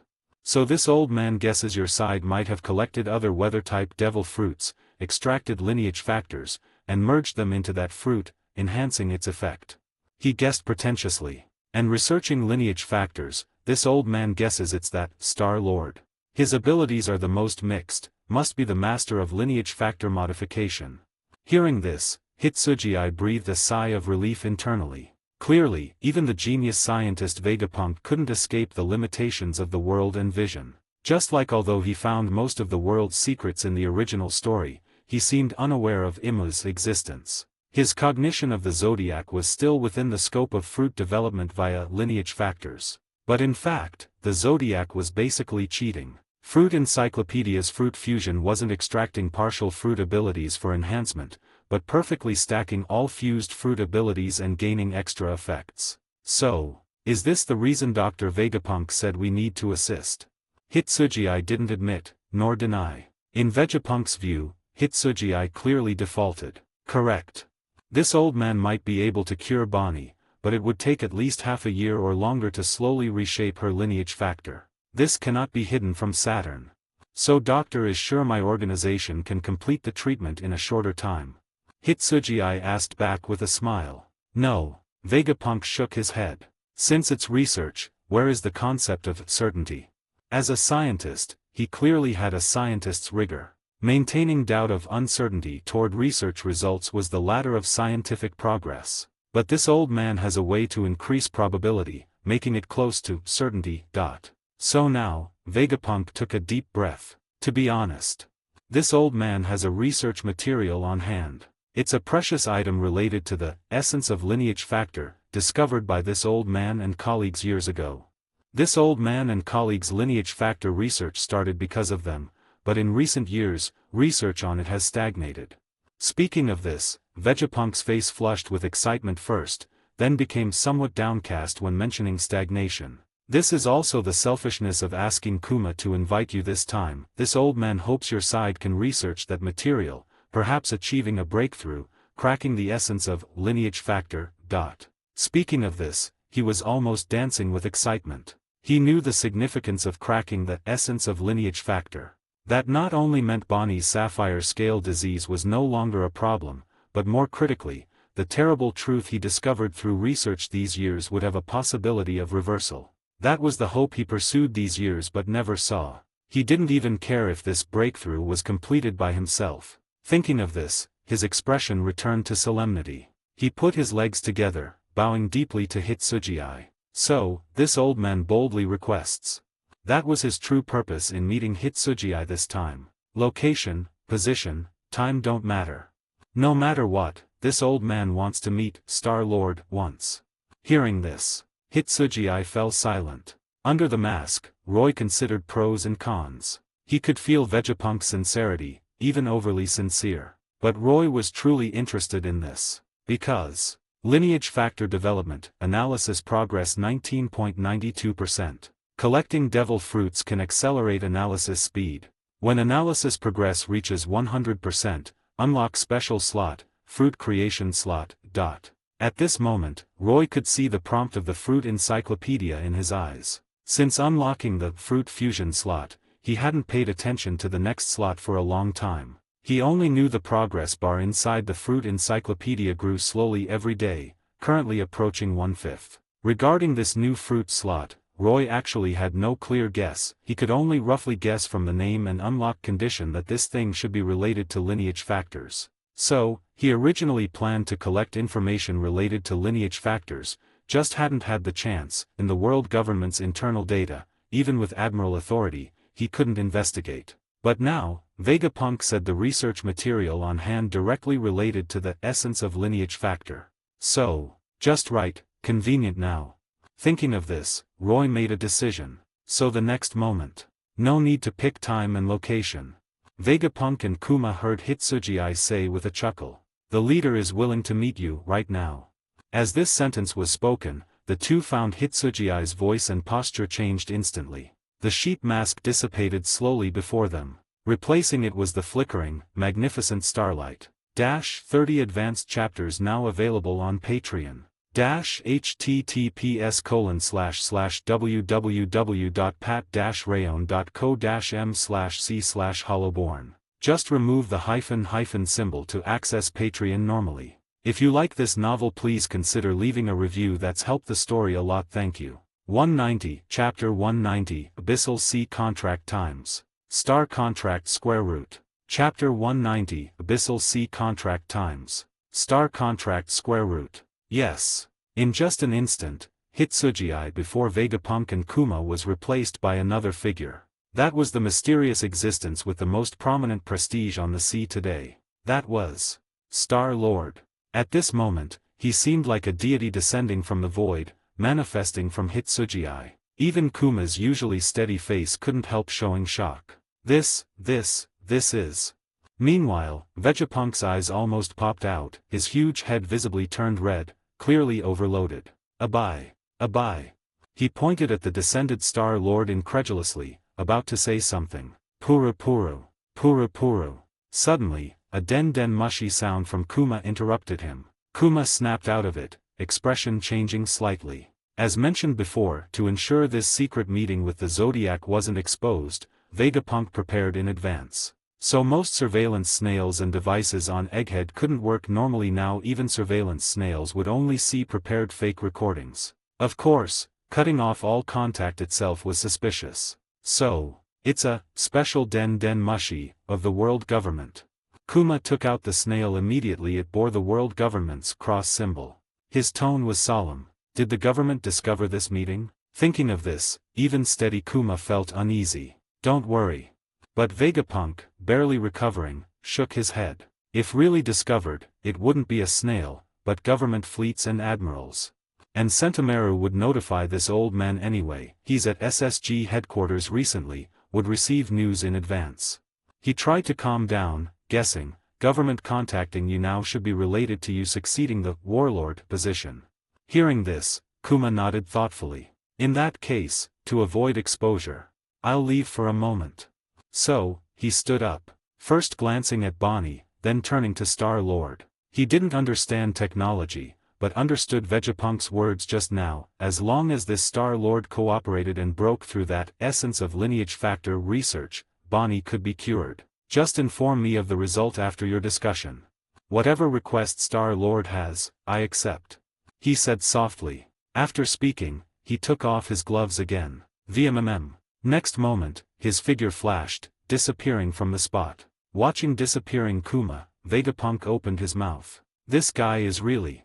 But finally, he shook his head, saying nothing more. He knew Kuma staying here was meaningless. Just like his words. As long as Bonnie could be saved, whatever Star-Lord asked, Kuma would agree happily. But undoubtedly, Vegapunk had no extra energy to care about Kuma now. He turned to Star-Lord, finishing his interrupted words. Lord Star-Lord. His words seemed somewhat difficult. You descended here through Lord Hitsugi's body. Is this ability? Abai. Abyssal Sea Contract. Speaking here, his voice was almost hoarse. Under the Star-Lord mask, Roy raised his eyebrows. Surprise flashed in his eyes. Naturally, Roy's descent wasn't due to the Abyssal Sea Contract. Slice Fruit LV4 main body can switch positions with any Slice clone anytime. Yes. He used this ability of the Slice Fruit LV4. As for Hitsugi, he was now in the detention unit dormitory at Marine headquarters. Vegapunk couldn't tell. Not surprising, even a genius couldn't guess the existence of the Fruit Encyclopedia, nor guess the entire Zodiac were Slice clones of one person. But what surprised Roy was Vegapunk saying the term Abyssal Sea Contract. This fact itself explained a lot. So, Abyssal Sea Contract belongs to Imu's power. Star-Lord said calmly. As for the contract between me and my stars, it is the Star Contract. He was clearly experienced in casual fabrication. Star Contract. He saw Vegapunk's eyes widen instantly with suspicion and uncertainty. But then, the genius scientist realized another keyword in Star-Lord's words, Imu. A strange name to him. But from Star-Lord's words, Vegapunk seemed to realize a fact. Next moment, he heard Star-Lord's pointed answer. You should have sensed his existence already, right? Imu, master of the empty throne, true ruler of the world, creator of the void century. Vegapunk's body stiffened. Mu. He murmured the name. Even the scientist leading the world by 500 years felt the heavy weight in it. I never thought it would be a conscious creature. Yes. Unknown to the world government, Vegapunk had secretly studied ancient history for a long time. After O'Hara was burned down, he visited the ruins to pay respects. Knowing O'Hara's books were moved to Elbaf by surviving Saul and giants, he went to Elbaf to read all materials. From there, he glimpsed fragments of the Void Century and the world's truth. For example, he found the current 5 elders, although nominally members of celestial dragon families of this era, had fake data. They seemed to exist since a very long time ago. Vegapunk originally guessed the 5 elders might have obtained some powerful force in the past, granting them long life and world-ruling authority. But now, Star-Lord's words made him realize the terrible fact. The world's highest authority, 5 elders, didn't obtain a force. But that force itself was a living creature. The so-called highest authority was just an extension of an existence as will. The empty throne in Mary Gosa truly had a master. And he even got the name, Imu. This old man remembers among the 20 kings who created the world, there was a Saint Imu of the Narana dynasty. As the brain fruit user, Vegapunk recalled this knowledge instantly. Hearing this, Star-Lord didn't answer. He had a rough guess about Imu's identity. He didn't think Imu was one of the 20 kings who created the world government. After all, on the Abyss mural, the 20 kings were prostrating at the feet of that black shadow inside the tree. But before confirming, he wouldn't talk nonsense. But unexpectedly, I see, the master of Abyssal Sea Contract is a conscious creature. That makes sense. Seeing Star-Lord not answering, Vegapunk didn't mind. Not Abyssal Sea Contract, but Star Contract. Muttering, his eyes looking at Star-Lord became brighter. Finally, Vegapunk's gaze was almost fanatical. This old man didn't find the wrong person. Your research on lineage factors has reached this level, he said excitedly, then turned around immediately. Please follow this old man quickly. This old man will take you to see that research material. Saying so, he turned trembling, walking quickly toward the lower egghead. At this moment, he looked like an apprentice just entering scientific research. He led Star-Lord to the lab phase, but didn't choose the conventional passage. Counting steps, he stopped before a smooth alloy wall, pressing his palm on it. The wall opened silently. After Vegapunk and Star-Lord entered, the wall closed again. Inside was a huge passage extending downward. Detecting fingerprints. Identifying pupils. Identifying voice, blood. Detecting heartbeat speed, determining if coerced. Every few steps, continuous voices sounded in the passage. This is the silent corridor, a special isolation layer in this lab phase. Vegapunk explained softly. All conceivable protections are here. Except for this old man's bio signal, even the 5 elders entering would trigger alarms instantly, ensuring safety inside. Speaking, the two soon reached the end of this passage. At the end was a massive, seamless recessed door. Star-Lord recognized at a glance, a door made of high-purity sea prism stone. At this moment, who?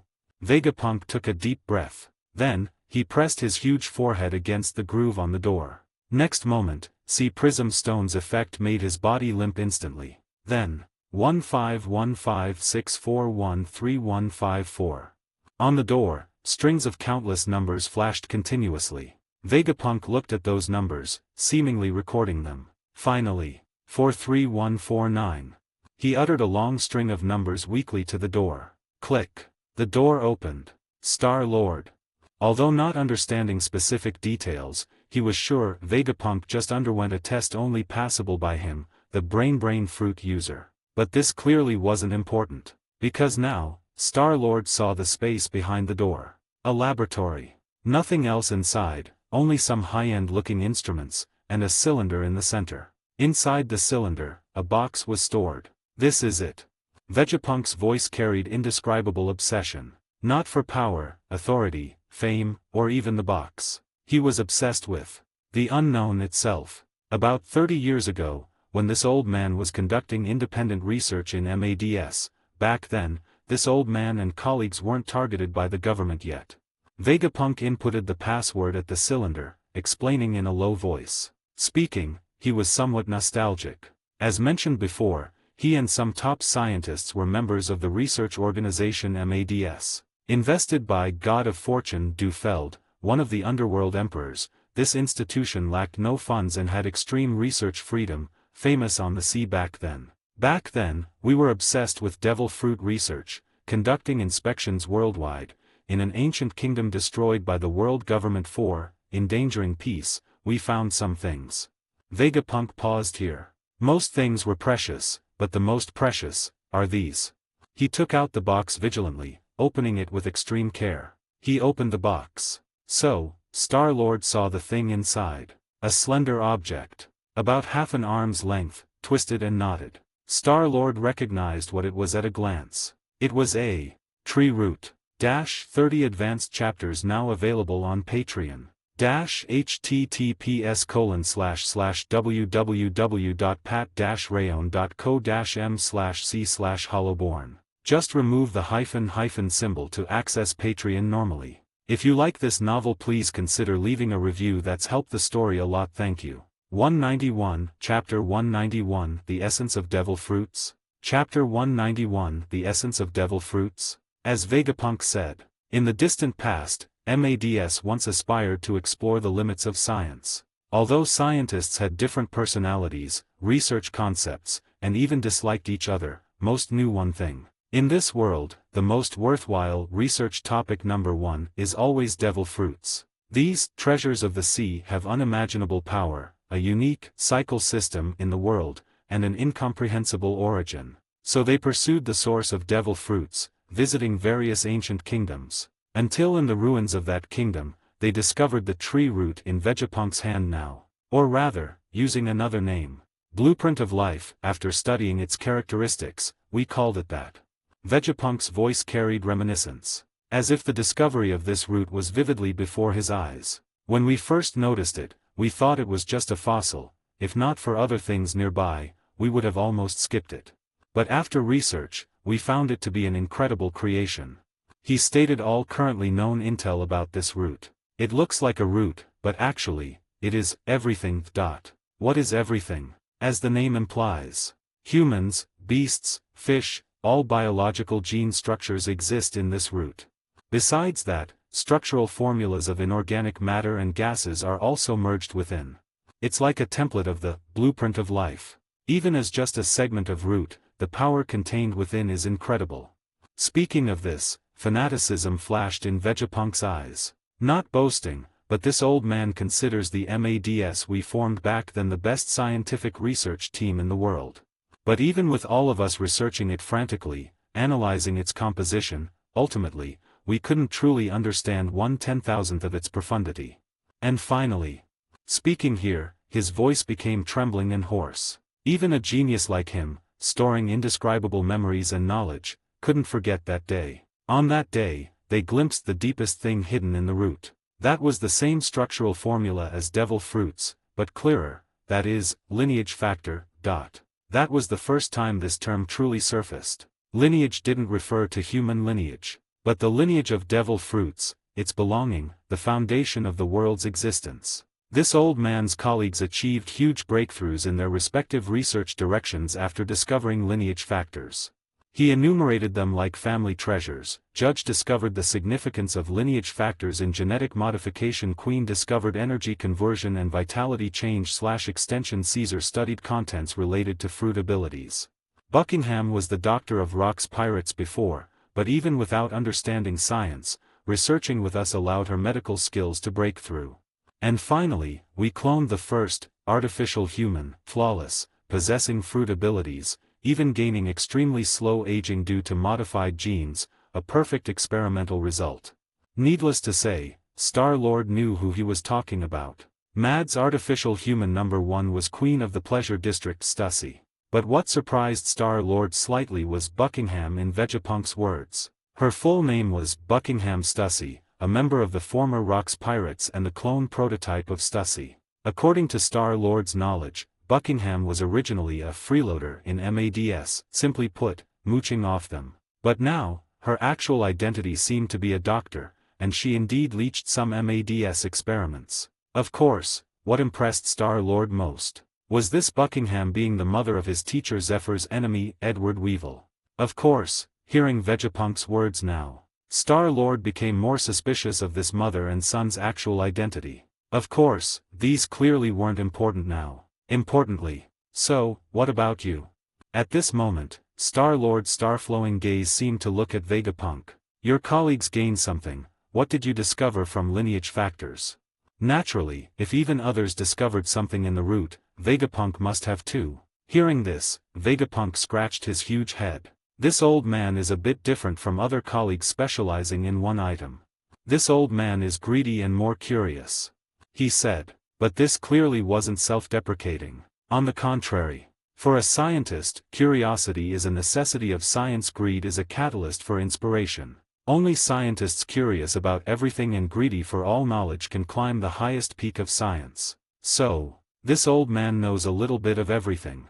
Vegapunk's words were modest. But now, Star-Lord could keenly realize. The little bit Vegapunk mentioned wasn't compared to other colleagues. He was comparing with the world. To the world, his knowledge was but a drop in the ocean. To others, Dr. Vegapunk was already on the highest peak. That was why Vegapunk didn't care about Caesar's previous research. Cloning technology, life form modification, genetic technology, energy technology. From the root, he had huge discoveries, being number one in the world in every technology. But among all discoveries, what he cared about most is the essence of devil fruits. Vegapunk looked at Star-Lord, stating the core part of his research conclusion these years. There is a certain energy in this root. This old man currently cannot accurately cognize it, but it is one of the sources of devil fruit birth. This old man used it to create that azure dragon fruit model, crimson dragon. So this old man calls it lineage factor source energy. With it, this old man can confirm the essence of devil fruits is not the fruit seen on the surface. Its essence should be something more conceptual. Only the corresponding lineage factor sequence resides in the fruit. This was the part he confirmed. He verified it through research means. Facts proved even without eating fruits, items modified by lineage factors could gain Zoan fruit abilities. Animals' lineage factors were relatively simple. This meant the fruit of devil fruit itself wasn't the key, it was just a carrier of power. Vegapunk even vaguely touched the pulse. He felt he might realize what that concept was in a year or two at most. But clearly, Star-Lord realized it now. Because at this moment, he recalled the mural on the abyss. On the mural, everyone prayed to that massive tree, so from that tree, everything in the world began to derive. Besides that, he remembered in the original story, Vegapunk 5 years later seemed to have captured the essence of that concept. Desire. Negai/wish. Star-Lord said softly. Desire. Vegapunk, who hadn't pushed research to this step yet, froze. Desire? Desire. Right. Desire. His voice was hoarse, repeating Star-Lord's word again and again, then jumped up instantly as if burned. Right. It's desire. Perfect. Flawless explanation. The essence of devil fruits is the desire of life forms, and lineage factor source energy is the condensation of a desire. In this moment, his gaze at Star-Lord was extremely ardent, almost reverent. As expected of you, Lord Star-Lord, your understanding of lineage factors is truly pinnacle, too exquisite. Can't be wrong, can't be wrong. He was dancing with joy again. Star-Lord. Speaking the original author's answer in front of the original author, and being admired by the original author, who to reason with. Of course, he had no time to think much now, because he was almost certain. The source of this root in Vegapunk's hand was the tree in the mural. Of course, judging by the tree size in the mural, this root wasn't a root at all, at most a tiny crumb of that tree. But even so, can you hand it to me for a look? Star-Lord tried to ask calmly. Of course, this is why this old man brought you here. Vegapunk froze, then realized he had been hugging the box due to shock. He walked to Star-Lord hurriedly, handing over the root. Just as he said, bringing Star-Lord here was to show him this branch. He believed with the Zodiac's knowledge of lineage factors, maybe they could find more in this branch. In fact, Star-Lord proposing devil fruit essence is desire just now was already a huge discovery, making Vegapunk's mind surge with inspiration. He even wished to return to his lab immediately to start research. Don't worry about damaging the root. This old man conducted many experiments. The root itself is indestructible, even harder than poneglyphs. Before Vegapunk finished, he saw an incredible scene. His eyes almost popped out on the spot, long tongue straightened instantly, face flushed red. Because now, right in front of him, he clearly saw the moment Star-Lord's hand touched that root. That root began to turn into flying ash instantly like sand. In just an instant, it disappeared in Star-Lord's hand. Disappeared. Vegapunk bounced to Star-Lord on small legs, looking at Star-Lord's empty hand incredulously. Incredible, how did you do it? While he exclaimed. Star-Lord looked at his hands silently. Under the mask, Roy could clearly see the changes in the fruit encyclopedia. Analyzed, source of lineage factor. Lineage factor development, 19.9 to 34.81%. Yes. Just the moment he touched this branch, the prompt from Fruit Encyclopedia came, then the branch dissipated directly. This situation wasn't unfamiliar to Roy. When he obtained real devil fruits and analyzed them, the fruits would dissipate directly too. So now, Roy naturally understood roughly what happened. If the tree in the mural is truly the source of all devil fruits, its body naturally contains partial lineage factors of theoretically all devil fruits. So, it naturally can accelerate the Fruit Encyclopedia analysis progress extremely fast. Thinking of this, Roy was instantly moved. 30 advanced chapters now available on Patreon. https://www.pat-rayon.co-m/c/hollowborn. Just remove the hyphen symbol to access Patreon normally. If you like this novel, please consider leaving a review. That's helped the story a lot. Thank you. 192, Chapter 192, Do They Think They Are Truly Gods? Chapter 192, Do They Think They Are Truly Gods? Inside the laboratory. Really dissipated, incredible, not a bit of lineage factor source energy inside was preserved. How exactly was it done? That energy shouldn't be extractable by normal means, only slowly guided out through corresponding lineage factor sequences. At this moment, Vegapunk was fiddling frantically with the surrounding research equipment. And what he was researching was the dust left after the root shattered just now. He exclaimed incredulously, surely with regret and pity, but more was unconcealable excitement and joy. This made Roy, who was originally a bit guilty, frown. Dr. Vegapunk. So the next moment, Star-Lord spoke. The fruit root is indeed meaningful to me, and I do have some questions for you. But before that, I need to know your request first. Under the Star-Lord mask, starlight swept over Vegapunk. I mean, your true request. I dislike formalities, let's be open. Hearing Star-Lord's words, Vegapunk froze. Then, he fell silent. In such times, silence itself is an answer. So, Star-Lord confirmed his guess. As mentioned before, Vegapunk's sincerity was too much. Star-Lord certainly believed Vegapunk wanted to save Bonnie, according to the original story, although too naive in some aspects leading to his creations being exploited. Vegapunk was undoubtedly a good person. But don't forget, while being a good person, he was also a smart person, the rigorous and cautious #1 scientist in the world. But since Star-Lord appeared, precisely since Star-Lord revealed the Star Contract and mentioned Imma's existence, Vegapunk's attitude had been very sincere, even humble. Along the way, he answered almost everything. And this secret laboratory, which even the 5 elders clearly couldn't know, he brought Star-Lord in without hesitation. And now, what made Star-Lord most certain of the anomaly was Vegapunk's attitude at this moment. Because even if Vegapunk intended to give this root to the Zodiac, such extremely precious research material being destroyed would inevitably anger any scientist. But now, Vegapunk wasn't angry, but seemed even happy instead. Discovered as expected. Hearing Star-Lord's inquiry, Vegapunk smiled bitterly. But then, he shook his head. However, even if Lord Star-Lord didn't ask, this old man would actually tell you proactively. He was quite free and easy. This old man told you about the origin of this root just now. It came from the ruins of the destroyed Freedom Kingdom, Furiatamo Kingdom, in West Blue, in the ruins under the royal palace. He recalled the past, muttering explanations. But he naturally didn't know. While he spoke casually, eyes under Star-Lord's mask were already flickering. Freedom Kingdom? Roy muttered internally, I've heard this name. Where did he hear it? Thinking, he switched fruits slightly without hesitation. Fruit loaded, Brain Fruit LV1 LV3. Brain Fruit LV3 massively enhance brain power, comprehensively strengthening learning, memory, perception, imagination, inspiration, and sixth sense. Allows brain to perform search, deletion, archiving, etc. like a disk. Brain grows larger with stored memory and inspiration.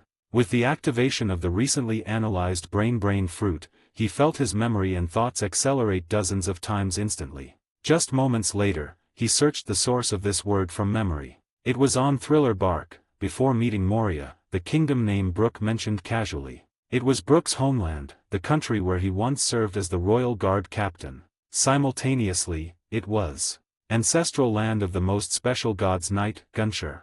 And now, Roy knew an incredible news: that kingdom destroyed by the world government actually stored the source of lineage factors. That kingdom's origin is abnormal.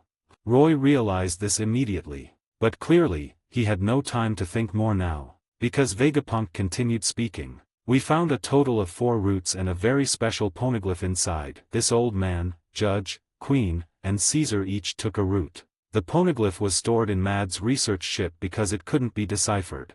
Vegapunk recalled. Heard later when Mads disbanded, Queen lent his root to Buckingham to court her, finally stolen by her. Muttering, his words naturally made Roy more astonished. 3 more. He almost asked aloud. This root in Vegapunk's hand gave him nearly 15% lineage factor development progress, so the remaining 3 roots might be the same. No, wait. Vegapunk used that root to create the Crimson Dragon fruit. So a root might provide even more than 15% analysis progress. Roy realized what this meant. If he obtained the remaining 3 roots, combined with the original growth of analysis progress, his lineage factor development progress might jump directly to near completion. Buckingham Stussy, Caesar Clown, and Vinsmoke Judge, Roy muttered these 3 names internally. He was sure those 3 roots must still be in their hands. They wouldn't entrust such treasures to others. Also, no wonder Buckingham Stussy disappeared after Mads disbanded. Turns out she stole Queen's stuff back then, probably fearing revenge from Queen, now one of the All-Stars. But now, Vegapunk's narration wasn't over. When Mads disbanded, things and research data on the research ship should have been confiscated by the government, but this old man kept an eye out and hid that poneglyph. Speaking, Vegapunk walked to a wall in the laboratory, tapping lightly on it. Next moment, the wall opened silently. Sure enough, a poneglyph appeared inside. But the key problem was, the color of that poneglyph wasn't the black of ordinary poneglyphs. The color was half black, half red. Star-Lord remained silent, just looking at that poneglyph. He knew. Poneglyphs were texts recording historical truth left by the Great Kingdom, existing 800 years ago. Totaling about 30, only collecting and connecting all would be the true poneglyph, Rio poneglyph. Divided into 2 types, black ordinary poneglyphs and red road poneglyphs. Black recorded ancient intelligence. Red recorded an island's location. But this one before him was clearly special. Between the 2, as you can see, this poneglyph is very special. Vegapunk touched the poneglyph he studied countless times, voice becoming heavy. Yes. Initially, he studied this poneglyph only because of its special color compared to others and the 4 roots found near it. This made Vegapunk instinctively feel its content was important. But deciphering poneglyphs wasn't his forte, so for many years, he had no extra discoveries. Until he went to Elbaf, inputted all literature left by destroyed O'Hara and all historical truths deciphered by those scholars into his brain. He naturally learned how to decipher poneglyphs and deciphered the content of this special one. The world has experienced 2 destructions and rebirths. All beings opened up the new world and created the abyss. He is the source of the sea, the bound shadow of the world. Simultaneously he binds everything in the world. The cursed ones make contracts with the abyss, unbinding him in exchange for power and authority. Finally, the sea will rise, drowning all things. That is the 3rd destruction of the world. I and the first cursed one have lost to betrayal, but also left a spark of resistance, never to be obtained by the abyss. I preserve the truth in the world, preserve hope on the absolutely safe final island, record its coordinates on the red stones. One day, freedom will return to the world, sounding the drums of liberation again. Joy Boy. This was the content Vegapunk deciphered. These contents were enough to explain the significance of this poneglyph. Like the one on Fishman Island, it seemed left by Joy Boy. It was the connection point linking all ordinary poneglyphs and road poneglyphs. Before this poneglyph, ordinary black ones recorded detailed world history. After this poneglyph, 4 road poneglyphs recorded the method and coordinates to reach the final island, Laugh Tale. Even from it, Roy could confirm that Lord Imu's true name was definitely not Imu. His essence should be the abyss mentioned in this poneglyph. Of course, due to ancient text expression issues, this was just rough content. From it, Vegapunk obtained more detailed news. For example, according to the poneglyph records, there are 3 types of contracts between Abyss and people. Shallow sea contract seems to offer part of the soul to Abyss for power. Deep sea contract seems to offer all soul to Abyss for immortality and stronger power. Abyssal sea contract can offer everything of oneself to Abyss, merging with Abyss, becoming Abyss's tentacle, allowing Abyss to descend power anytime via contract, even changing physical form, while the contractor gains eternal life. Speaking here, Vegapunk looked at Star-Lord with a complicated expression. Because of this, he mistook Star-Lord's descent for Abyssal Sea Contract earlier. Of course, this wasn't all. After reading the poneglyph content, this old man connected research data left by O'Hara over many years, studying much knowledge about the Void Century, before confirming. Speaking here, Vegapunk looked visibly gloomy. Sea level has risen more than once. Star-Lord spoke softly, saying what Vegapunk wanted to say in advance. Vegapunk looked even more astonished. Then, he nodded solemnly. You knew as expected. Of course I know, this is also the answer you said yourself in the original story. Star-Lord thought internally, but naturally didn't say much on the surface. Vegapunk continued, that's the fact. This old man verified many things on this poneglyph, confirming sea level rose more than once in the past 800 years, many past islands and traces were buried in the deep sea. He said. Besides that, after studying the route, as you know, this old man conducted a test. Vegapunk looked more solemn. This old man obtained Kaido's lineage factor, and simultaneously extracted lineage factor source energy from the root via lineage factor sequence. Just extracting source energy took 20 years. Then, this old man completely altered the sequence order of all lineage factors. Speaking here, his words couldn't hide excitement. That was his boldest attempt on lineage factors so far. He even used the lineage factor source energy in that route, spending 20 years preparing. The purpose was to verify the most essential part of lineage factor research. This old man wanted to create a devil fruit, not any known one, but a truly new devil fruit never appeared in this world. But, ultimately, the experiment failed. Vegapunk said heavily. All lineage factor sequences modified by me automatically arranged and returned to position when synthesizing the devil fruit, scrambled ability codes all restored. He smiled bitterly. But perhaps the rules of this world don't allow 2 identical devil fruits, so that fruit's color is different from the original Azure Dragon fruit. Finally, the fruit on Ryaji Dragon came to be. It was indeed a perfect artificial devil fruit, indistinguishable from Azure Dragon fruit in ability. But for Vegapunk, except for color, it was a complete failure. That also confirmed for Vegapunk that poneglyph records and O'Hara's research were correct. The lineage factors of this world are bound. Some force doesn't allow new lineage factors to appear in this world, nor will new devil fruits appear. All fruits only circulate within the bound framework until the sea drowns everything. According to this old man's dating of those deep sea ruins, the next sea level rise is at most 10 years away.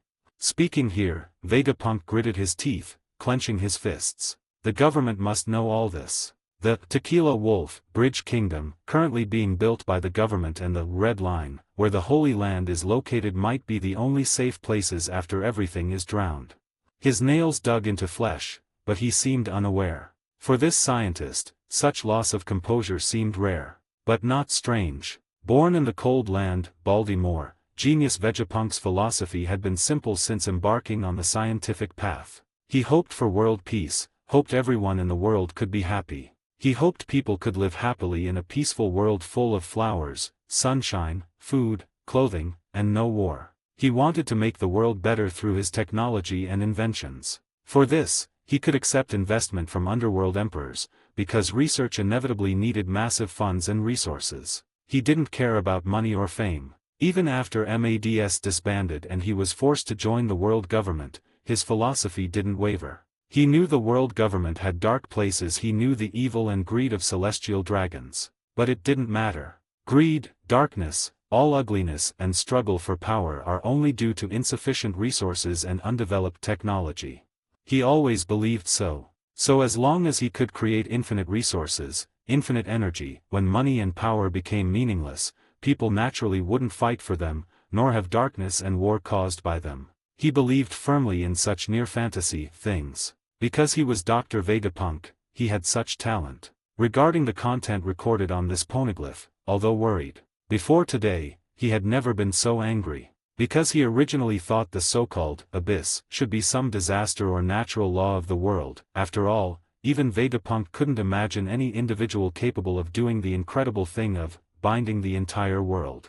He thought the world government and 5 elders might just have obtained part of abyss power, overthrowing the ancient kingdom in the past, gaining world-ruling authority and eternal life. Hateful indeed, but considering their consistent inhuman deeds, Vegapunk didn't find it surprising. Originally, he even optimistically thought the Tequila Wolf, built by the world government using slaves and criminals worldwide, might be to avoid the future disaster. After all, even the brutal world government was a union of world nations, right? He even thought, if he couldn't stop the disaster in time, just let everyone go to Tequila Wolf and Red Line for shelter until he figured out how to lower the sea level and restore the world. So before this, he could barely persuade himself to research for the world government. But now, learning from Star-Lord that behind the 5 elders there was an existence named Imu, Vegapunk almost saw through the world government's true purpose. They want to turn everyone into slaves. They want to help Abyss destroy this world, then rule the ashes of this world forever, right?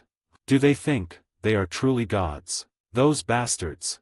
This scientist cursed rarely. And this was his answer to Star-Lord's inquiry just now. He knew he had no time. If the entire world government wasn't stealing Abyss power, but an extension of the will of existence named Imu, then this world was truly in imminent danger. Fortunately, at this time, this person stood before him. Lord Star-Lord, your research on lineage factors is extremely profound. Whether fruit fusion or star contract, it proves you are the closest to breaking the binding.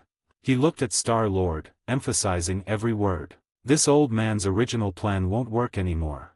So, this old man wants to bet everything on the Zodiac. This old man wants to join you. 30 advanced chapters now available on Patreon. https://www.pat-rayon.co-m/c/hollowborn. Just remove the hyphen symbol to access Patreon normally. If you like this novel, please consider leaving a review. That's helped the story a lot. Thank you. 193, Chapter 193, New Warlord. Edward Weevil. Chapter 193, New Warlord. Edward Weevil. Before Star-Lord, Vegapunk made his true request. That was news enough to shake the sea. SSG's chief scientist, Dr. Vegapunk, whose every past invention shook the world, wanted to betray the world government and join the Zodiac. To be blunt, if the 5 elders knew a bit of his words now, they would eliminate Vegapunk immediately. He truly risked his life. At this moment, Roy fell silent. The information in Vegapunk's words just now was too huge. He was still absorbing it. Even for him who knew the plot and investigated much of the world's truth recently, this was absolutely shocking. Among them, only one piece of news concerned him most. The world doesn't allow new lineage factors to appear. All devil fruits are bound. This was the helpless conclusion Vegapunk reached after experiments. But the key was. Roy looked at his fruit encyclopedia, at the lineage factor development progress bar, and the text below, upon completion of analysis progress, unlock, fruit creation slot. In this moment, he finally understood the significance of this fruit encyclopedia update. After lineage factor development comes, fruit creation, same as Vegapunk said. He was almost certain that after this analysis completion, he could truly touch the essence of lineage factor, creating new fruits, as Vegapunk said. Thinking of this, Star-Lord's answer had no hesitation. Aloud. He nodded gently. Yes. He was sure he would master the essence of lineage factors after successful analysis. In this case, Vegapunk's research and talent on lineage factors became hugely significant. He naturally wouldn't hesitate to include the world's #1 scientist in the organization. One more didn't matter now anyway. Oh, wait, thinking carefully, even more than one. Besides you, Bartholomew Kuma can also join the Zodiac. Star-Lord said calmly. You, Jewelry Bonnie, and him can leave with Neverland today. I will have Hitsugi, sheep, provide Bonnie with the Fountain of Youth daily, ensuring her body doesn't deteriorate until she is completely cured. After Star-Lord spoke, Vegapunk finally smiled. No, leader. He changed his address to Star-Lord directly, but then shook his head. Kuma and Bonnie, this old man indeed intends to ask you to take them away. But please forgive this old man, cannot leave temporarily.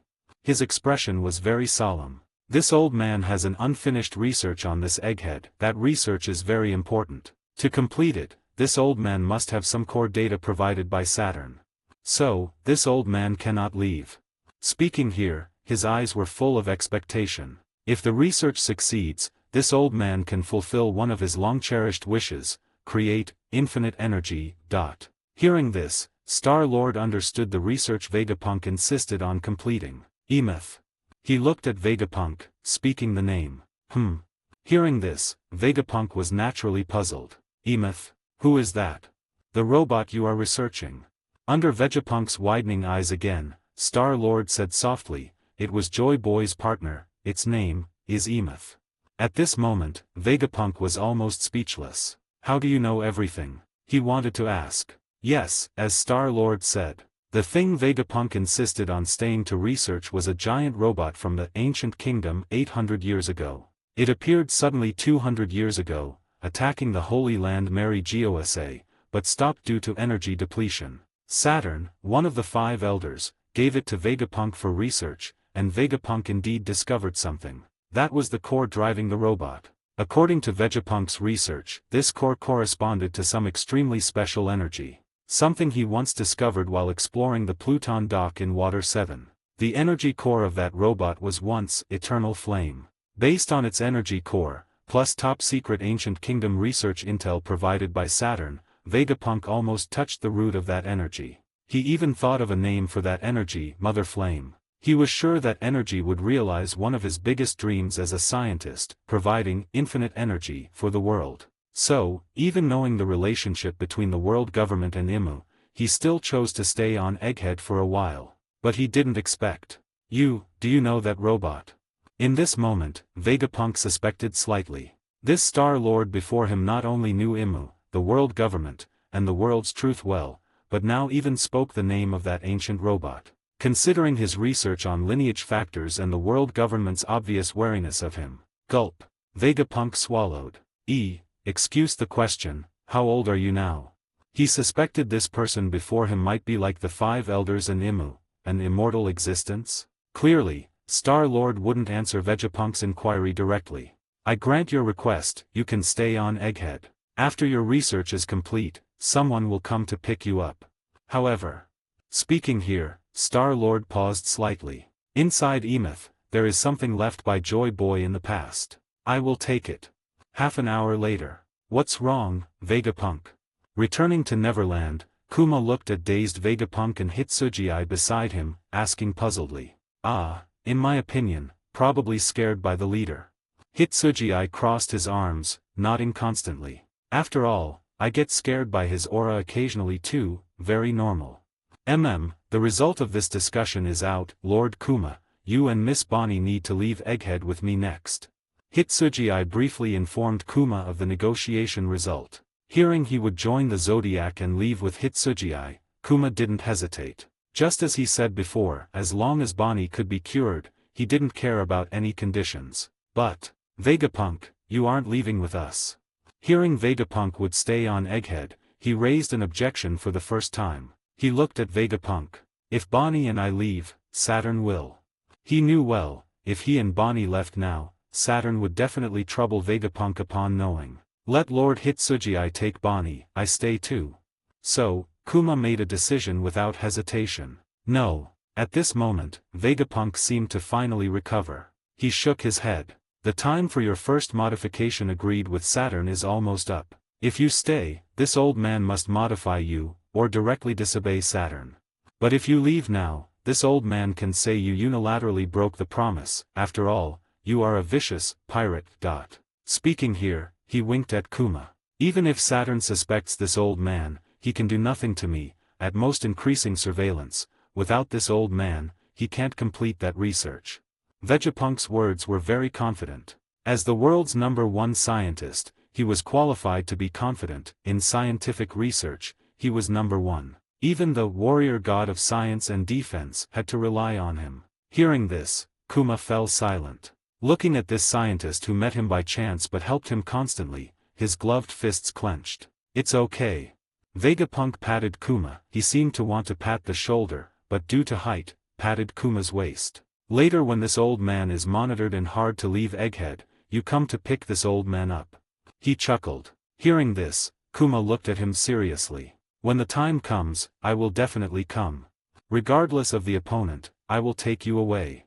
He made a promise. So, the two friends smiled at each other. Hey, raccoon dog, Hiki, porcupine, you are members of the organization now, don't make promises on your own. Hitsuji laughed aside. "At least respect me as a top executive, right?" Saying so, he didn't deny Kuma and Vegapunk's promise. But then, Vegapunk seemed to remember something suddenly. "Right, what about Kuma's Den Mushi call just now?" Before leaving, he clearly cared about the intel Kuma received. Kuma didn't hide it naturally. "Same as your guess, about warlord appointment, . They said news about 2 new warlords will be in the papers tomorrow, so specifically notified me and that Mr. Edward Weevil. A government warship will come to our location later to take us for an exclusive interview with the World Economic newspaper, telling us not to act rashly." He spoke casually. Because clearly, after deciding to join the Zodiac and tear up the agreement with Saturn. Warlord, interview, all non-existent. But, sorry, Lord Kuma. Next moment, they heard Hitsuji's calm inquiry. "You seem to mention Edward Weevil." "Yes." Hearing Hitsuji's inquiry, Kuma was puzzled but answered without hesitation. "Because of Gecko Moria's death recently, another warlord seat is vacant." Speaking here, Kuma's tone was inevitably strange. Currently, 2 warlord seats were vacant, Crocodile and Gecko Moria. Both died at the hands of Lord Hitsuji's colleagues. Thinking he almost became a warlord too, Kuma felt weird. Recently, the government received a recommendation from allied nation, Germa Kingdom, deciding to recruit pirate Edward Weevil as a royal warlord. According to intel, the latter seemed to annihilate over 12 pirate crews in North Blue single-handedly within a month and quelled riots in 2 countries. Kuma told Hitsuji what he knew and the intel received just now. "I see." Hearing this, Hitsuji nodded. "I understand." His words were calm. But at this moment, Vegapunk and Kuma suddenly felt an inexplicable chill. 30 advanced chapters now available on Patreon. https://www.pat-rayon.co-m/c/hollowborn. Just remove the hyphen symbol to access Patreon normally. If you like this novel, please consider leaving a review. That's helped the story a lot. Thank you. 194, Chapter 194, Some Things Cannot Be Compromised. Chapter 194, Some Things Cannot Be Compromised. Marine Headquarters, Marineford. Inside Oris Plaza Port, the Black Loyalty was docked here. Numerous damages caused during the battle with Shiki had all been repaired. On the deck, Lieutenant Hans, Lieutenant Farrell, we haven't received orders for your departure. The Marine in charge of the port said, his tone somewhat apprehensive. "No other reason." On this somewhat comical cola bottle-shaped warship, detention unit soldiers, usually carefree, were preparing with neat military discipline. Brother Cats. Hans looked at the Marine below. He had wide connections and knew the port manager. "We are preparing to depart under the chief's orders." But now, his gaze was extremely sharp. "You mean you want to stop Kuroyaga's Black Goat warship from departing here?" Speaking to the end, his voice was almost a low roar. I certainly don't mean that, people from above." The port manager named Cat stammered. But the next moment, he stopped speaking. Because he saw all Marines on the Black Loyalty straightening their backs, bodies tense. They raised their hands in unison, holding them high. "Chief. XN. Amidst the low salute, Cat seemed to realize something, turning his head instinctively. Then, he indeed saw. Behind him, Marines who also received orders and rushed here silently made way. At the end of the open path. Whoosh, whoosh. The Marine coat fluttered in the wind. The cuffs of the coat were pitch black, dotted with stars within the darkness. Step, step, step. That figure walked forward. Every step seemed to tread on everyone's heart. At the military exercise, they witnessed the power he possessed. At Marine headquarters, they heard of his temperament. Not long ago, he personally ended the legend of the previous era. And now, under the intentional promotion of the world government and Marine headquarters, that title had long resounded. Legend of the New Era Marines. Vice Admiral Roy, you. A Marine wanted to say something, but Roy just glanced at him. That sharp gaze stopped the Marine from speaking further. So, under everyone's gaze, Roy walked to the port edge, leaping up. His agile figure landed on the deck instantly. Everyone here? A calm voice came from the deck. Yes, Chief, Detention Unit DT-31, all present. Ready. Of course. XN. Simple dialogue proceeded. Then, depart. Yes, sir. XN. As words fell, the black loyalty weighed anchor. Inside the entire port, among all Marines temporarily assigned the task, not a single person dared to stop them. But just then, Vice Admiral Roy. Vice Admiral Roy. Den Mushi, it's Fleet Admiral Sengoku's call. On the port, the special snail cats just received rang in his arms. He shouted at Roy, wanting him to stop the ship. But, VMMM. Invisible fluctuations surged. The snail in his hand flew up instantly, soaring into the air. Hey, Roy, don't be impulsive first. This matter, this old man is discussing with the government. Fleet Admiral Sengoku. Roy's voice transmitted through the sea breeze into the snail. I have never been impulsive. His voice was very calm. And I know what you want to say.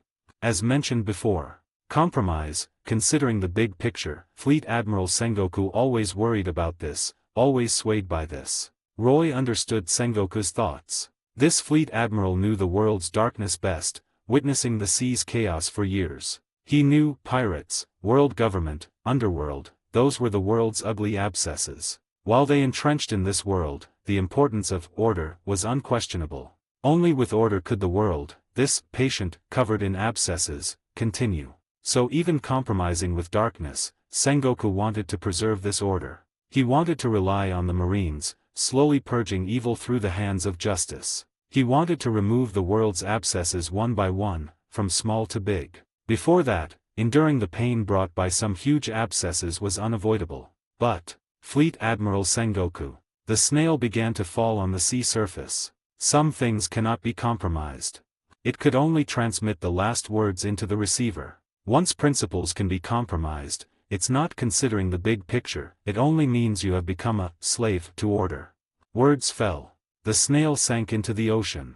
The warship raised sails, breaking through waves. At the same time, Marineford, Tenshikaku, Fleet Admiral's office. Listening to the gulp-gulp, choking sound and subsequent hang-up from the other end of the snail. Sengoku's expression was extremely gloomy. His hand tightly gripped the newspaper released by the World Economic newspaper not long ago. Just as Kuma was notified. On the newspaper, there was clearly information about the warlords. Whitebeard Jr., Edward Weevil, Tyrant Bartholomew Kuma to assume position of royal warlords soon. Our reporter will conduct exclusive interviews with them in a while. Reportedly, Edward Weevil suppressed internal turmoil caused by many pirates in North Blue recently, displaying overwhelming power, this paper firmly believes. And it was this newspaper that triggered today's incident. Yet teacher Zephyr couldn't be contacted earlier. This old man remembers he was chasing that Edward Weevil before, seemingly caught the trail already. What will the old man do with his personality so scary?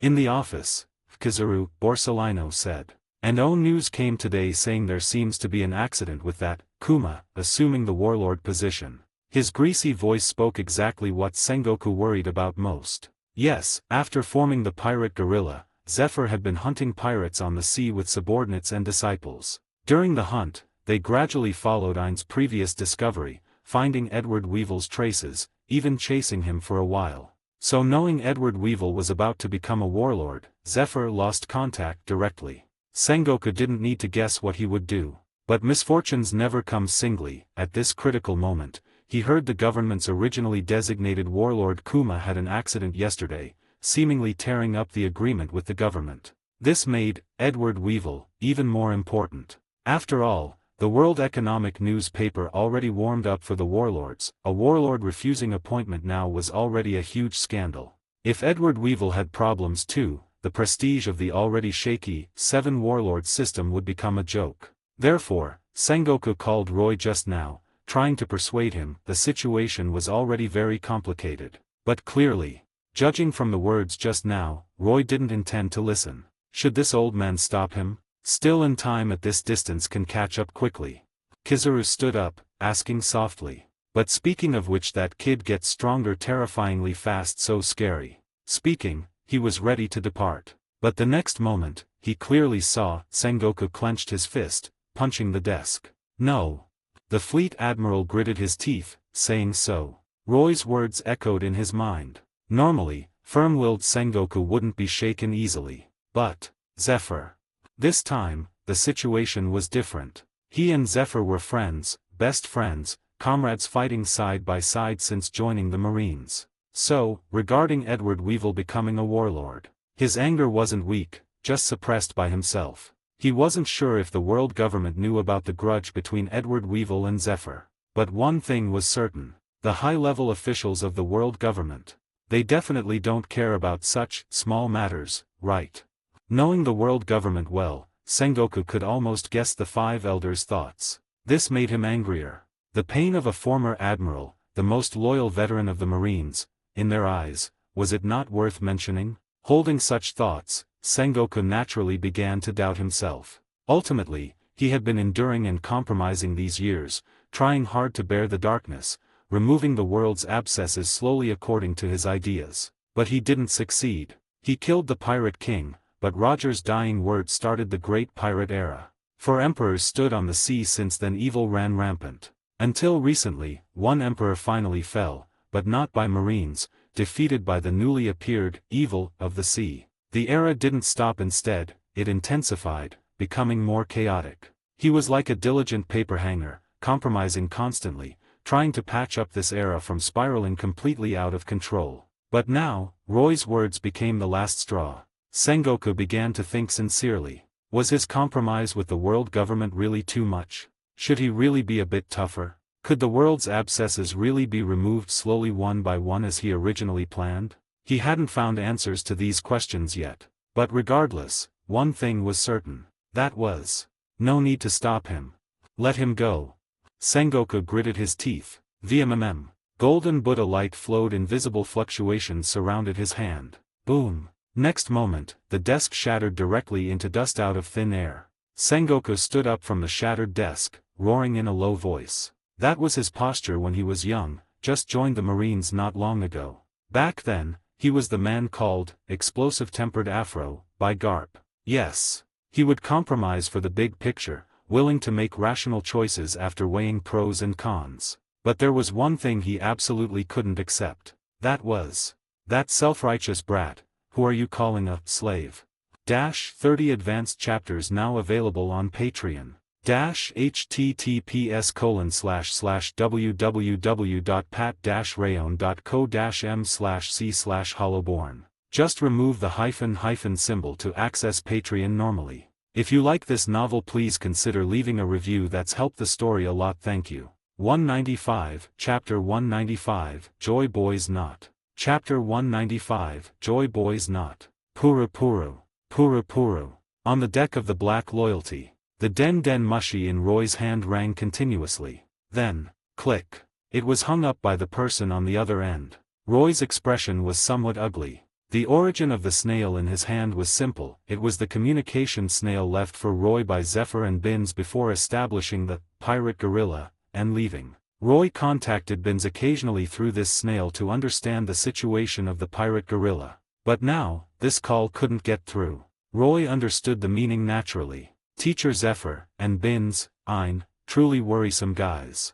Gritting his teeth, he sneered. Having been with Zephyr and Binz for so long, he could guess their thoughts. The incident of Edward Weevil attacking the recruit training ship back then was a nightmare they could never let go of. Since establishing the pirate guerrilla, they had resolved, even no longer Marines, even defying the world's rules, they would crusade against that guy. So, they would never allow him to become a warlord. Even defying the world government's will, becoming enemies of the world. Roy was 100% sure Zephyr and others must still be chasing Weevil, maybe even engaging him already. The only reason they didn't answer the call now was one.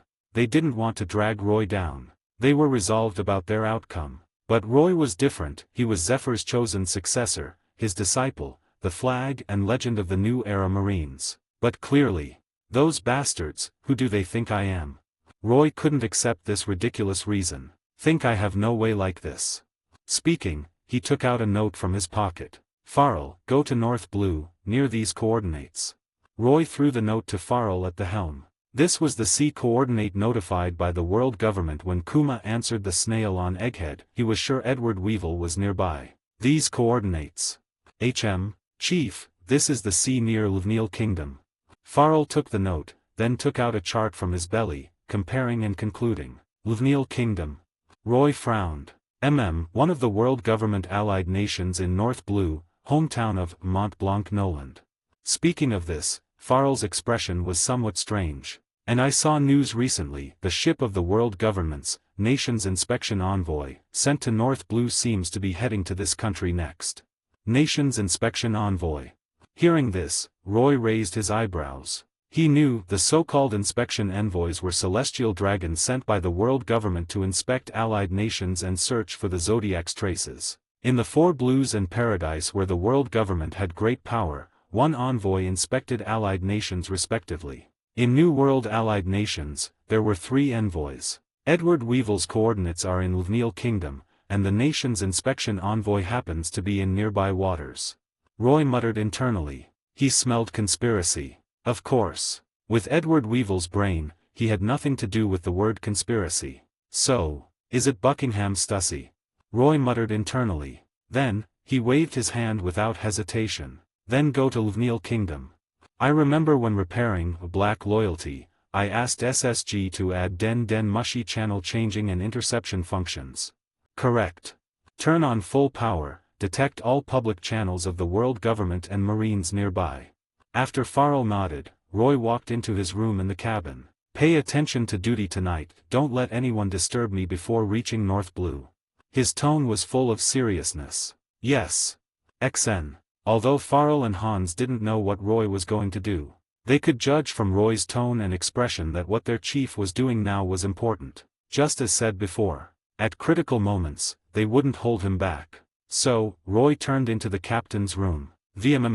Mirage Phantom appeared in the captain's room again. Space door opened silently. Roy stepped out, entering the different dimension again. Then, his movement didn't pause at all. He raised his hand, something appeared in it. A considerably large rope tied into a knot. Now, Roy's movement was unprecedentedly cautious. Because he knew well the power contained in this knot. Yes, this knot was what he asked Vegapunk for earlier. It was the knot Joy Boy stored inside his friend, the robot, Emeth, wound with ancient kingdom technology. Similar knots were almost lost today. Only in special places like Weatheria, researchers found similar, wind knots. The difference was, wind knot's effect could summon a gust of wind. The knot in Roy's hand now was a Haki knot. Inside the knot, Joy Boy's maximum level Conqueror's Haki was stored. Roy taking it out from Emeth naturally needed no explanation. Colliding with stronger Conqueror's Haki can make my awakened Haki stronger. Roy knew well. Looking at this world's history, that Joy Boy might be one of the strongest. In the original story, just releasing the Haki in this knot knocked the 5 elders out of transformation, even seemingly injuring Imu. Therefore, Roy was extremely cautious. Of course. According to Shiki, awakening Conqueror's Haki was essentially colliding one's soul with the Haki Master Spirit. So, Roy didn't plan to just untie the knot. On the contrary. To truly feel Joy Boy's Haki, then, I'll become part of it. Taking a deep breath, Roy closed his eyes slowly. Next moment. His soul surged out from his body slowly at this moment. Then, his soul drilled into the knot before him slowly. Underworld Fruit LV5, can project own soul out of body, merging own soul into certain objects, temporarily turning into a homie and controlling the object completely. So, in a breath, that knot opened its eyes. Truly peculiar. Not homie, Roy muttered. He could feel he became this knot now, feeling everything existing within this knot. Then, let's begin. Next moment, Roy controlled his body without hesitation. He untied the knot slowly. VMMM. When the first loop of the knot was untied, Roy felt some power erupting from his body. That was extremely powerful haki. But Roy wasn't surprised, continuing to untie. VMMM. When the second loop was untied, Roy felt his soul seemingly colliding with invisible haki. He even started feeling his body somewhat uncontrollable. Haki's restraining effect on ability was clearly effective on him as a homie now. But Roy didn't panic. He just controlled his body silently again, untying the last knot. Come, Joy Boy. Let me see your spirit. 30 advanced chapters now available on Patreon. https://www.pat-rayon.co-m/c/hollowborn. Just remove the hyphen symbol to access Patreon normally. If you like this novel, please consider leaving a review. That's helped the story a lot. Thank you. 196, Chapter 196, Joy Boy. Chapter 196, Joy Boy. Hahaha. Emeth, get it? This is how you tie a knot. Even facing the vast sea, tsunamis, waves, and storms, it can remain stable for a long time. This is what a knot is. In Roy's ears, a voice could be heard. Speaking of it, it was special. People usually describe voices with words like bold, cheerful, gloomy, deep. But this voice was strange. The tone was high, the mood was bold, the words were passionate. What word best describes this voice? Roy thought instinctively. Don't get it. At the same time, another voice came out. But, Joy Boy, putting it another way, doesn't a knot bind the rope? Don't you hate binding the most? Even abandoned your original name to avoid being bound. Only now did Roy finally see the scene before him clearly. In the distance, sparkling sea surface. Time was dusk, the sun was setting. He seemed to be on an island. Two figures, one large and one small. The large one was a massive robot. Roy saw it on Egghead not long ago, the ancient robot, Emeth. In front of Emeth, there was a small hill. On the hill, a figure sat cross-legged. Facing Emeth's question, he answered with a smile. Yeah, I'm a pirate, hate being bound the most. However, I don't think a knot is necessarily binding. He extended his finger, threw the unfinished knot in his hand casually at Emeth, wrapping it around it. Then, he grinned at Emeth. The so-called knot is a bond, Emeth. He wore a straw hat with a red band on his head. Compared to his fame, his face wasn't extraordinary, ordinary looks, about 30 years old. But the arc of his grin seemed to resonate with people. In this instant, Roy found the answer to his previous doubt. How to describe this person? The answer is, freedom. Voice or smile. He felt like the wind blowing over the island, the bird soaring in the sky, and the fish swimming in the ocean. Nothing in this world seemed to bind him. Even if knocked down, even if defeated, he wouldn't fall because of it. This was a man free as the sun. He was Joy Boy. Roy knew his identity naturally, and understood his own situation, similar to entering Linland's memory with the memory fruit. The scene before him was a memory of the past. Conqueror's haki is, spirit of the soul. Roy murmured this phrase internally, feeling Shiki's wisdom rising. If Conqueror's haki is power generated by the soul, then the haki left by Joy Boy in the knot is naturally part of his soul. And what Roy saw now should be the memory when this knot was created. Bond? Emeth asked back. Yeah, I hate binding, but enjoy bonds with friends, like you and me. Joy Boy grinned, taking back the knot to continue tying. That's the best thing. But hearing this, Emeth seemed a bit angry. Clearly saying so, but you still won't leave with me, right? Everyone is still waiting for you. We clearly still have strength to fight. It patted its battered machine body, saying so. Yes. Even if that great war ended. Even if they lost due to betrayal. Even if comrades scattered. But it knew, as long as this man raised his arm and called, everyone would rush to the battlefield again. But, not this era, Emeth. Joy Boy shook his head. He looked far at the sea surface. This time, we lost. He wouldn't deny this fact. He even seemed to see the darkness rising at the end of the sea, eventually spreading to the whole world. They lost. He failed the promise, failed the trust. But fortunately, they left a spark. We must part here, Emeth. He looked at his best friend, even if it was a robot. The abyss will chase my traces. I will live here for a while, marry and have children, maybe establish a small kingdom.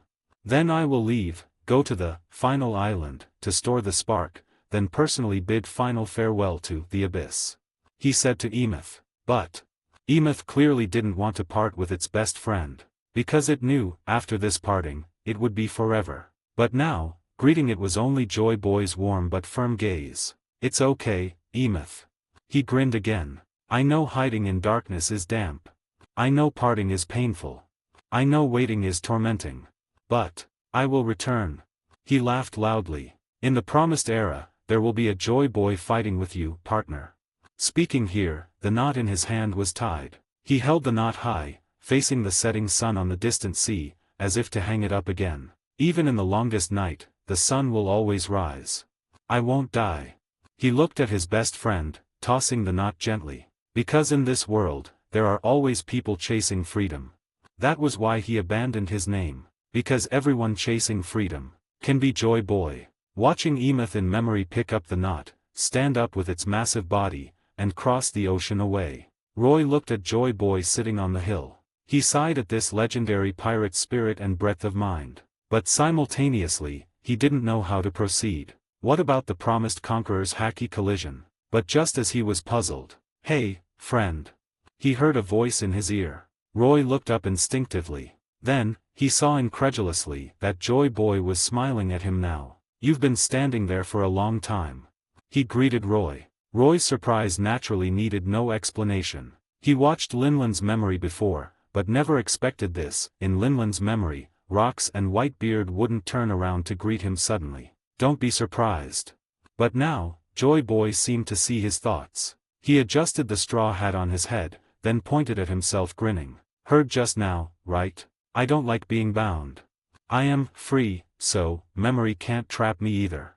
"Free, so memory can't trap you?" Roy found it absurd. What kind of logic was this? But Joy Boy didn't explain further. He just raised his hand, pointing to the ground beside him. "So, wanna come over and chat?" 30 advanced chapters now available on Patreon. https://www.pat-rayon.co-m/c/hollowborn. Just remove the hyphen symbol to access Patreon normally. If you like this novel, please consider leaving a review. That's helped the story a lot. Thank you. 197, Chapter 197, Unique Arrogance. Awakening of Conqueror's Haki. Chapter 197, Unique Arrogance. Awakening of Conqueror's Haki. I see, the world after 800 years. Sitting on the hill, after hearing Roy briefly explain his origin, Joy Boy rubbed his chin with 2 fingers, clicking his tongue in amazement. That's truly a long time. But then, he grinned. However, it shows the world continued smoothly for 800 years at least. Hearing Joy Boy's words, Roy, sitting in front of him, was naturally surprised. He originally thought this legendary figure from 800 years ago would be extremely curious about the future, asking questions about the world situation and future developments incessantly. But in fact, no. The other party seemed to have no interest in asking. "Don't look at me like that, not that I don't want to ask, but asking is meaningless, isn't it?" Roy's confusion wasn't hidden, so Joy Boy seemed to see it. He said cheerfully, pointing at himself. "After all, that's 800 years, I must have died long ago. Moreover, I'm just a residual thought. In Haki, everything about me only exists here." He pointed around, at this island formed by memory. "Past and future are not things I can intervene in," he said very freely. "I exist here only to protect my friend, and friend's friend, at the most important moment." What he said was exactly the reason the knot was left in the original story. Joy Boy hoped Emeth could use it when facing life-threatening danger, or when someone Emeth wanted to protect was in danger. "So, you are actually very angry now." Speaking of this, Roy was actually quite embarrassed. When taking the knot, he naturally didn't expect to truly meet Joy Boy. Now it looked like he took away the life-saving treasure someone left for a friend. Yeah, if it were the real me, I would definitely be a bit annoyed. Although the ownership of the knot is also free, no one wants the gift given to a friend to be snatched away. Joy Boy said, then pointed at himself. "However, I don't have the ability to get angry." Hearing this, Roy naturally understood. The Joy Boy in front of him wasn't the real Joy Boy after all, he was just a thought remaining in Joy Boy's maximum power haki, just a memory. Although due to some reasons, he could break free from memory constraints, sense Roy's existence, and communicate with Roy. But he himself was still just a memory, his cognition and emotions stopped at the moment the knot was created. So, I can promise you, if Emeth encounters danger, I will save him too. After a moment of silence, Roy looked at Joy Boy, promising so. Your haki falling into my hands must be better than storing it inside him. He said. Yes, after basically confirming he would be enemies with the world government next. Emeth, this powerful ancient robot from 800 years ago, was itself an extremely powerful aid. Logically and emotionally, Roy wouldn't sit by and watch the other party destroyed by the 5 elders like in the original story. Ho! Hearing Roy's words, Joy Boy raised his eyebrows. You guy, very confident. He looked at Roy's serious eyes, then grinned again. Saying such words to a memory, then I'll tentatively believe you, ha ha ha ha. Speaking here, he laughed loudly. Then, time is about up, this haki is about to dissipate, let's prepare to start. Start. Roy frowned upon hearing this. Yeah, although don't know how you did it, since you can come here after untying the knot, it means you are conducting, Conqueror's haki collision, with me. Joy Boy said cheerfully. You want to awaken your Conqueror's haki through my haki guidance, right? He actually guessed Roy's intention. You are willing to help me? Roy was somewhat surprised now. Of course. Joy Boy grinned matter-of-factly. So-called Conqueror's haki is, freedom of the soul, All Conqueror's haki users are a bunch of guys who persist in themselves even in the bound world and surrounding darkness. They are the drums of liberation, the sparks of the world. He extended his thumb, patting his heart. And I am, Joy Boy, I will help anyone chasing freedom. As words fell, he opened his arms, as if to embrace the whole world. Watch closely, future Comer, this is my ambition.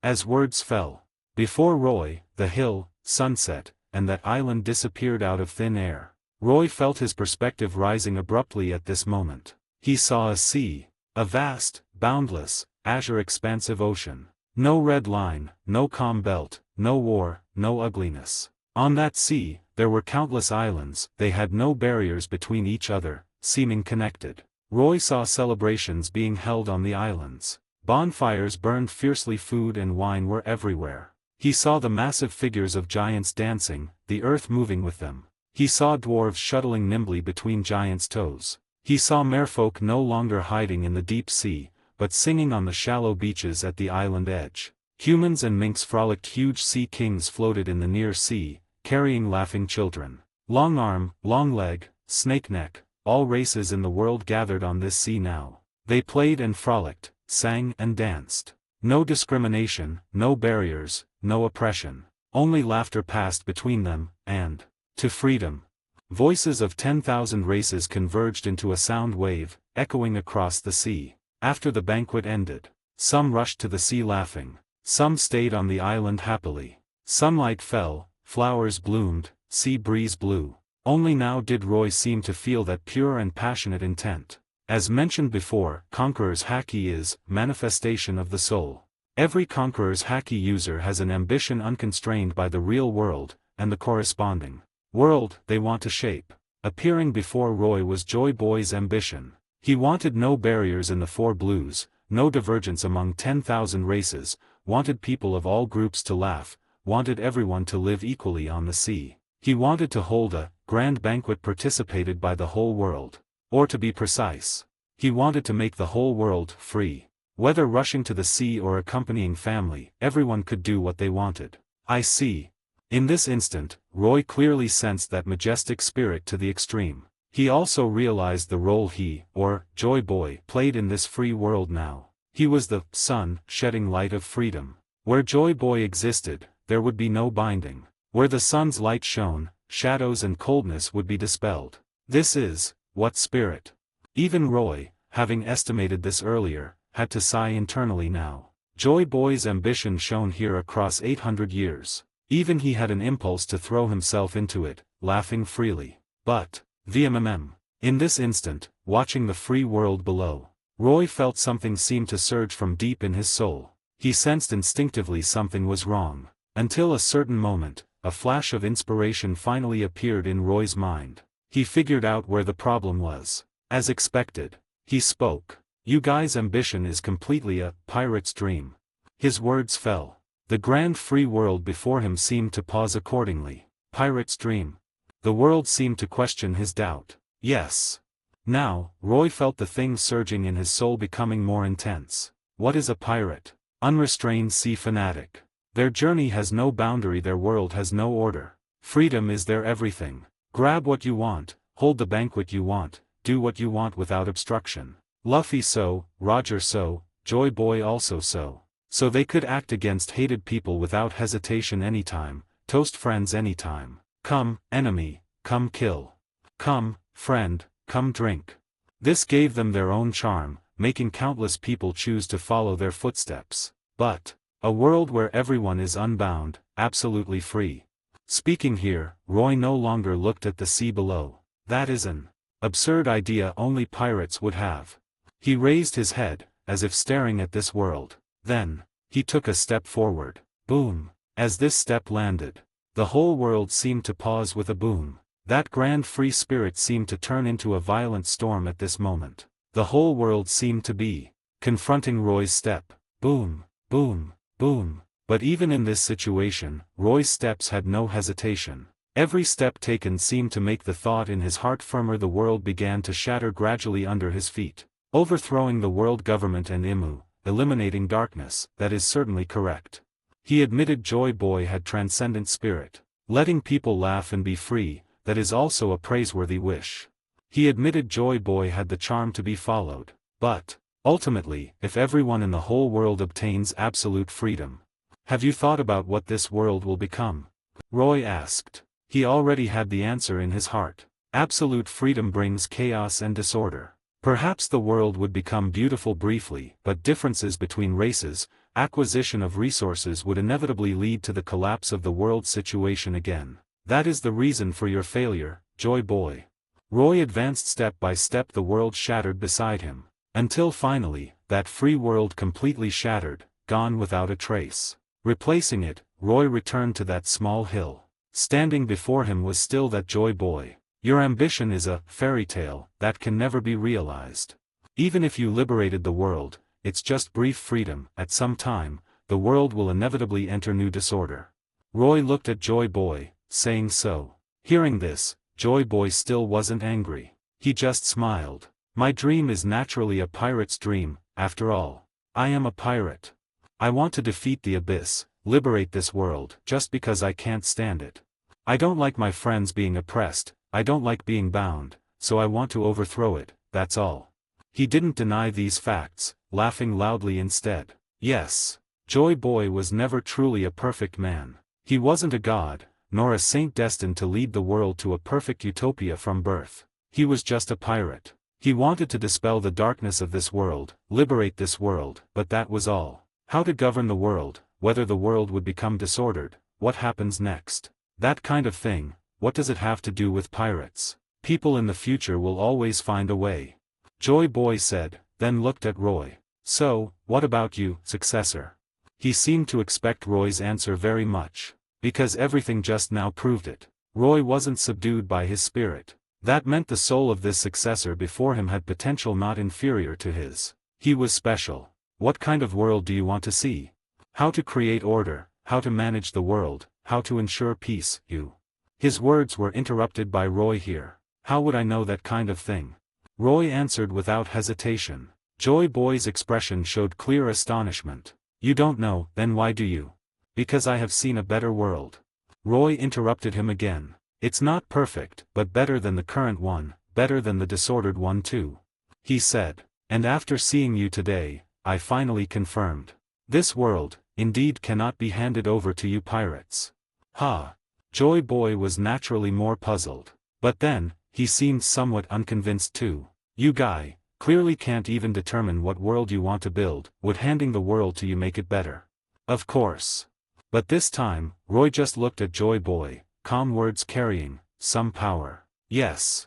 He didn't know what was absolutely correct, he didn't even know where the end of the universe was, how could he know how to create a perfect utopia? But he could at least confirm. Whether the current world or the absolute freedom Joy Boy yearned to create, those were wrong paths. And if asking who in this world might find the correct path, then Roy believed, it can only be me. Roy had such confidence. Ha ha ha. Hearing this sentence, Joy Boy looked at Roy's eyes. Then, he laughed unprecedentedly loud. He laughed trembling all over, laughed until tears came to his eyes. Hey, you guy, actually arrogant to this extent. Deep in your heart, probably don't even put the abyss in your eyes, right? In this moment, he seemed to see Roy's heart. Yeah, I just realized it too. Regarding Joy Boy's words, Roy didn't deny now. Until now, he finally vaguely understood why Shiki said his soul possessed King's qualification. Because although Roy rarely realized it clearly himself, but, as a soul from another world, having witnessed another era, as a prophet knowing the future plot of this world, deep in his heart, there was always a unique pride completely incomprehensible to anyone. That pride wasn't derogatory, just a transcendent perspective. Especially as he awakened the fruit encyclopedia and his strength grew constantly. That pride became stronger. Pirate King, World Hegemon, Joy Boy, Davy Jones, even that God. He respected or feared them, but deep down, he was sure he would be stronger than them one day. And just then, the surrounding scenery began to dim. Before Roy, Joy Boy's figure began to dissipate gradually. Clearly, the power of this strand of haki had reached its end. Truly, interesting. But now, Joy Boy clearly didn't care about disappearing. He just looked at Roy with burning eyes. Hey, future Comer, what's your name? Roy Amos. Roy answered calmly. Joy Boy repeated his name in a low voice twice. Then, this legendary figure from 800 years ago sighed sincerely. Truly regrettable, not born in the same era as a special guy like you. Amidst such sighs, really want to see what interesting world you will create in the future. Joy Boy's figure dissipated completely. At the same time, North Blue Calm Belt. Night fell under the night sky covered by thick clouds. On the Black Loyalty, crew members on duty sensed the indescribable palpitation originating from deep in their souls at this moment. An invisible force seemed to erupt at this moment, sweeping around like a tide. That force clearly had no hostility or threat to them, but just passing by, they felt their hearts beating uncontrollably fast. Wah! They looked around instinctively, then saw the incredible scene in the nearby sea area. Above the sky, thick clouds were torn apart out of thin air instantly. On the sea, originally naturally flowing waves solidified abruptly, then pressed down out of thin air. Next moment, boom! Silently, under the sea surface, those powerful sea kings and swimming fish living in the calm belt turned up their white bellies instantly, floating up. Above the sky, soaring birds fell into the sea. Creak, creak. The entire warship emitted toothacheing sounds at this moment. Although moments later, that terrifying pressure dissipated invisibly. But on the entire deck, uproar inevitably came. Hey, what's the situation? It's the chief's room. Is it an attack? Is it an ability user?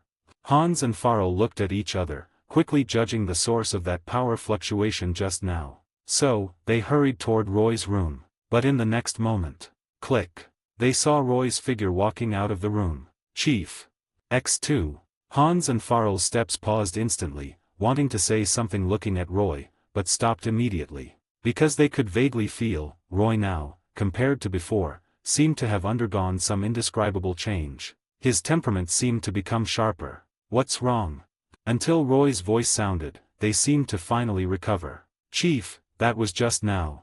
Oh, nothing, just gained some insight from cultivation just now. Roy said casually. Then, he didn't explain further, just looking far at the surrounding sea surface. Where are we now? Almost crossing the calm belt, arriving in North Blue soon. Farrell froze, then answered. Very good. Hearing this, Roy smiled. He clenched his fist. Silently, black-red lightning flowed on it. 30 advanced chapters now available on Patreon. https://www.pat-rayon.co-m/c/hollowborn. Just remove the hyphen symbol to access Patreon normally. If you like this novel, please consider leaving a review. That's helped the story a lot. Thank you. 198, Chapter 198, Because I Am Here. Chapter 198, Because I Am Here. Luvneal Kingdom. This country is the hometown of the famous Admiral of North Blue Exploration Team, King of Liars Mont Blanc Noland. Although the great adventurer was executed by the king of that time for deceiving the monarch, similar to how Roger's execution started the great pirate era. Although Noland's influence wasn't as great as Roger's, his story still circulated throughout North Blue. This led to the Luvneal Kingdom being known for producing adventurers even today. Every year on Noland's death anniversary, adventurers gather on Noland's hometown island, Mont Blanc Island.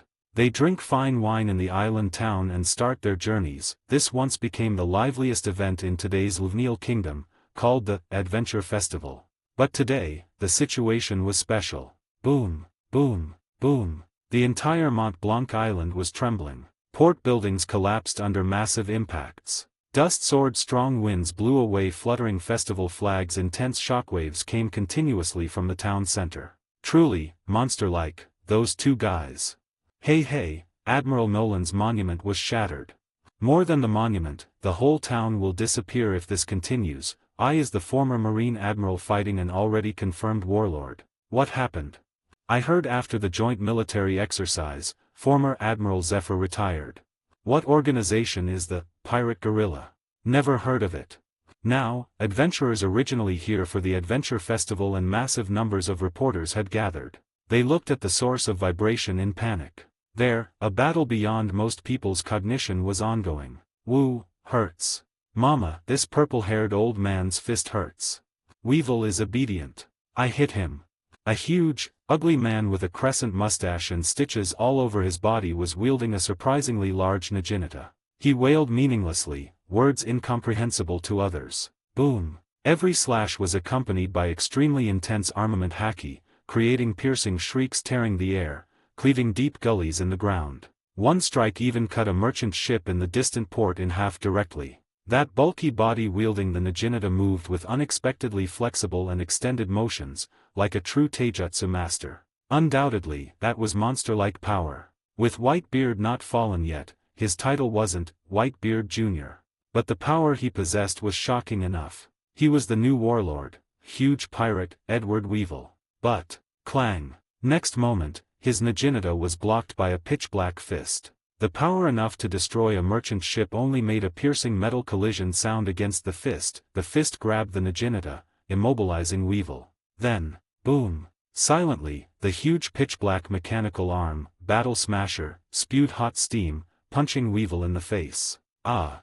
Weevil cried out in pain. This punch almost distorted his body, his neck skewed visibly, body almost folded and blasted away. Rumble, rumble, rumble. After crashing through several buildings. Hurts. Mama hurts. His distorted body continued wailing. Some stitches broke. It's Mama. I will endure. But the next moment, he twisted his skewed neck hard, straightening his folded body. Whoosh. Grabbing the naginata, he stood up again. His ignorant eyes looked at the man walking toward him expressionlessly. Wearing sunglasses, eyes under the lenses held no emotion, only pure coldness and hatred. Purple short hair rose in the wind like an angry lion. Who? Zephyr adjusted the Battle Smasher, inhaling asthma medicine. Then, boom. Next moment, the ground under his feet shattered. No interest in talking, he turned into a blur like a cheetah, the huge mechanical arm tearing the air toward Weevil again. Boom. Shockwaves spread again. At the same time. Grow vine wall. Retreat all repair. Around the town where the two fought, huge vine walls and constantly reformed walls blocked most shockwaves, ensuring the battlefield and people outside weren't directly harmed. Figures were moving efficiently. Wearing dark combat uniforms, armbands depicted a pirate skull being punched by a black gauntlet. That symbolized the Pirate Guerrilla. Blockade of Zone A and B complete, civilians confirmed fully evacuated, 2 children on the East Avenue sent out. 3 blockade walls and defense lines built. A tall, dark-skinned man reported with a den mushi. He was former Marine Headquarters Commodore Shuzo, now a cadre of the Pirate Guerrilla. While completing tasks from the other end, he couldn't help asking puzzledly, Bins, Ein, Teacher Zephyr clearly suppressed that guy completely, really need to be this cautious. He didn't understand. Yes. Even laymen could see. Although Edward Weevil was indeed strong, facing Zephyr, he was clearly no match. Haki, combat skills, speed, even old Zephyr crushed him absolutely. According to Shuzo's judgment, the battle would end in 10 minutes at most. So he didn't quite understand why his two colleagues were so formal. Don't underestimate that guy, Senior Shuzo. On the other end of the snail, Ein and Binz, having just used abilities to block shockwaves, stood on a high platform outside the town. Their gazes looked at the town gradually turning into ruins, at the pirate who was like a nightmare in their memories. You weren't on that ship, so you can't understand exactly, that Edward Weevil's body isn't normal. Unlike Shuzo who joined Marines earlier, they were the only two survivors among the trainee Marines on that ship, so they knew better. Edward Weevil indeed couldn't beat Zephyr, since back then. But his physique and vitality aren't like a living creature. Binz said deeply. Teacher Zephyr already told us, this will be a protracted battle. After his words fell, Ein beside him dispersed the return fire in her hand, saying softly, and this guy's action this time is very abnormal.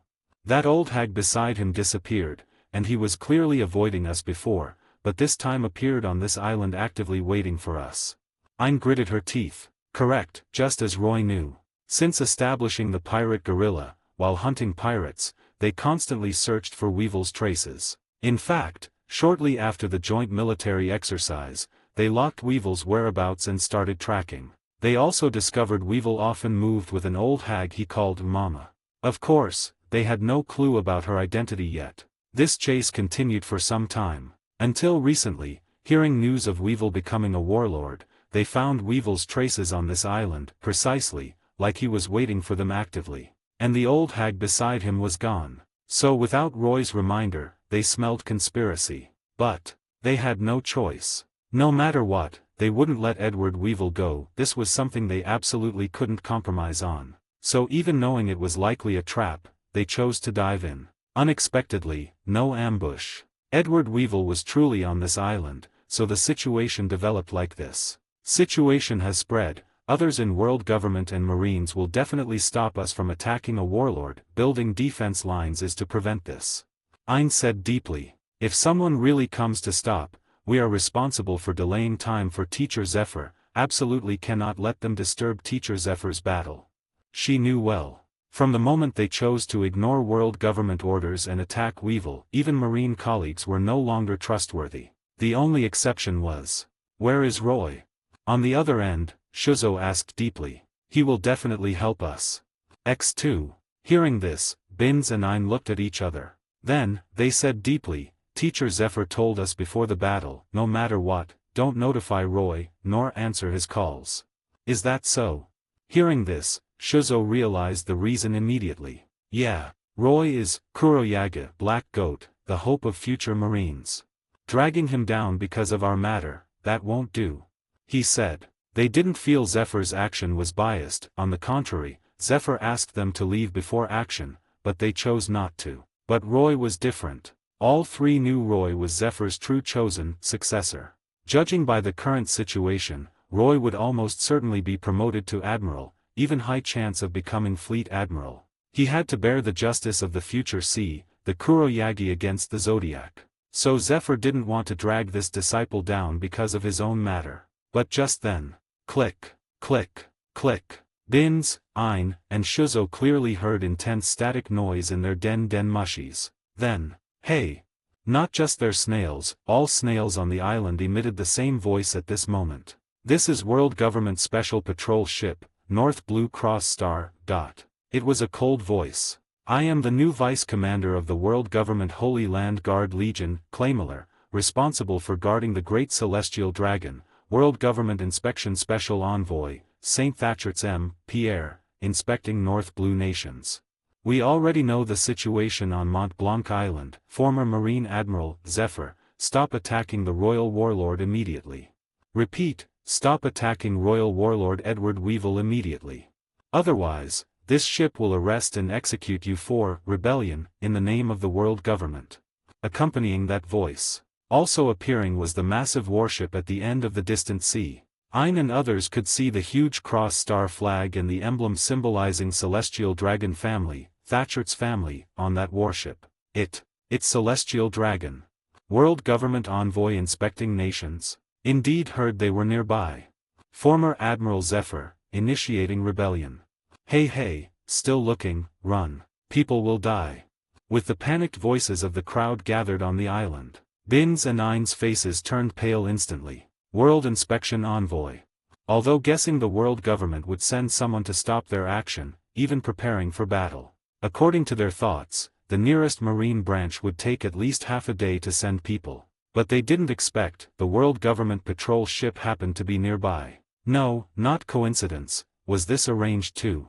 Ein murmured, but then shouted to the clearly panicked pirate guerrilla members below through gritted teeth, everyone, prepare for battle. But now, she and Bin's new situation was bad. Said that huge, World Patrol ship, North Blue Cross Star had over 20 ships nearby, each elite responsible for guarding celestial dragons. Their force and strength couldn't stop them at all. But just then, hey, what happened, my den mushy? They heard the voice on the other end change. First the panicked voice of the Holy Land Guard Vice Commander, then whistling wind and waves. They could almost visualize the situation from the sound. The snail flew up, crossed the sea surface, then, thud, landed in someone's hand. Hello. Next moment, they indeed heard a new voice from the other end. Bin's, Ein, Shuzo, and Old Man Zephyr. It was a familiar voice, seeming annoyed. You bastards, who do you take me for? The person growled. Roy. X3. Ein and others naturally recognized the voice. Clearly promised me that day, right? They heard Roy say so. They naturally understood Roy's meaning. Before the joint military exercise, when Zephyr gave his battle smasher to Roy, Roy made a request. When hunting Edward Weevil, he wanted in. Back then, Zephyr didn't refuse. And now, trying to go back on your word. I didn't agree. As words fell, they seemed to hear the snail being thrown away again. Amidst whistling wind, Roy's residual voice still transmitted through the snail. Let the old man relax, just focus on dealing with that guy. Just then, Ein and others seemed to see, on the distant sea, a figure blocking the massive hull of North Blue Cross Star. No one will come to stop him. Because I am here. 30 advanced chapters now available on Patreon. https://www.pat-rayon.co-m/c/hollowborn. Just remove the hyphen symbol to access Patreon normally. If you like this novel, please consider leaving a review. That's helped the story a lot. Thank you. 199, Chapter 199, Are You Deaf? Chapter 199, Are You Deaf? On the surface of North Blue, the colossal, World Patrol ship, North Blue Cross Star was docked. The newly appointed Vice Commander of the Holy Land Guard Legion, Claymiller, looked rigid. His gaze was fixed on the relatively miniature warship in front of the North Blue Cross Star. It was a warship shaped like a cola bottle. It stood athwart the path of the North Blue Cross Star, blocking the latter's way. And Claymiller naturally recognized this ship. Kuroyage, Black Goat. He knew this was the warship of the Marine Headquarters Admiral Candidate, Kuroyage Roy Amos. In fact, the biggest reason Claymiller could be promoted to the new Vice Commander of the Holy Land Guard Legion was that the former Vice Commander, Vicious Tongue, Tholas, died at the hands of the other party during the joint military exercise. But precisely because he knew the other party's identity, he was puzzled. Is this guy crazy? He muttered. Clearly a guy with a promising future, why block the way of a celestial dragon? But just then, cough cough. Claymiller saw a tall, burly man taking a bite of the burger in his hand, walking out from the cabin below. Munch munch fruit voice amplification. His voice pierced the sea breeze, resounding in Claymiller's ears. I am Marine Headquarters Lieutenant Hans, ordered to convey the first notice here. Marine Headquarters Vice Admiral Kuroyage Roy is executing a classified mission in this sea area. This sea area has now been designated as a temporary restricted zone, forbidding any ships from entering or exiting. After 3 notices, if anyone still acts arbitrarily, our ship will exercise jurisdiction. He issued such a voice. ? Claymiller almost doubted his hearing. Bastard. But the next moment, his face twisted instantly. Who do you think you are talking to? Finally confirming the other party's intention, he picked up the loudspeaker snail beside him without hesitation, his angry voice almost trembling. Look clearly, you fools, this is the World Patrol ship, the vehicle of the great Saint Thatcher's Pierre inspecting the nations. Get lost immediately. Marines, are you going to disobey the world government's order? He roared, pointing to the cross star flag behind him. But, he found that after hearing this, the Marines on that ship showed no fluctuation in expression. Hans even casually picked his ear, then blew on his finger. Government or not, do you not understand human language? Then, he continued, second notice, I said, we are executing a classified mission here, so we need to blockade this sea area. It is true that your side is the World Patrol ship and has the authority to temporarily mobilize marine branches within world government allied nations, but we are the direct unit of Marine Headquarters Vice Admiral Kuroyage, not subject to your orders. Hearing this, Claymiller's eyes widened further, almost speechless. But just then, noisy. A voice suddenly came from behind Claymiller. Then, thud, thud, heavy footsteps came. Next moment, a figure walked out from the cabin of the North Blue Cross Star. It was a celestial dragon. That iconic bubble helmet was proof enough. But unlike ordinary celestial dragons, this celestial dragon wore pitch-black armor. The armor was visibly special at a glance. There were many hollows on the armor, and click-click sounds seemed to come from within continuously, as if gears and machinery were constantly running, cutting something. Red smoke constantly emerged from the hollows, wrapping the celestial dragon entirely. Noisy, noisy. At this moment, the celestial dragon seemed to have mania, gritting his teeth and growling, why is it so noisy? Saint Pierre, it's like this, we have arrived at Mont Blanc Island. Zephyr and Edward Weevil are both on the island, but now we are blocked by Marine Headquarters. Kuroyage, he is. Claymiller turned around hurriedly, bowing respectfully to the celestial dragon. His words were extremely humble. Because he knew the identity of the man before him, an extremely special existence even among the celestial dragons he guarded and served. The other party was a member of the legendary God's Knights. I will make them get lost right away, send people to drive them away, please continue to rest.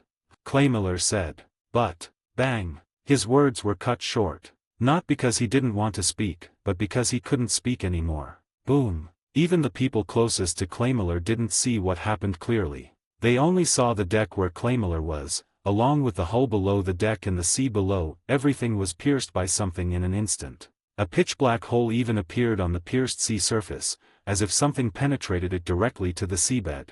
Claymiller turned into a mist of blood directly, leaving not even a piece of flesh. Idiot, indeed a lower life form from the lower world. At this moment, the God's Knight named Saint Pierre continued to emit that growling voice. Rest. I never rest, that is a symbol of weakness. And, the guy blocking my way, why ask him to get lost? He said, looking at the black warship blocking the way below. Marines? Kuroyage. To a God's Knight, those were clearly names not worth mentioning. So, he raised his arm wearing a black gauntlet. That growling voice finally seemed to convey pleasure. Crush over, sink him. I want to see those trash daring to block my way become painful. Immediately. Words fell. So, yes. XN. Responses came from North Blue Cross Star and all surrounding escort fleets in unison. Claymiller died. But no one cared. For these members of the Holy Land Guard Legion or Celestial Dragon Guard, it was nothing surprising for a great God's Knight, symbolizing the will of the world government, to kill a bug casually. Click, click. So at this moment, accompanying the mechanical sound of turrets turning and the roar of engines, all escort ships' cold muzzles aimed at the Black Loyalty, and the massive hull of the North Blue Cross Star was about to crush toward that tiny pitch-black warship. But, I said, no passage here. A voice sounded. The entire sea, and those countless warships ready to strike, seemed to be paused at this moment. You guys. Are you deaf?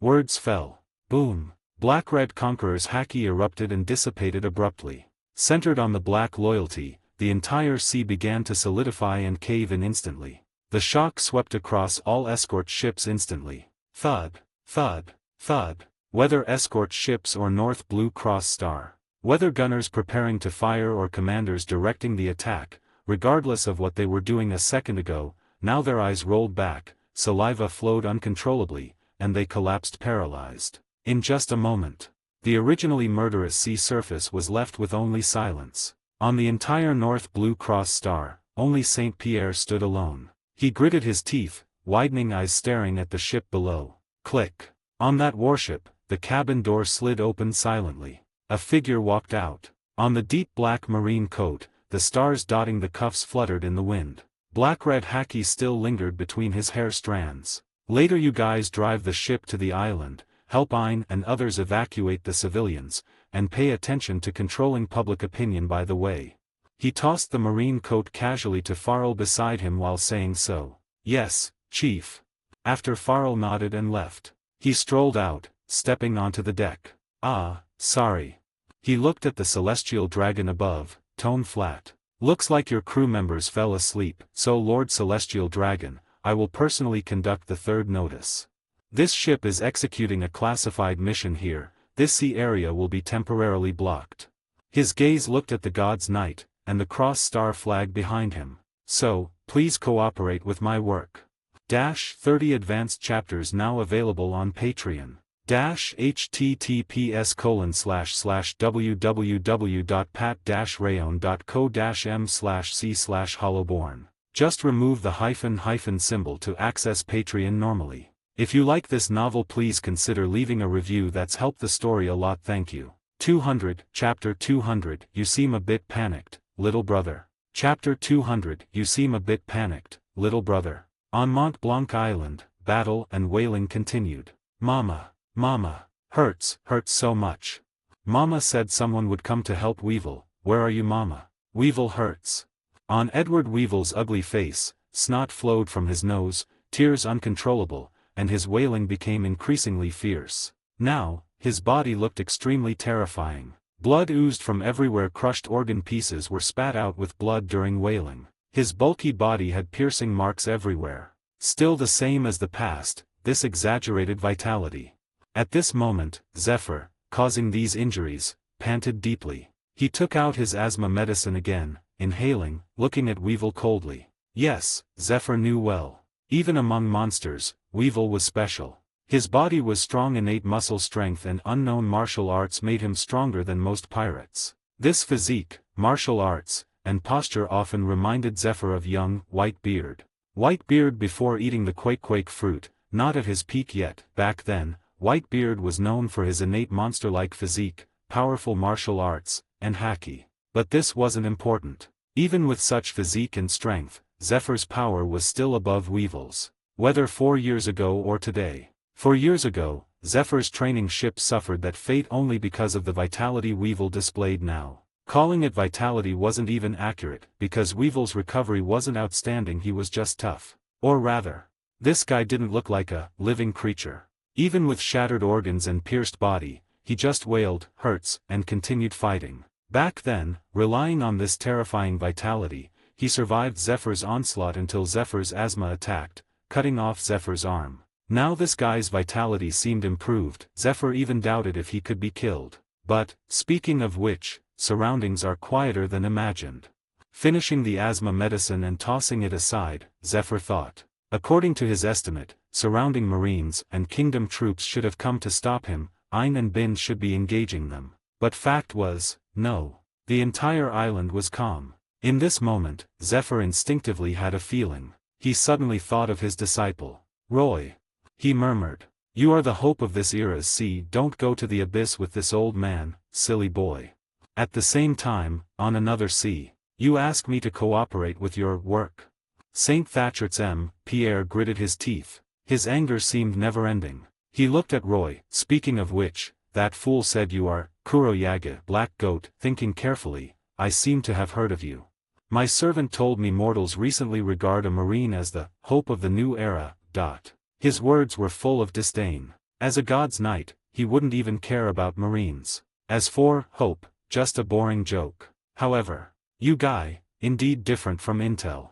His gaze scanned the silent warships around, tone gloomy. He recognized the power Roy used just now. Or rather, all God's Knights knew that power naturally. Conqueror's haki, disgusting term. But the problem was, his intel didn't mention Kuroyagi, Roy awakening Conqueror's haki. In fact, few Marines awakened it. Just awakened. His use was indeed rough just now. Saint Pierre muttered internally. Yes. Although Roy's Conqueror's haki flashed briefly, he could confirm Roy's use wasn't profound, just the simplest, Conqueror's projection. But here lay the problem. Just awakened Conqueror's haki, strong to that extent. Pierre could feel the power surging on him now. That power originated from his left arm, from the mark on it. Just now, Roy's Conqueror's intensity even alarmed it. And that oppression just now, even distorting sky and sea. Emperor-level Conqueror's intensity. So, what a joke. He seemed angrier. Click. Cutting sounds inside his strange armor intensified. A mere lower-world marine, dreaming of becoming a king. Words fell. He raised his hand. Bang! Shriek sounded. The attack turning Claymiller into blood mist appeared again. In this instant, Roy activated his ability without hesitation. Hado Fist immovable body. VMMM. Golden fluctuations surged instantly, flowing outside his body. But, Next moment, Roy's expression changed slightly. Because he felt the fluctuations he emitted became somewhat uncontrollable. So, Fruit Enhancement 5 Senses Enhancement. Roy activated Enhancement instantly, capturing the incoming attack in a flash. It seemed to be a white object. It already hit the fluctuations around Roy fast as the rumble fruit, and glint fruit, in Roy's cognition. Even with enhancement, he couldn't capture its specific form. That is. Roy was puzzled. Boom. In this brief thought, Roy found the fluctuations around him blasting back at him. Even Roy was surprised. But he reacted fast, waving his hand immediately. Behind him, the black loyalty heading to Mont Blanc Island was lifted by Roy the next moment. Chief. X2. On the deck, Hans and Farrell looked back surprised. Then, they saw an incredible scene. On the sea where they were just now, Roy's reversed fluctuations blasted back, raising a huge tsunami. Meanwhile, from the tsunami, that unknown white projectile, like the attack on Claymiller before, pierced the tsunami and sea surface directly. A black hole appeared on the sea again, smoothed over moments later. Hans and Farrell widened their eyes in shock. They naturally didn't know God's Knights, originally ignoring that celestial dragon. After all, celestial dragons were synonymous with trash to most people. But the current situation proved. Although this celestial dragon was still trash, he was undoubtedly a very strong trash. However, moments later, VMMM. Intense golden fluctuations erupted again, shattering the surging tsunami. From falling seawater, Roy's figure reappeared. Oh. The god's knight named Saint Pierre sneered. Actually took my god-killing spear. You lower world species are not bad. He said. But, third warning invalid, looks like Lord Celestial Dragon refused my reasonable mission request. Roy clearly didn't intend to communicate, interrupting him directly. According to Marine Mission Execution Regulations, I have the right to counterattack those obstructing the mission. He said to himself, then. Boom. Punch. Next moment, fluctuations surrounded by fire and ice blasted out. Waves of the entire sea were frozen then burned evaporated instantly. Intense steam erupted terrifying destructive power caved the sea surface instantly, heading straight for the massive hull of North Blue Cross Star. Dare to attack me? Saint Pierre sneered. But he didn't dodge. On the contrary, red smoke spewing from his armor hollows began to flow, wrapping him like flame clouds. But, meaningless. Boom. As two Hado fists approached, they reversed direction instantly like before. Moments later, they headed back at Roy. Reversed Hado fist seemed faster and stronger. Impossible. Hans on the black loyalty widened his eyes seeing this. Reflected Chief's Hado fist again. What ability is that guy? While Hans exclaimed, oh. Roy narrowed his eyes, looking at the red smoke around Saint Pierre. A guess flashed in his eyes. VMMM. Fluctuations rose in his hand again. He punched again. Boom. Double fists collided with reversed fluctuations. Fire clashed with fire, ice bit ice. Finally, they cancelled each other out. Useless, lower world species. Saint Pierre's arrogant voice sounded again. As a mortal, your power is indeed good, but not worth mentioning before me. My ability, my bloodline, my everything is above you. He said proudly. So crawl at my feet. If so, I might spare your life, barely let you be my slave. He said with some expectation. Making such a strong conqueror's haki user submit, even becoming his blade, even for a god's knight, this was worth showing off. But speaking here, he paused. Because now, Roy raised his hand. He extended index finger and thumb, making a gun gesture. From his index finger, VMMM, fluctuations gathered and compressed constantly. Hato Fist's spirit gun bullet. Seeing this, St. Pierre sneered. Idiot, still don't understand. The gap between us. Any attack of yours is ineffective against me. I can reflect double back to you. Speaking, red smoke spread from hollows again, wrapping him. My ability is invincible, he said proudly. But just as this sentence was spoken, his expression changed abruptly. Because in this instant, he clearly saw Roy's thumb bend slightly. ZZT, ZZT, from his index finger. Black-red Conqueror's lightning flowed on it. Like before, under intense haki, the whole sea and sky seemed to distort. That is.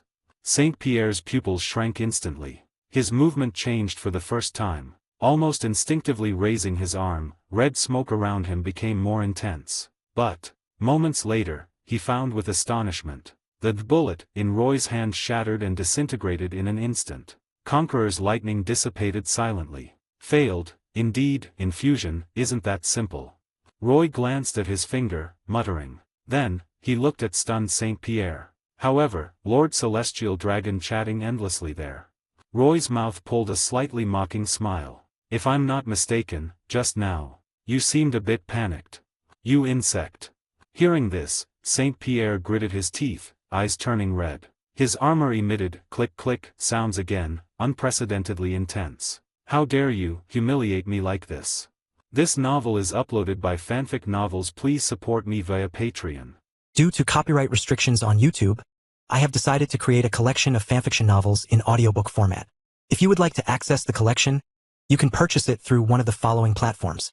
Patreon or Ko-Fi. You will find both links in the description. After completing your payment, you will automatically receive a link to a private Telegram channel that has a great collection of fanfiction audiobooks in audio format. This is a one-time payment that grants lifetime access to the existing collection. Please note that the collection is continuously expanding. I regularly add new audiobooks over time, so the library keeps growing. If you would like to update a novel or add a new one, you must subscribe to my Patreon. Depending on the tier you select, you will be able to request a specific number of chapters weekly, which I will then produce in audiobook format.